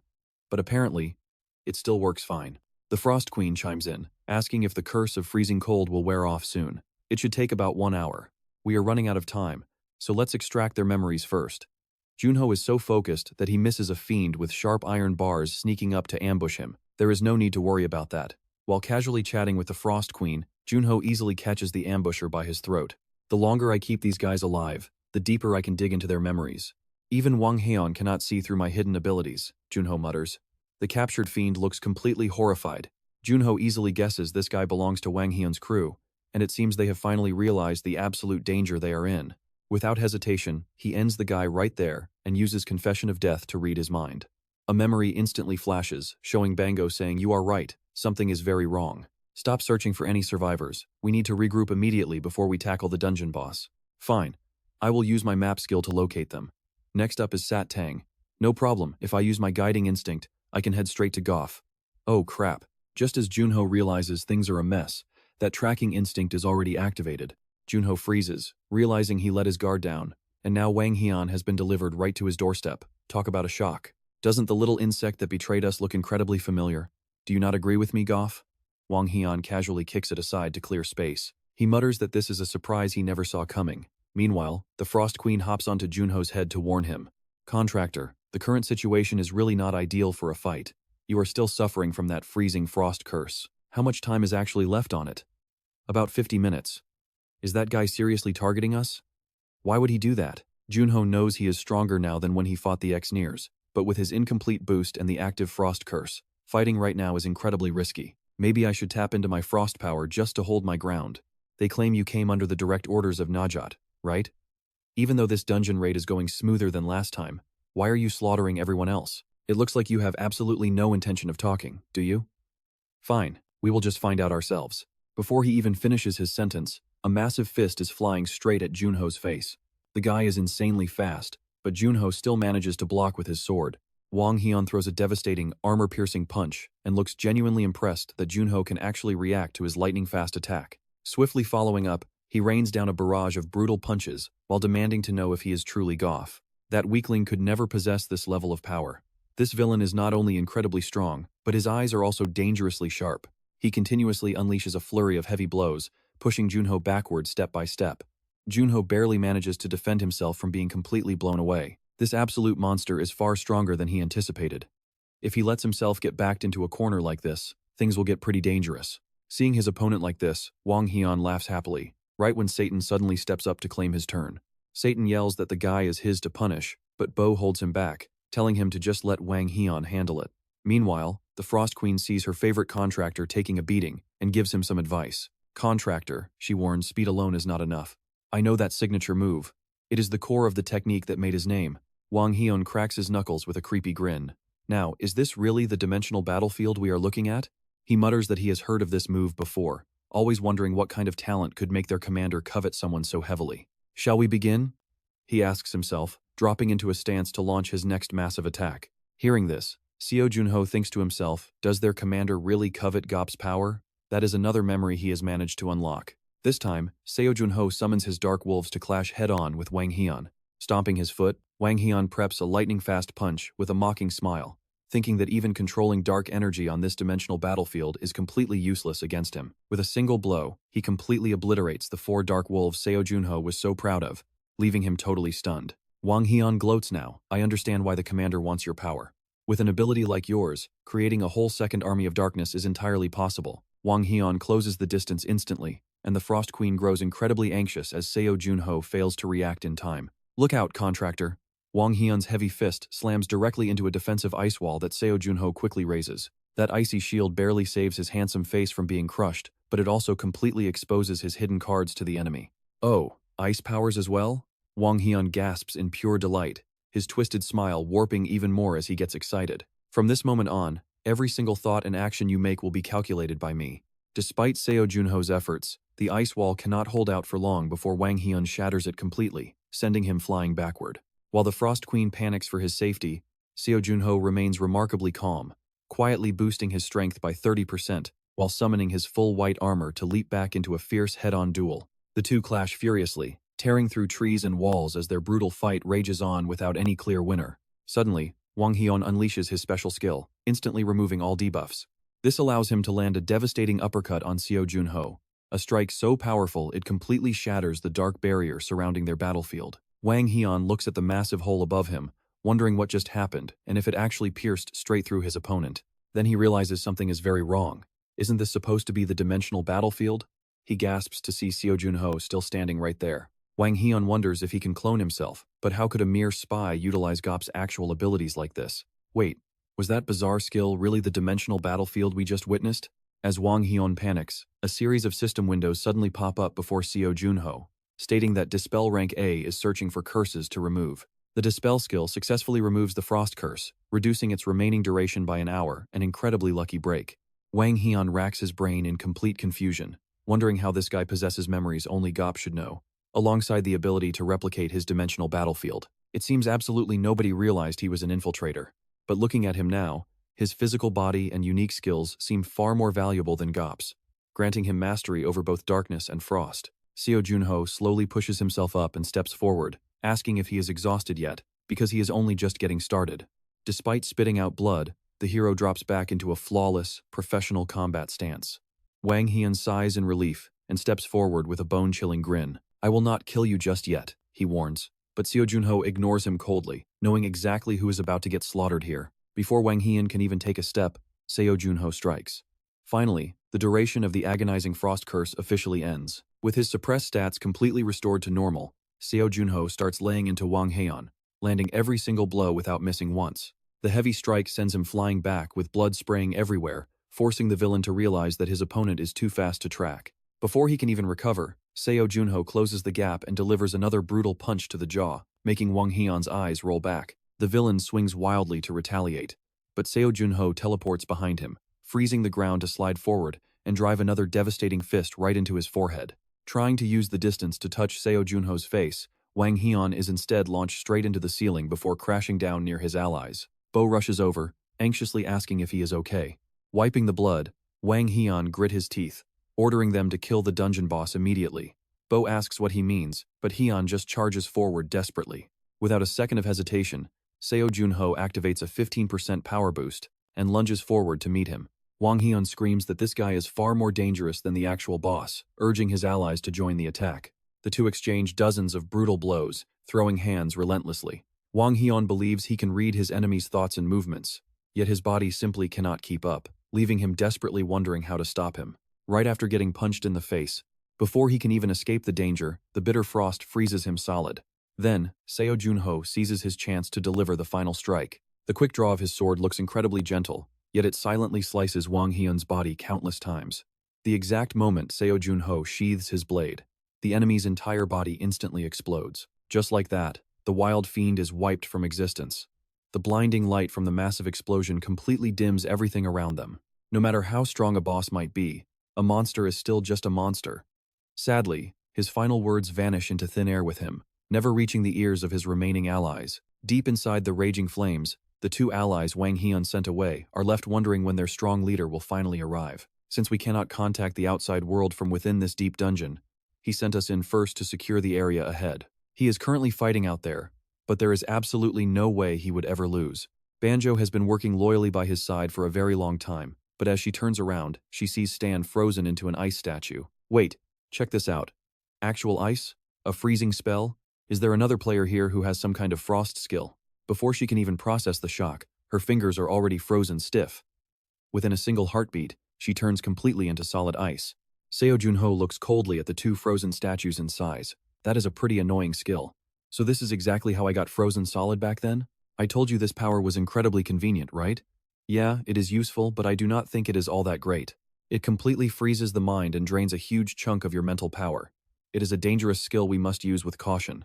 Whatever, thanks to you, the Mantis Queen is frozen solid too. Now, all that is left is to land the final finishing blow. Seo Jun Ho leaves the rest of the job to his Dark Guardians, letting them clean up the corpses of the fiends and this massive mantis.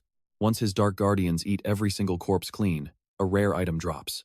Seo Jun Ho suddenly feels like playing a quick Q&A with Frost Queen Seori. Do you know what used to excite me the most when clearing gates? Was it when the reporters and the massive crowds cheered my name? Nope, it is getting the sweet loot after conquering a dungeon.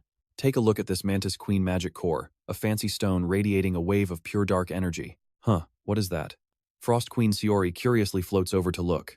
It is a magic core from the Mantis Queen. Wow, so many things really drop from these monsters. But wait, do you not get a magic core every single time you kill one? Huh. Do I have one of those too? Frost Queen Seori looks totally lost, wondering where on her body it could possibly be hidden. She anxiously starts checking her own tiny body as Seo Jun Ho reassures her, do not worry, there is only a 95% drop rate from bosses. Wait, when I formed the contract, was this ever even mentioned? Seo Jun Ho hears her murmur, and is instantly startled, remembering the mysterious floor manager. Look at her face, what is this memory? Frost Queen Seori is totally confused by the sudden flash of memories washing over her mind. Are these really my own memories? The scene suddenly shifts, flashing back to the tragic moment her beautiful frozen kingdom collapsed into ruin.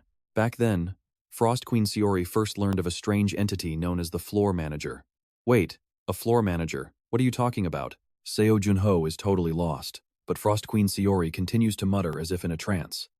She says that creature was not human, promising to give her another chance, but she cannot recall anything else. As her brief flashback ends, Seo Jun Ho asks for details. Do you remember what their face looked like? She mutters that she might need to absorb more spirit stones. Seo Jun Ho gently tells her not to push herself, asking her to share whatever she recalls. She quietly agrees. Seo Jun Ho figures this breakthrough is probably happening because his own soul level has recently gone up a tier. If her lost memories return every time his tier rises, he definitely needs to feed her plenty of spirit stones in the near future. Frost Queen Seori is still holding her head in mild panic, muttering, wait, how on earth am I supposed to eat solid rocks? She insists she does not eat rocks. Shifting their focus, the duo finally stumbles upon the treasure room, finding a tiny chest packed with 100 gold coins. Seo Jun Ho quickly estimates that this small fortune is worth about 1 billion Korean won. Tucked inside the chest is a mysterious skill book. Frost Queen Seori asks if it is a skill book as the system screen flashes. It is a C-rank skill book called Shadow Walk, letting him slip through walls as a shadow for 1 minute. Seo Jun Ho is seriously impressed. Oh, so this is basically copying the Mantis Queen's special traits. It is incredibly useful for sneaky assassinations or eavesdropping. Then, another window flashes open. A higher tier ability with the same attribute, the S-rank Dark Guardian, is detected. The system offers a rare chance to fuse the two powers together. Do you want to combine Shadow Walk with Dark Guardian? Fusing them will pass down the unique traits of the lower grade skill into the higher grade one. Who would have thought he could actually combine his abilities like this? Depending on the S-rank skill, the fused output gets heavily boosted. Seo Jun Ho immediately catches on to how this system works. In other words, by fusing them, the C rank book is consumed, but the awesome shadow-shifting power is permanently integrated into his Dark Guardian skill. He has absolutely nothing to lose here. He immediately hits the button to accept the skill fusion. The screen flashes with a success message. As dark energy wraps around Seo Jun Ho, he cannot wait to test out this freshly upgraded power. This brand new skill makes him feel like he can conquer any world. He coldly summons his Shadow Guard, sending dark energy shooting straight up. Watching from the sidelines, the Frost Queen feels like it is just business as usual, but Seo Jun Ho insists it is different. He waves his hand, telling her to just wait a second. In a flash, Seo Jun Ho transforms into a streak of black light, launching forward like an arrow. This technique is actually shockingly effective. Contractor, are you all right? You literally just became shadow itself. The dark orb shifts back into Seo Jun Ho as she gasps in disbelief. I am way better than okay. This is a forgotten technique, something that is not even mentioned in modern theories anymore. Who would have thought this was actually possible? Honestly, I could shed a tear right now. But wait, why is Skya drilling into something? Catching sight of her, Seo Jun Ho stands completely stunned. Skya, what on earth are you doing here? Oh, Seo Jun Ho, you are safe. Did you wrap things up in there? Of course I did. But seriously, what were you doing with that drill? I was actually planning to use a gate drill to break the dungeon open and rescue you. Seo Jun Ho can only crack a strained smile at her extreme enthusiasm. And how is our Frost Queen doing? Is she back in the spirit world? Nope, right now, she is just sleeping soundly right on top of my head. She is even blowing spit bubbles and drooling. A spirit actually sleeping? Wow, I guess I still have a lot to learn. Gathering around a cozy campfire, Skya and Seo Jun Ho discuss the intel pulled from those pathetic fiends inside the dungeon. 7 whole squads? Yeah, that info was locked in all of their memories. The Fiend Association has grown these 7 squads, to the point of threatening the Big Six. Each squad has only a handful of members, but they are absolute monsters in their own right, representing pride, despair, wrath, composure, gluttony, laziness, and envy. 7 leaders run the Fiend Association, and the living weapons under their direct command are these squads. In fact, the fake king I just took down used to be a member of Pride. Skya asks if each squad has its own unique mission, and Seo Jun Ho nods, which explains why I could never find any intel on that magic prison. In 2 months, Pride is planning a major group operation on the upper floors, and it definitely will not be some small-scale skirmish. You look like you are itching for a fight. It will be tougher than you think. Well, that is exactly what I want. I will explain the details over the next 2 months. Anyway, great job. Right now, I need to visit the Goblin Guild. Their guildmaster reached out and wants to meet up. It is Shim Deoku from Goblin Guild. Want me to tag along? No need, it is just a quick chat. Skya politely declines his offer, smiling as she promises to text him if she uncovers anything. I wonder what they want. With that, she says her goodbyes and heads off. Seo Jun Ho calls after her, telling her to take good care of herself. Suddenly, a notification pops up with an incoming message. Opening it, Seo Jun Ho expects it to be from Captain Gong Juha, but to his utter surprise, it is from Kim Woo-jung. Hello, this is Kim Woo-jung. If you are not too busy, could you spare some of your time for me? Player Seo Jun Ho, I need your help. Seeing this, Seo Jun Ho still cannot quite believe his eyes. He watches the campfire fade before finally texting back the legendary Sword Saint, Kim Woo-jung. Are you really the Sword Saint? Yep, that is me. Getting that reply only makes Seo Jun Ho even more suspicious. This has to be an imposter. Why on earth would the Sword Saint need my help? If I was operating under my Specter persona, I could understand it. But right now, I am just rookie player Seo Jun Ho. Should I ask for proof? Oh, wait, he is sending something. The Sword Saint sends over a weird selfie, and honestly, his photo skills are the complete opposite of his flawless swordplay. Wow, it really is you. Did you carve those words with your sword? The writing looks great, but you seriously need to practice taking selfies. With the Frost Queen still fast asleep, Seo Jun Ho texts back, thanking him for the proof, but asking why he reached out to him of all people. The other side goes silent for a while. Seo Jun Ho figures he must be busy, but just as the thought crosses his mind, a reply pops up, asking if they can meet in person. The text arrives with yet another blurry selfie. Seo Jun Ho feels completely defeated. The guy is just agonizingly slow at typing. It is like he is completely cursed with ice and snow. The meeting spot this time is, once again, a freezing, snow-covered mountain range. The Frost Queen asks where they are. Unbuttoning his heavy coat, Seo Jun Ho replies that thanks to his C-rank cold resistance, this Bram icy region does not feel that bad. But the Frost Queen pokes her head out from his jacket, drooling with a runny nose as she shivers. She complains that she actually finds it pretty cold. Seriously now, are you sure you are supposed to be an ice spirit? No, that is not it. I just recently woke up. Reaching the meeting spot, the Sword Saint personally welcomes Seo Jun Ho, saying it has been a while and noting he must be freezing after such a long journey. Please come on inside, and I will explain exactly why I reached out to you. Once they both settle down inside, Kim Woo-jung looks over and asks if he knows anything about dwarves. Dwarves? I have heard stories, but I have never actually seen one. Apparently, they live in caves scattered around this Bram Canyon. Living inside Bram Canyon? Even if they stay deep in caves, the freezing temperatures down there are absolutely no joke. Just a cave would not block out that kind of extreme cold. But their advanced technology makes it entirely possible. Do you know what dwarves are actually like? They are notoriously aggressive, obsessed with alcohol, and incredibly stubborn. I only know that they migrate as a tribe at very specific set times. Yeah, a massive migration occurs every few centuries. And that exact time is right now, at Hamel Ice Gorge. I am trying to help them, but there is a major issue with this new settlement. Hamel Ice Gorge has turned into a dungeon. I thought the legendary Sword Saint could easily clear most monsters on his own. Here is the real catch: the boss is a dangerous ice witch, and that extreme cold keeps him from getting close. Seo Jun Ho thinks to himself that his own cold resistance is only C rank, so this is going to be pretty tough. The Sword Saint continues, if you lend us your power, the dwarves and I will assist you in any way we can. Munching on cake, the Frost Queen tells him, contractor, ask about the reward rights for taking down that ice witch too. As if overhearing her, the Sword Saint says, of course I won't steal your credit. The Frost Queen gasps, oh, really? Wait, how can you understand me? He explains, I learned to speak with spirits from the elves. Is something wrong? The Frost Queen quickly replies, no. Your level of concentration seems pretty high. Seo Jun Ho scratches his head with a sheepish grin, thanks. But that human really needs to learn some polite manners. Haha, sorry if I offended you. And with that, Seo Jun Ho tags along behind the Sword Saint to clear the path. While walking, Kim Woo-jung turns back to ask, how is the pace? I hope it is not too fast. Seo Jun Ho replies, it is fine, you can speed up. You mean go even faster? Kim Woo-jung looks at him with a sharp gaze as expected. You always exceed my expectations. Then I will pick up the pace. We will arrive in one day. Seo Jun Ho watches him go, thinking to himself, this training is going to be pretty tough. Overclock 25%. This race between two men makes Kim Woo-jung feel incredibly hyped. Meanwhile, at the dungeon, Seo Jun Ho completely cleared out. Is anyone left alive? I do not feel a single presence at all. It is like everything has been completely swept clean. It is like someone absolutely cannot be caught.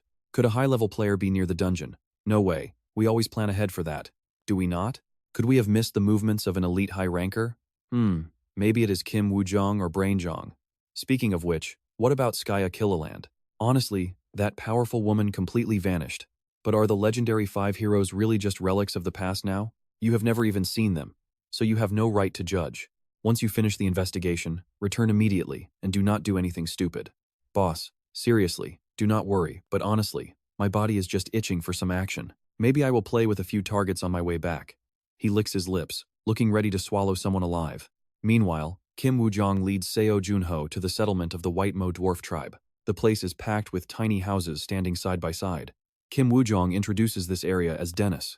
Seo Jun Ho is completely amazed by the sight. Have you never seen a dwarf before? Yeah, that is right. I also did not know what a real dwarf village would actually look like. Before the gates appeared, I only knew them from movies. Ah, I get it. What do dwarves actually look like? Seo Jun Ho asks eagerly. No spoilers, you should see for yourself. This way to the square. Entering, they spot 2 children by the fountain. Seo Jun Ho thinks, oh, dwarf children. I still haven't seen any adults. Better make a pretty good first impression. He playfully pulls out a lollipop to introduce himself. Hello, I am Seo Jun Ho. The boy glares at the lollipop and turns to Kim Woo-jung, who is this idiot. Just like you back then.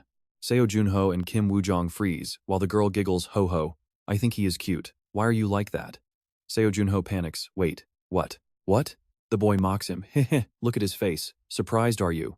Blushing, Seo Jun Ho looks to Kim Woo-jung for help. Did I do something wrong? Haha, sorry about that.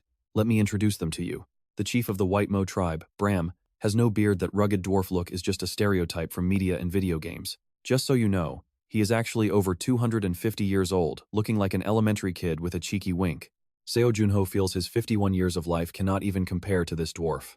Afterwards, both he and Kim Woo-jung continue climbing up the freezing mountain. As they climb higher, it gets so cold that even the Frost Queen gets a runny nose. Kim Woo-jung looks up. Besides the falling snow, there are also creatures covered in long, thick, white fur. The chief of the tribe explains that while many humans have seen elves and orcs, almost nobody has ever witnessed the true dwarves in person, because compared to their vast dwarf lifespan, Humans are really just little children to them. But there is only one description of us that is actually true: our incredible dexterity. That is right. We build our massive forges and kingdoms on rich lands. And this icy gorge is exactly where I was born and raised. Unfortunately, our resources here are dry. We have to pack up and migrate somewhere else, the chief explains. But out of nowhere, a banshee known as the Ice Witch showed up and took over Hamel Icedale. When their village was built, Kim Woo-jong added a note to the quest he failed because he had to defeat her without damaging the valley. In Irish mythology, a banshee is a female spirit whose wailing screams bring instant death to anyone who hears it. Can you tell us more about her? We actually know nothing, but we will gladly supply you with all the provisions you need for this journey. Since Kim Woo-jong trusts you, I believe you can do this. We are counting on you to save our home, traveler. Once you return victorious, I will personally craft a custom weapon just for you. Despite the tempting offer, Seo Jun Ho does not act like a reckless hero. He says he is not sure about defeating her, but he will definitely come back alive. Now, at Hamel Icedale, Kim Woo-jong spots a white, hairy creature resting on the snowy cliff and says it is a sleeping yeti. What are you doing? Keeping silent, Kim Woo-jong coldly draws his sword. The giant yeti suddenly snaps awake, its eyes glowing. Kim Woo-jong leaps into the air with a slash, muttering a bizarre foreign spell. Memento mori, a grim warning, meaning prepare yourself for death. You guys won't believe this. But this sword saint is not just a master of the blade, he actually speaks multiple monster languages too. Talk about a perfect scholar. As he speaks, he delivers a merciless strike, turning the playing dead yeti into actual dead meat. Job done, Kim Woo-jong casually tells Seo Jun Ho to keep moving. The incredibly fast execution leaves our protagonist standing there, with his jaw completely dropped. We are almost at the Dwarven Canyon, Kim Woo-jong says as he suddenly stops. Now, player Seo Jun Ho, you must go on alone from this point. Before the two lies a bottomless abyss enveloped in a roaring, blinding blizzard. Seo Jun Ho pulls his coat tight, asking if Hamel Icedale is inside that storm. Yes, it is.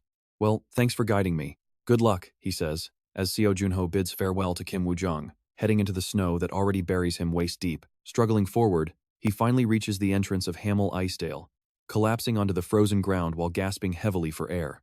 Looking around, the empty valley is filled with those same dwarven-style houses that Seo Jun Ho had witnessed during his earlier visit. Suddenly, a system notification pops up: you have entered the Ice Witch's castle dungeon. The frozen Frost Queen falls to the floor with a thud.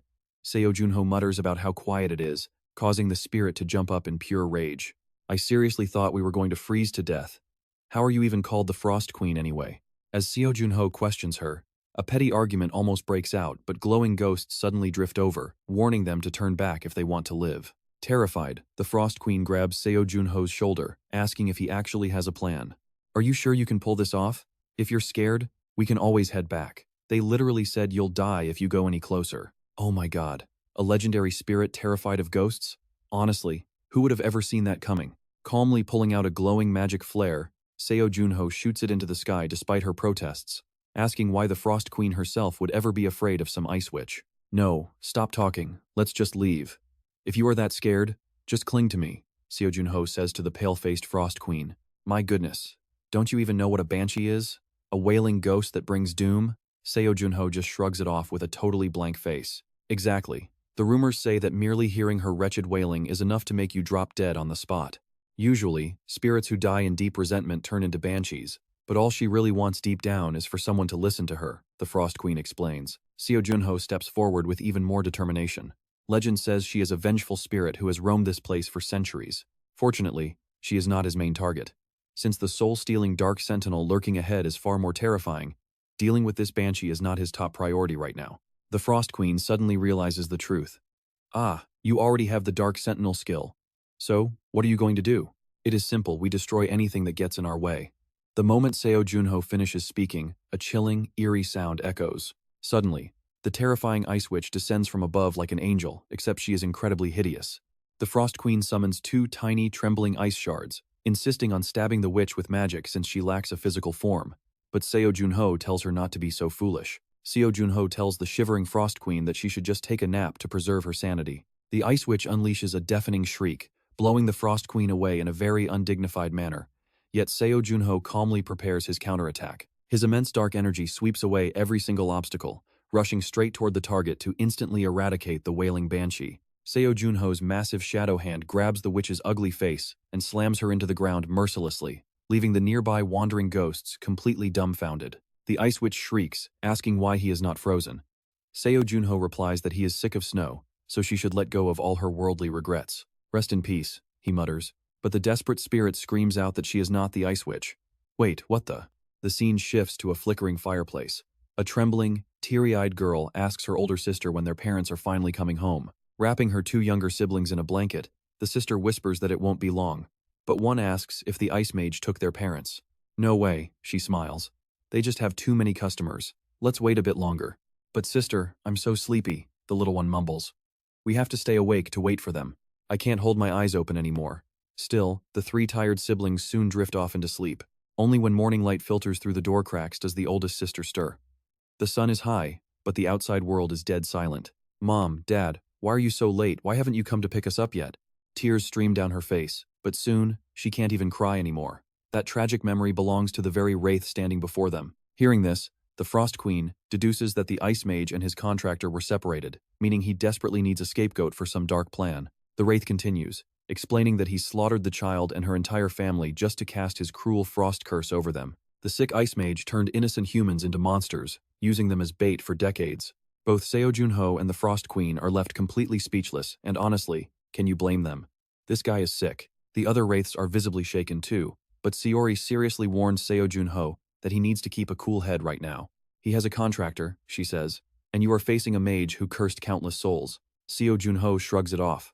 No matter how strong he is, he can't compare to the master of the magic tower. Meanwhile, the Ice Mage is busy brewing a strange potion, commencing experiment number 3184. This time, he says, I have significantly increased the mixture of zinc and magic. Your life force will be restored soon, he mutters to a pile of bones. As he pours the liquid, a quarter of a face forms on the skull. Disappointment washes over him. Another failure. This experiment requires far more vital energy. First team, clean up these failed specimens and clear the table. Second team, I need more test subjects.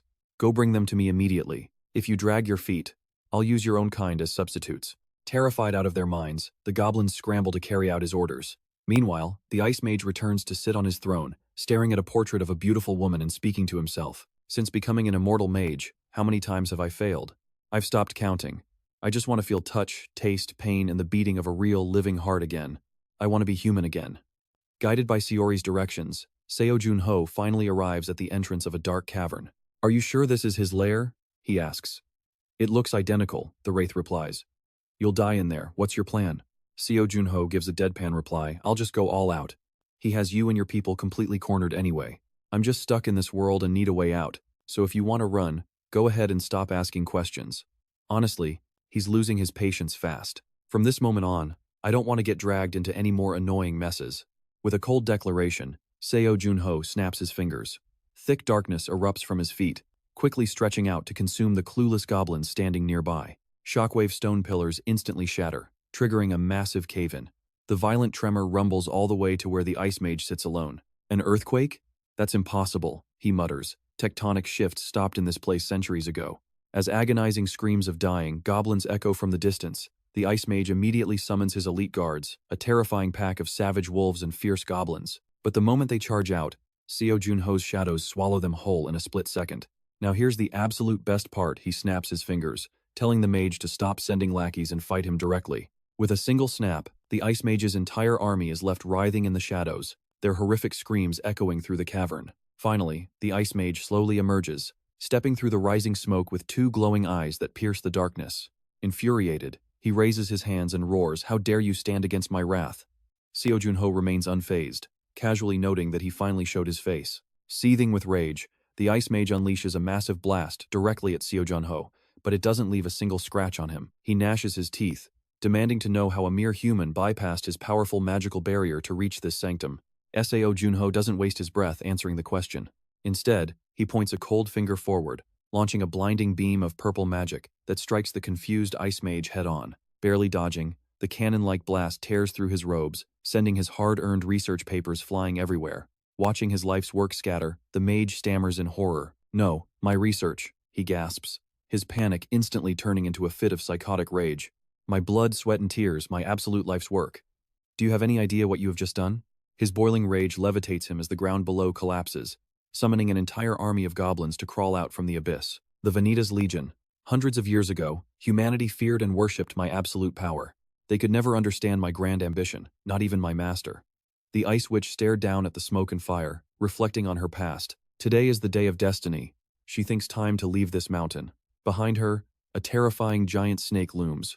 I will return to show the world that I exist, and make everyone realize who was wrong and who was right. She gritted her teeth, muttering those words with absolute determination. Clasping her hands in prayer, Ella mutters that they must escape, because there is no way to defeat the Ice Witch. Yet Sayori remains strangely calm, telling her not to panic since the real terror has not even appeared. The Ice Witch had actually attached wings to her giant serpent, and now it flies through the sky, carrying her on its back to pass judgment. Anyone who dares block my path will die, she declares, and right on cue, a devastating blizzard begins to rain down. Before Seo Jun Ho can even think of a plan, Sayori speaks up, "Hey, contractor. I am taking action this time, because I refuse to let anyone look down on my frost magic." Sayori slides up her mask to reveal her gorgeous face. Massive ice unicorns emerge beside her as she proudly declares that she is the only one who will freeze this entire world. "How dare you flaunt that petty ice magic in front of me?" she snaps when she gets this furious. "You are about to get completely wiped off the face of the earth." Summoning infinite frost, several massive ice unicorns appear, easily matching the sheer scale of the Ice Witch's giant serpent. Even as Sayori strikes, the Ice Witch remains completely fearless and aggressively snaps back at her. "Are you teaming up with him?" she screams. "Do you actually think you can stop me? Why does everyone keep getting in my way?" The Ice Witch howls in rage and charges straight at Sayori. Sayori immediately turns to yell at Seo Jun Ho to run. "What are you talking about?" Seo Jun Ho asks blankly. But Sayori insists, "Leave this worm to me, contractor." And here is where we get that epic power-up. Seo Jun Ho locks his armor in place, stating he isn't done yet, before diving headfirst into absolute beast mode. He slashes through anyone in his path, determined to completely wipe out the army the Ice Witch is so proud of. Shrouded in pitch-black shadow, Seo Jun Ho unleashes a deadly purple light that completely tears through the endless lackeys. He charges straight at the Ice Witch. With his blade inches from her neck, she mutters, "Is it true? Are you really stronger than me?" "Even more than I expected." As snowflakes erupt, the scene suddenly shifts back to the cozy wooden cabin where Ella and her sisters once lived. Clutching her siblings under a blanket, Ella instantly begs the moment she hears someone approaching. "Ice Witch, I was wrong. Please spare us, punish only me, but do not turn my sisters into banshees." As she begs, the door swings open and a gentle voice calls out, "My sweet children, I am so sorry I got home late because I had to sell wood." A kind man and woman step inside with radiant, warm smiles. "Look, Mother bought some delicious sweets for you." "Oh dear, please forgive your father. How could I forget to light the fire? Are you kids freezing?" Ella finally transforms back into her human form as tears stream down her face. "Why did you take so long?" "It is father's fault. Did you wait long?" The family is finally reunited in a beautiful moment of pure, unmatched warmth. But as we all know, this heartwarming scene is just a final illusion before their souls finally find peace. Covered in scratches, Seo Jun Ho prays that these poor victims will find happiness in their next lives. The Ice Witch is gone, and so is their suffering. "It is time to leave this place," Sayori gently reminds him. Before they head out, Seo Jun Ho searches the Ice Witch's corpse, saying there is still one last thing to do because of a very strange comment she made earlier. "A strange comment?" Sayori asks in surprise. "She was standing right next to him, so how did she completely miss it?" He explains she was probably distracted by that blinding light. Right before dying, the Ice Witch muttered something about a confession of death. We flash back to the past, where the Ice Witch is focused on brewing potions. So, this is where she was hiding. A mysterious stranger suddenly appears, politely greeting her. "Who are you?" she demands, as the man asks her to forgive his sudden intrusion. He starts to introduce himself, but she cuts him off, snapping that she does not care before launching sharp ice spikes at the trespassing human. "Get lost," she commands. But the stranger merely sighs, completely unfazed, telling her she is making a simple conversation way too difficult. But before her sharp ice spikes can even touch him, they completely vanish into thin air.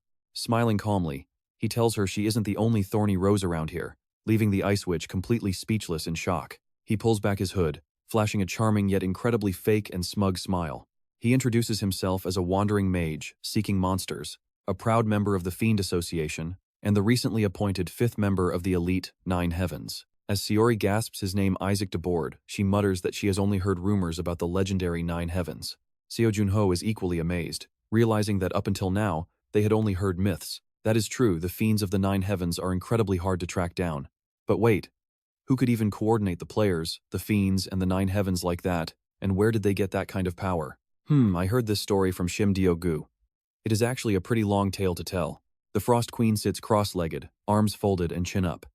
She says she has plenty of free time to listen to his story. Even though it sounds like a pretty common name on Earth nowadays, the Nine Heavens only recently actually came into existence. The first person to call himself a god of the Nine Heavens was a fiend, 11 years ago. He declared himself a god to the entire world and issued a bold challenge. Everyone back then just assumed he was a total madman. Of course, they thought he lost his mind. Everyone who heard his words just mocked him. But that fiend was definitely not going to stay quiet, was he? He slaughtered every single one of them. Talk about making a grand, bloody debut. Of course, that targeted guild was nowhere near the level of the Big Six. But the top players from those major guilds were still utterly defeated by him. He climbed a massive mountain of corpses he built and declared, "I am the heavenly demon." That exact moment marked the birth of the Fiend Association and the very first god of the Nine Heavens. This shocking event was more than enough to throw the entire world into a panic. The fiends on the first and second floors were incredibly hyped up. In a world dominated by these fiends, players had to find a completely different way. Here's the turning point. Players representing humanity's absolute best finally stepped up to face this monster. These included the second god of the Nine Heavens, Yaka from the Dakibi Guild, and the Sword Saint from the Shinwol Guild. To stand on equal footing with the Heavenly Demon, 8 more players proved their divine status and established the Nine Heavens. And then years ago, the Heavenly Demon showed up in the capital of the Ruben Empire, escorted by a purple-haired female fiend. He told Valencia Citrine, "From here on, I will handle this myself." She asked him, "Are you going to be fine fighting alone?" "What?" He scoffed, "Do you really think you can help? They are the high-ranking rookies from the Big Six." She replied, "When it is over, I will clean up." "Ha ha ha, that is more like it. You sure talk big," though the high-ranking rookies shout back. "Why did you come all the way here? Nobody is going to welcome you." He smirked, "That is exactly why I am here. Before that time comes, there is something I must prove. I need to show them my status as the absolute peak god." He said this with a wink and a smile that was not just annoying, but incredibly punchable. Sword Saint Kim Woo-jung was the first to strike, unleashing a powerful wave of energy. The Heavenly Demon coldly shatters the Sword Saint's attack. Laughing with a twisted grin, "There are way too many gods active right now." Still laughing, he hurls a massive blood orb at the Sword Saint. It takes almost all his strength to block it, triggering a devastating explosion. The Sword Saint glares at him while the other gods turn serious. The atmosphere instantly turns incredibly tense. Ultimately, Shin Sung Hyun and Kim Woo-jong joined forces to strike down the Heavenly Demon together. If the Heavenly Demon had been just a tiny bit stronger, the entire Nine Heavens would have been completely wiped out that day. But how did he end up?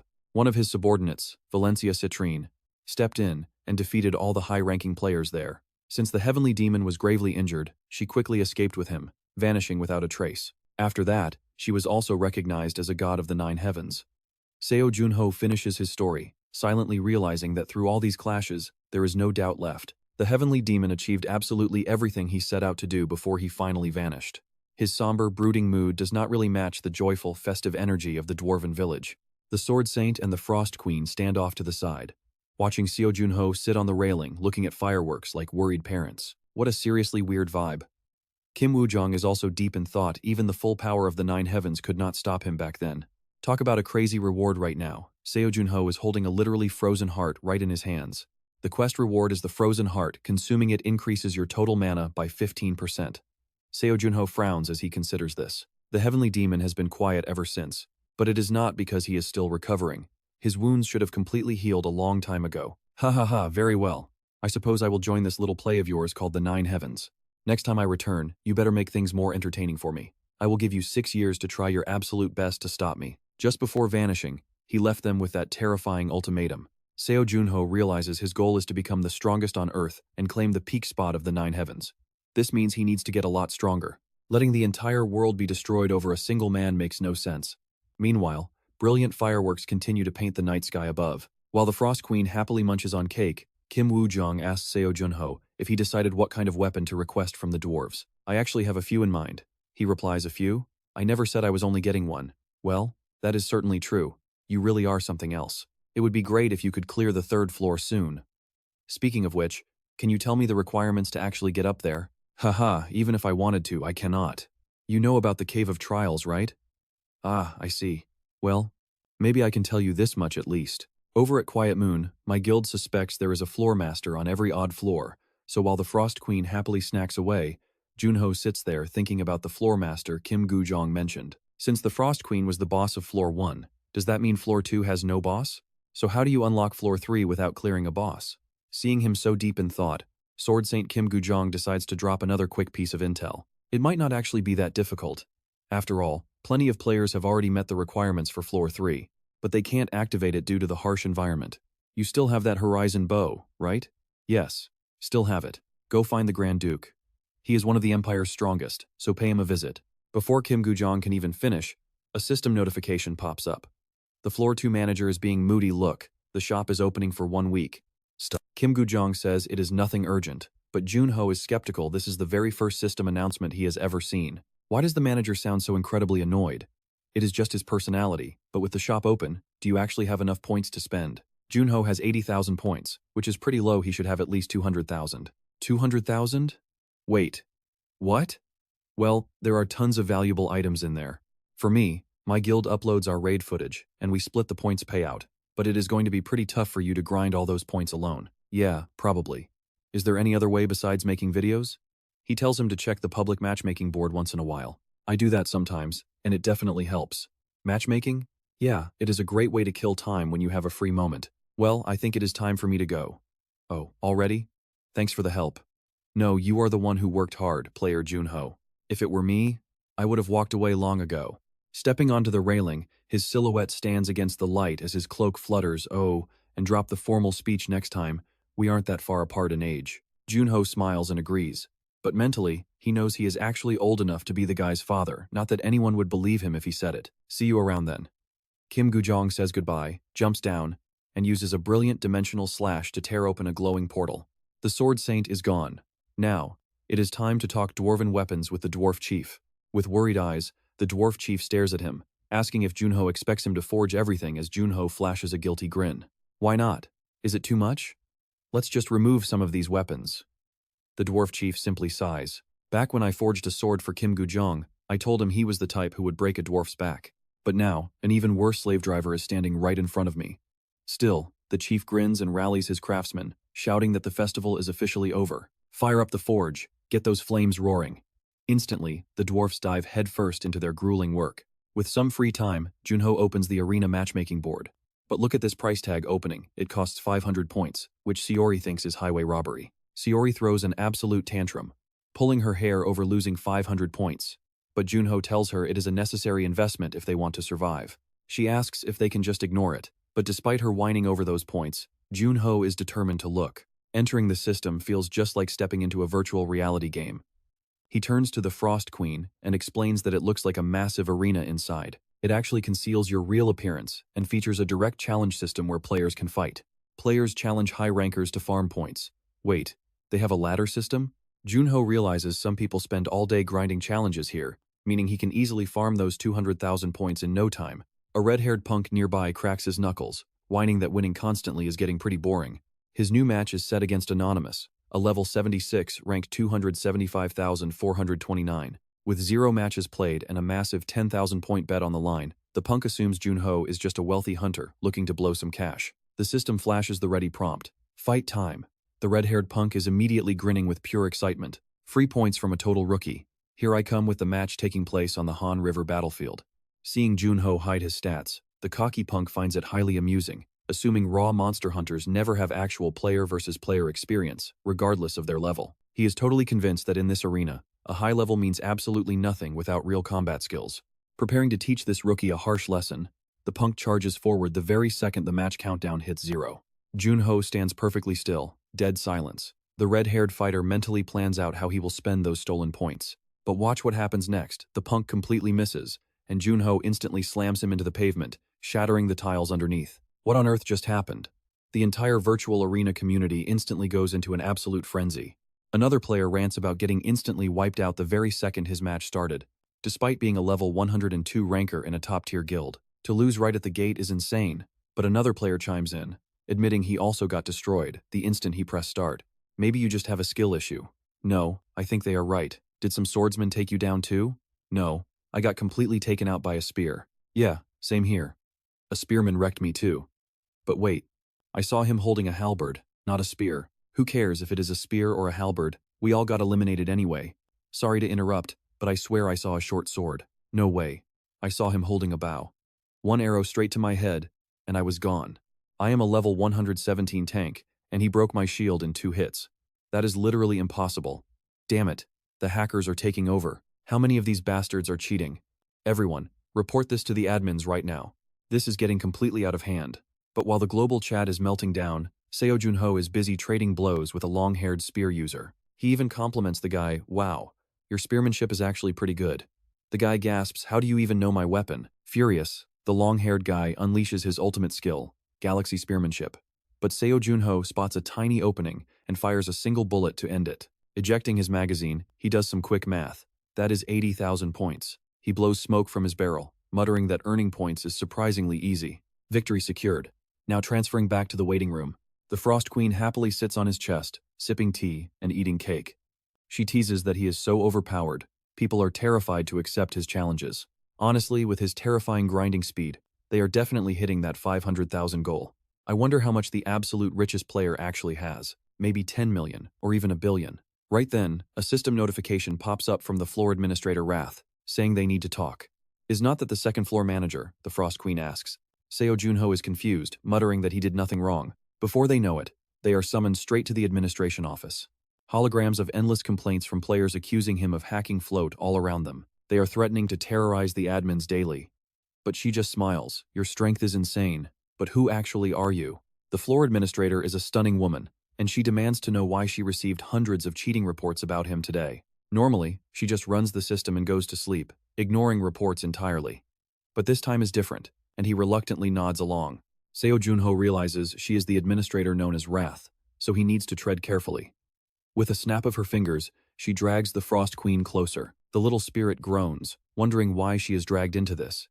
Wrath notes that he already knows her name. She admits she is pretty lazy, but her superiors make her monitor this system closely, which is a major hassle. She plans to run a quick check and send him on his way. Seo Jun Ho secretly thinks her name should be Lazy instead of Wrath.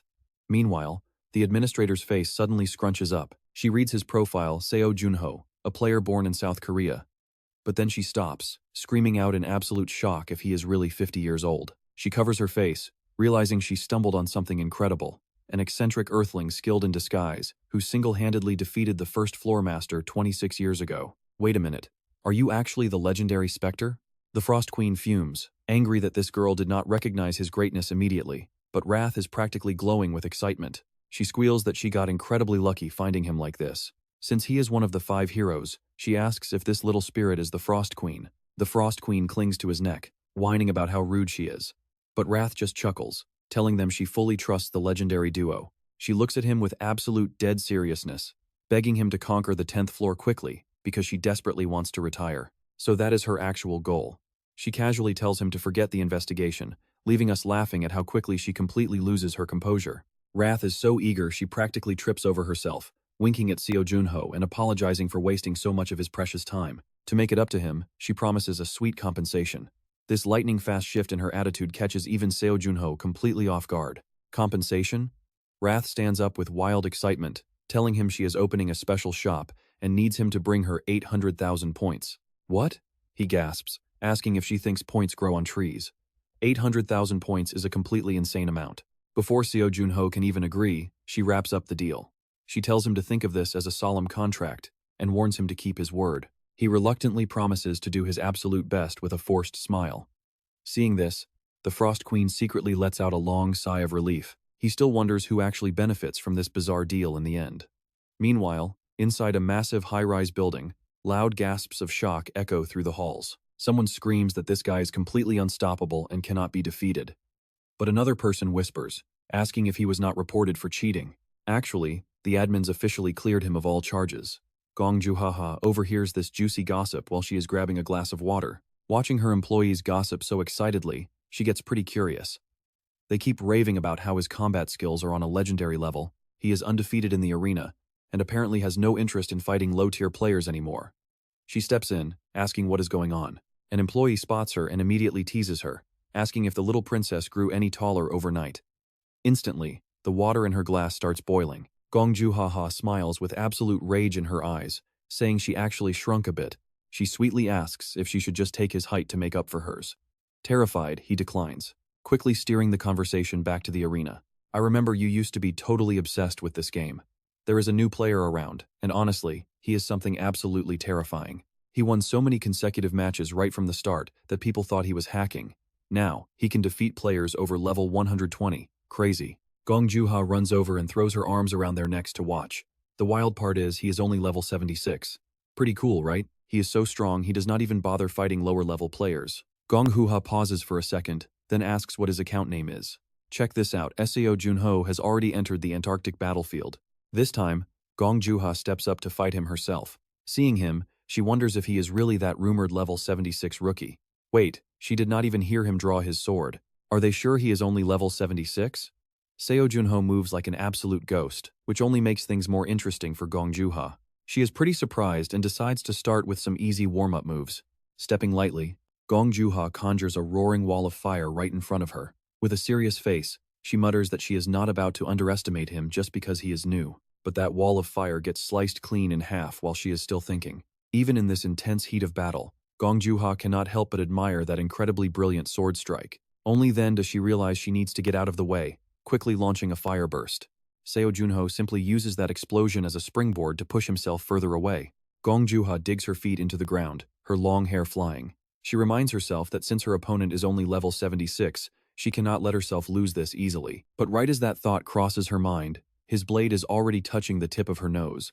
What on earth, she thinks. How did this end so fast? Seo Jun Ho stays completely silent, but Gong Juha can feel that he is holding back and taking it easy on her. Gong Juha hates this because, after all, she is a team captain in the Dokebi Guild. She ties her hair back up. She admits she made a mistake earlier and asks her junior to get serious now. Roaring flames erupt all around Gong Juha, creating a stunning visual. Going all out, she launches the exact same fireburst, but this time with way more raw power. Even so, Seo Jun Ho easily dodges it with a simple tilt of his body. Gong Juha's fire destroys absolutely everything in its path, completely wrecking the entire area. She is not done yet, immediately channeling her energy to summon another massive fireball. Seo Jun Ho's silhouette flickers through the flames as he suddenly teleports right next to her. Gong Juha is quick-eyed enough to push the fireball straight into his face, closing his eyes to block the blinding light. Seo Jun Ho still manages to parry her sudden kick. It is basically him dodging while she kicks. Gong Juha still cannot land a clean hit. This time, he grabs her leg, but she fiercely resists by blasting fire in every single direction. Seo Jun Ho keeps backing away to dodge while Gong Juha relentlessly chases after him. As they trade blows directly, Gong Juha is shocked to realize he is using the exact same martial arts technique as her. Seo Jun Ho bends his body and throws a brutal kick without holding back.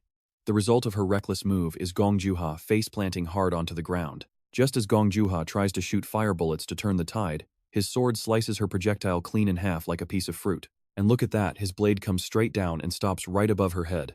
Right now, Gong Juha realizes he is not just a genius, he is a total monster like Shinsung Hunohyun and Kim Woo-jung. He asks if she knows the Night Demon. Of course she knows. He is her absolute favorite player.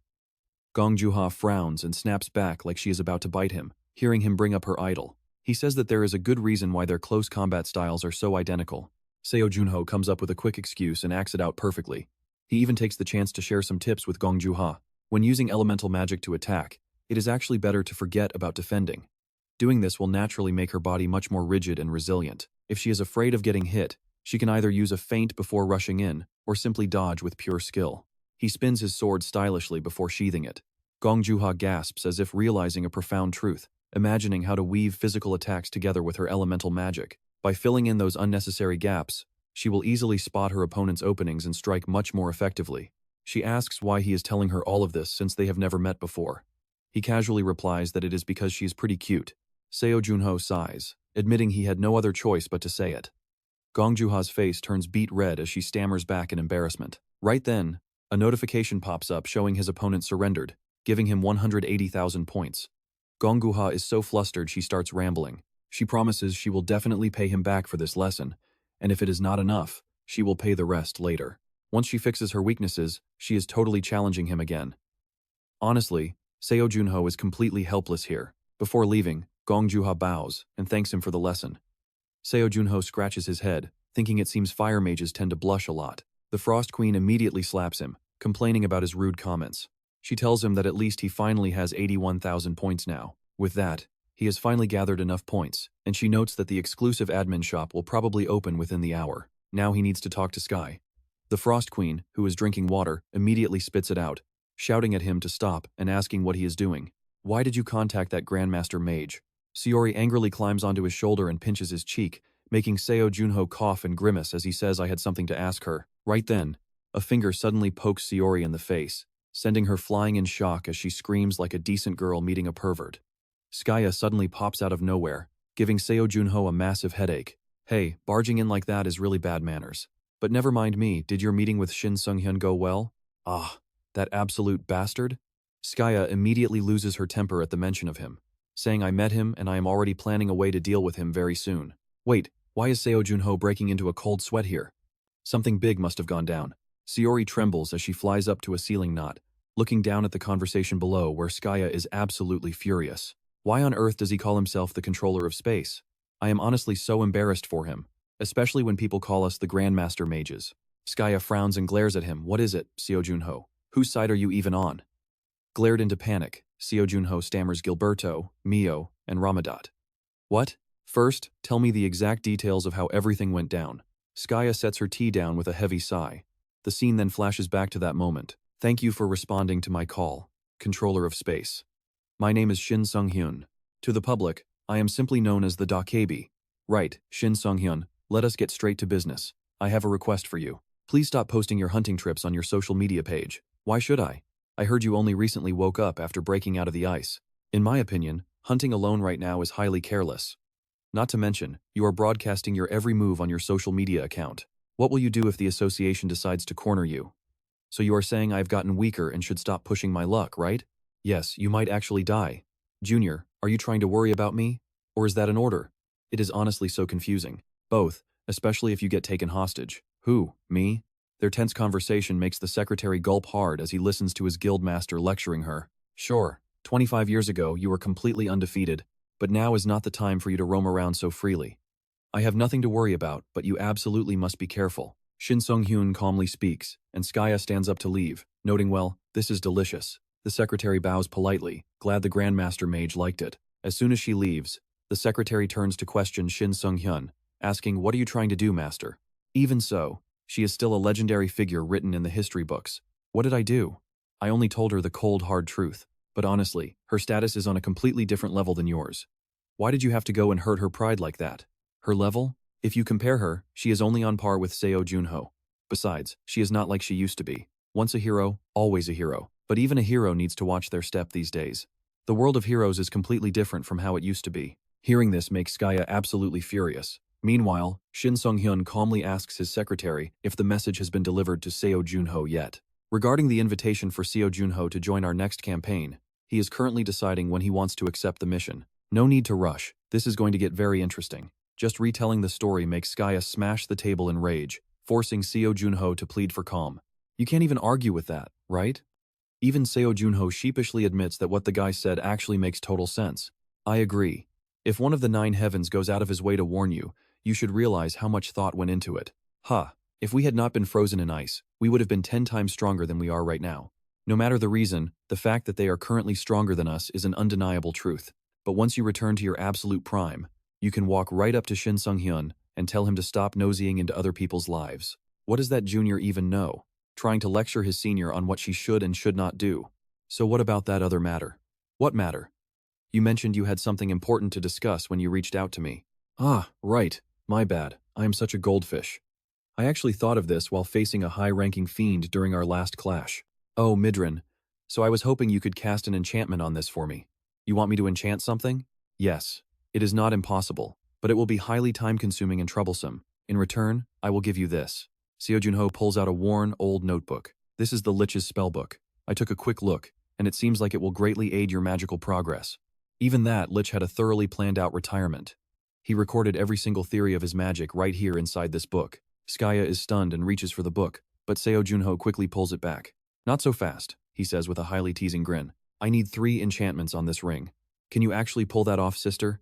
It will take about a month, but yes, to get stronger, I accept. Seori is now looking completely devastated. Contractor, my mission here is officially over. Why on earth are you acting like this? That Grandmaster Mage already put a tracking spell on me. I am now bound to an absolutely inescapable fate. Seori complains through her tears, making Seo Jun Ho sigh and wink. Behave yourself, and I will remove it. I can easily burn off her tracking magic using my Watchguard of Darkness. Really? This is the first time in my entire life I have ever been this touched. Just then, a system notification pops up. The administrator shop is now open. You can request access to this special shop through the community window to step inside. Seo Jun Ho is completely shocked to find himself inside without even asking, while Saori grinds her teeth, muttering that she is summoning them on her own again. Just like that, the two are warped straight into the shop lobby, where a massive pile of items is already on display. Reiji looks up from her paperwork and asks Seo Jun Ho if he managed to gather enough points. 800,000 points. Yeah, I got them. But geez, I already left a detailed note explaining everything to you, so it should be obvious. So this is the administrator shop, but honestly, it looks a lot smaller than I expected. Every shop stock is different because every administrator has their own space. After all, I am an official administrator. Appraising items is strictly forbidden here, so make sure you think very carefully before buying. Then why did you tell me to gather exactly 800,000 points? What are you talking about? Did I ever say such a thing? This crazy lady is totally playing dumb, isn't she? Don't you realize everything you say is being recorded? If the higher-ups hear this, you will be in deep trouble. Just keep quiet and pick what you need, Saori whispers, noting how Reiji truly does whatever she pleases. Seo Jun Ho quickly spots some kind of herb on a shelf. Is this a divine elixir? It looks pretty high quality. That is the 100-year pine essence, but its effect is so pathetically weak it looks like a toy. Even though it costs 300,000 points, it is the least effective item here. Wait, what is she doing? Reiji is totally giving him the cheat codes here, and Seo Jun Ho immediately catches on to her real motives. The moment he touches a bottle of yellow liquid, she pipes up again, explaining that Plasia essence is great for boosting physical health, but you will also be covered in a strong floral scent, making stealth or surprise attacks completely impossible for you. Oh, that is quite interesting. Just remember, there is absolutely no time limit for staying inside this shop. Reiji is definitely showing him some pretty clear favoritism. She tells him to go ahead and trust his own judgment and luck to find something that will truly boost his unique power. Even though I want to retire, I am still a completely fair administrator. Yeah, right. She is indeed incredibly fair. Thank you. Seo Jun Ho looks through the items one by one, wondering how he is supposed to buy anything without any detailed information displayed. Should I buy this Cyclops core? It costs 700,000 points. Why are you taking so long anyway? For a legendary hero, you really are pretty clueless. Seo Jun Ho completely ignores her teasing and keeps scanning the display shelves with absolute focus. At this rate, you are just going to throw your points out the window. Hearing this, Seo Jun Ho realizes there must be a far more efficient way to spend his 800,000 points. Sure enough, he quickly tracks down the holy water of Mita and the heart of Grisson. The holy water of Mita is a highly convenient spiritual essence, but if you cannot handle the extreme cold, you will literally freeze to death. And as for the heart of Grisson, goodness, if you do not have the dark attribute, you cannot even touch it. Do you even have that? These two essences cost 400,000 points each, and Seo Jun Ho smirks. Other players might struggle, but for him, these two are a completely perfect match. I have to buy them. Seo Jun Ho finally realizes why he was told to prepare exactly 800,000 points. Reiji smiles with deep satisfaction. Exactly 800,000 points. Thank you, Seo Jun Ho replies politely.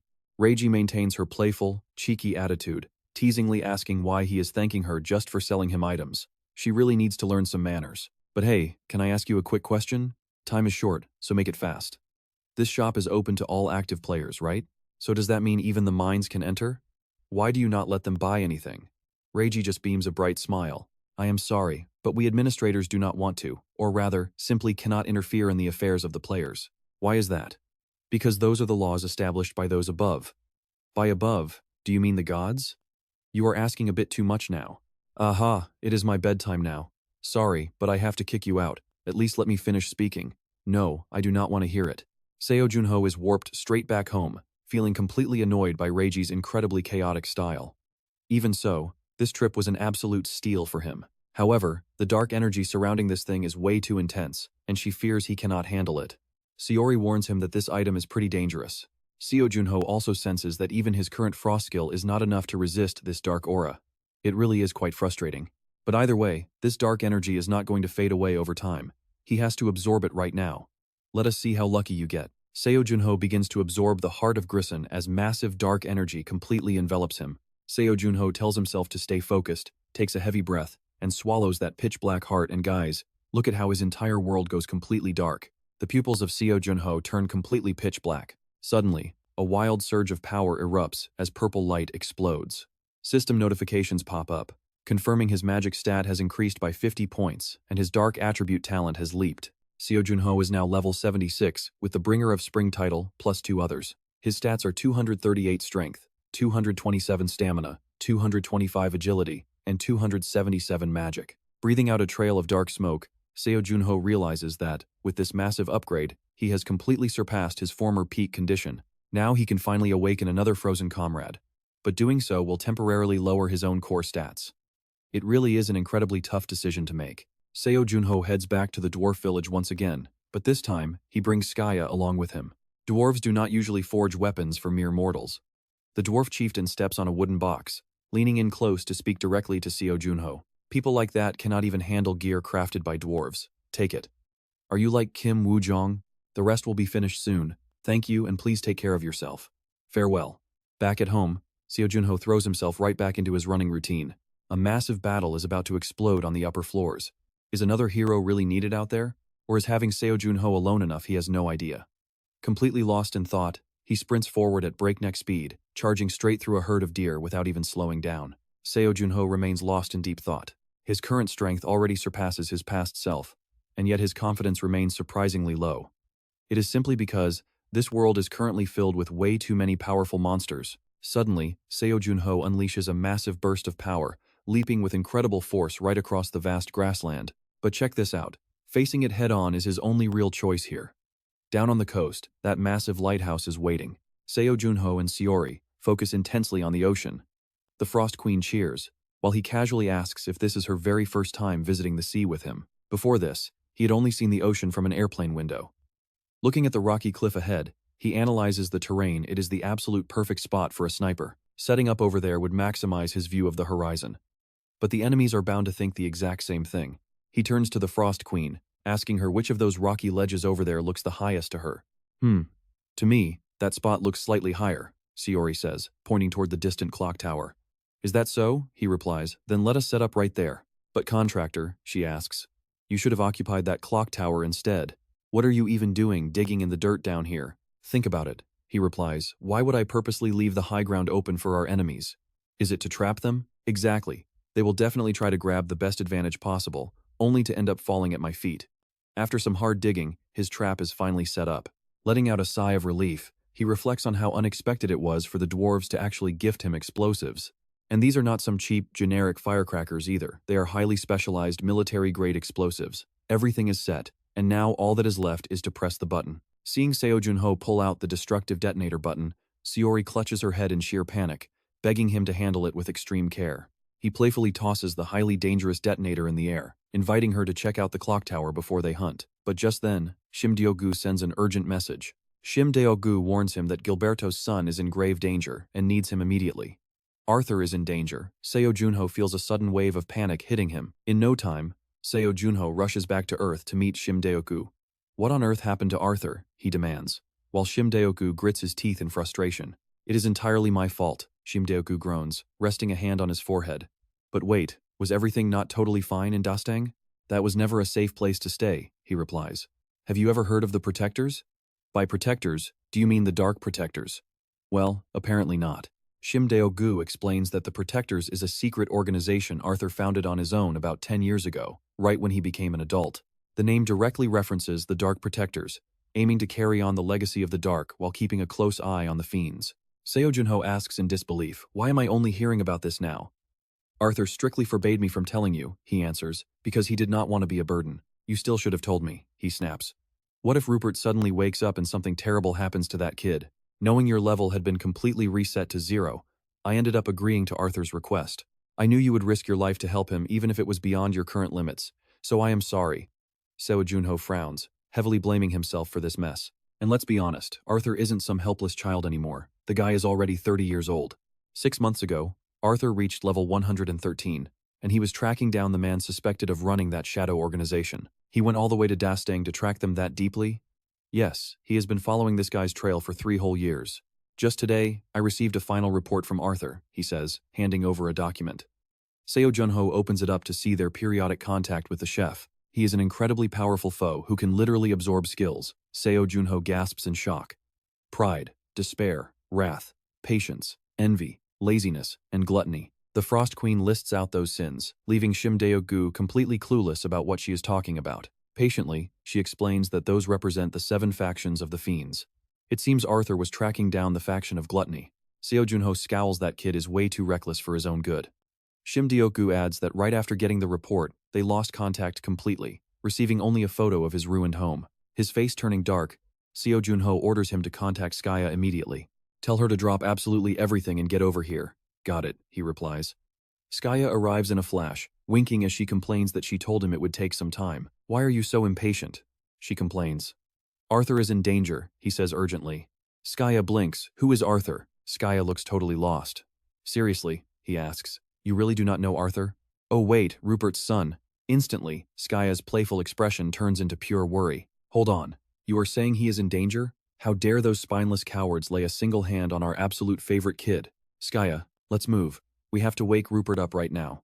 It is entirely my fault for failing my duties as his uncle. Please find Arthur and bring him back.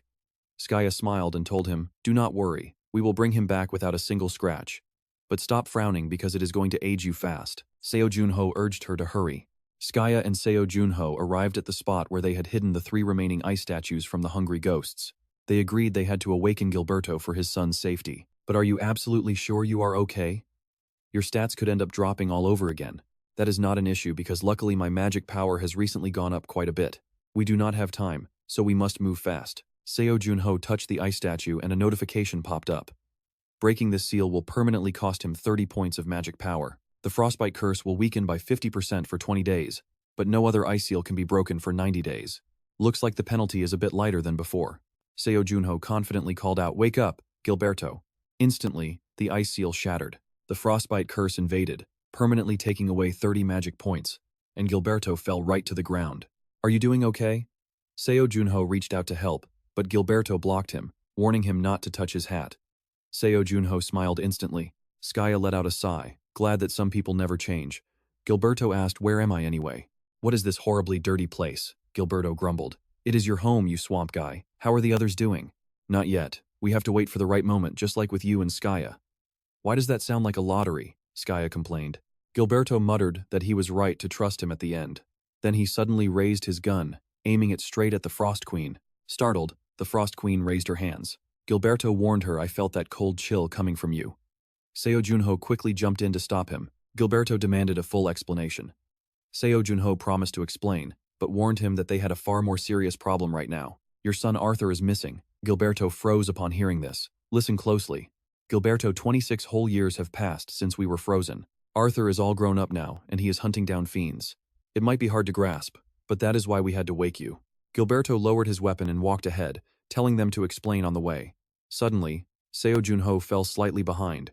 He called out, Wait, before we leave, Skya, can you hand me that bracelet? She asked him if he really planned to use it now. Skya looked at him like he was crazy. He nodded, Yes, things are pretty bad. And both Gilberto and I are stuck with this frostbite curse. Now is the time to use what we prepared. To make sure everything goes smoothly, we cannot afford to hold anything back. Nobody is holding back. It is yours, so use it as you please. Seo Jun Ho put on the bracelet and told them about Wang Hyung. I fought a guy named Wang Hyung before. He used a magic dispel skill, so I think we could try that to lift this frostbite curse. Gilberto objected. It is a matter of time, Seo Jun Ho. We really need to hurry. Since this father was desperate to save his son, he kept rushing them. Skya told Seo Jun Ho that she had already cast the skill. You will still have to keep pouring your mana into that bracelet until the curse is completely broken. Seo Jun Ho did not even wait for her to finish. He activated Magic Dispel. Instantly, the bracelet glowed with a strange light, and a warning popped up showing the frostbite curse was resisting. We're all holding our breath here as they anxiously monitor Seo Jun Ho's condition. The duration of the frostbite curse decreased by 30 minutes. Seo Jun Ho panted heavily, the skin beneath his bracelet already badly burned. Seo Jun Ho bent over, panting heavily. It was so close, but he knew even mithril, the most mana-resistant material, was about to overload. That was the heavy price he had to pay just to shorten the frostbite curse. Skya worried whether he would run out of mana or if that bracelet would burn him alive first. Still, Seo Jun Ho knew she did her absolute best. Gilberto still had to find his son. Seo Jun Ho frowned deeply, refusing to let himself become a burden to his comrades. Get ready for this. Gilberto and Skya watched in absolute horror as Seo Jun Ho grit his teeth and screamed in pure agony while forcing the dispel. Forcibly tearing down the frostbite curse made Seo Jun Ho incredibly dizzy, and he collapsed to his knees. From behind, the Frost Queen held him tight as a blinding blue light flared up. Skya cried out in panic, Seo Jun Ho, are you all right? I am sorry, Gilberto. A system window popped up, announcing that the duration of the frostbite curse had finally ended. Red-faced and smoking as if he was about to combust, Seo Jun Ho apologized to Gilberto, saying he probably could not lift his curse for him. Seeing him worry about others in that state, Skaya snapped, "That is enough. You always find a way to make me worry like this." Gilberto chimed in, telling him not to worry about others and to just focus on his own recovery. Putting his black mask back on, Seo Jun Ho sighed, declaring they would rescue Arthur and return to the first floor in that time. He asked if anyone had objections, but they had none. The two men extended their hands to Skaya, suggesting they head out. Skaya sighed, joking about being their personal taxi once again. It had been quite some time since she heard that name. Being escorted by a grand archmage is a rare honor. So let us go rescue Arthur. Skaya held both of their hands and cast her teleportation magic, sending them to the outskirts of Dostang, where hungry ghosts roared to catch them. We have strict orders to catch him alive, so do not let him escape. Meanwhile, Arthur and his teammates are running for their lives from the ravenous hungry ghosts. Captain, the teleportation portal is right ahead. Move fast, jump straight down, do not hesitate. Arthur frowns. He yells out, and the two young men leap straight into the water. Beneath the waves, a hidden barrier verifies their guardian status and automatically teleports them. Arthur arrives back at their base, but he immediately senses something is off because the cave entrance is wide open. This cliff is the hiding spot for the guardians, Arthur's companion mutters, looking around in complete awe. Rough landing. Captain, let's head inside, but keep it slow and quiet. Seeing a thin red membrane blocking the entrance, Arthur gets quite suspicious. Why on earth would Jiang use his blood mist skill right now? He calls out Jiang, "What is going on here? Why is the door left wide open like this?" Inside, every guild member is bound and gagged, while a stout man stands proudly in the middle of the drifting smoke. "There you are, Captain." Arthur demands, "What is this?" The man sneers, "Look and see. Since those pursuers are close, I decided to capture everyone here to make it easy." Arthur yells, "But why? Why did you betray us like this?" He scoffs. "Betray you? Your beloved Jiang actually died a whole year ago. I only stole his body and powers because they were useful. And that is exactly how I know your real identity. Get ready for this." The demon reveals his monstrous form, addressing him as Arthur Green, son of Gilberto Green.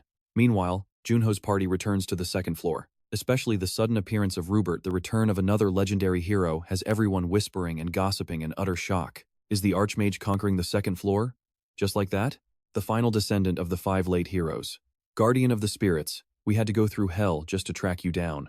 Arthur reaches for the gun at his belt, wondering why this fat demon hasn't killed him. He must be aiming for Uncle Junho too. The hungry ghost tells Arthur to surrender, warning that fighting is completely useless. "If you come with me, I will spare your teammates. You consider them family, don't you? Besides, why haven't Gomet's useless underlings arrived here yet? Once they get here, I can't guarantee your friends will survive. Choose quickly, you are the leader of these guardians." Arthur grits his teeth. They will never spare them, but these guardians are his family, and he begins to tremble. He whispers, "Sorry, everyone." The smug demon agrees it is best to avoid bloodshed, but Arthur suddenly seizes this split-second chance to fire his gun, determined to protect his people. Meanwhile, his family elders are desperately trying to locate Arthur, no matter what. It is 800 kilometers to the west, still a long way. They must run, since teleportation will get detected. The magical waves are extremely strong. If you run into any trouble, let us know, but we are heading out first. Rupert replies, "It's fine, I must find my son." "Junho, you complained about the boy's tattoo, but having a tracking spell on him is pretty useful, right?" The real problem is that everything is a struggle for Rupert, who just woke up after 26 years of being unconscious. Over those 26 years, their gear and items have completely broken down, and pushing themselves right now is just too exhausting. If he is even slightly late, Rupert has no idea what will happen to his son. But luckily, there is a silver lining here. Meanwhile, back at Arthur's base, the hungry ghost is arrogantly lecturing him, "That is exactly why I hate brats like you, always causing nothing but trouble." He laughs smugly, bragging that when it comes to special abilities, he handles them way better than those self-proclaimed master sorcerers. He demands answers. By now, Arthur has been hung up and beaten so badly his eyes are barely open. "If I did not need you alive, your limbs would already be shattered." Arthur's companion, still completely hidden in the shadows, finally spots their bound and captured team. The hungry ghost drags Arthur closer to him. Just as the dark fiend returns and the archmage awakens, their nephew gets taken hostage. What a perfect coincidence. Hearing a noise, the demon assumes his allies arrived. Why so late? But it is River. He grabs the ropes, pulling them away while tearing open an alternate space. You see, he is absolutely confident his spatial magic will save them, and he actually pulls it off right before the demon's attack hits. River teleports the entire squad to safety. But their captain? Left behind. River quickly cuts his allies loose. They thank him deeply before immediately setting up their next plan to handle this crisis. Call the organization for backup immediately. No, I must go straight to the guild right now. Just then, a sudden news broadcast catches River's attention. The rumor that the Dark Fiend and Archmage have conquered the second floor is trending everywhere, alongside unconfirmed reports of the Grey Archer's legendary return. River instantly realizes it. This is a clever distraction tactic. The Dark Fiend is buying them precious time, so they cannot afford to waste this perfect opportunity. Meanwhile, the hungry ghosts regroup. One grumbles, "What took you so long?" The other snaps, "Haven't you seen the news? The Dark Fiend reached the second floor. I had to guard the kids and set up surveillance everywhere, so I couldn't get here any faster." Meanwhile, the old demon hauls a bound Arthur away. "We're hours late. Those monsters are definitely catching up because that little brat got himself way too deep into this." River is back, shadowing the demon squad closely. They haven't gone far yet, so he is waiting for their leader to leave Arthur's side before making a move. River sighs in relief just to be alive. Too bad he never expected an ambush while hiding up in a tree. River is pinned to the ground right in front of the old ghoul. The leader sneers and asks, "Is this the teleporter you mentioned?" Brave kid, coming back to save his captain. But the old man just coldly tells the ghoul holding River to end him right now to avoid trouble. River tears up, feeling completely helpless, weak, and careless. Just as the ghoul raises his hand, a sniper bullet blows his head clean off. The demons panic instantly. Is it a sniper? No, it is the night ghoul. The old leader yells out, "Did you come for your nephew? Fire one more shot, and this kid dies. So do not do anything stupid." Wow, the old monster sure talks big. He doesn't shoot, but the entire ground starts to shake. Emerging from the shadows, Seo Jun Ho makes a sudden entrance, immediately sending 2 demons straight to hell. The old leader grins wildly, praising him in his mind. "Not bad, night ghoul. I must steal that ability. I will use it way better than you can." But his dreams are cut short by a massive hole blasted through his chest. Rupert mutters from the bushes, "Don't bark if you don't know." Rewinding a few minutes, while that old monster was still fantasizing, Rupert fired the lethal shot without a single hesitation. And yeah, we saw the result. Smug 1 second, dead the next.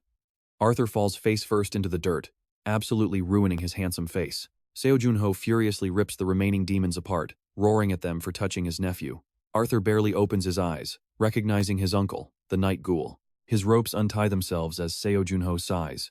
Kids these days are way too pampered, so I will have to teach them how the real world works. Even Skaya is here?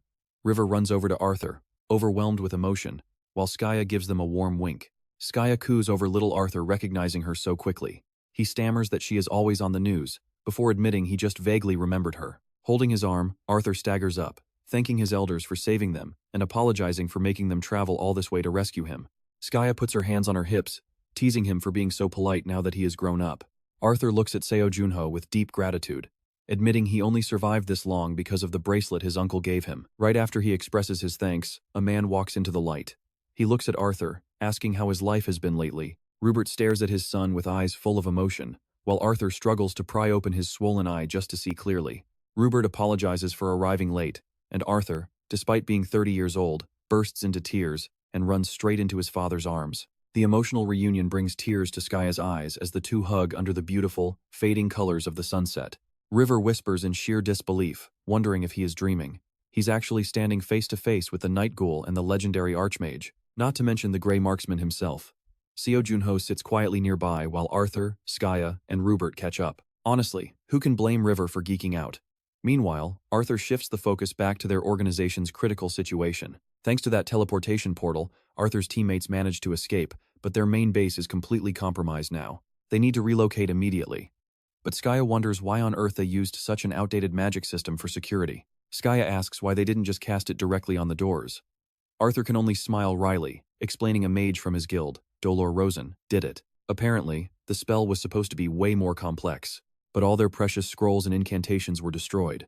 Skaya simply asks for the address to teleport them, shocking everyone with her massive spell range. Smiling, Skaya asks if it is really that shocking for an archmage. Meanwhile, Saori approaches Seo Jun Ho with some skewers in her hands. She asks why he looks so spaced out, just as his Confession of Death skill finally upgrades to A rank. His memories will now be saved automatically. Inside those thoughts, a terrifying demon offers to help him gain even more power. The demon brags about being an expert chef whose food is so deadly it kills everyone who eats it before starting the rank-up process. A smoking bead is grabbed with iron tongs and shoved right down his throat while the laughing demon watches. He is told to endure the pain because spitting it out means death, though the success rate is barely 10%. The organization utilizing these tamed hungry ghosts for their dark deeds is known as the Gomet Squad. They act as a shadow cleanup crew for the Awakened Association. The number of victims they have brutally experimented on is growing so fast, their forces could easily rival a major guild, and their leader is a man named Golodin. The Frost Queen warns him that the most dangerous enemies are always the ones whose true strength remains a complete mystery. Why has the Awakened Association failed to stop them? If they have a powerful backer, they might actually have the strength to overthrow the world. That is exactly why having a powerful faction matters. Suddenly, a nearby commotion grows so loud that Seo Jun Ho and Seori stop talking to go eavesdrop. Hey, great archmage, don't push yourself so hard. Let me handle it. No worries, young mage, but mass teleportation is a spell that drains quite a bit of mana.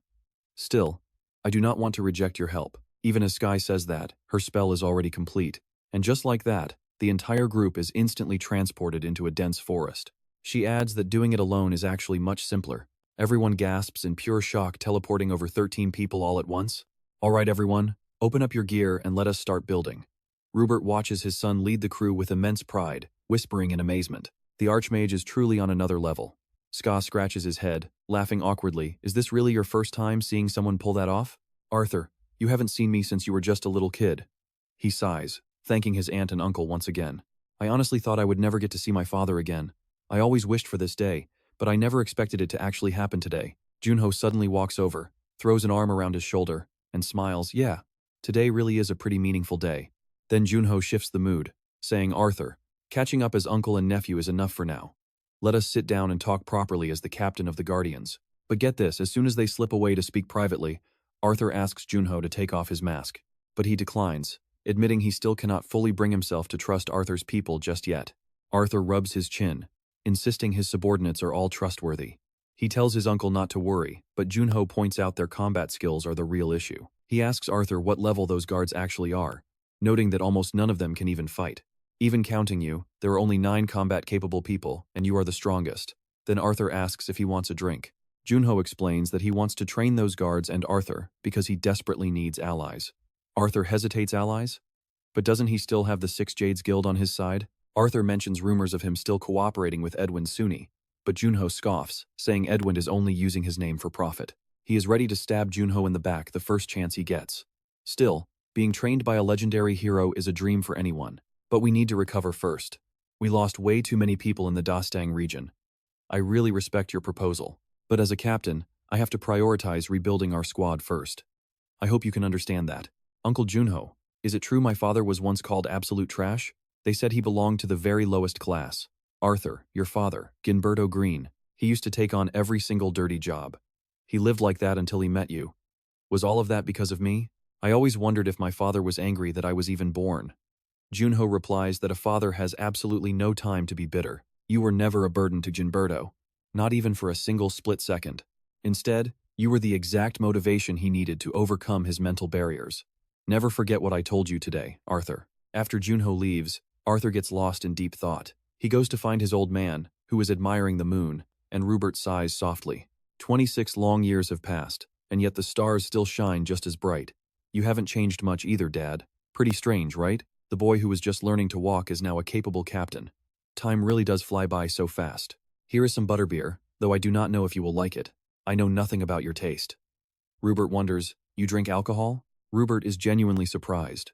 Arthur chuckles, saying he is an adult now, and he always wanted to sit down and drink with his dad. Just a tiny wish of mine. Arthur grins widely, sitting flat on the ground with the bottle. He asks his dad if he is going to drink. If it is alcohol, I can drink any kind. But do not end up drinking way too much, okay? Sigh. I do not know much, but you must have had a pretty rough time. He reassures him that since they are back safely, all worries can vanish.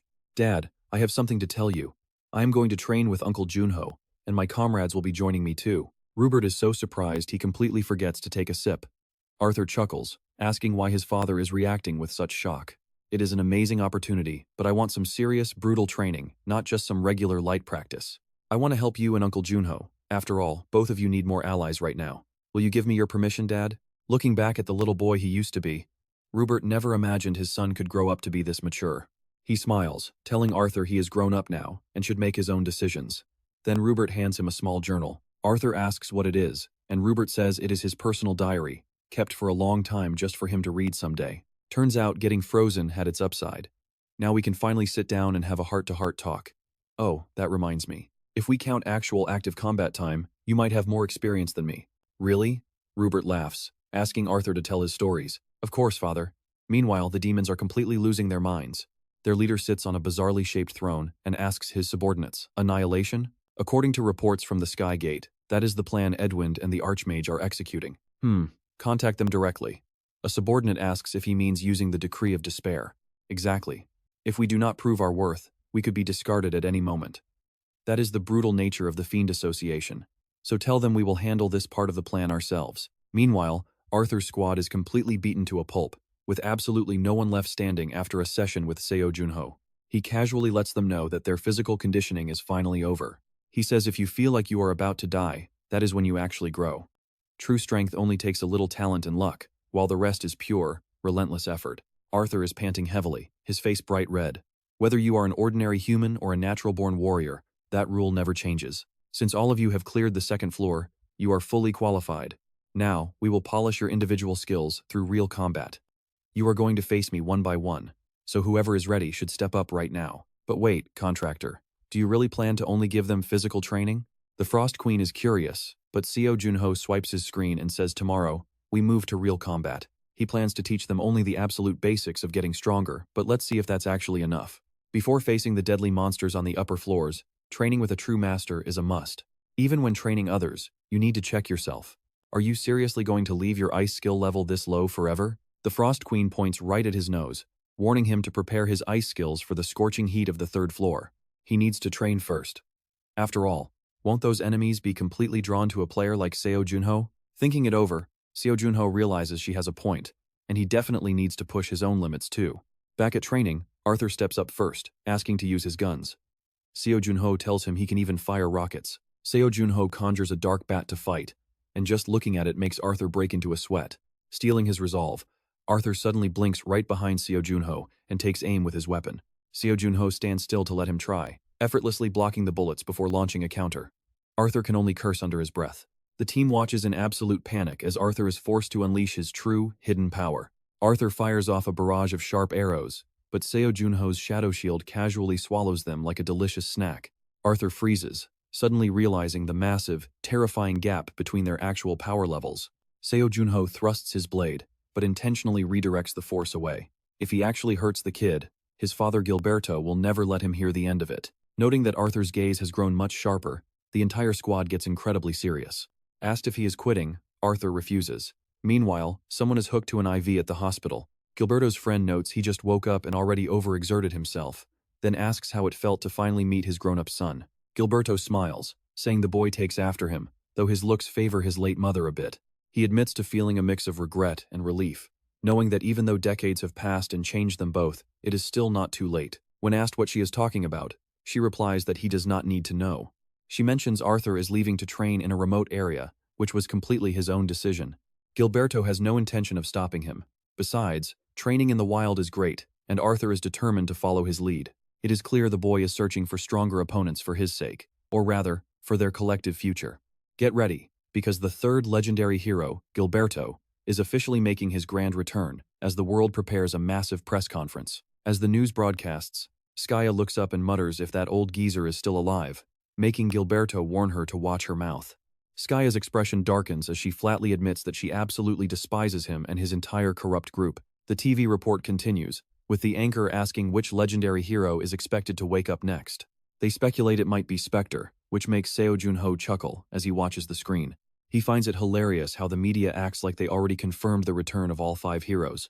They always blow the tiniest piece of gossip way out of proportion, proving that some things really never change. Gilberto agrees, but suddenly complains that his beer seems to have stopped flowing entirely. Skaya snatches the bottle right out of his hand, teasingly telling the master sniper to focus on his recovery instead. She bans him from drinking until their next raid, prompting Gilberto to snap back and ask if she is his mother. Insisting they use this time to prepare, Seo Jun Ho grabs the bottle and caps it, ignoring his friend's protests. Outnumbered and helpless against his 2 friends, Gilberto can only grit his teeth and accept his tragic fate. It is time for everyone to level up and fully recover, so they can return stronger than ever. Wait, so I can't drink any alcohol for a whole month? On another day, this guy is hanging upside down, cursing out loud. What a massive pain. Are you going to make me repeat what I did last time? Junho sits on top of the knocked-out thugs to interrogate them, while the bald boss begs for mercy. Please forgive me. It is entirely my fault for not training those new recruits properly. Get lost. Thank you, kid. Old man, you better keep a tight grip on these kids. If I hear any more bad rumors, I will blow this entire building sky high. Of course. Of course. I already lowered the interest rates and I am living an honest life now. Is that so? Fly is fuming at Junho's arrogance but keeps his mouth shut, thinking this guy has been quiet for a while, only to suddenly summon him and cause a total scene. Hey, Fly, Junho suddenly speaks up, and the bald man immediately looks at him with sparkling eyes. Boss, please tell me, is there a way to make tons of cash in a short time? I mean legally. A bounty hunt? Is the target a human? Fly quickly waves his hands with a smile. No. These days, dangerous monsters can also be targets, big brother. What is the reward?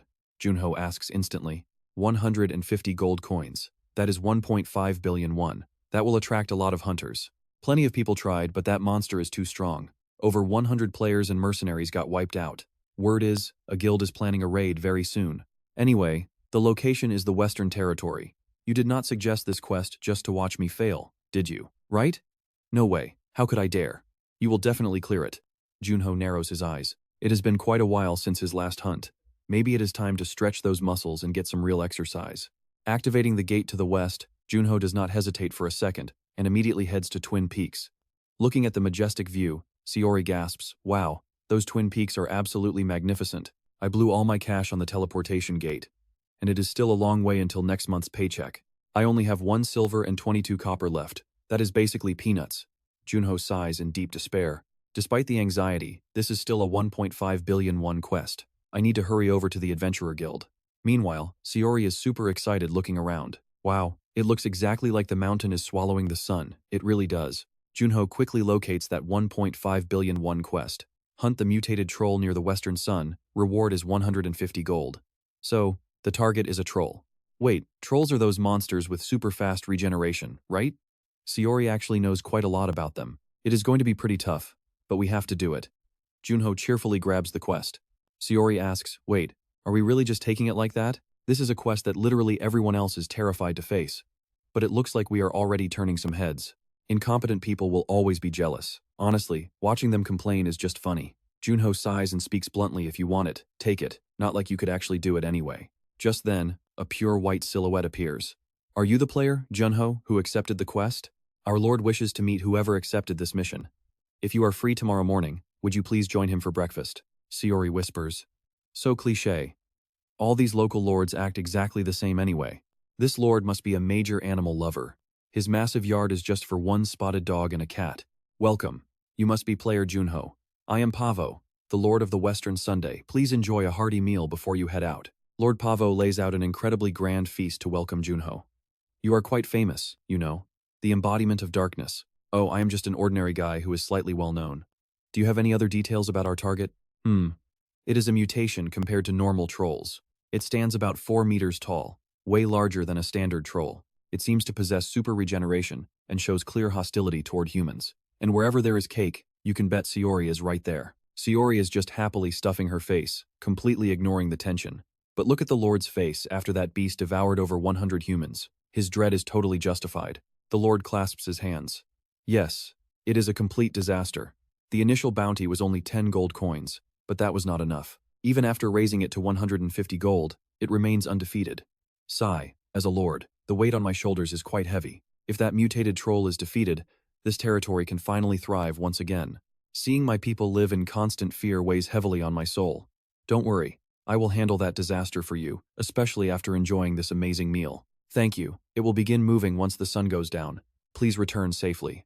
After the meal, Saori asks if the Lord is actually a good person. Junho looks at the pile of desserts she is carrying and agrees that he is indeed incredibly generous. Saori blushes and explains, well, it was just too delicious. By the way, are you sure you want to go alone? Alone? You are literally walking right next to me. Plus, we also have those guys tailing us. Looks like a full 3-man squad. A scarred-faced guy snaps that the bounty on that mutated troll's head belongs to their guild. An illusion barrier? Saori asks, curious. Hey, contractor, is every valley this massive? We have been walking for a pretty long time. Junho closes his eyes to sense something, then sneers. Yeah, is someone helping us warm up? Warm up? What are you even talking about? One of them is ready to strike. Deoxys quickly warns them to put their egos aside. We cannot take them head on. Just walk yourself to death inside my illusion realm. You have to love this. Seo Jun Ho is smiling while multiplying himself, and poor Deoxys has absolutely no idea what is coming. Before you can even break our barrier, my guild will take down the mutant troll first. Even if you make it, it will be too late. Seo Jun Ho and his clones lock eyes, thinking you prepared well, but sorry. With one step, Seo Jun Ho shatters the illusion Deoxys is so proud of, saying I do not have time for this. Right now, that mutant troll swings its massive arm and easily grabs the hunters foolish enough to attack it. Deoxys raises his sword in complete panic. His captured teammate is still worried about his captain's safety, but before he can even finish speaking, blood sprays everywhere. Seeing this, Deoxys loses his mind and starts screaming in pure rage at the bastard monster. He rushes forward, cutting off the troll's arm. Oh my god, when did Finn get in here? While Deoxys stands dazed, his gunman teammate dumps an entire magazine into the monster's head, but it does nothing. He tells Deoxys, I do not know. Maybe we all just ended up fighting together by accident. Deoxys grinds his teeth in absolute frustration, damn it.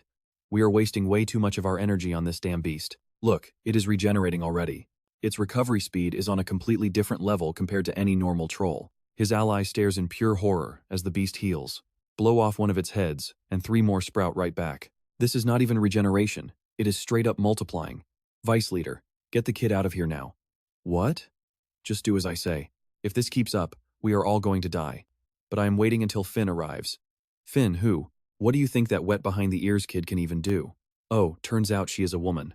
Sorry about the mix-up.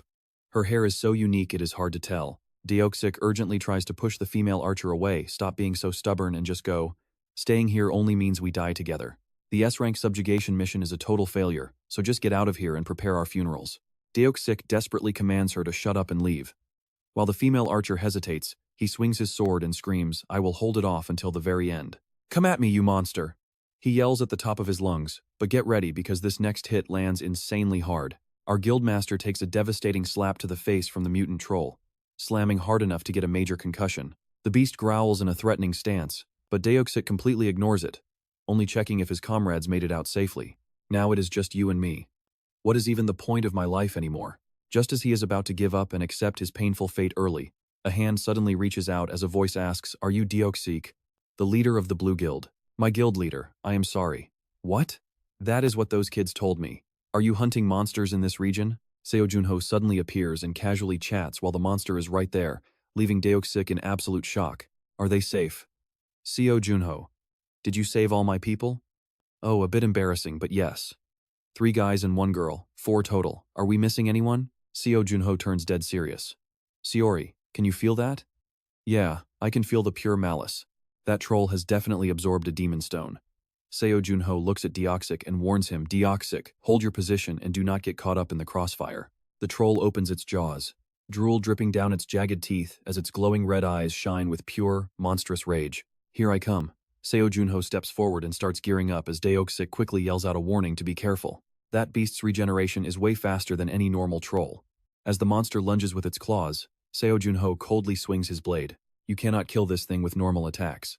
Blade clashes against claw. The claw gets sliced, but the sword and the boy are completely unharmed. Seo Jun Ho utilizes his incredible speed to unleash a flurry of devastating strikes, casually telling the guildmaster mid-combat just stay quiet and watch. Back when he was young, the troll was actually not ugly at all. He looked just like a chubby, tanned little boy with 2 small protruding teeth. He was absolutely adorable. Fed by a human hand, the boy received some very important instructions. Remember, never take off your hood in front of others no matter what happens. Do you understand? He grunted in agreement. I will supply you with food, so promise me you will never attack or eat humans. Deal? Roland. That kind man gently taught Roland how to hold a fork. It was none other than Lord Pavo. Lord Pavo even brought a royal knight to teach swordsmanship to Roland. The knight did not refuse because he was simply carrying out his lord's direct orders. Lord Pavo also mentioned in the past, even elves and dwarves were treated like monsters. The first step is crucial, so become the first troll mercenary, Roland. That was Lord Pavo's high expectation for Roland before everything went south. Back in reality, Seori asks Seo Jun Ho if he has killed the beast yet. It seems to be down, but they still need to make sure. Seori mentions that no matter how mutated this thing is, its crazy level of regeneration must have a limit. Seori notes that beating it with that kind of speed is not a bad idea, but if it were up to her, she would have frozen it solid and shattered it to pieces. Why keep quiet? Seo Jun Ho quickly fires back. promising to try that exact method next time he fights one. Wow, he really is a master recognized by the darkness. What an absolutely incredible battle. I knew defeating that giant troll would be tough, but I never expected it to be this brutal. Daeshik praises Seo Jun Ho as a living god. Someone probably forgot how easily he dragged their so-called god through a deadly illusion maze just a moment ago. Thank you so much. Seo Jun Ho asks them how can a single guild monopolize a whole hunting ground like this? It is going to set a terrible example for the next generation. Daeshik quickly stammers out an excuse. Haha, it is pretty embarrassing to hear them talk like that, but I was just worried you would get hurt rushing in recklessly. He sighs.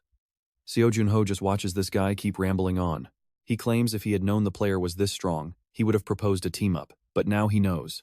Seo Jun Ho does not spare his feelings, brutally shattering the man's pride. Anyway, we will stay and guard this entrance, so feel free to go ahead and explore that troll cave. Daeshik bows down with a polite, grand gesture, which makes one of his juniors grit his teeth and ask if their leader is being way too humble. If we wanted to keep them out, we should have done it properly. Why did we let them completely ruin our plans like this? Daeshik lowers his voice. Look, they did save our lives, and you can't argue with that. Scarface can only let out a heavy sigh because he knows it's true. Let's head down to check the corpse, but wait, here is a crazy twist. Where did the body actually go? It is standing right behind you, completely ready to chop your head off. He mutters that the beast should have died around here, completely clueless. Saying this, he finally turns his head to look behind him. Everyone thought the monster was dead, but just as it swings, Seo Jun Ho flashes into action like a god, blocking the troll's surprise attack. I knew it consumed a demon jade, meaning even Lord Pavo's forces would have a hard time putting it down. Roland assumes a highly disciplined sword stance, earning a quiet nod of respect from Seo Jun Ho. He remarks that for a monster, its stance is pretty impressive. As they clash swords, Seo Jun Ho notices its movements are not wild. Its strikes are incredibly precise and steady. It has clearly mastered formal swordsmanship. Fierce clash. Seo Jun Ho and Roland lock blades, exchanging razor-thin strikes. Eventually, Roland gets his sword deflected, but he incredibly turns that momentum into a deadly, sparking reverse slash that catches his opponent off guard. Seo Jun Ho barely blocks the heavy strike. He leaps high into the air and immediately flips down, executing a brutal vertical chop like splitting firewood. She froze. Saori suddenly shows a pretty shocked expression. Seo Jun Ho silently notes that this is a great duel, especially since its swordsmanship has absolutely nothing to do with that dark demon jade power. Meanwhile, a young player from the Scarface Guild starts casting some kind of spell, maybe hypnosis or a disruptive magnetic field, to back up Seo Jun Ho in this fight. Seizing the moment the monster gets distracted, Seo Jun Ho mimics the style of Kim Woo-jung, preparing to unleash a familiar, devastating finishing strike. Strike down! A massive blast of Memento Mori sword energy rains on the beast. Taking the hit head-on, Roland instantly coughs up blood. He simply cannot dodge because Seo Jun Ho has already frozen almost his entire giant body solid. Just before turning completely into a frozen statue, Roland tries to growl out a final, tragic message. And then, he gets sliced into several frozen chunks by Seo Jun Ho. Saori happily floats over to praise him. Hey contractor, the way you ended him was truly unique. The Frost Queen is thrilled, exclaiming that he finally knows how to utilize his ice powers in creative ways. She admits it has been ages since she was this genuinely surprised, explaining why she completely froze up earlier. And now, get ready for this. Daeshik's entire guild completely freezes up, their jaws hitting the floor as they stare at the giant troll sliced into blocks. Seo Jun Ho just silently reads the troll's memories, where Lord Pavo appears alongside a loyal knight. A troll's legendary high-speed regeneration is one of your greatest blessings, giving you a massive advantage as a swordsman. Roland has grown massive but still cannot speak human language, only growling to communicate. Yet Lord Pavo understands him perfectly, explaining that he has sent a letter to the mercenary guild. Once they heard about a beast civilized enough to wield a master's sword, they gladly approved your entry exam. Congratulations, Roland. You are going to be the center of attention. Don't worry too much. I know you can pull this off. Just stay confident and do not lose heart, even if you happen to fail the test. Wimber, let us show the world that even a wild beast can live in perfect harmony with humanity, and Roland is absolutely thrilled by this heartwarming dream. But one night, as Roland practices his writing by candlelight, a terrible disaster strikes. Is this him? Yes, sir. How fascinating, a beast raised by humans. He even knows how to wield a sword. Have you ever heard of anything so bizarre? Those two absolute devils had easily tracked down Roland's hidden cave, laughing that a sword-wielding beast would make an incredibly perfect new test subject. But first, I am a bit curious to see his actual skills. The female demon laughs wickedly, while Seo Jun Ho realizes they use the same cruel method as before. His sword clatters to the ground. Roland simply cannot escape the horrific fate of being tortured by these demons, leaving Seo Jun Ho with a heavy sigh. Is that all you've got? She sneers. Let's end this human imitation act right here. The female demon laughs, mockingly asking how a savage could be this weak. It's because his violent nature was suppressed, but this thing will unleash the wild beast inside him completely. Forced to absorb the demon jade, Rolong is helpless. Before he fully transforms, those two demons order him to kill and devour as many humans as he can find. If you don't, we will return and slaughter everyone you spared right before your eyes. Won't that be fun?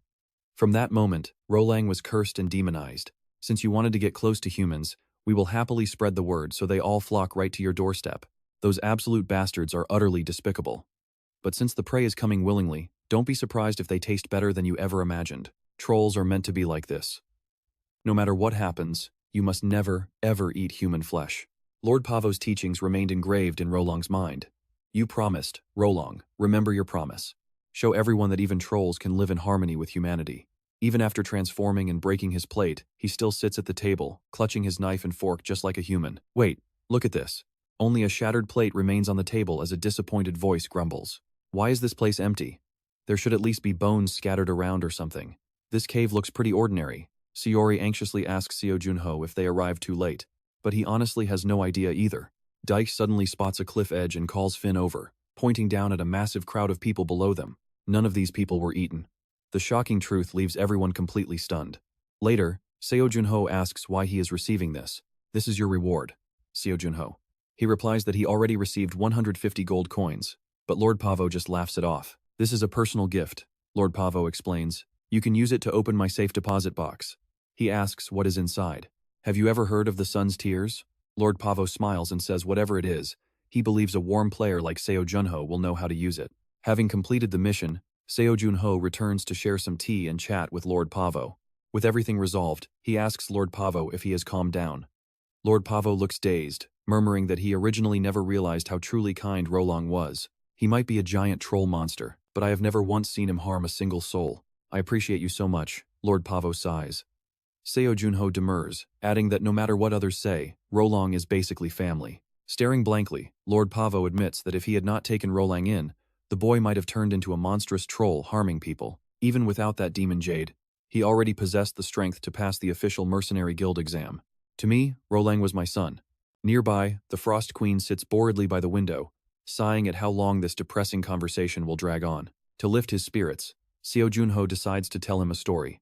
Once, a kind recruit lit a fire to warm his shivering teammates at a freezing campsite. He was just a warm-hearted guy, simply worried that his companions would catch a cold in the bitter night. But what he did not realize was that nocturnal monsters are heavily attracted to bright light. That was the real danger. Within moments, those terrifying creatures ambushed the campsite. The young rookie immediately ran to find the scout soldiers, but by the time they returned, his entire squad had already been slaughtered. Struck by grief, the recruit committed suicide right on the spot, but Seo Jun Ho leaves that part out. That rookie never understood that even doing a good deed can trigger terrible consequences.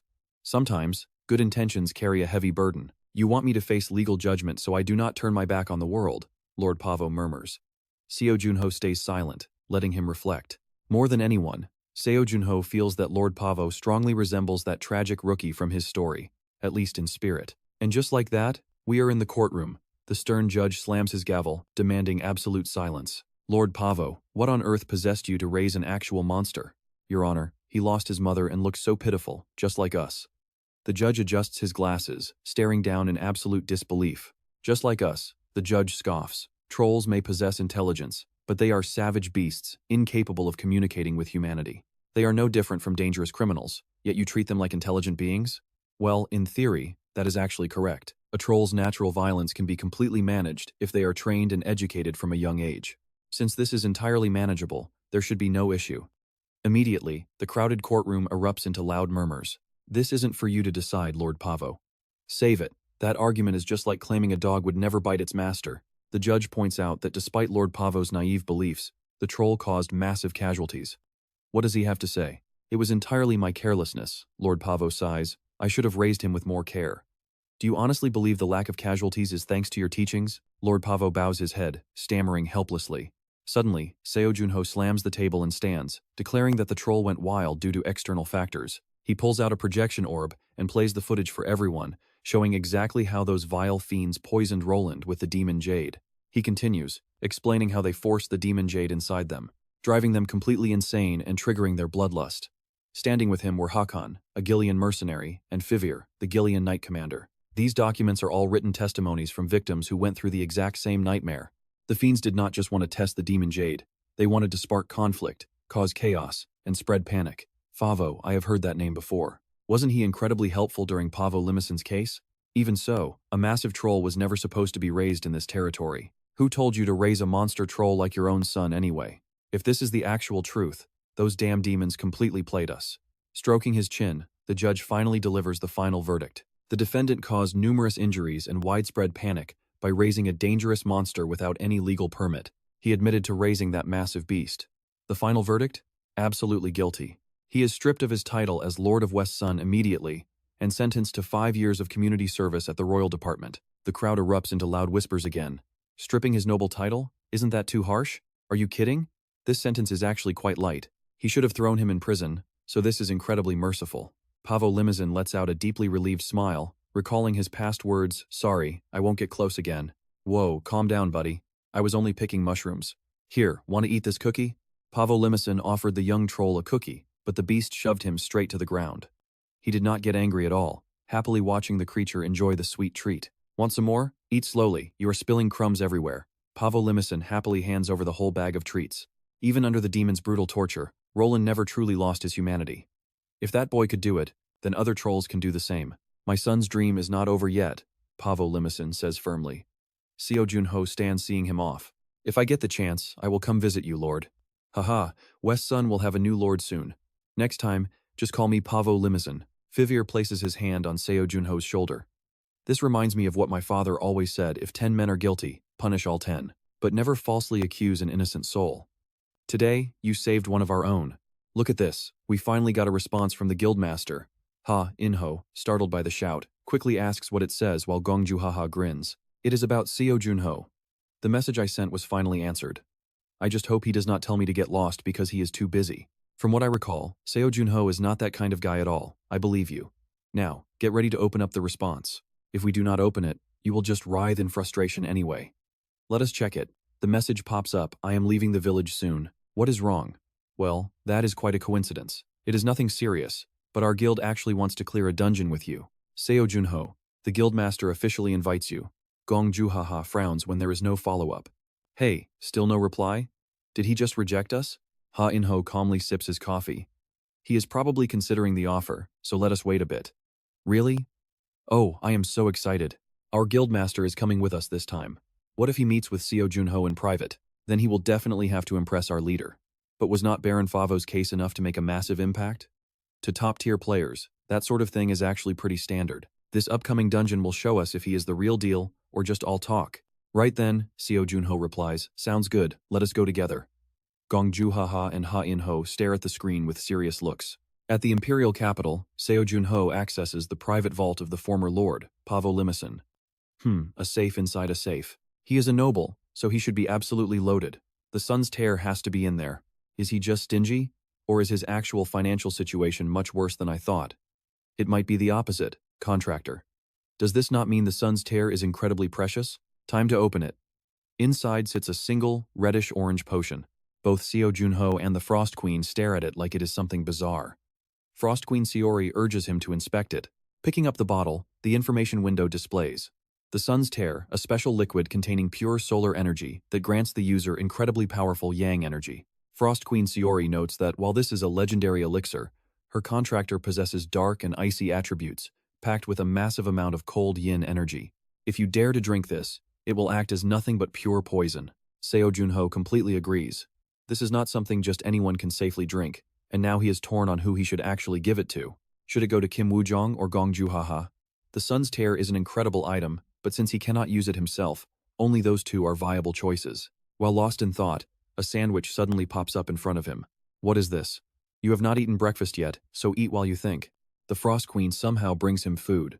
Seo Jun Ho wants to decline, but she quickly shoves it into his mouth. When asked if she made it, she proudly says she did it herself. What is wrong? Is it not tasty? Her buying actually meant transforming into a little girl to beg. These vegetables are so fresh. Please pass the lettuce. My, your eyes are absolutely beautiful. Thank you. You look very lovely too. Oh goodness. Would you like some more cookies? I won't say no to that. Of course, Seo Jun Ho must never find out. He speaks with his cheeks full of cookies, asking if she ate more spirit stones because she is acting pretty bold lately. Huh? Eat what? Oh, nothing. He just thought she looked a bit taller. Well, these cookies are actually pretty delicious, not bad at all. At his words, Seori beams with absolute joy. Aha, I am not exactly a master chef. But toast with bacon and butter is a classic combination that you can never go wrong with. As the queen, I simply cannot stand by and watch my contractor starve to death. Seori puffs up with pride after that praise. Thanks, this is amazing. You are actually a pretty good cook. Hee hee, well, at least it is edible. What? What on earth did you just say? This is the first time in my life I used a recipe to cook for you, and you are still complaining? Is toast not the absolute easiest thing to make? Suddenly, Gong Joo-ha appears out of nowhere to greet player Seo Jun Ho. How long has it been? How have you been? It seems Captain Gong Joo-ha has not seen him in a month. Thank you for inviting me to the dungeon. Oh, I was not the one who sent that invite. But has it really only been a month? Felt much longer. Seo Jun Ho suddenly remembers she has no idea he was her opponent in that virtual arena. He quickly covers his tracks, saying it has indeed been a few months. The Dokhebi Guild headquarters is just ahead. Follow me. Is there anyone else invited besides me? Well, 2 others were invited, but only one could make it. What are the invitation criteria? Either you have a massive reputation the guild can benefit from, or you have special abilities. Meeting either condition gets you an invite. But even then, it is tough. This is the Dokhebi Guild. Since you are visiting, it is only right to meet the master himself. Getting invited here is already a huge deal, but meeting the guildmaster will be an even more valuable experience for you, Seo Jun Ho. The guildmaster? I am truly looking forward to this. The second heaven, right behind Kim Woo-jong. No wonder his heart is racing right now. Ha In-ho smiles and gestures for him to enter. Welcome, Seo Jun Ho. Just wait here, the guildmaster will be here shortly, so please relax for a moment. Got it. Left alone in this massive, pitch-black room, Seo Jun Ho wonders if a guild this huge is actually trying to save on electricity. Both Seo Jun Ho and Seori wait in absolute silence until the green door finally swings open. We meet at long last. I am the master of the Dokhebi Guild, Shin Sung Hyun Hyun. Standing directly before one of the absolute powerhouses of the 9 heavens, Seo Jun Ho does not flinch at all. After a brief exchange of pleasantries, Shin Sung Hyun Hyun smiles softly, saying he has heard quite a lot about him from Lady Gong Joo-ha, and it is a pleasure to meet. I have heard plenty about you from Captain Gong Joo-ha as well. Oh, what did she say? She said meeting a 9 heaven star in person would be a priceless experience. Haha, just a regular meeting is already great. Though she might have exaggerated a bit, let us not disappoint each other. Shin Sung Hyun Hyun waves his baton like a magician, completely catching Seo Jun Ho off guard. Shall we head over to my office and talk there first? The surrounding space instantly warps, and in a mere blink of an eye, Shin Sung Hyun Hyun teleports Seo Jun Ho right into his personal office. Seo Jun Ho knew his opponent manipulated space, but experiencing this crazy magic firsthand, it still leaves him absolutely speechless. Ah, and though it is a bit late, thank you for accepting my invitation. No, I should be the one thanking you. Before Seo Jun Ho can even react, he finds himself sitting comfortably on the sofa. This is the contract, along with the dungeon info. The title reads, First-Rate Dungeon. That difficulty level was measured by the legendary god of adventurers. And yes, you heard that right, a literal god is his actual title. We depart in 3 days. Do you need more time to prepare? Shin Sung Hyun Hyun conjures a fountain pen for Seo Jun Ho to sign. After all, since we agreed to meet up at Port Town, I've had more than enough time to get fully prepared. 3 days is plenty, he says. Oh look, the other raid members are listed here too. A high ranker at level 120. Their raw power must be absolutely immense. Shin Sung Hyun Hyun tells Seo Jun Ho to take his time and sign at the bottom. Even as a guest, the rewards from the dungeon will be split completely evenly. I see. Everything looks great. Seo Jun Ho carefully reads through the rest of the terms before declaring that everything is in order. He signs the contract, saying he is in Shin Sung Hyun Hyun's care. By the way, is that baton used to focus and control your spatial abilities? Yes, it makes manipulating space a whole lot easier for me. Well, that is definitely impressive. I was born with spatial magic, but my actual spatial awareness was never that great. I guess it was just bound to happen. Maybe I am still too weak, Seo Jun Ho secretly notes. For a legendary mage of the 9 heavens, to rely on an auxiliary tool is quite surprising. Still, he can tell this guy is incredibly strong. Even if he has not done anything extreme yet, he is definitely a force to be feared. Looks like there is another absolute monster here. Just like Kim Woo-jong, Shin Sung Hyun Hyun tells him to check out his new place and hopes he likes it, then waves his wand to instantly shift them to another space. Seo Jun Ho quietly thinks to himself that this guy's teleportation magic is on a completely different level. After delivering him to his destination, Shin Sung Hyun Hyun just takes off. telling him that he will see him next time. Player Seo Jun Ho, if your talent matches your title, I look forward to your performance, to which he promises to do his best. With that, he leaves without looking back, and only then does Saori pop out, making a rushing swoosh sound, as if in a hurry. It feels like meeting a young CEO of some giant conglomerate. That is our president. Impressive, right? As soon as he leaves, his subordinate arrives. Gong Juhaha winks and smiles, introducing herself as the one in charge of guest lodging. Meeting Shin Sung-hyun Hyun in person. How was it, Seo Jun Ho? Seo Jun Ho scratches his head, admitting that Shin Sung-hyun Hyun seems incredibly strong. Is this your first time meeting the president? Yes, I have never had a chance to meet him anywhere else. Oh, I see. He. Seo Jun Ho, I feel a bit disappointed. Huh? Did I do something wrong? No. It is just that after your first meeting, you called Shin Sung-hyun Hyun president so naturally. But I have met you 3 times and even sent you letters. You even got my autograph though, I did not know what to write. So why am I still just Captain Gong? Is Captain Gong really that cold? Oh. Seo Jun Ho suddenly realizes he messed up here. Got it. From now on, I will call you Gong Juhaha. Just Gong sounds a bit unnatural. Fine. Okay, Duha. Anyway, you do not have to worry about this dungeon at all. Seo Jun Ho, if things get dangerous, I will protect you. Honestly, she is so easy to win over, guys. Seo Jun Ho glances at her, saying he feels much safer now. She giggles, replying that they should protect each other and grow stronger together. With the Thunder Emperor joining, can I relax a bit now? Ah, the Thunder Emperor. The Thunder Emperor, the first one to defeat me. Whatever, do not worry since I am here. Meanwhile, Shin Sung-hyun Hyun sits in deep thought. He recalls when Seo Jun Ho signed the contract.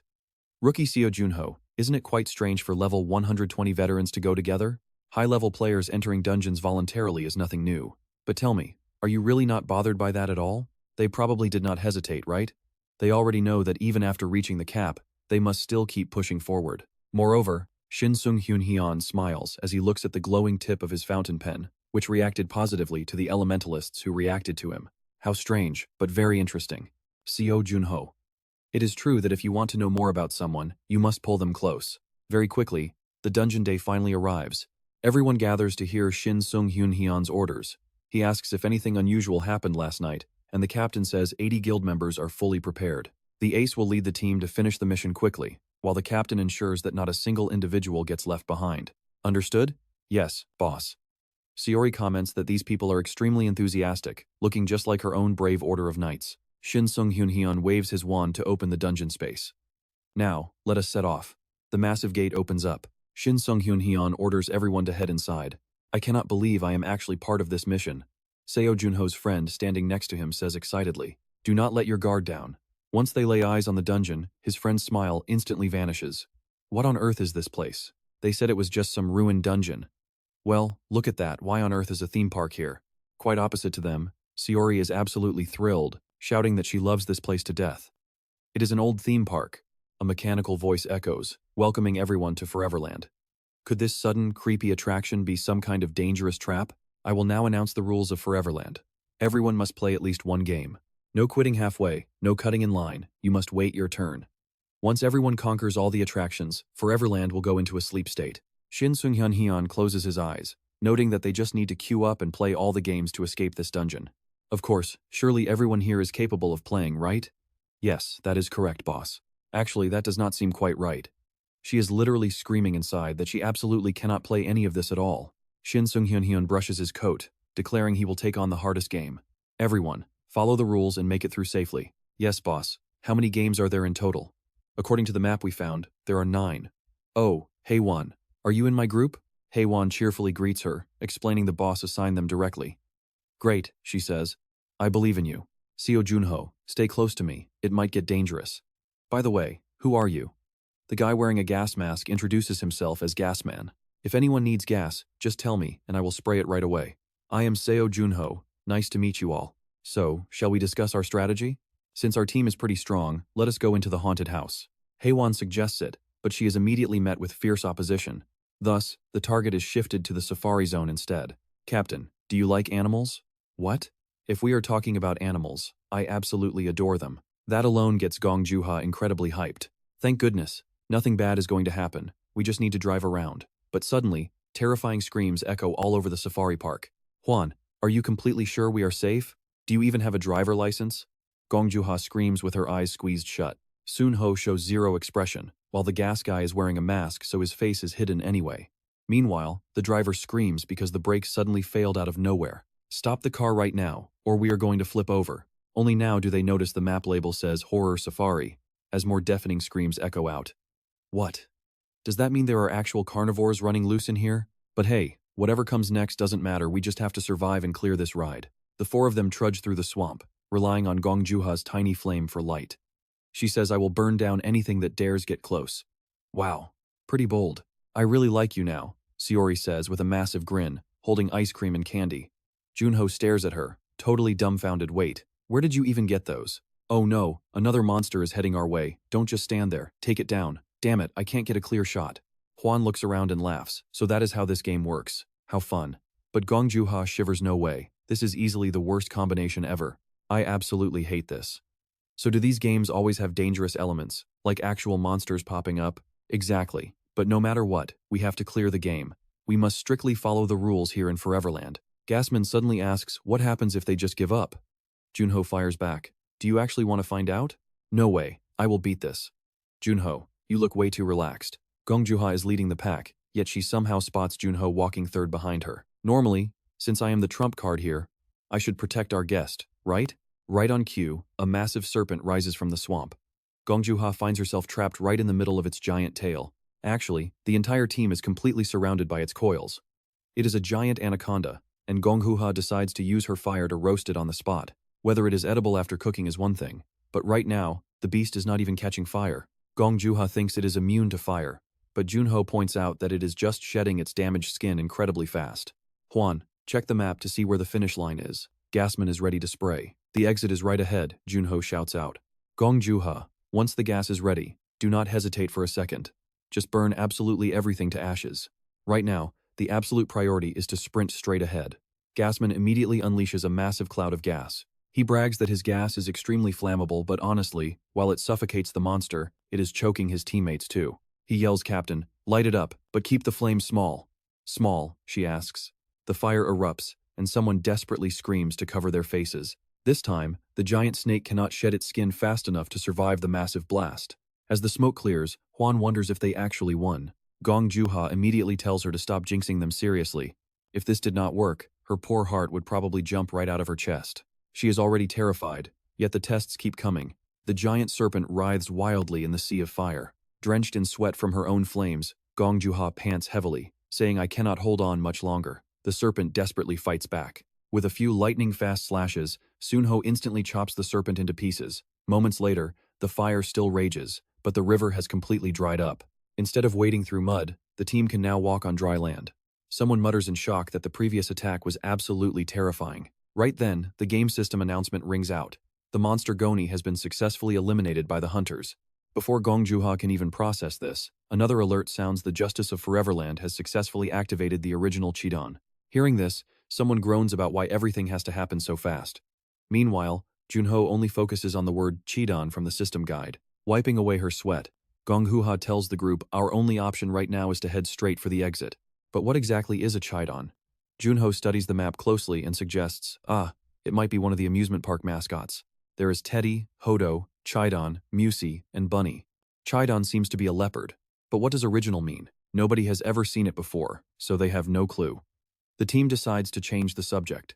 Gong Juha, worrying about it is useless. Let us keep moving.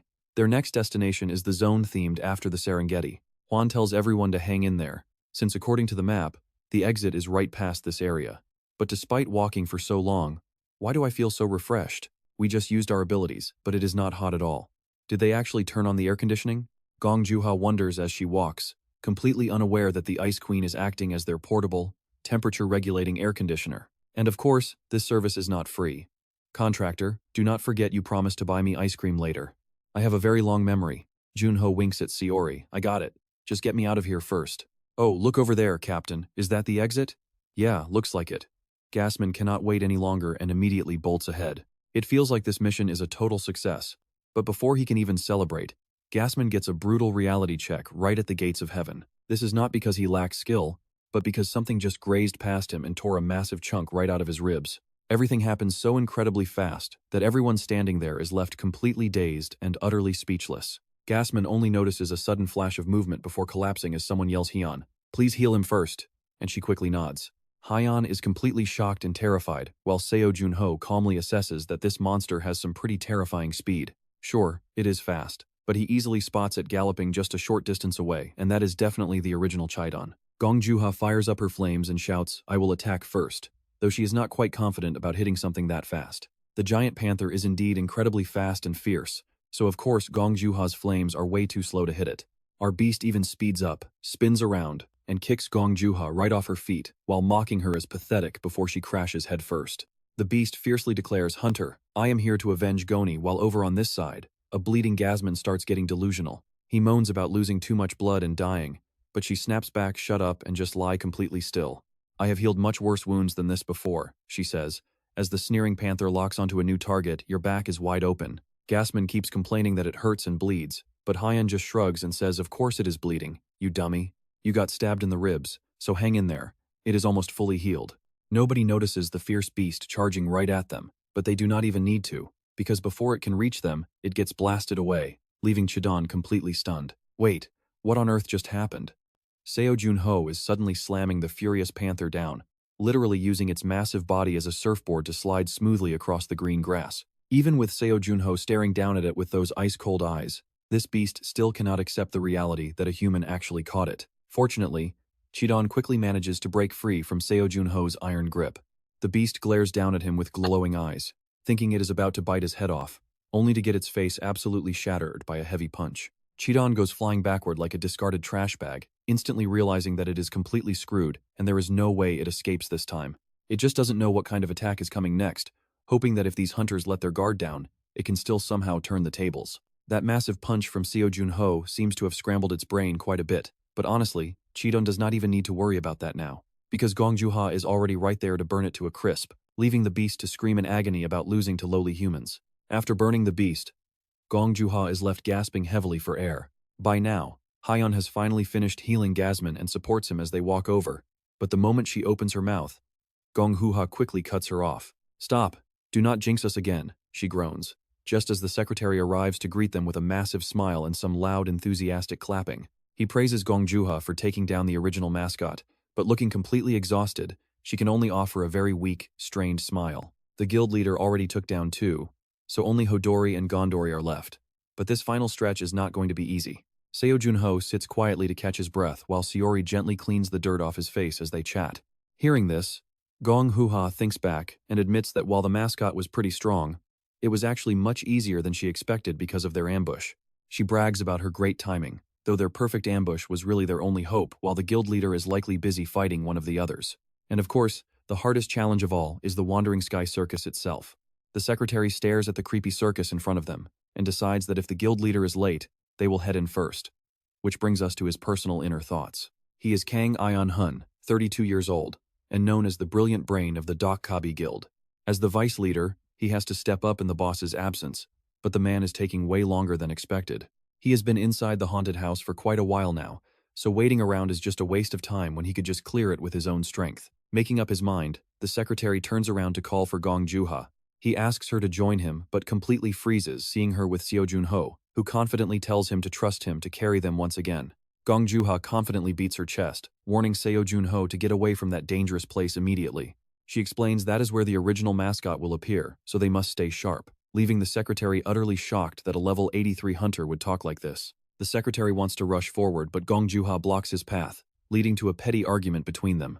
He argues that this is their guild's raid, so no outsiders should interfere, but Gong Juha keeps blocking him and insisting that he absolutely cannot go inside. The rules say no cutting in line, she jokes, leaving him wondering how on earth he is supposed to explain this to his leader. "Just trust me," she says, while Seo Jun Ho simply stands to the side and watches their silly internal bickering. In the end, Seo Jun Ho and Gong Juha enter the circus together, leaving us wondering why the vice leader is so sensitive instead of just celebrating a great outcome. "Isn't that right, Seo Jun Ho?" Right on cue, the guide system speaks up. "Quiet, please. The show is about to start." But more importantly, "Gong Juha, didn't you say this was only for two? But with just two of us, why are there so many empty seats?" Gong Juha frowns. "Is that so? Surely nothing is going to suddenly appear in those chairs, right?" Sitting here really reminds me of that Las Vegas auction. Suddenly, a person with a white bear head appears right next to them, giving Gong Juha a pretty big scare. The system guide repeats everyone, please take your seats. Quiet. Gong Juha finally stops staring at her creepy neighbor and asks, so, what is the theme here anyway? Isn't this creature identical to the original mascot? Seo Jun Ho, look right next to you.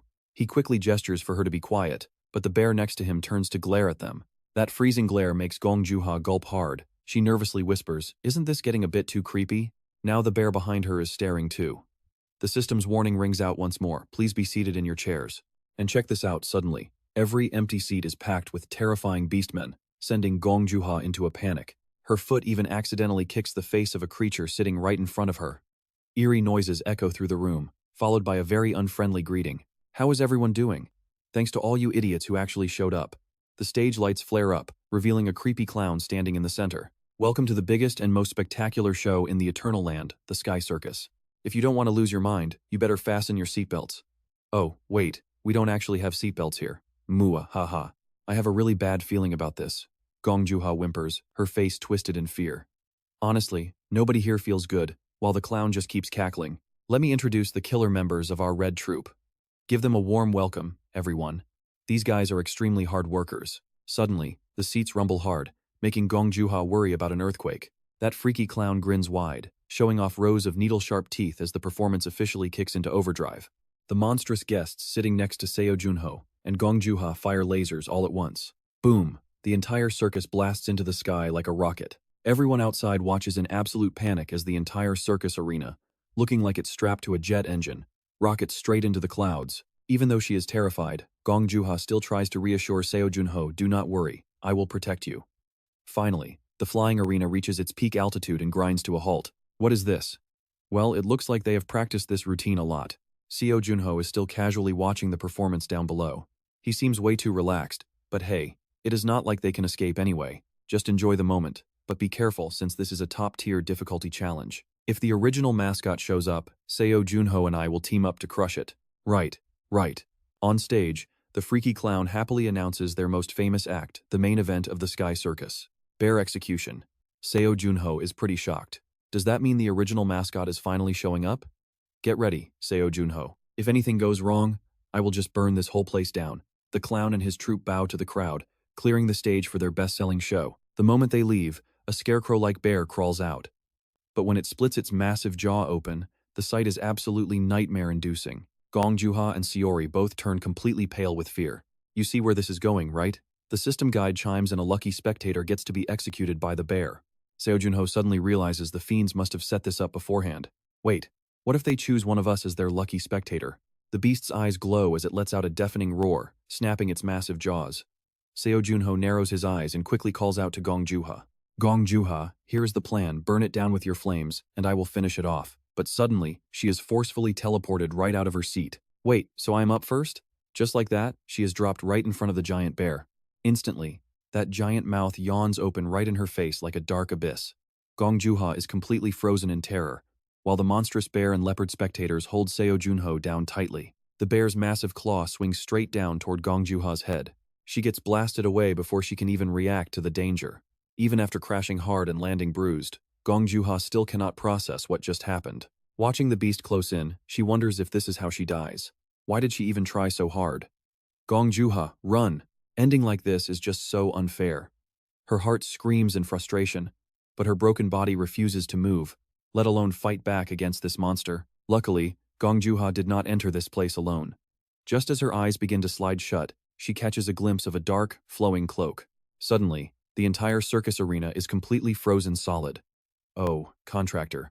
Are you absolutely sure you will not regret making this decision? Seori gives a meaningful smile. I do not want to regret a thing, Seo Jun Ho mutters as he summons his full armor, ready to unleash his real power. Seeing Gong Juha fall, Seo Jun Ho is plagued by a single thought: I could have saved them. I could have stopped this nightmare if only I had not hesitated to show my true power. I am pathetic, forgetting what actually matters. Seo Jun Ho grinds his teeth, crushing the ice in his fist with pure, raging anger at his own weakness. He hurls the shattered ice shard at the already frozen creatures.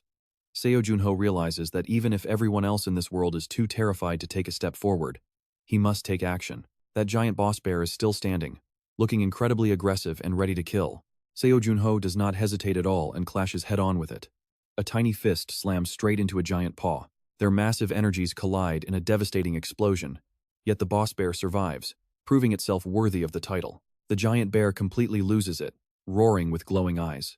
Seo Jun Ho quickly looks over at Gong Juha and sees her lying there, totally unconscious. Seo Jun Ho freezes for 5 seconds, but he quickly snaps out of it and builds up speed, dashing toward her like lightning. The surrounding ruins are collapsing, tossing Gong Juha high up into the air. Outside, the team sees debris raining down, realizing the place is about to cave in. They quickly draw their weapons and use their abilities to shield themselves. Shin Seung-hyun stands rock solid amid the chaos, but deep down, he is also praying. Please prove to me that my gut feeling about you is correct, player Seo Jun Ho. Just as he prays, Seo Jun Ho pushes beyond his absolute limits to accelerate and catches Gong Juha in his arms, while the raging bear roars, desperately chasing them. Seo Jun Ho holds Gong Juha tight, his expression turning cold as his eyes warp into pitch black. Look at this devastating move. He channels dark energy and ice deep inside the beast, destroying it from within until frost fully consumes it. A sharp sphere of frost descends from the sky like a falling star, leaving Shin Seung-hyun completely awestruck. It is a magnificent sight as debris continues to fall, the faint light making it look as if the world is splitting apart. Seo Jun Ho escapes the heavy blast carrying Gong Juha while the Frost Queen closely follows, telling them to be careful. She conjures ice platforms to help Seo Jun Ho descend safely. Glowing frost flowers bloom in the dark sky, creating a truly spectacular view. Finally, Seo Jun Ho lands safely with Gong Juha. Even though she is unconscious, she keeps weakly calling out his name. Breathing heavily, Seo Jun Ho listens as she mutters that she is sorry for failing to protect him. Gong Juha then slowly opens her eyes. We won, Gong Juha, Seo Jun Ho says with a warm smile. Shin Seung-hyun walks up to tell him his mission is complete. He asks if the beast is dead, and Seo Jun Ho confirms it, quickly adding that Captain Gong Juha is severely injured. Shin Seung-hyun quietly nods and suddenly drops to one knee, thanking Seo Jun Ho for protecting the members of their guild. Seo Jun Ho winces, asking about casualties. The reply is 24, slightly injured and 7 severely wounded. That is all, Shin Seung-hyun says, noting they cleared the entire dungeon raid without losing a single life. Outstanding work, player Seo Jun Ho. Gasman rushes over, crying out that he seriously thought he was a goner. Go call Haewon, she went to fetch some medicine. Man, your skills in that video were no joke. Did you hide your real level, Seo Jun Ho? It is absolutely incredible. Thank you so much for saving our captain. The Frost Queen watches and smiles happily without saying a word. After this grueling raid, an old reward box with a faded ribbon finally appears. Is this our clear reward? Jihan, go ahead and open it. He agrees, but warns them that the chest is shaking. Are you scared? Of course not.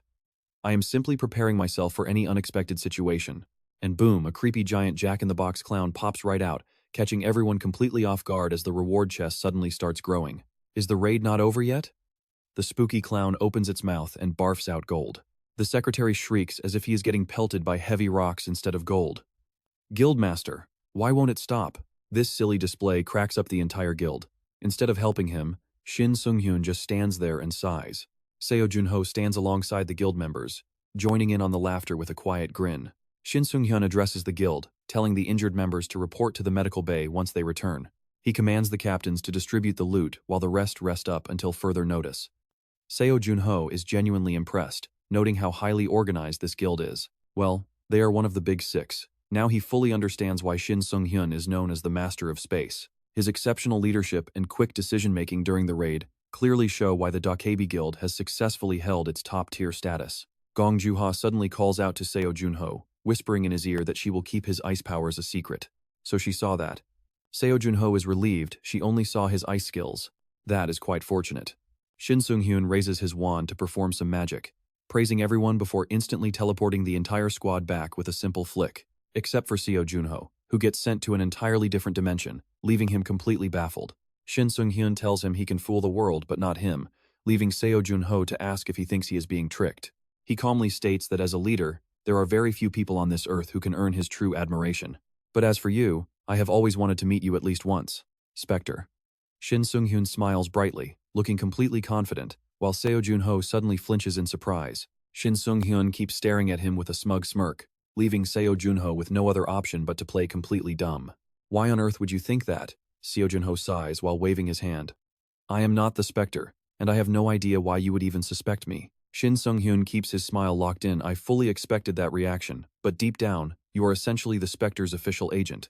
But why would a legend like the Specter ever need an agent, especially when he always walked alone before meeting the other four heroes? Does he really need a representative after making his grand return? Let us just assume it is to adapt to this world 25 years later, but you are the truly bizarre one here. Seo Jun Ho. Since you conquered the entire Cave of Trials, facing an entire army all by yourself, a talent that seemingly appeared out of nowhere. A perfect player who never makes a single mistake suddenly becomes the Specter's agent. And on top of that, the exact timing of his awakening matches your sudden debut perfectly. So if I did not have serious doubts about your connection to the Specter, that would actually be the real mystery. Honestly, after watching you fight in that battle just now, my suspicion turned into absolute certainty. I could not see it clearly as it blended into the night sky, but that was definitely elemental power, which I believe belongs to the Specter, the true guardian of darkness. Even while busy stuffing her face with popcorn, Seori still cannot help but chime in, "You got half of it right, human. So is the only solid proof of my ability that you have, Shin Sung-hyun, just a fleeting glance under the dark night sky. That is not all. Do you happen to remember this fountain pen, the exact one you used to sign our contract? It is no ordinary writing tool, but a rare artifact designed to react whenever an elemental user channels their inner power." Seeing the fountain pen glow, Seo Jun Ho cannot help but respect how incredibly cautious this guy, Shin Sung-hyun, really is. Slowly, sitting down on a large rock nearby, Seo Jun Ho calmly requests, "From now on, please keep all of this a secret." Swearing on the sacred name of the Dokyebi Guild of the Nine Heavens, Shin Sung-hyun does not hesitate to vow that he will protect this secret, which makes Seo Jun Ho quite happy. Seori gets an excited look, fully expecting Seo Jun Ho to show off his cool guardian of darkness power. But to her utter disappointment, he only conjures a wave of frost, completely freezing the area and leaving Shin Sung-hyun stunned as Seo Jun Ho declares, "Frost is my true ability. Everything you witnessed back in that deep dungeon, Shin Sung-hyun, was simply an attack based on my ice element.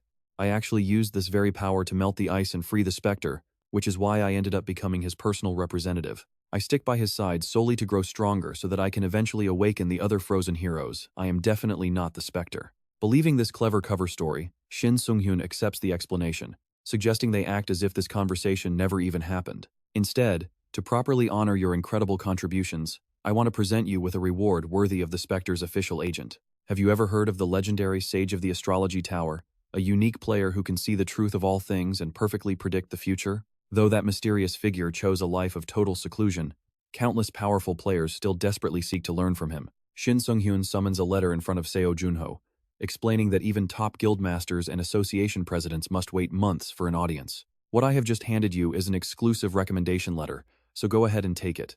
With this, you can secure a meeting with the sage whenever you wish. Please, take good care of yourself." Talk about a masterclass in deception. Seo Jun Ho gets to keep his secret identity safe while pocketing an amazing reward. Later, back at their base, Seori reminds him with a sweet but demanding tone, "I will not be satisfied with just a tiny amount of these grottos." Seo Jun Ho silently sighs to himself, "Whatever. You've been eating way too much lately anyway. Are you trying to become the very first obese spirit in history?" But he keeps that thought to himself and turns to speak with the dwarf chief instead. Graham looks at him like a ghost, genuinely believing the hero was already dead. Seo Jun Ho was just facing some minor setbacks, not dying anytime soon, prompting Graham to reply, "Do not worry. Your gear will not rot even over time. But the prize I am thinking of is currently in your hand, right? It is the frontier version of Diva Vodka, a small bottle but hopefully to your liking." And Graham snorts, "Please, since when did we become so formal? I do not like this." But right after chugging down the entire bottle, Graham happily gasps, "This is amazing. When I earn some more cash, I am buying plenty of these. So Graham, can you explain this equipment to me?" "Absolutely. Let us begin with this raw weapon power. A massive 2-meter two-handed greatsword called the Chain Sword, wrapped with 32 incredibly durable blades. Do you see that safety trigger on the handle?" And while they go over the gears, Seori remains completely focused on her food. Graham instructs him to release that latch, channel your mana into the weapon to activate it, and then pull the lever.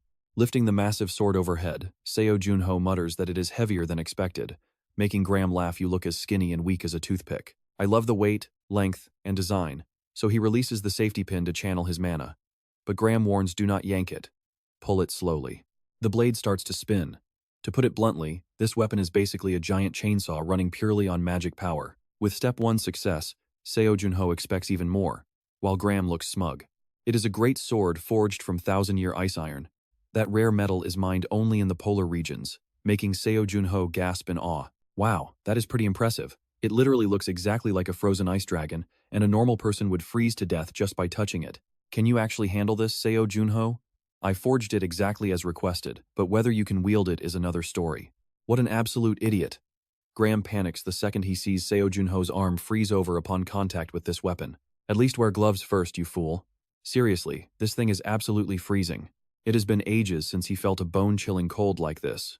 But with Saori there, nothing stands a chance. She even removes her mask to reveal her eyes, her cold resistance warming Seo Jun Ho right up.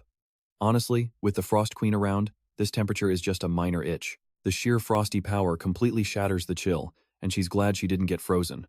Right after, Saori happily goes back to her favorite food. Good grief. If you call that lucky, then unlucky folks like me should probably just go outside and eat dirt. But seeing how you need such insanely powerful weapons, are you heading into battle? If so, Seo Jun Ho, you better make sure you win. And even if you lose, just don't die. Of course, how could I lose with your gear? He then delivers a powerful gun to Gilberto. He is totally shocked that a dwarf could forge a weapon like this. On top of that, Seo Jun Ho proudly explains that the wielder of this gun could easily reshape maps depending on their skills. Gilberto finds the weapon surprisingly light since he is used to heavy firearms, leaving him slightly confused. Seo Jun Ho tells him to quit whining and take a shot, which he does immediately. Right after pulling the trigger, he notes that it definitely needs a silencer, while Seo Jun Ho gasps at the insane destruction. But get this, Gilberto literally aimed at a single chicken. Talk about a complete waste. Using a map-wiping weapon like a toy to hunt poultry is just wild. This weapon operates by fully amplifying the spin of the bullets alongside my own magic. Is that not identical to your unique skill? Exactly. With a gun like this, I can boost my offensive output even more. Who knows, maybe I actually can rewrite maps. By the way, is the Frost Queen still tag-teaming with you? Yes, indeed. She is right here, busy putting on weight. Lately, Saori is always chewing on food. I still cannot fathom why you are hanging around the person who froze all of us. Frost Queen, be grateful my child is alive, or I would have ended you. The Frost Queen gets so startled she starts choking, forcing Seo Jun Ho to pat her back. Just try betraying us and see. Hey, stop yelling at her. She is practically about to pass out. I defeated the Frost Queen myself, and she has been reborn as a lower-tier spirit. Saori snaps back, I am a second-class high spirit. He just calls her a low spirit. Seo Jun Ho adds that since waking up, she has helped him countless times, mostly because he ended up much weaker than before. Right now, she is someone I can absolutely trust, just like I trust all of you guys. He tells him he does not need to trust her, just watch. If that is the case, Gilberto asks the Frost Queen if she fought only one player that day. Before she can answer, the Frost Queen vanishes. And wait for it, right on cue, Skaya comes flying down from the sky. She greets them, looking completely puzzled since she teleported the exact instant she sensed the Frost Queen was nearby.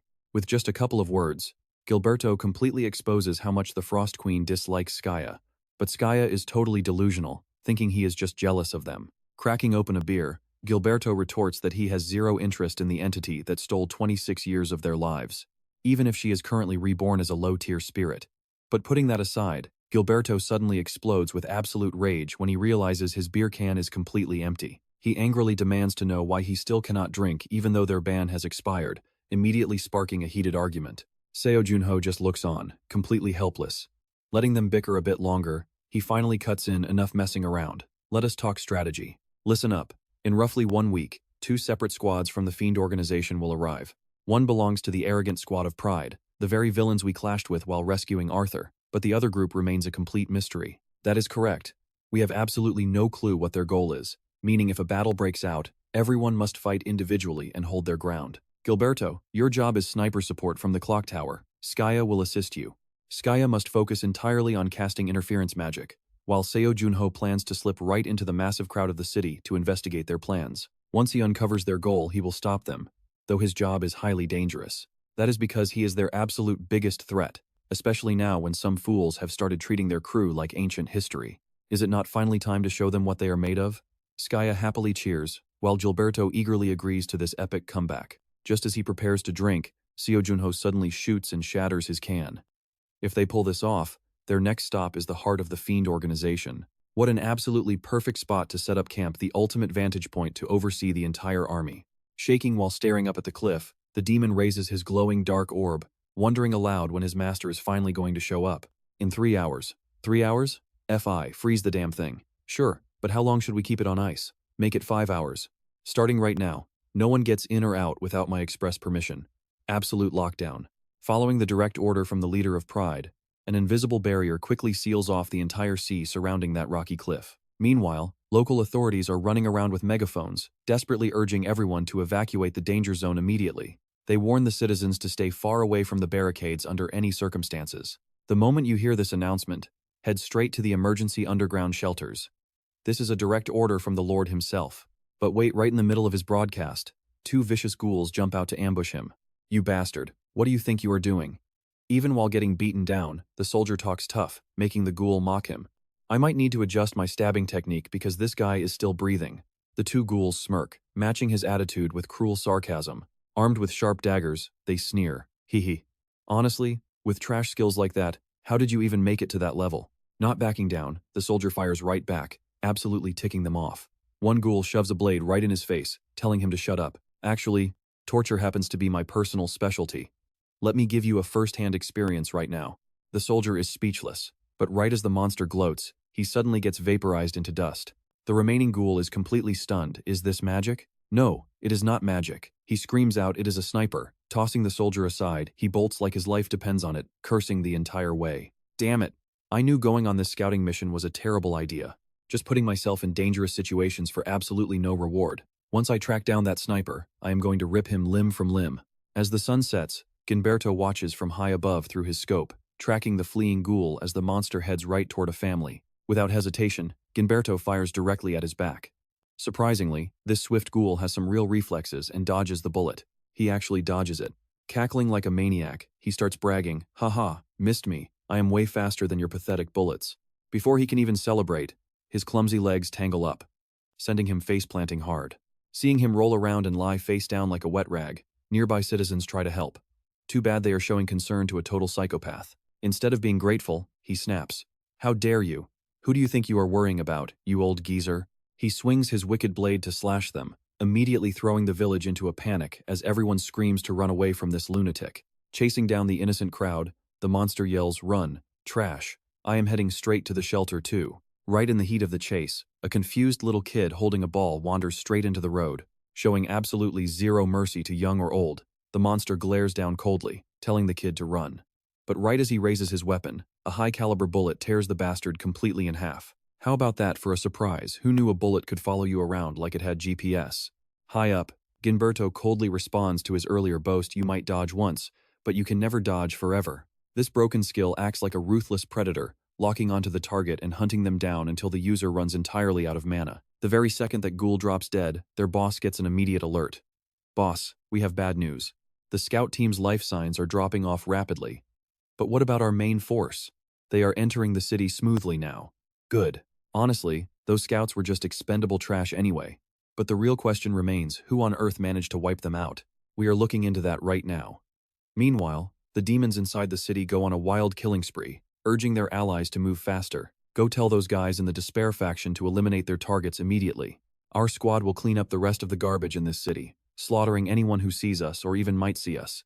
With monsters running wild and slaughtering everyone, absolute panic spreads among the citizens, even those hiding in the designated safe zones. What the hell is actually going on? Beats me, some crazy magical barrier completely blocked off our only way out of here.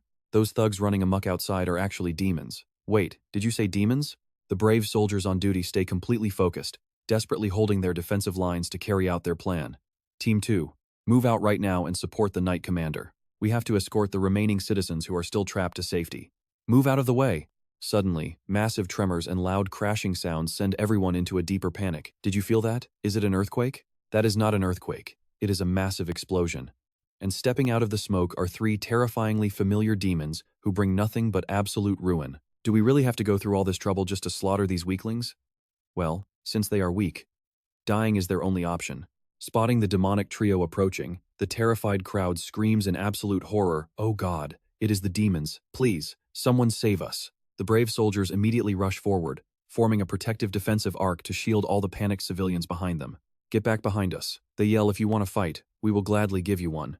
Just leave these civilians alone." The fiend sneers, "If that's how you want it, I will deal with you first. Let's start with you." The twisted female fiend giggles, flicking a newly created green bullet forward. It acts like highly concentrated sulfuric acid, instantly melting the soldier's armor and sword. She cackles louder, mocking his complete lack of poison resistance. What a joke. She openly cackles at the pathetic knight. The furious captain swears, roaring for everyone to charge forward. The bald fiend sighs. They just don't know their place. Seeing them refuse to surrender, his scarred, long-haired partner quickly agrees. Yeah, you find fools like that everywhere. A voice sighs, as a mysterious woman in a cowboy hat suddenly appears.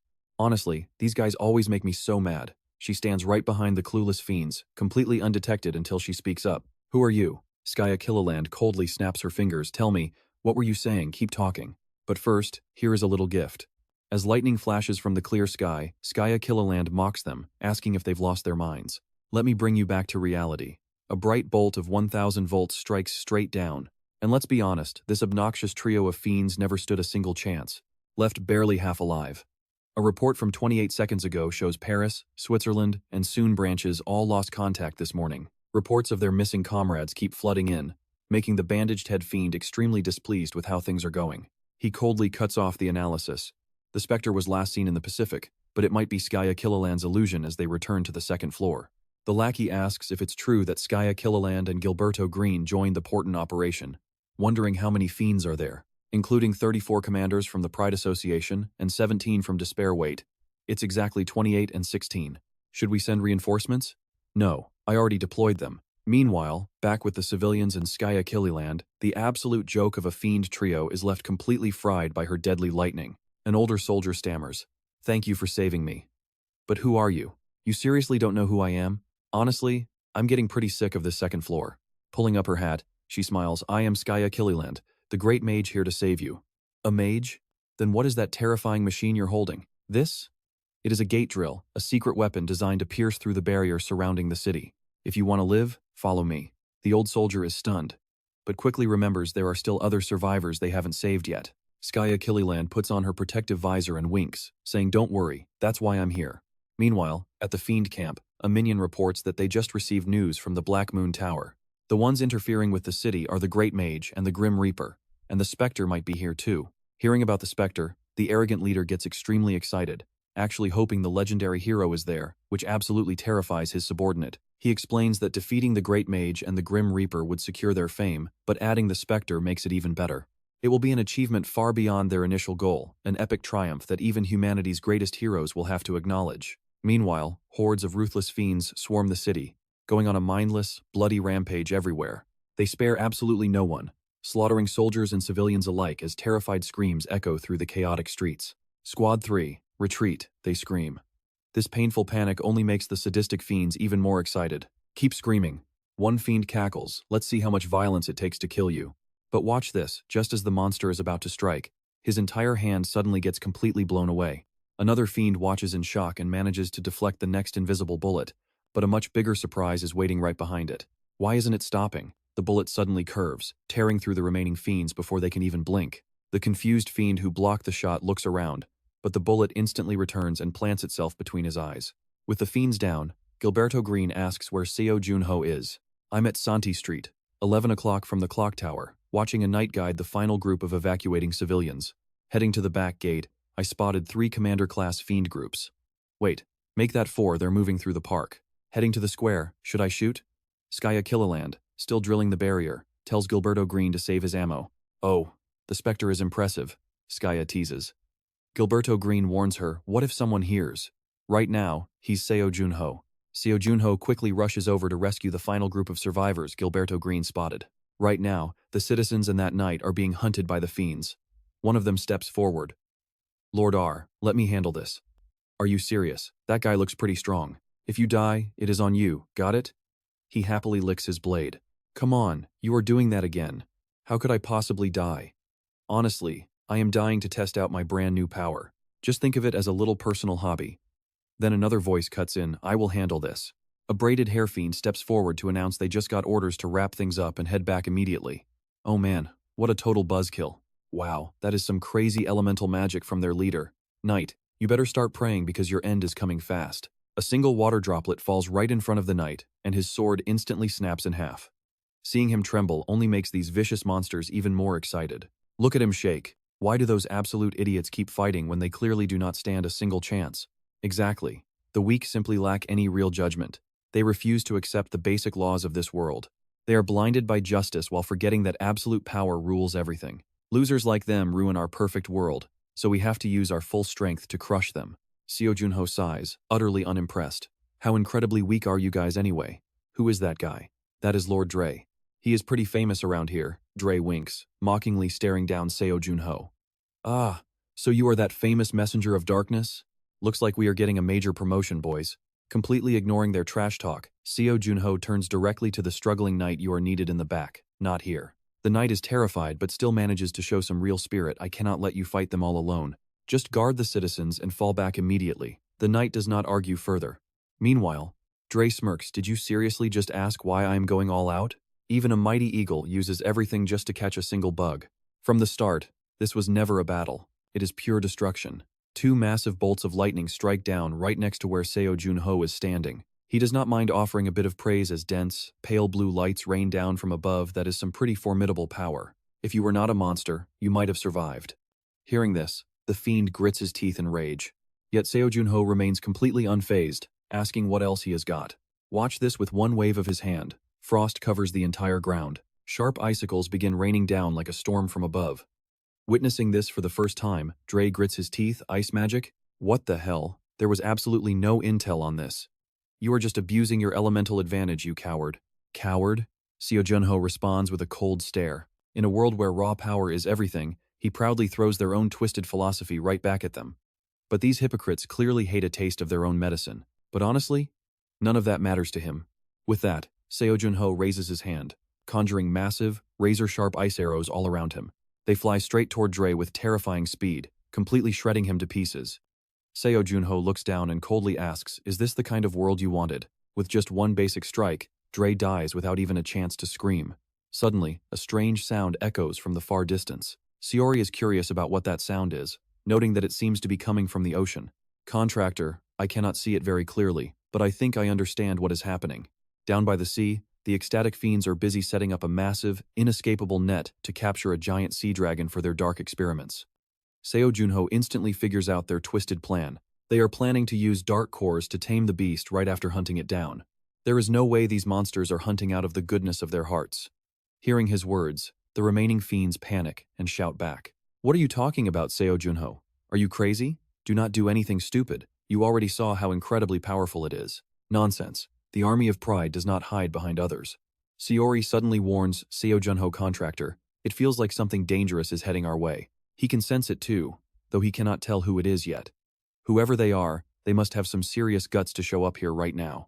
The fiends glance at each other, realizing what is happening. Could it be? Yes, our leader is coming. We cannot let him see us looking weak. Let us go. Just like that, their fighting spirit is completely back. But it is not just the fiends who are pumped up. The brave knight fires himself up and leaps right in front of Seo Jun Ho. Step aside. I am not a coward who flees from the enemy. You can tell Seo Jun Ho is pretty surprised by this. But before he can even stop him, the enemy commander drops from the sky, ruthlessly stomping the knight into the dirt. He looks up at Seo Jun Ho and grins. Pretty beautiful, is it not? This is what we call real justice.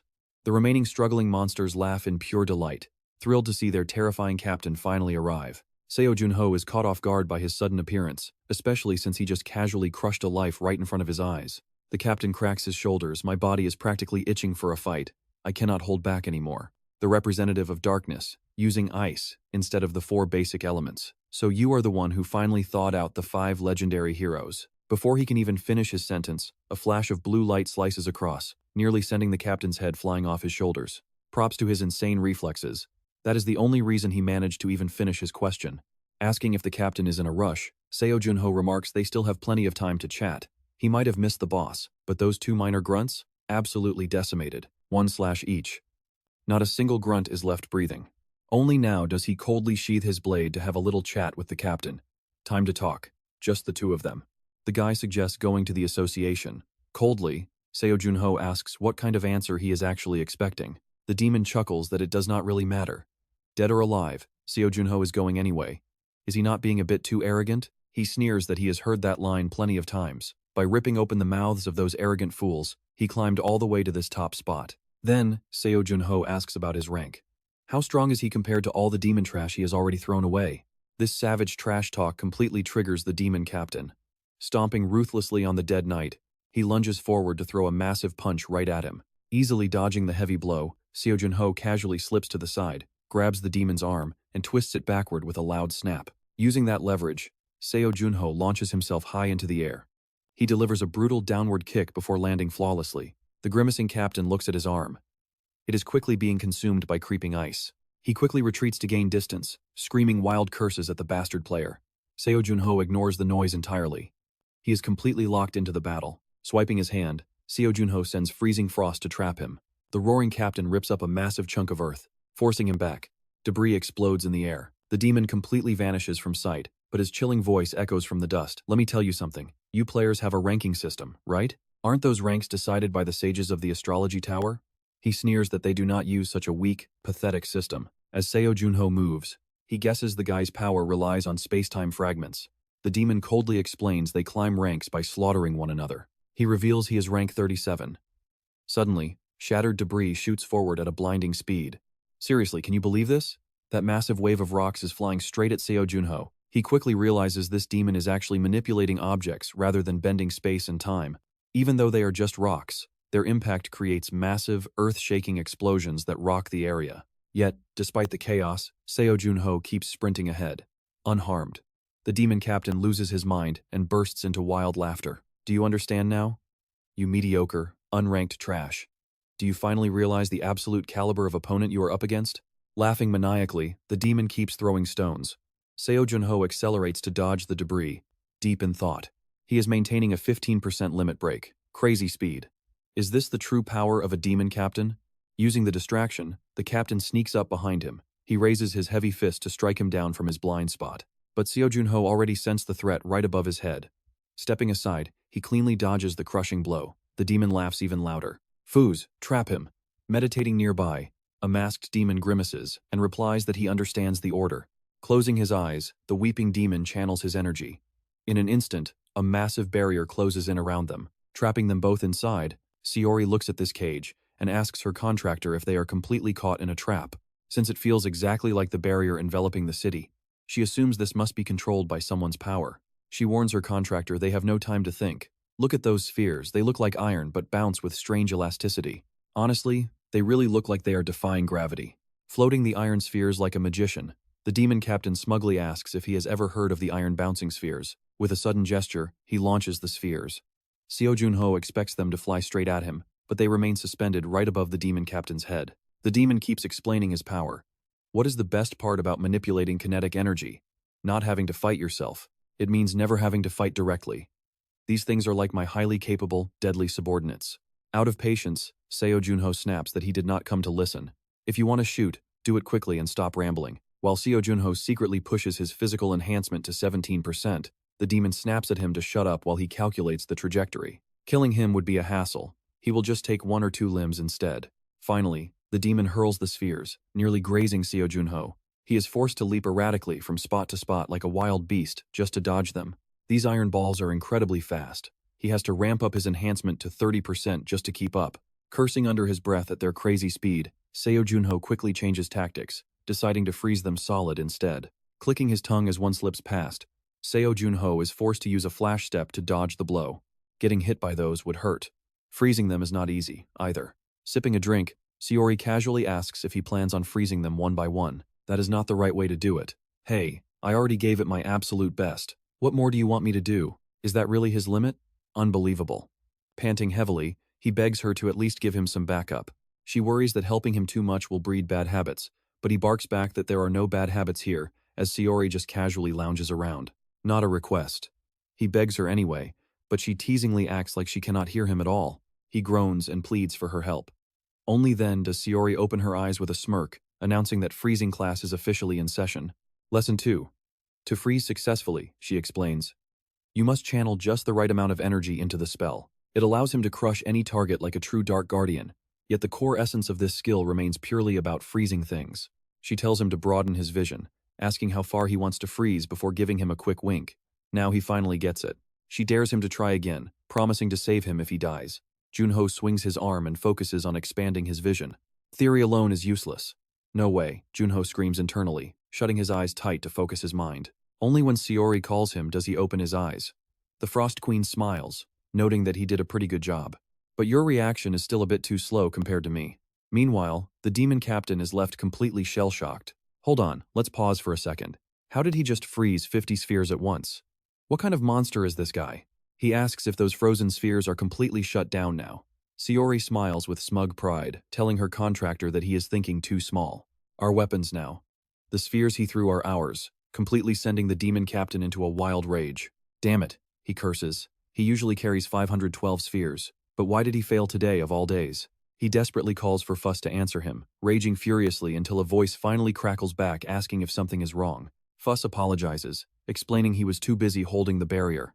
The captain screams at him to shut it down immediately. He demands speed, knowing there are literally tons of heavy ice and iron hovering directly over his head right now. Realizing that things look extremely bad, he quickly dives away to avoid getting crushed by his own freezing spheres. He grits his teeth in pure rage. Knowing martial arts won't save him, he decides to channel every ounce of his remaining kinetic energy into one single, devastating blow. Sensing something nearby, he unleashes a massive energy blast.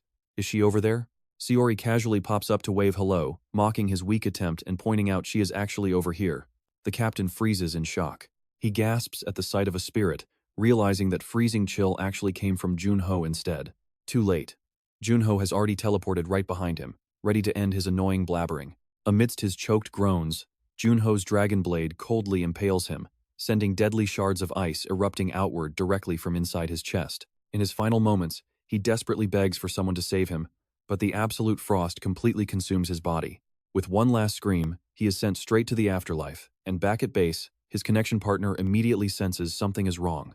Having lost all contact, he frantically calls out, asking his captain if he can hear him. Fuss keeps calling out without receiving a single reply, when suddenly, a chilling, unfamiliar voice speaks up right behind him. A voice calls the captain pathetic for failing so easily. Fuss spins around in absolute shock and recognizes a familiar face. He identifies him as Lord Goosen, who explains they have orders to back up the Pride Division because they cannot be trusted anymore. Another soldier named Phi steps forward, asking Fuss if he has officially lost contact with his captain. Unreachable. Goosen mockingly points out that the Pride captain has clearly failed. Fuss protests that their captain was only fighting an A-rank opponent, but Goosen just coldly laughs, stating the man is already as dead as can be. Stuttering heavily, Fuss asks Lord Goosen what he is doing, and if he really has no intention of helping them. He insists the captain is in danger, but Goosen scoffs, making them remind him of his promise to help. While these guys waste time arguing about helping, Jun Ho is already slicing their captain to absolute ribbons. Honestly, at this point, going over there to save him is just a suicide mission. Goosen playfully replies, stating he only showed up to make sure the mission succeeds. Whether their captain lives or dies is none of his concern. Goosen leans in close to Fuss, mockingly asking if he did not hear him. He repeats that the captain is dead, bursting into wild laughter and admitting he always knew the fool would end up like this.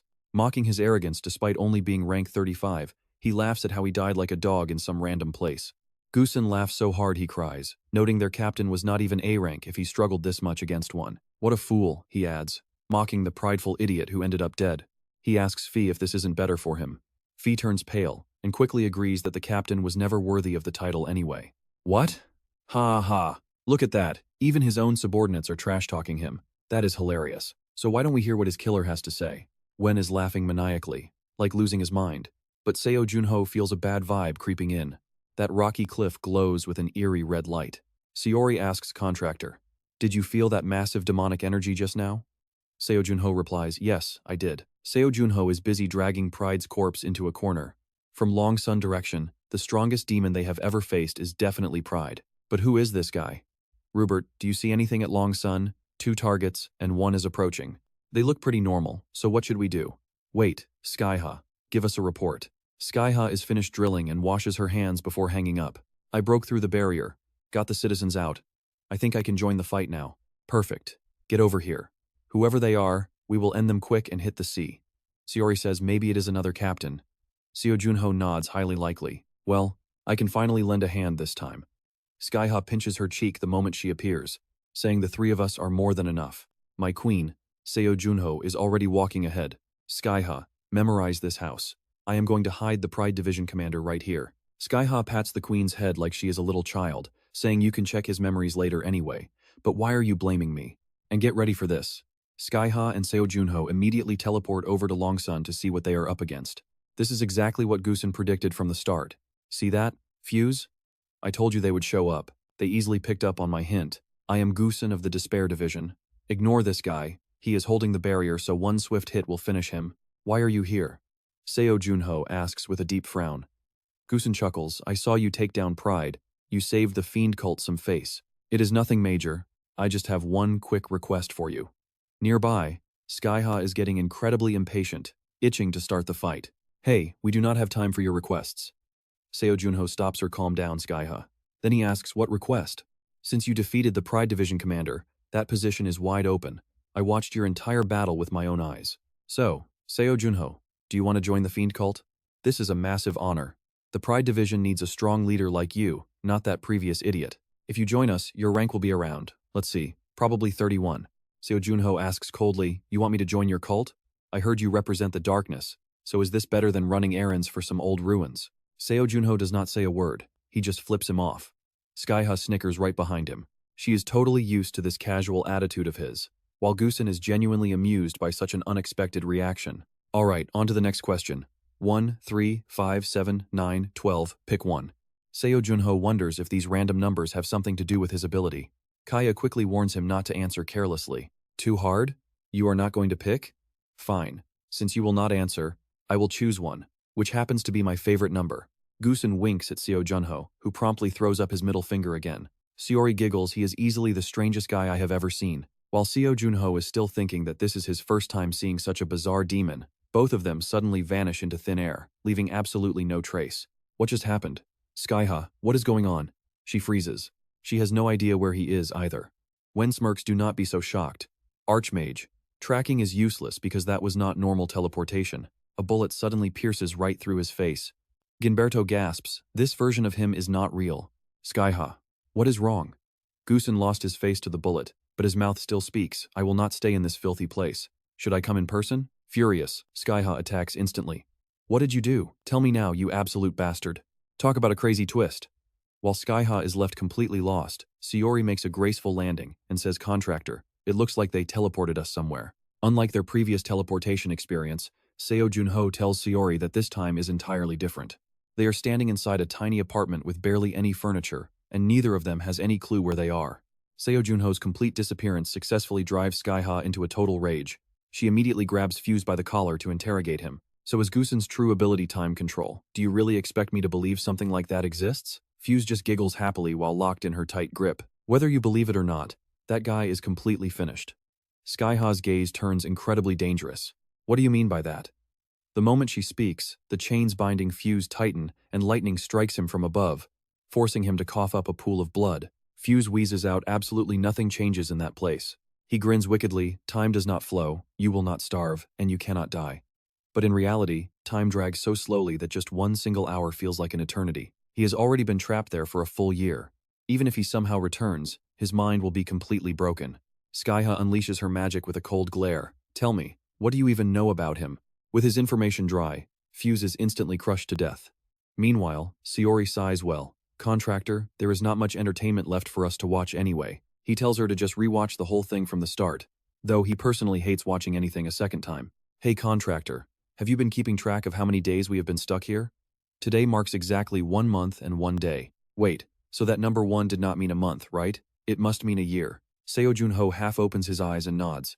Hearing this, Seori instantly loses her mind. She flies around the room, rolling in the air and complaining about how incredibly suffocating it is. Why am I stuck here anyway? Seo Jun Ho casually mutters while lying flat on the bed, totally unbothered. He says it is because she is his spirit, which only makes Seori angrier. There are no doors, no food, and she is sick of him reading comics. Hey, I brought these comics along specifically to prepare for a boring situation just like this. We actually trained for these exact scenarios before. But whatever he says, there is absolutely nothing else to do, so she reluctantly picks up a comic. As Seori reluctantly flips through the pages, her real issue with the comic comes to light. Apparently, the spirit in this story is a pig. Even with Seori constantly whining, Seo Jun Ho remains completely unfazed. In this space, they do not feel hunger or sleepiness, like time has completely frozen. Honestly, trying to survive another 11 months in this boring place? Chatting is the only way to save them from pure madness. Another 11 months? I don't blame her for panicking, but Seo Jun Ho is already planning his brutal revenge on Goosen once they escape. She panics that 11 months will be too late. but he assures her time flows differently inside this barrier. Goosen's space creation ability is quite formidable, but it is not nearly powerful enough to warp real-world time by that much. He notes that countless people have probably gone insane from this isolation. Suddenly, Saori spots a completely different movie sitting in the corner. Happy for her, Seo Jun Ho suddenly sits up and announces he is going to train. A confused Saori scoffs, asking what exactly he plans to train. She suggests that mastering his ice magic would be a much better option, but Seo Jun Ho immediately disagrees. He explains that he can already wield his ice magic exactly how he wants, meaning only real, life-or-death combat can actually push him to the next level. Real combat? Saori puts her hands on her hips, mimicking him, while Seo Jun Ho deeply ponders which of his skills he should focus on first. Wait, he has not used his halberd in a pretty long time, and since he has some brand new weapons, maybe he should test them. His pure combat techniques have gotten significantly sharper, but real-world battles require knowing exactly which weapon or skill to deploy at any given second. It all depends on his opponent, the environment, and how he utilizes each unique weapon. Every weapon changes his approach to the enemy. Besides, they only got stuck in this void because he hesitated the second Goosen started casting his magic. He really should have punched him. Hard. Right in the mouth. Since regret is completely useless now, Seo Jun Ho focus on fully exploiting this precious training downtime that Goosen basically gifted him right in the middle of their incredibly intense battle. Do not get arrogant, he warns himself, because the road ahead is still extremely long. Saori pipes up, suggesting he should have frozen his mouth shut instead of trying to punch him. Seo Jun Ho admits he did not think of that, but points out ice magic is not his primary skill anyway. The moment those words leave his mouth, a giant pile of snow slams directly into his head as Saori furiously starts pelting him. He asks why she is reacting like that. Not a main skill? Is it that bad? Without stopping, she continues chucking snowballs directly at his face, yelling at him to learn ice magic properly, because even if it is a secondary skill, it will save his life. Saori even rips off her mask just to glare and scold him with pure fury. Otherwise, he will always remain a mere novice, she says, pointing directly at his face and claiming his basic cooling attacks are nothing more than a light itch to his enemies. He can barely keep up, especially when she gives him crucial advice during their worst emergencies. Now that is a serious reality check. This is easily the most brutal lecture Saori has ever given him, but Seo Jun Ho does not seem bothered at all. Is that so? Then she challenges him to make an ice sword exactly like this, right now. Saori suddenly manifests a sharp ice blade, demanding he copy it perfectly. Though he has no idea what kind of tantrum she is throwing now, he decides to just play along. In exactly 1 minute and 30 seconds, he recreates her blade as a perfect one-to-one copy without a single flaw. Too simple. She commands him to clash blades without using any magic, knowing how this will end. He warns her that her sword is going to shatter, but a rare, dead serious Saori demands to know why he thinks that. She insists it won't, so he obliges. With one casual swing, Seo Jun Ho hits her blade, sending both Saori and her sword spinning wildly through the air. Saori groans in sheer pain as she lands, forcing a worried Seo Jun Ho to rush over and check on her. He apologizes for going way too hard, but when he looks down, he is stunned to see his own ice sword shattered into tiny pieces. Meanwhile, Saori's unbroken sword is resting right against his chin as she smugly points out that this is the cold hard truth. His ice magic forms far too rapidly, trapping tiny air bubbles inside the blade and completely ruining its structural balance. Standing proudly on her sword, she looks down at him with absolute seriousness and orders him to start practicing how to mold perfect ice. You can only say you have truly mastered ice magic once you can pull that off. Speed and rushing are completely different things, but you just do not get it, always freezing unnecessary parts. What you call application is honestly just a flashy, useless style. You are stuck using ice in a showy way that is actually incredibly shallow. Seeing Seo Jun Ho pull stuff like that, Saori sighed, thinking that from her perspective, this was nothing but child's play. But since it was not her business, she did not bother to step in. Still, just recently, Saori witnessed a tense confrontation between Seo Jun Ho and Gilberto. I do not know why you are staying with the one who froze us. If you ever think about betraying your comrades for her, Gilberto had used some pretty harsh words when talking about Saori. At that moment, Seo Jun Ho spoke up, "Do not say that. I understand the Frost Queen. Since waking up, I have received so much help from her. Sure, part of it is because I have gotten weaker, but from now on, she is definitely an ally I can trust. Just like with the rest of you, I am not asking you to trust her. I will handle everything from here." That was when Saori had a change of heart, and now she winks at Seo Jun Ho, both teasingly and playfully.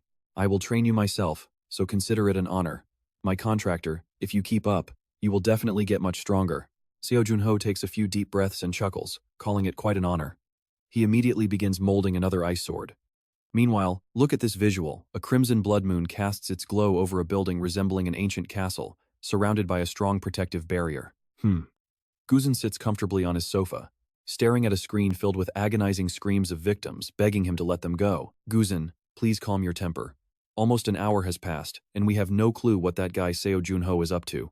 A whole year in there must be brutal. Guzin completely freezes for 5 seconds, his smug expression instantly turning into pure shock. What is this? What is going on? That bastard Seo Jun Ho. Guzin quickly calculates the time. It has already been almost an hour. How is that bastard Seo Jun Ho doing this alone?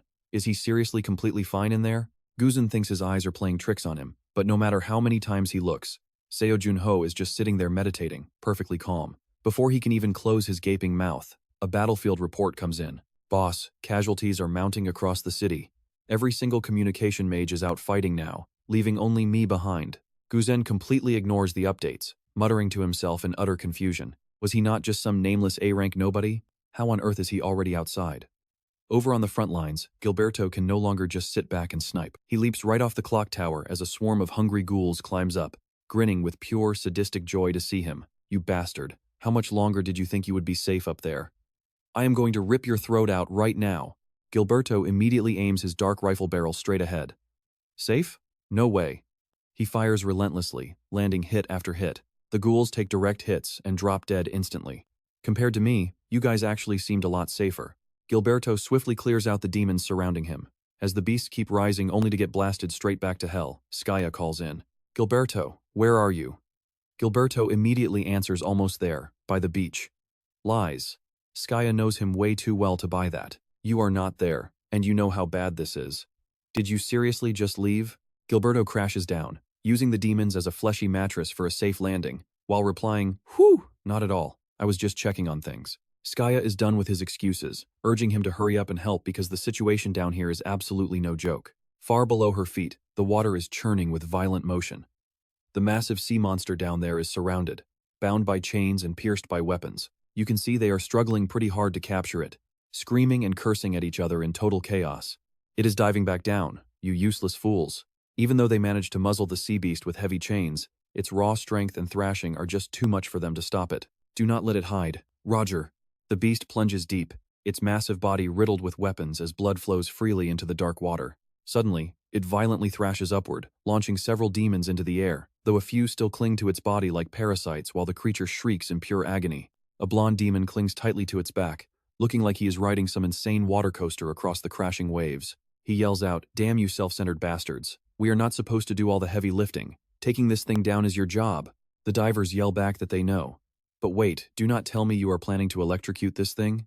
Exactly. The blonde demon goes absolutely mental. You lunatic. What about the rest of us? Selfish bastard. Right after his scream, a devastating lightning strike crashes from above.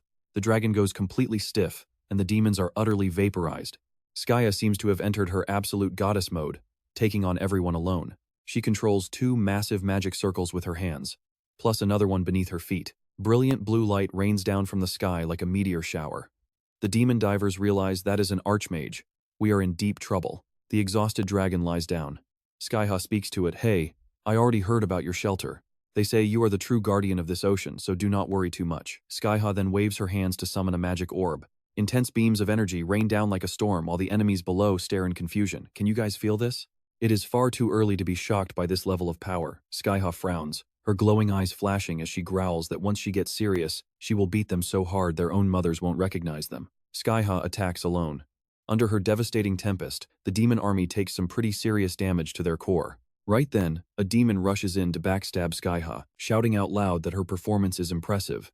But it all ends right here. He mocks that wizards are pretty pathetic, but before his spear even touches her, the weapon completely bends, leaving the green-headed demon absolutely jaw-dropped. Just seconds ago he was totally smug, but now he is completely frozen in terror. Are you feeling quite disappointed right now? You only managed to break through 3 of my 7 defensive barriers, but congratulations are still in order. You are actually the first one to make it this far. Skyha delivers a cold punch that sends him straight into oblivion just as Ginberto finally reaches the shore. He pants heavily, like he's being chased, huffing out Skyha, checking in, it is finally ready. Having absolutely 0 patience left, Skyha immediately urges him to fire. If it's ready, man. Ginberto is indeed quite impatient. Catching his breath, he complains that his friend hasn't changed a bit, you see.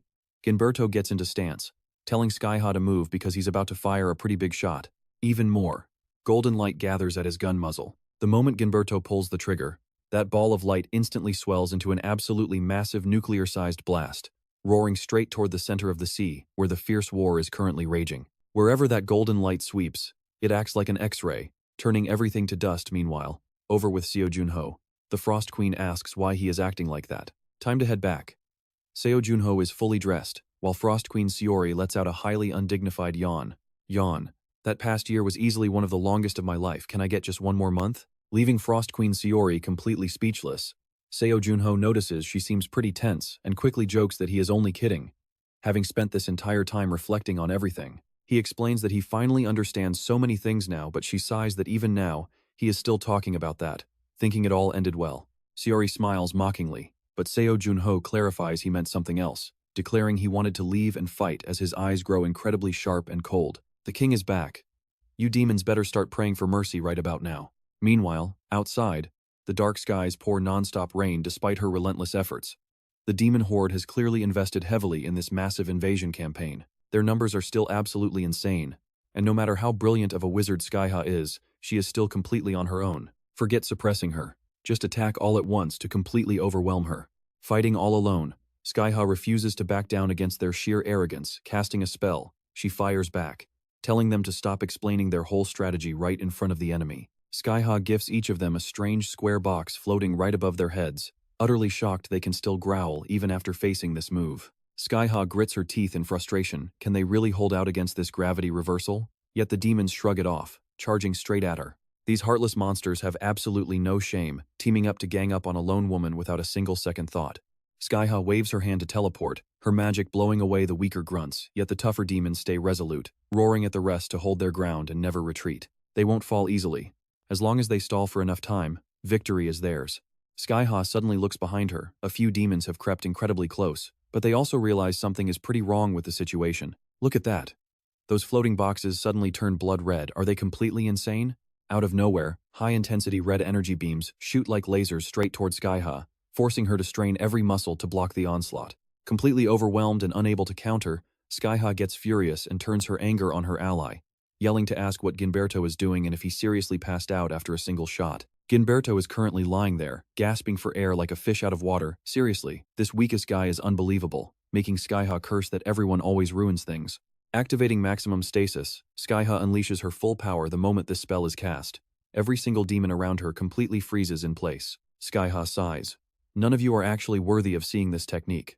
But with the situation so dire, a colossal, sky-piercing vortex begins violently spiraling up from deep within the ocean. It looks like the absolute end of the world as the vortex tears through every demon in the sky and sea while Skyha concentrates, making the storm rage even wilder.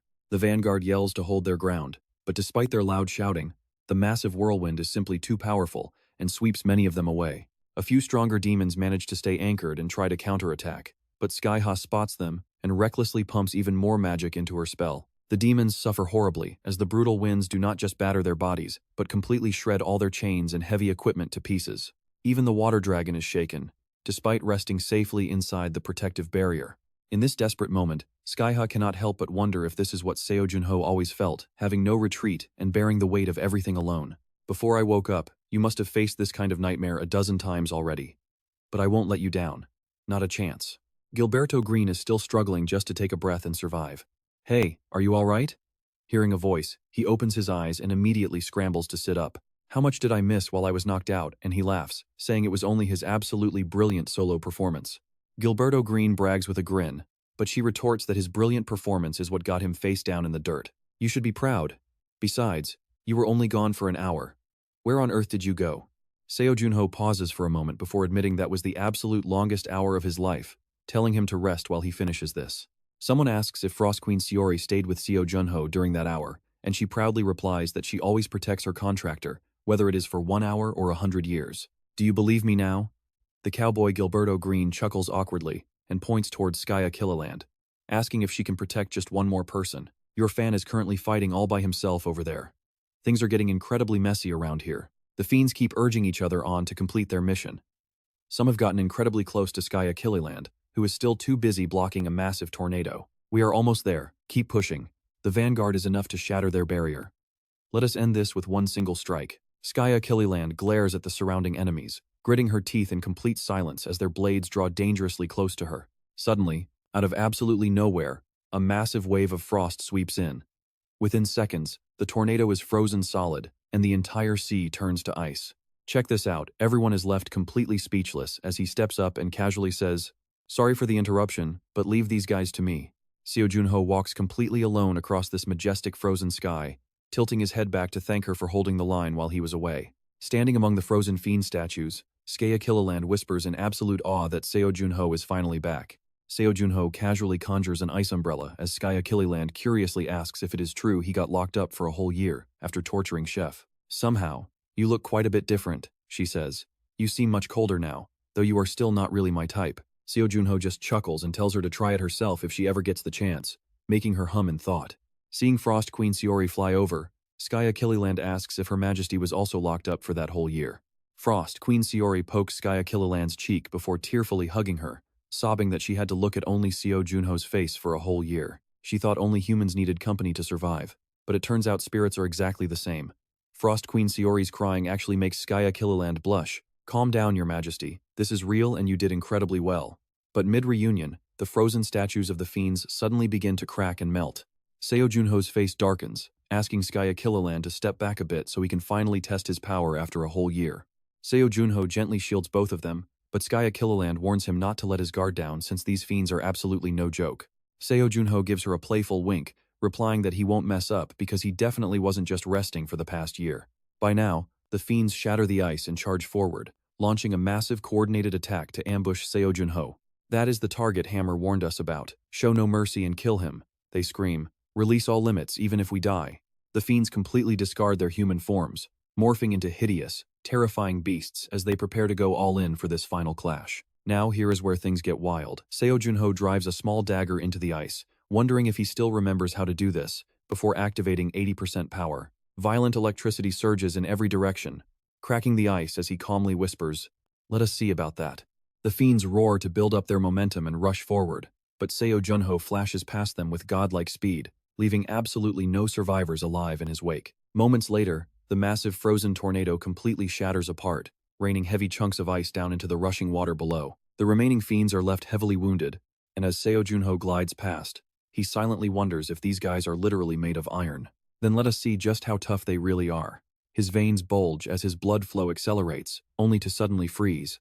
The fiends are frozen completely solid, and the moment Seo Jun Ho swings his sawtooth sword down, they barely let out a single cry before getting sliced to pieces in an instant. A spectacular farewell strike. "Whoa, what was that? Did you learn that an hour ago, or was it a year ago?" "It is still below standard, but it will do," Frost Queen Seori says while Skya Killiland watches in absolute awe. But Skya Killiland is still completely amazed, pointing out the vast sea around them and the continuous pouring rain. It is the perfect condition for Seo Jun Ho to use his power, so these guys chose the wrong day. "But Your Majesty, why are you standing so far away?" "This is a normal distance," she snaps. "Come on, you literally just hugged me," she retorts. She was temporarily blinded and made a small mistake. Just then, the giant dragon under Skya Killiland's feet suddenly roars as if asking a question. "Ah, you want to know who that is?" she wonders. He is the main character, and the moment Seo Jun Ho finishes, a ray of sunlight shines down. That main character aura is seriously no joke. Skya Killiland sighs while enjoying the warmth, thinking he really always has a way of making hearts flutter. The sun rises, the ice melts, and those who deserve to perish are finally gone for good. Seo Jun Ho lets out a deep sigh, sitting on a block of drift ice, watching the sun.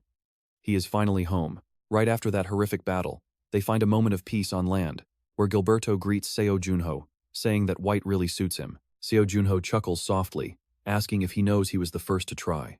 Gilberto groans that he will never talk fashion with him again, making Seo Jun Ho grin as he asks if everyone is just happy to see him back. Suddenly cheesy. Did that last hour of battle really mess with his head? Seori immediately accuses him. She tells them to stop, since he spent his month slacking off with comic books. Anyone would think he was on a relaxing vacation, but Seo Jun Ho shoots back, asking who was watching movies alone during his training. Seo Jun Ho is not backing down, teasingly asking if she has memorized all the lines after watching that film 10 times when she swore once was enough. Seori snaps back that she never watched it 10 times, leaving the others shocked, asking if they spent an entire year just slacking off. Suddenly, A strange voice cuts in to thank the humans, and when a shocked Seo Jun Ho asks if it can speak, the dragon replies that in 728 years, it has never been hurt this badly. So old. Seo Jun Ho comments that the beast is way older than he thought, making Saori warn him. But the giant dragon does not care about age, dismissing the gift as nothing. Wait, a gift? The massive dragon casually tosses down a weird, pitch-black lump and tells them to use it well. All of them crowd around to see what it is, and the dragon explains it is a highly useful scale they can use for legendary weapons or fine art. But then the beast asks the White Knight what he would have done if those fiends had actually succeeded in taking control of its mind. Seo Jun Ho calmly replies that he never would have let that happen, but if it did, he was fully prepared to fight, making the dragon burst out laughing. The dragon laughs at his bravery, telling the White Knight and the humans to take care of themselves. As the beast flies away, Seo Jun Ho powers down, glad he still has the fiend leader's memories. While Gilberto asks about the hidden corpse, Seo Jun Ho admits he forgot where he hid it, leaving Saori speechless, while Gilberto nervously asks if their friend is really doing okay, just as Sky arrives. Sky points out she marked the spot, asking if he still knows how to track it. She admits smashing those fiends was great stress relief before asking about the hall, which Seo Jun Ho explains he must now excavate with a dwarf bomb. When she offers to help, he gently declines, saying he wants to take some quiet time to organize his thoughts while digging. Sky announces she is heading to the magic tower, since there is no better time than now, leaving Gilberto utterly shocked by her sudden decision. She calmly says the best magic users gather there, giving her the perfect chance to learn. Training? Gilberto scoffs that training does not suit her at all, planning to join Arthur to train guards. When they ask Seo Jun Ho about his plans, he says he will think while digging. Seo Jun Ho is not worried, since his friends have clear paths, making the queen complain about being ignored. While Sky wonders if she will fit in, Gilberto reassures her that showing off her skills there will easily earn her the 5 heroes' respect. They keep whispering to each other behind her back, but Seo Jun Ho just smiles, telling them both they will do great. He tells Sky and Jill that he is eagerly waiting to hear their good news, promising to always be ready whenever they need his help. With farewells out of the way, Gilberto hitches a quick ride from Sky to head out. Seo Jun Ho happily asks them to send his regards to Arthur, wishing his two friends the best of luck before they teleport away, leaving him alone with a very annoyed Saori. Silence.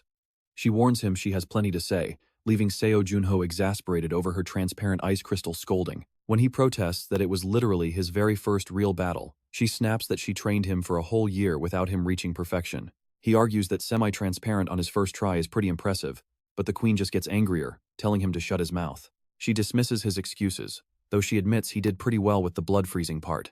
The queen rants about all her hard work, but just as they are bickering, a massive crowd of grateful villagers suddenly appears. A tearful father steps forward to thank him for saving his daughter at the park, promising to remember his kindness forever. Another villager cries that she safely reunited with her dad, thanking a player for saving her family. A young kid steps up to thank player Seo Jun Ho for saving his little brother and rescuing their entire village when they thought they were doomed. They shower player Seo Jun Ho with endless praise, calling him the absolute best hero they have ever seen. Hearing this, Seo Jun Ho feels a rush of nostalgia, reminding him of his legendary days as a masked specter as he humbly bows to them. He tells them he still has much to learn, which is such a beautiful sight that Saori pulls off her mask just to admire it. She quietly whispers to herself that she definitely made the right choice when she picked him as her contractor. Meanwhile, far away in the shadows, mysterious figures are already whispering about Seo Jun Ho, confirming he is indeed a powerful ice user. The Archmage and Specter took down hundreds of fiends together, forcing the Fiend Association to raise their alert level. Scrolling through the news, Silent Moon Guildmaster Sun Chae-won asks her advisor, "Chief of Staff, what do you think of this rumor? I find it pretty credible, especially since it came from the royal family." "Highly credible. It has been a while since I last heard you say that." The Chief of Staff remains calm. The fortress people already confirmed the incident. True, according to the reports, but it is still hard to believe. Which part is unbelievable? As the Guildmaster of Leviathan, Guardian of the South and Ruben ally, that powerful being directly mentioned Seo Jun Ho. He said Seo Jun Ho is an incredibly strong and terrifying player. So including the Thunder Bear and that other incident, this marks his third, or maybe fourth, major legendary exploit. Someone suddenly interrupts them. Sun Chae-won immediately snaps, "How many times must I tell you to knock?" Kim Woo-jong ignores her complaints and just keeps speaking. Seo Jun Ho even helped with the dwarf migration, but do you two even know each other? When did you two even meet? Sun Chae-won pauses mid-sentence, as if she suddenly remembers something. Were those elves also saved by Seo Jun Ho? This shocking realization leaves the Chief of Staff completely speechless. Kim Woo-jong exercises his right to remain silent on that matter to keep explaining his point. "Something fell out of your pocket, and it really caught my attention. You really pay attention to the smallest details, do you not? If what you say is correct, it resembles a spear, meaning this is the actual deal. Do not call it that. Are we even close? Sun Chae-won blows smoke, acting cold to the sword saint. We agreed to speak casually when we met again. Enough small talk. Let me explain exactly why I called you here, the Chief of Staff says. Pushing up his glasses, the Chief of Staff explains they received a request from the royal family. An S-class commission. And get this, it is the very first one since the second floor opened, triggered by a creepy discovery at the Sun Temple. Realizing the utter gravity of the situation, the temple immediately escalated the matter directly to the royal family. In the far north, past the Mountains of Lamentation, lies Blackfield, and our task is to seal a rift growing there.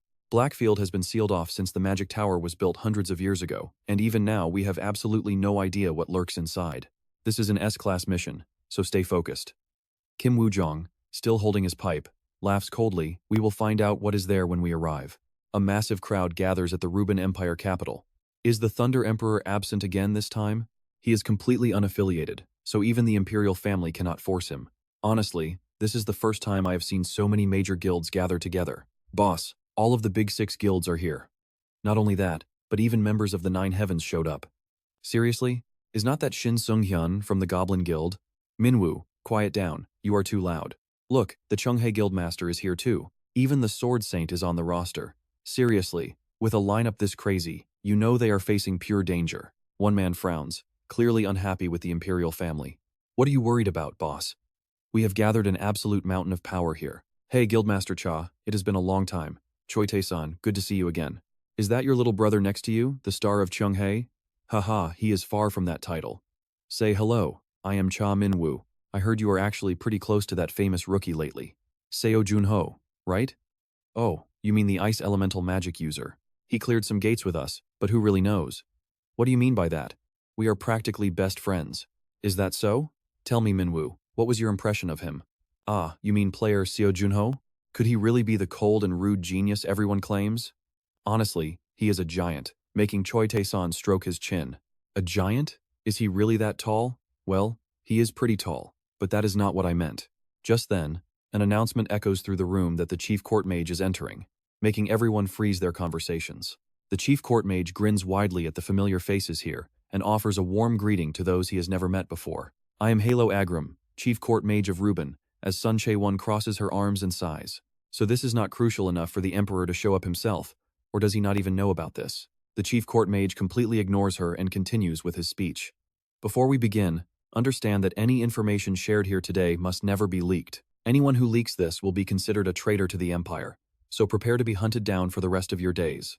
I will assume that everyone here agrees. Now, let us begin the meeting. You all know of Blackfield north of Mount Canal, right?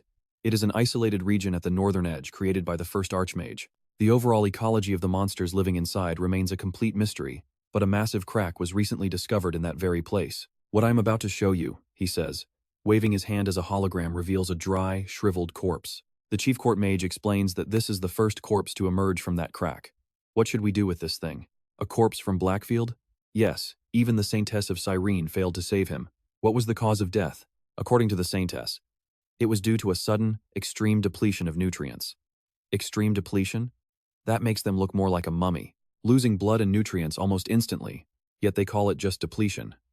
Well, we have no way of knowing for sure. One thing is absolutely certain, this is not caused by some curse or actual magic.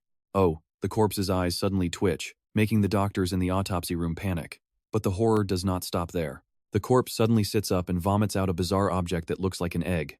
The doctors desperately call for the guards, but since they are deep underground, their screams go completely unheard. They think this corpse is some kind of undead monster, yet they can't sense even a speck of magic from it. Suddenly, the creature opens its jaw wide, closing in on a doctor. The doctor instantly becomes its next meal. By the time guards finally burst in, it is absolute chaos. And that is where the footage cuts out. What do you think? It is pretty hard to tell, but it looks like some kind of zombie or vampire. The Archmage continues, it was definitely human once, but there is no magic at play here. This has nothing to do with mana. It is just a host, and that thing it spat out is an egg. Hearing this, Shin Sung-hyun raises his hand to ask a question. What kind of creature lays eggs inside a host and makes them look like a zombie? Well, the test results are in, it is a wasp egg. Yes, this is the very first time we are seeing a mythical beast from beyond the Black Field. It reproduces by consuming living hosts and then controlling their empty shells. A wasp? Information is still scarce because the area is a volcano, and their stings might do a lot more than just turn the host into a zombie. Every single creature past the Morning Mountains could be a host. If they slip through the crack and multiply, a tired-looking middle-aged man groans. So you want us to head into the gate and stop them, right? Exactly. There are three-dimensional cracks. The plan is to form 3 separate teams. Given the danger, the rewards for this raid will be the highest in history. Feel free to recruit anyone who can help. The Imperial family is footing the entire bill. Both Shin Sung-hyun and Kim Woo-jong instantly think of one specific guy who happens to be hanging upside down right now. He is happily doing crunches on a bar while Seori happily stuffs her face. Get down here after you have finished doing everything you couldn't do while being locked up in that tiny room for a year. I am also going to eat everything I missed out on this past year. Hey, aren't you eating a bit too much? Are you trying to turn into a pig? Seori mumbles back, cheeks stuffed, saying she does not want to become a pig. Didn't you also overeat after returning from the rain gate? But I actually exercise to stay in shape. Right then, Seo Jun Ho suddenly pauses and drops from the bar.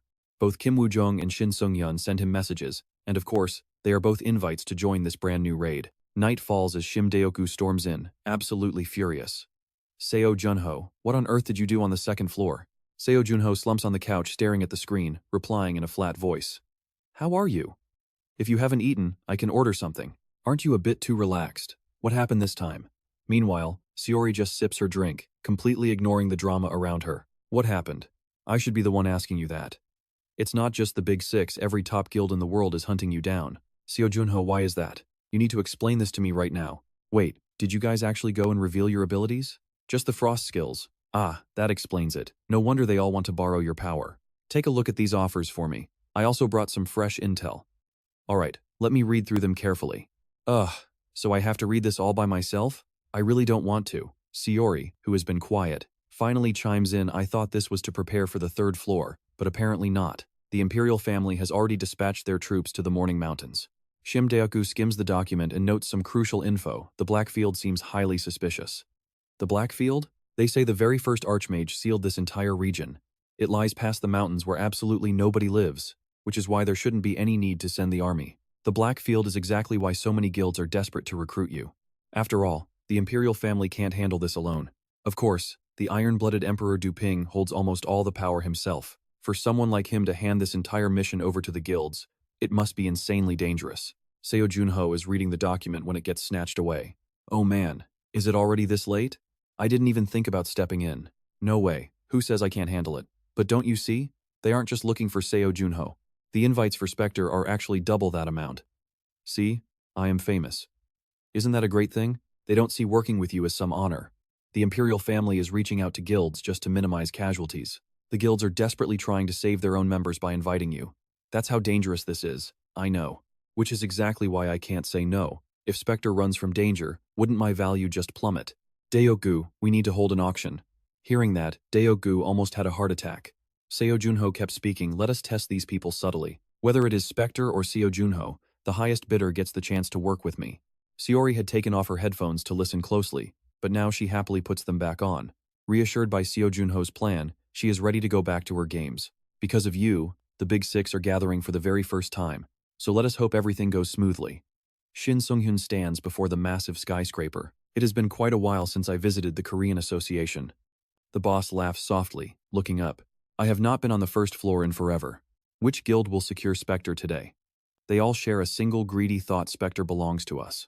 Inside, a heavily bearded guy chewing on a sandwich mutters, does this country have any actual good food for Specter to eat? This stuff is literal garbage. Shut up, you rude bastard. A gray-haired man frowns. What did you just say?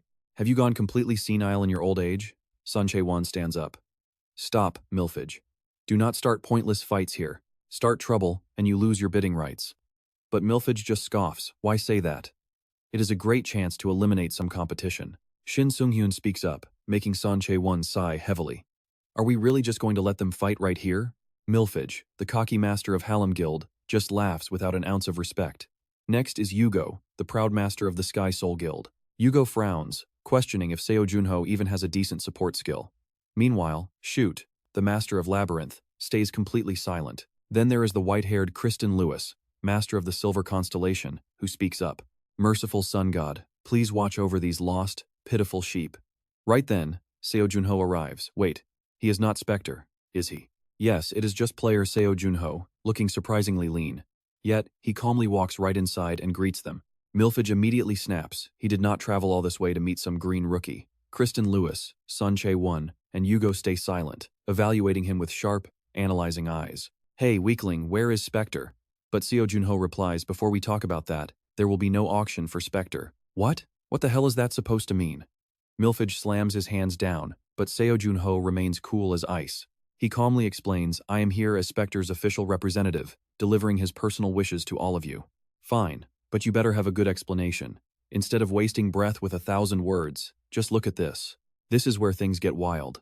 A holographic projection of Specter suddenly flickers to life, silencing the entire room as he speaks a single word, partner. So to get Specter, we actually have to hire you? Shin Sung-hyun lets out a laugh as the truth finally clicks. Pretty much. That is correct. Specter has officially declared that his priority is to protect me. Therefore, whichever guild wins me in this auction gets him as a partner. Sun Chae-won smiles as the realization spreads through the rest of the silent room. Seo Jun Ho smiles. I know the Big Six has massive budgets, but you are very short on time. So, just this once, write down your absolute highest offer in a single bid. The top number wins. You have exactly 10 minutes to make your choice. Yeah,